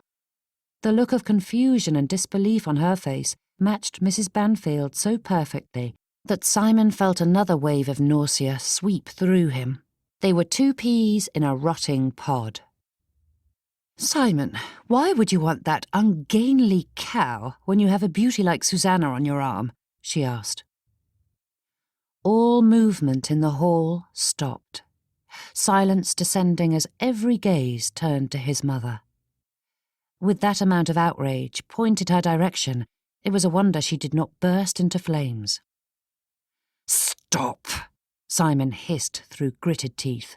"I will not hear another word of your poison. From the moment you stepped into our house, you treated Mina with nothing but disdain. She gave you hospitality and kindness, and you tore her down in every possible manner." And he had not done any better. Simon's fury turned inward, stirring up his shame until he felt swallowed up in it. Though unintentional, Simon knew the wounds he'd inflicted on Mina were far worse. "The Banfields are banned from Avebury Park," he said, coming to a decision that was 3 weeks too late. "So are you and your ilk. Until you can treat my wife with proper respect, you are not welcome in my life." His mother drew an affronted hand to her chest. So false, so practiced, so manipulative, but Simon saw through it now. "You would bar your own mother from her own home?" she said with a gasp. "You never cared about being a part of my life before now. I am simply returning the favour." Simon had no more time to waste discussing the past. He turned away from his mother, who gaped like a carp, and Jennings had the door open before Simon reached it. "Have them all out at first light," he ordered. "Toss them out on their ear if needs be." Jennings beamed and bowed in acknowledgement. "The carriage dropped Mrs. Kingsley at Lady Lovell's, sir." Simon gave him a nod and jogged down the front steps and straight to the stables, hollering for his horse. Simon stood just inside Lady Lovell's front door. He had not been expecting a warm reception, but he'd been standing there for over an hour, his hat in his hands and his overcoat still on. If it weren't for the fact that the skies had opened their floodgates and thoroughly drenched him, Simon suspected he wouldn't have been allowed even this small liberty. Simon hoped it was a good sign that they did not want him dying of exposure on their doorstep. Turning his hat in his hands, Simon thought of all the things he might say to Mina. With each, the enormousness of his betrayal weighed him down, crushing his soul. There was nothing he could say or do to make it right. Simon did not know if he even dared ask Mina to forgive him, let alone return home. There was nothing greater in the world that he wanted, but Simon's shame recognised he was undeserving to even see his wife. But he owed her an apology for his callous behaviour and an acknowledgement of his wrongdoing. It could not make up for things, but perhaps it would bring Mina a bit of peace and comfort. Every minute ticking by only confirmed his unworthiness. Without his anger to cling to, guilt tore him apart, pointing at every misstep, every misdeed. He was not good enough for Mina, that much was clear. There was no redemption for him, but Simon knew he had to do something for his beloved wife. If only he could make her happy again and give her a good future. Even if he could not hope to have her at his side, Simon needed to make sure she was cared for and had everything she desired. "Mr. Kingsley." That was the first time he had ever heard his name spoken as if it were an obscenity. Looking up from his hat, Simon saw Lady Lovell standing at the top of the stairs. The woman moved with slow determination, her cane snapping against the floor like a shot from a pistol. There was nothing of the benevolent grandmother in her face as she stared him down. He wanted to drop his gaze, but he knew he had earned every bit of her palpable scorn. "Have you finally come to your senses?" she asked. If Simon did not hate himself so much at that moment, her barb would have hurt, but his self-flagellation was doing a thorough enough job of tormenting him. There was no breaking an already broken man. Simon wanted to open his mouth and shout to Mina to forgive him and beg her to come home, but he knew she would not. She had lost all respect for him. Those were her words, and Simon knew that was a near impossible thing to rebuild. "She was right," said Simon, "about everything, and I am ashamed to know that I have caused her so much pain." Lady Lovell watched and waited. "I did come here to beg her to return home, but I know—" Simon cleared his throat and paused, searching for the words. "I do not—" He tried again. "Mina deserves to be happy, and I have clearly destroyed her happiness. I came to apologize, admit my fault, and make sure that she is provided for. I don't deserve to ask anything more of her." Lady Lovell's eyebrows lifted, though her expression remained frosty. "You are a fool, Simon Kingsley. You're so determined not to be your parents that you ran headlong into becoming just like them. So sure you understand what it is to love and be loved that you threw away your life chasing after a mere shadow of it, rather than having the tiniest bit of awareness to realize you had already found it. But love cannot survive in a selfish heart, and your blind quest for your happiness has crushed a dear lady." Lady Lovell fell silent and watched him, as though expecting Simon to object. "You are right," he said, refusing to defend himself against a single one of Lady Lovell's claims. Blind and selfish, Simon had more than earned both descriptors. She narrowed her gaze at him, watching him with calculating eyes. She's not here." With that, the lady turned and marched away. Simon stepped forward, but a footman moved to block him. "Where is she? Please, Lady Lovell, I beg you." She halted, giving a soft sigh. "I promise I will not bother her," he pleaded. "I just need to make sure she is well." Lady Lovell turned to meet his gaze. Her rigid posture softened, and sorrow dimmed her eyes. "No, Mina is not well, and she is not in Bristow. I shan't tell you where she went, but if you cannot figure it out for yourself, then you don't deserve to see her again."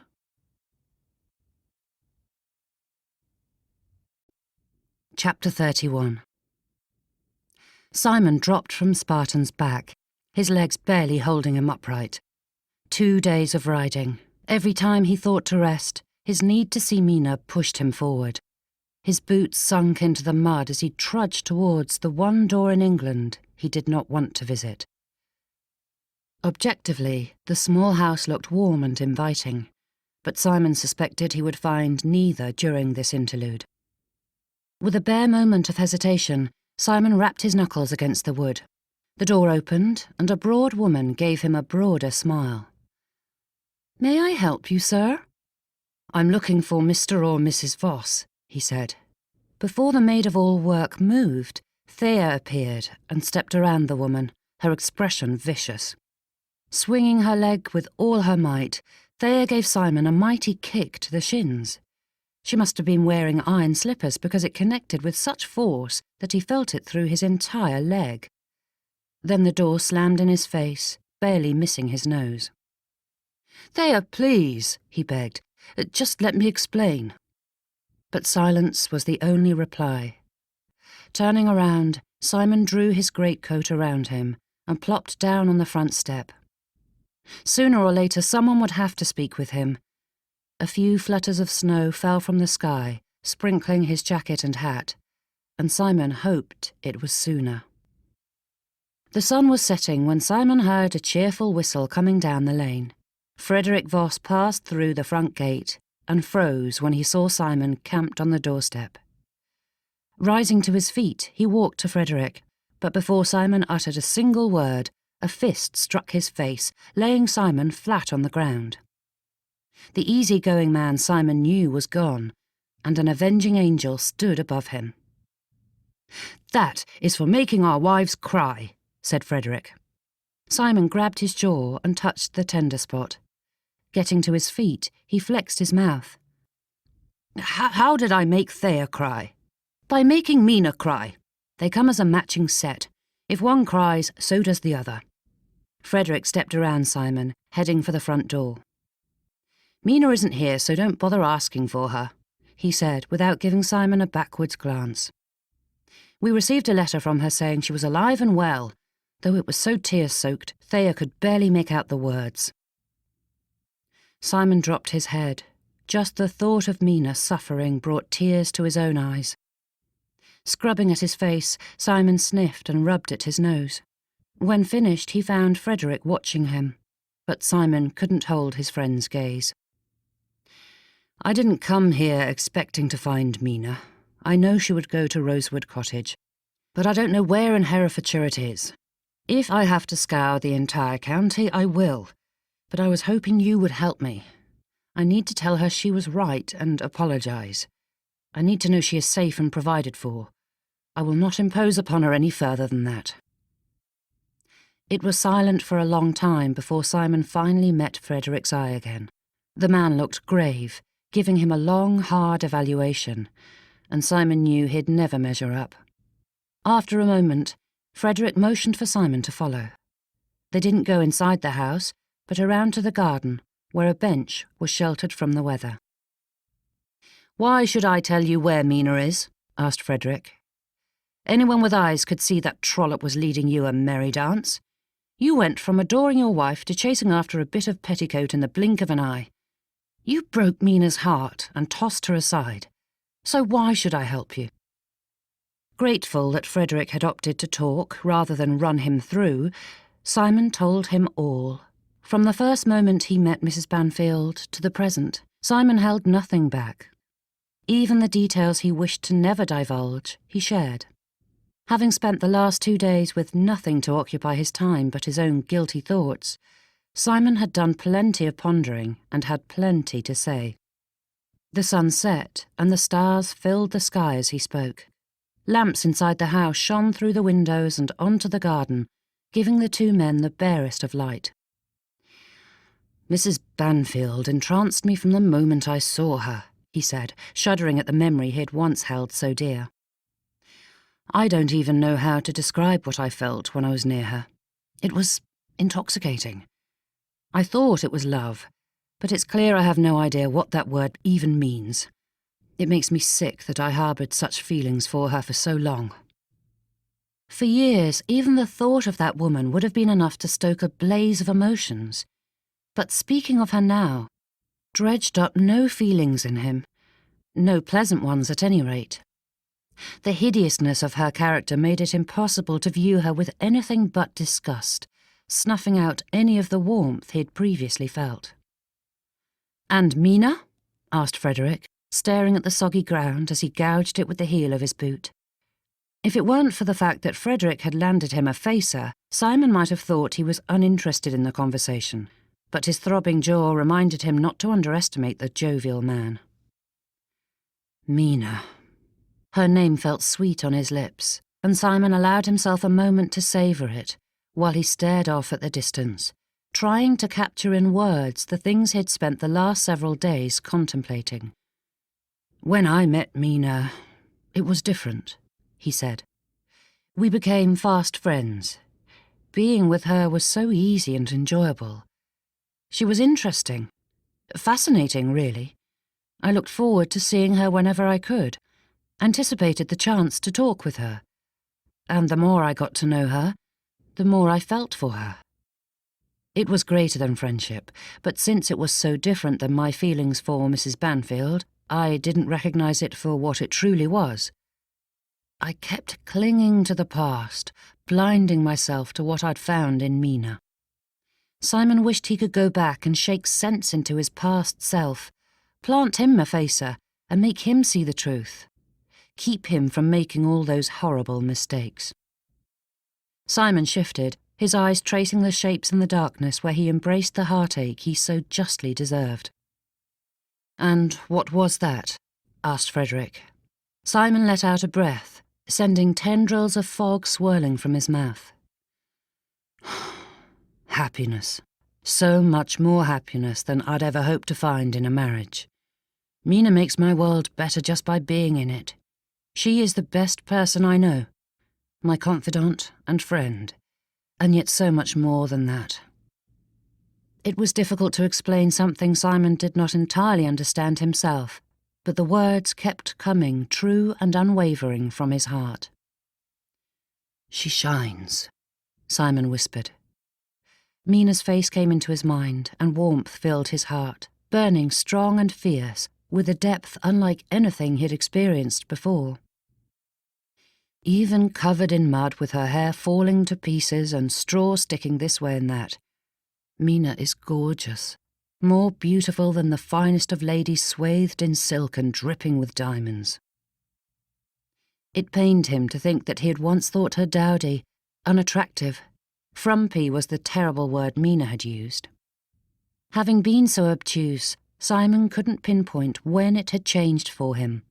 But the more he embraced his feelings for Mina, the more he felt their veracity. They filled him, consumed him, but not in the wantonly destructive manner he'd felt for Mrs. Banfield.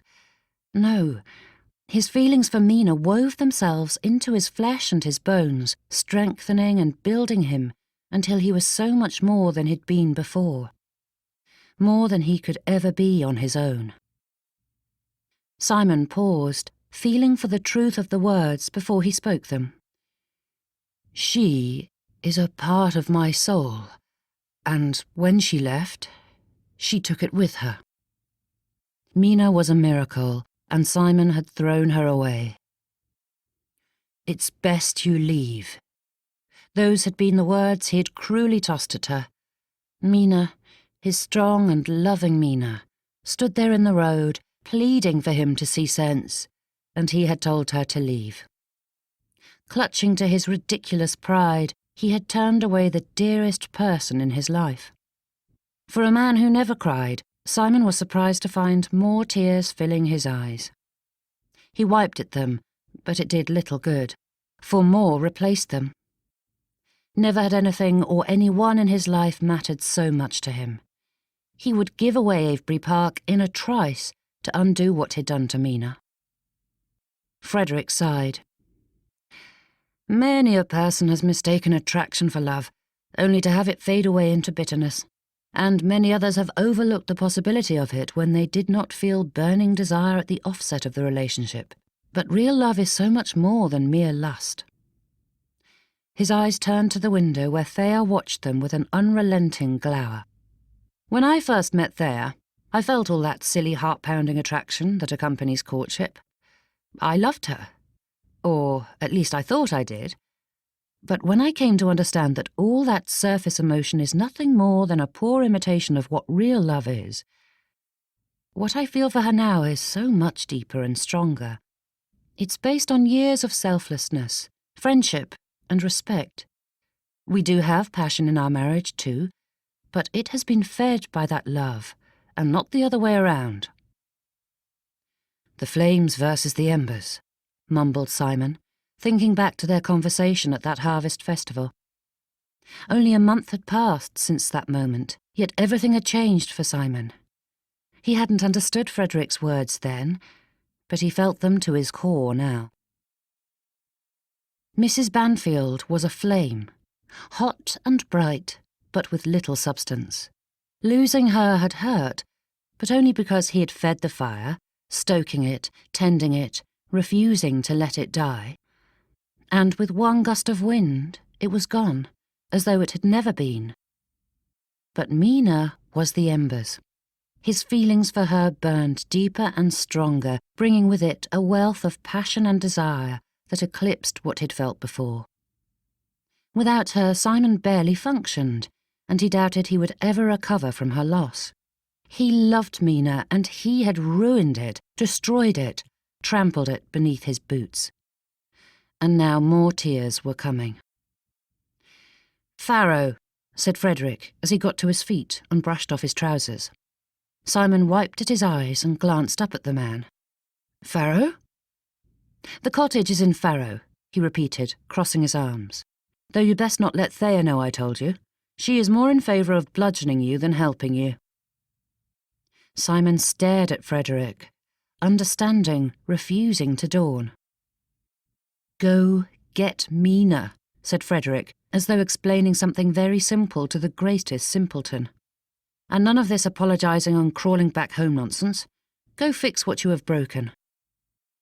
"I can't," Simon said, shaking his head. "I've lost her love and respect, and I shan't force my company on her. Mina is self-sacrificing enough that she might put my wish for reconciliation above her own desires, and I will not allow that to happen." Frederick gave Simon an exasperated look. "Do not go back to being a blockhead again. I almost lost the love of my life because I was in the same position as you and nearly made the same imbecilic decision you seemed determined to make. I hurt Thea and convinced myself she was better off without me. I get on my knees and give thanks every day that I came to my senses. I cannot imagine the empty void my life would be if I had given in to my fears and refused to trust that Thea could forgive me." "You said love is based on friendship, selflessness and respect," Simon argued. "She told me she does not respect me." "I know what she told you, but a woman does not mourn that greatly over someone she does not love," said Frederick. "If there were no hope for you, Mina would not have shed a tear." Frederick held Simon's gaze for several stern seconds before strolling to the house. From his perch, Simon watched through the window as Frederick entered, his wife and children gathering round to welcome him home. It was the exact type of scene Simon had dreamt of for so many years. Sitting there, alone and desolate, Simon felt like a poor beggar sitting in the cold, scraping by and barely surviving. And that was what his life was. Though full of creature comforts, it was empty of anything of substance. Work. Simon did not want that to be the only thing filling his days. He wanted what Frederick had. With Mina. And if there was any chance he could create that future for them, Simon had to try. Chapter 32. Mina held her prayer book, watching Mr. Hughes at the pulpit. She should be listening, but Farrow's vicar tended to drone. If the parishioners pushed past the monotonous tone, they'd find his sermons quite enlightening. They were well written and insightful, but the delivery lacked the charisma needed to hold the congregation's attention. At home, Mr. Caldwell was so engaging that it was easy to overlook the lightness of the doctrine taught. But he was at the beginning of his career. No doubt Mr. Caldwell would improve with time, though Mina would not be there to witness it. Taking in a quiet breath, Mina held it, trying to keep thoughts of home from overwhelming her. It amazed her how they cropped up at the most inopportune times, striking when least expected. Mina let her breath out in a huff. She didn't know who she was trying to lie to. Home was constantly on her mind. And now she was telling lies upon lies. It wasn't home that preoccupied Mina's thoughts. It was Simon. Mina wondered where he was and what he was doing, though speculation on that front brought stronger pains than she could bear. Try as she might, she was unable to stop herself from picturing Simon and Susanna embracing. She wanted to despise him, but it was impossible to maintain her burning anger under the torrential downpour of sorrow. Whispers sounded behind her. The villagers had a habit of doing that whenever she was near. Mina knew it was well meant. The arrival of Farrow's newest resident was the most exciting thing to have happened in many months, so Mina couldn't blame them for speculating about her. Besides, even with the abundant tittle-tattle, Farrow felt like a veritable Eden after the maliciousness of Bristow society. At least she would never have to face those people again. That could be counted as a blessing, even if Mina had been making progress before her life had disintegrated. She wondered if Mrs. Pratt would continue with their plans for the Bristow Ladies' Literary Society. They hadn't done much more than discuss the possibility of such an undertaking, but Mina hoped the lady would forge ahead with it. The service ended, and Mina hurried from her pew, not stopping until she was free of the church. She hoped the polite smile she gave the congregants as she passed was enough to keep her from being painted as rude or aloof, but Mina couldn't face the questions about her circumstances. Not yet. Walking along the country lane, Mina pulled her cloak tighter around her. With her pin money, she had enough to pay for her living expenses, but carriages were a luxury she would do without from now on. It was a small price to pay for her dignity. Regardless of what else she felt about Simon, Mina was proud that she had not wavered. She was through letting others step on her. Simon had said that he loved seeing her stand up for herself, and Mina wondered if he felt the same when she had done so to him. Following the bend in the road, Mina caught sight of her home. Rosewood Cottage. Mina still could not understand where the name had come from, as there were no roses or woods anywhere near the property. It sat on a little hill, surrounded by rolling grasslands. But the name didn't matter, for this was the life Mina had wanted. The quiet, country life. The life she had dreamt of ever since her grandmother had willed the cottage to her. If only those simple dreams were still enough. What had once seemed a perfect situation was now a sad shadow of it. Simon had shown Mina a hint of how grand a loving marriage could be, and the thrill that came from being wrapped up in the arms of the man she loved. Before he had entered her life, Mina had been contently ignorant of love's addictive power. She had yearned for it, but hadn't truly understood what she was missing. Now that her eyes had been opened to the greater possibilities, It was difficult to find the same solace and contentment at Rosewood Cottage that she'd had as a spinster. Enough.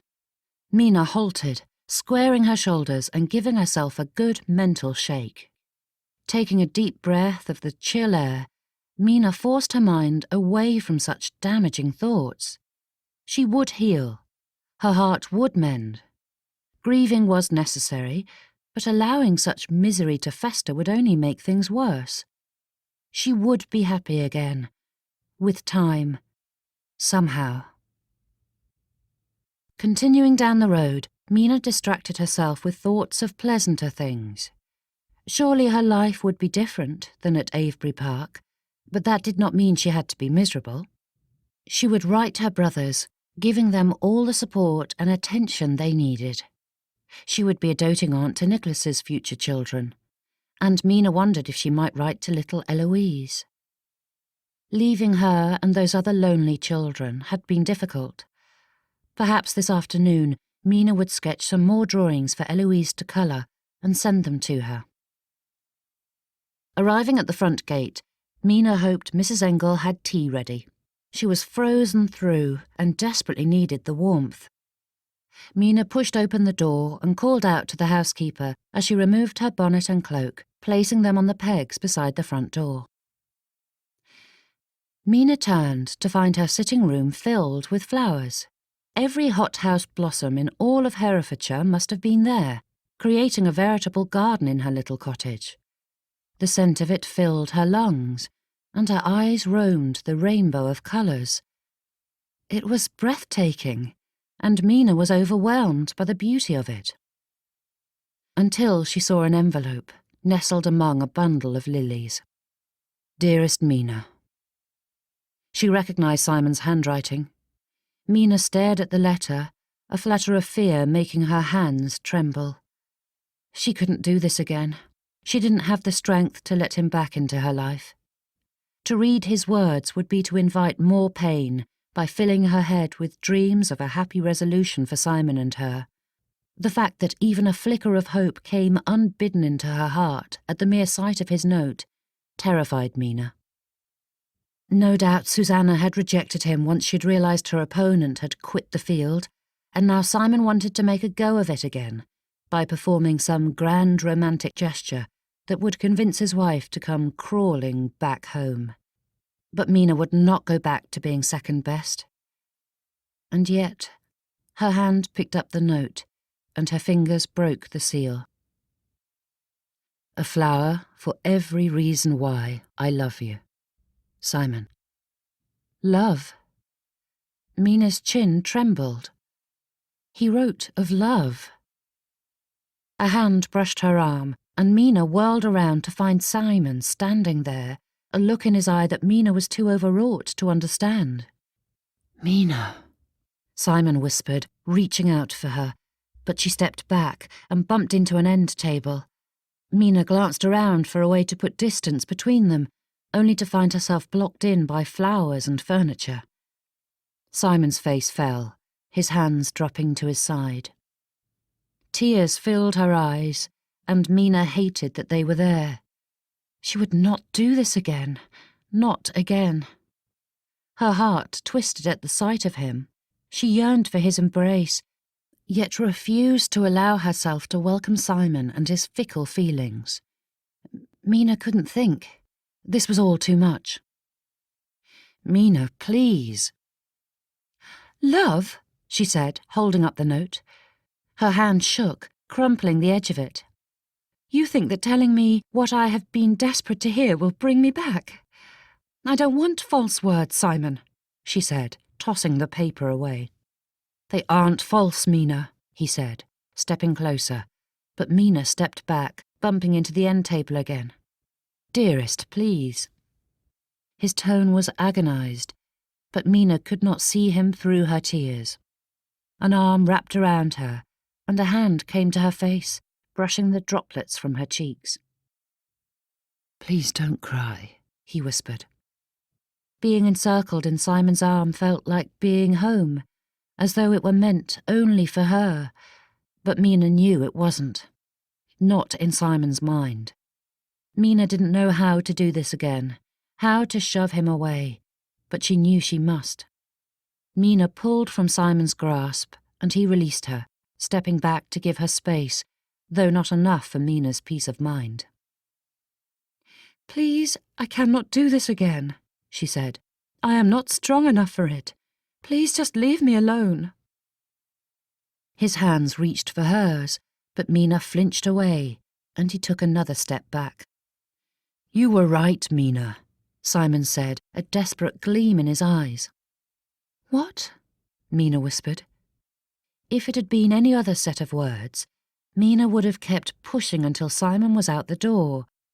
But those words, uttered with total conviction, made Mina pause. "You were right," he repeated. "About me, my behaviour, Mrs. Banfield, everything." Tears filled Simon's eyes, and Mina could hardly breathe at the sight of it as he swiped them away. "Mina," he said, his hands inching towards her as if testing her reaction. Mina didn't move, and he carefully clasped them. "I cannot tell you how sorry I am." Simon's head drooped, and he took a quick breath before meeting her eyes again. "I treated you so poorly." His voice hitched, and his head fell again. His thumb stroked the backs of her hands. Another pause, another breath, and then he met her gaze again. "I didn't understand what I felt for Mrs. Banfield, but I know now that it was nothing but a silly obsession based on empty passion." Mina stiffened, tugging her hands from Simon. "The absolute last thing I want to hear is how attracted you are to that woman." Simon's eyes widened as he frantically shook his head. "No, I didn't mean... I'm making a muck of this.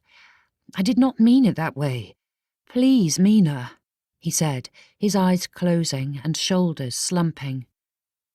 When he looked at her again, Simon's gaze was filled with anguish. "I was a fool." Mina knew that too well. Simon was a fool, but he was also a terrible liar, and when Mina searched his face for any hint of falsehood, she found nothing but his earnest heart opening up to her. Simon stepped closer and caressed her cheek, his eyes warming at the feel of it. "I was blind. I thought I knew what love was. I thought—" He sighed, shaking his head.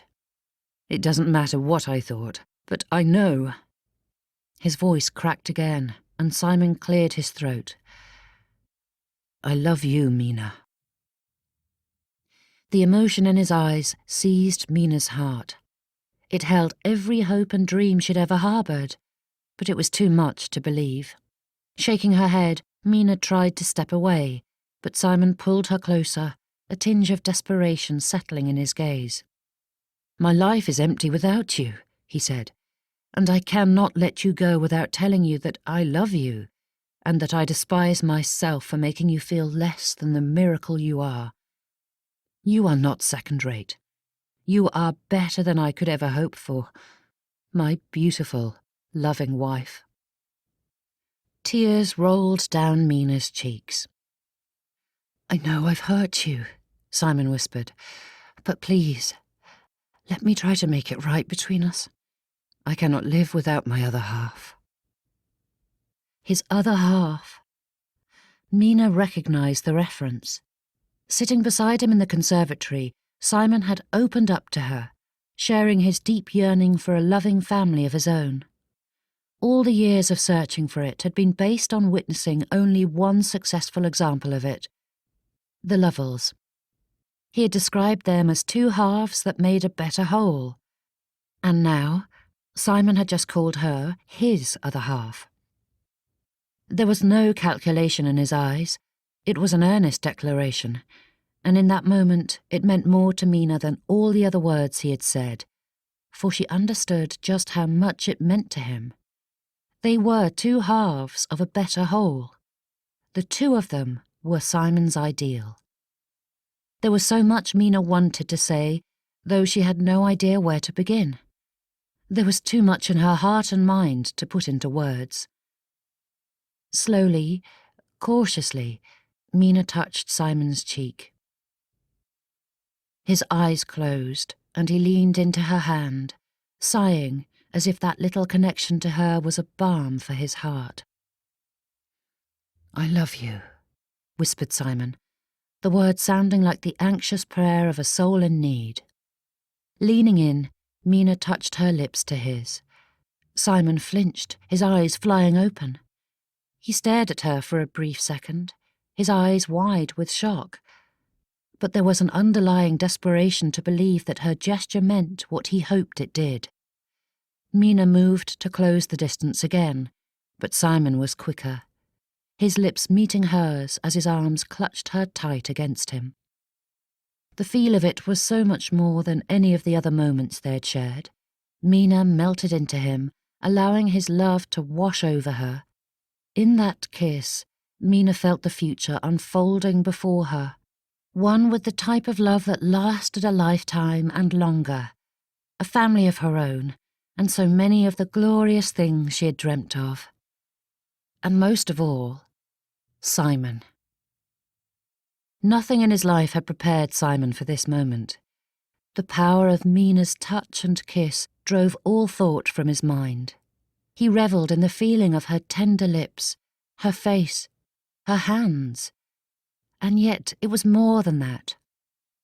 The feel of their love flowing through him gave him a power he never knew he had. His heart thumped in time with hers, joining them together. Two souls united. Simon could not imagine greater bliss, and he could not believe that this was just the beginning for them and their life together. They broke apart, their breath coming heavy as Simon leaned his forehead against hers. "I hope this means you are coming home." Mina gave a watery chuckle, her eyes shining with such joy that Simon felt his eyes filling at the sight of it. "Of course, my love," she whispered. Just hearing the words gave Simon the first bit of peace he'd felt since the moment she'd left him. Mina's thumb brushed across his cheek, wiping away a tear. "You must forgive me, dearest." The endearment rolled off Simon's tongue as if it had always been there, and Mina's smile brightened at it. "But it appears you've married yourself a watering pot. I never had a tendency to get emotional before, but in the last few days it appears the floodgates have opened and I cannot get them shut." Mina leaned forward, laying her head on his shoulder, and Simon rested his cheek against it. "Yes, but you are my watering pot," she said. Simon chuckled and placed a kiss on her head, revelling in the feel of it. "Body and soul, my love. Body and soul." This has been Flame and Ember, written by M.A. Nichols, narrated by Madeline Brolly. Copyright 2018 by M.A. Nichols. Production copyright by M.A. Nichols.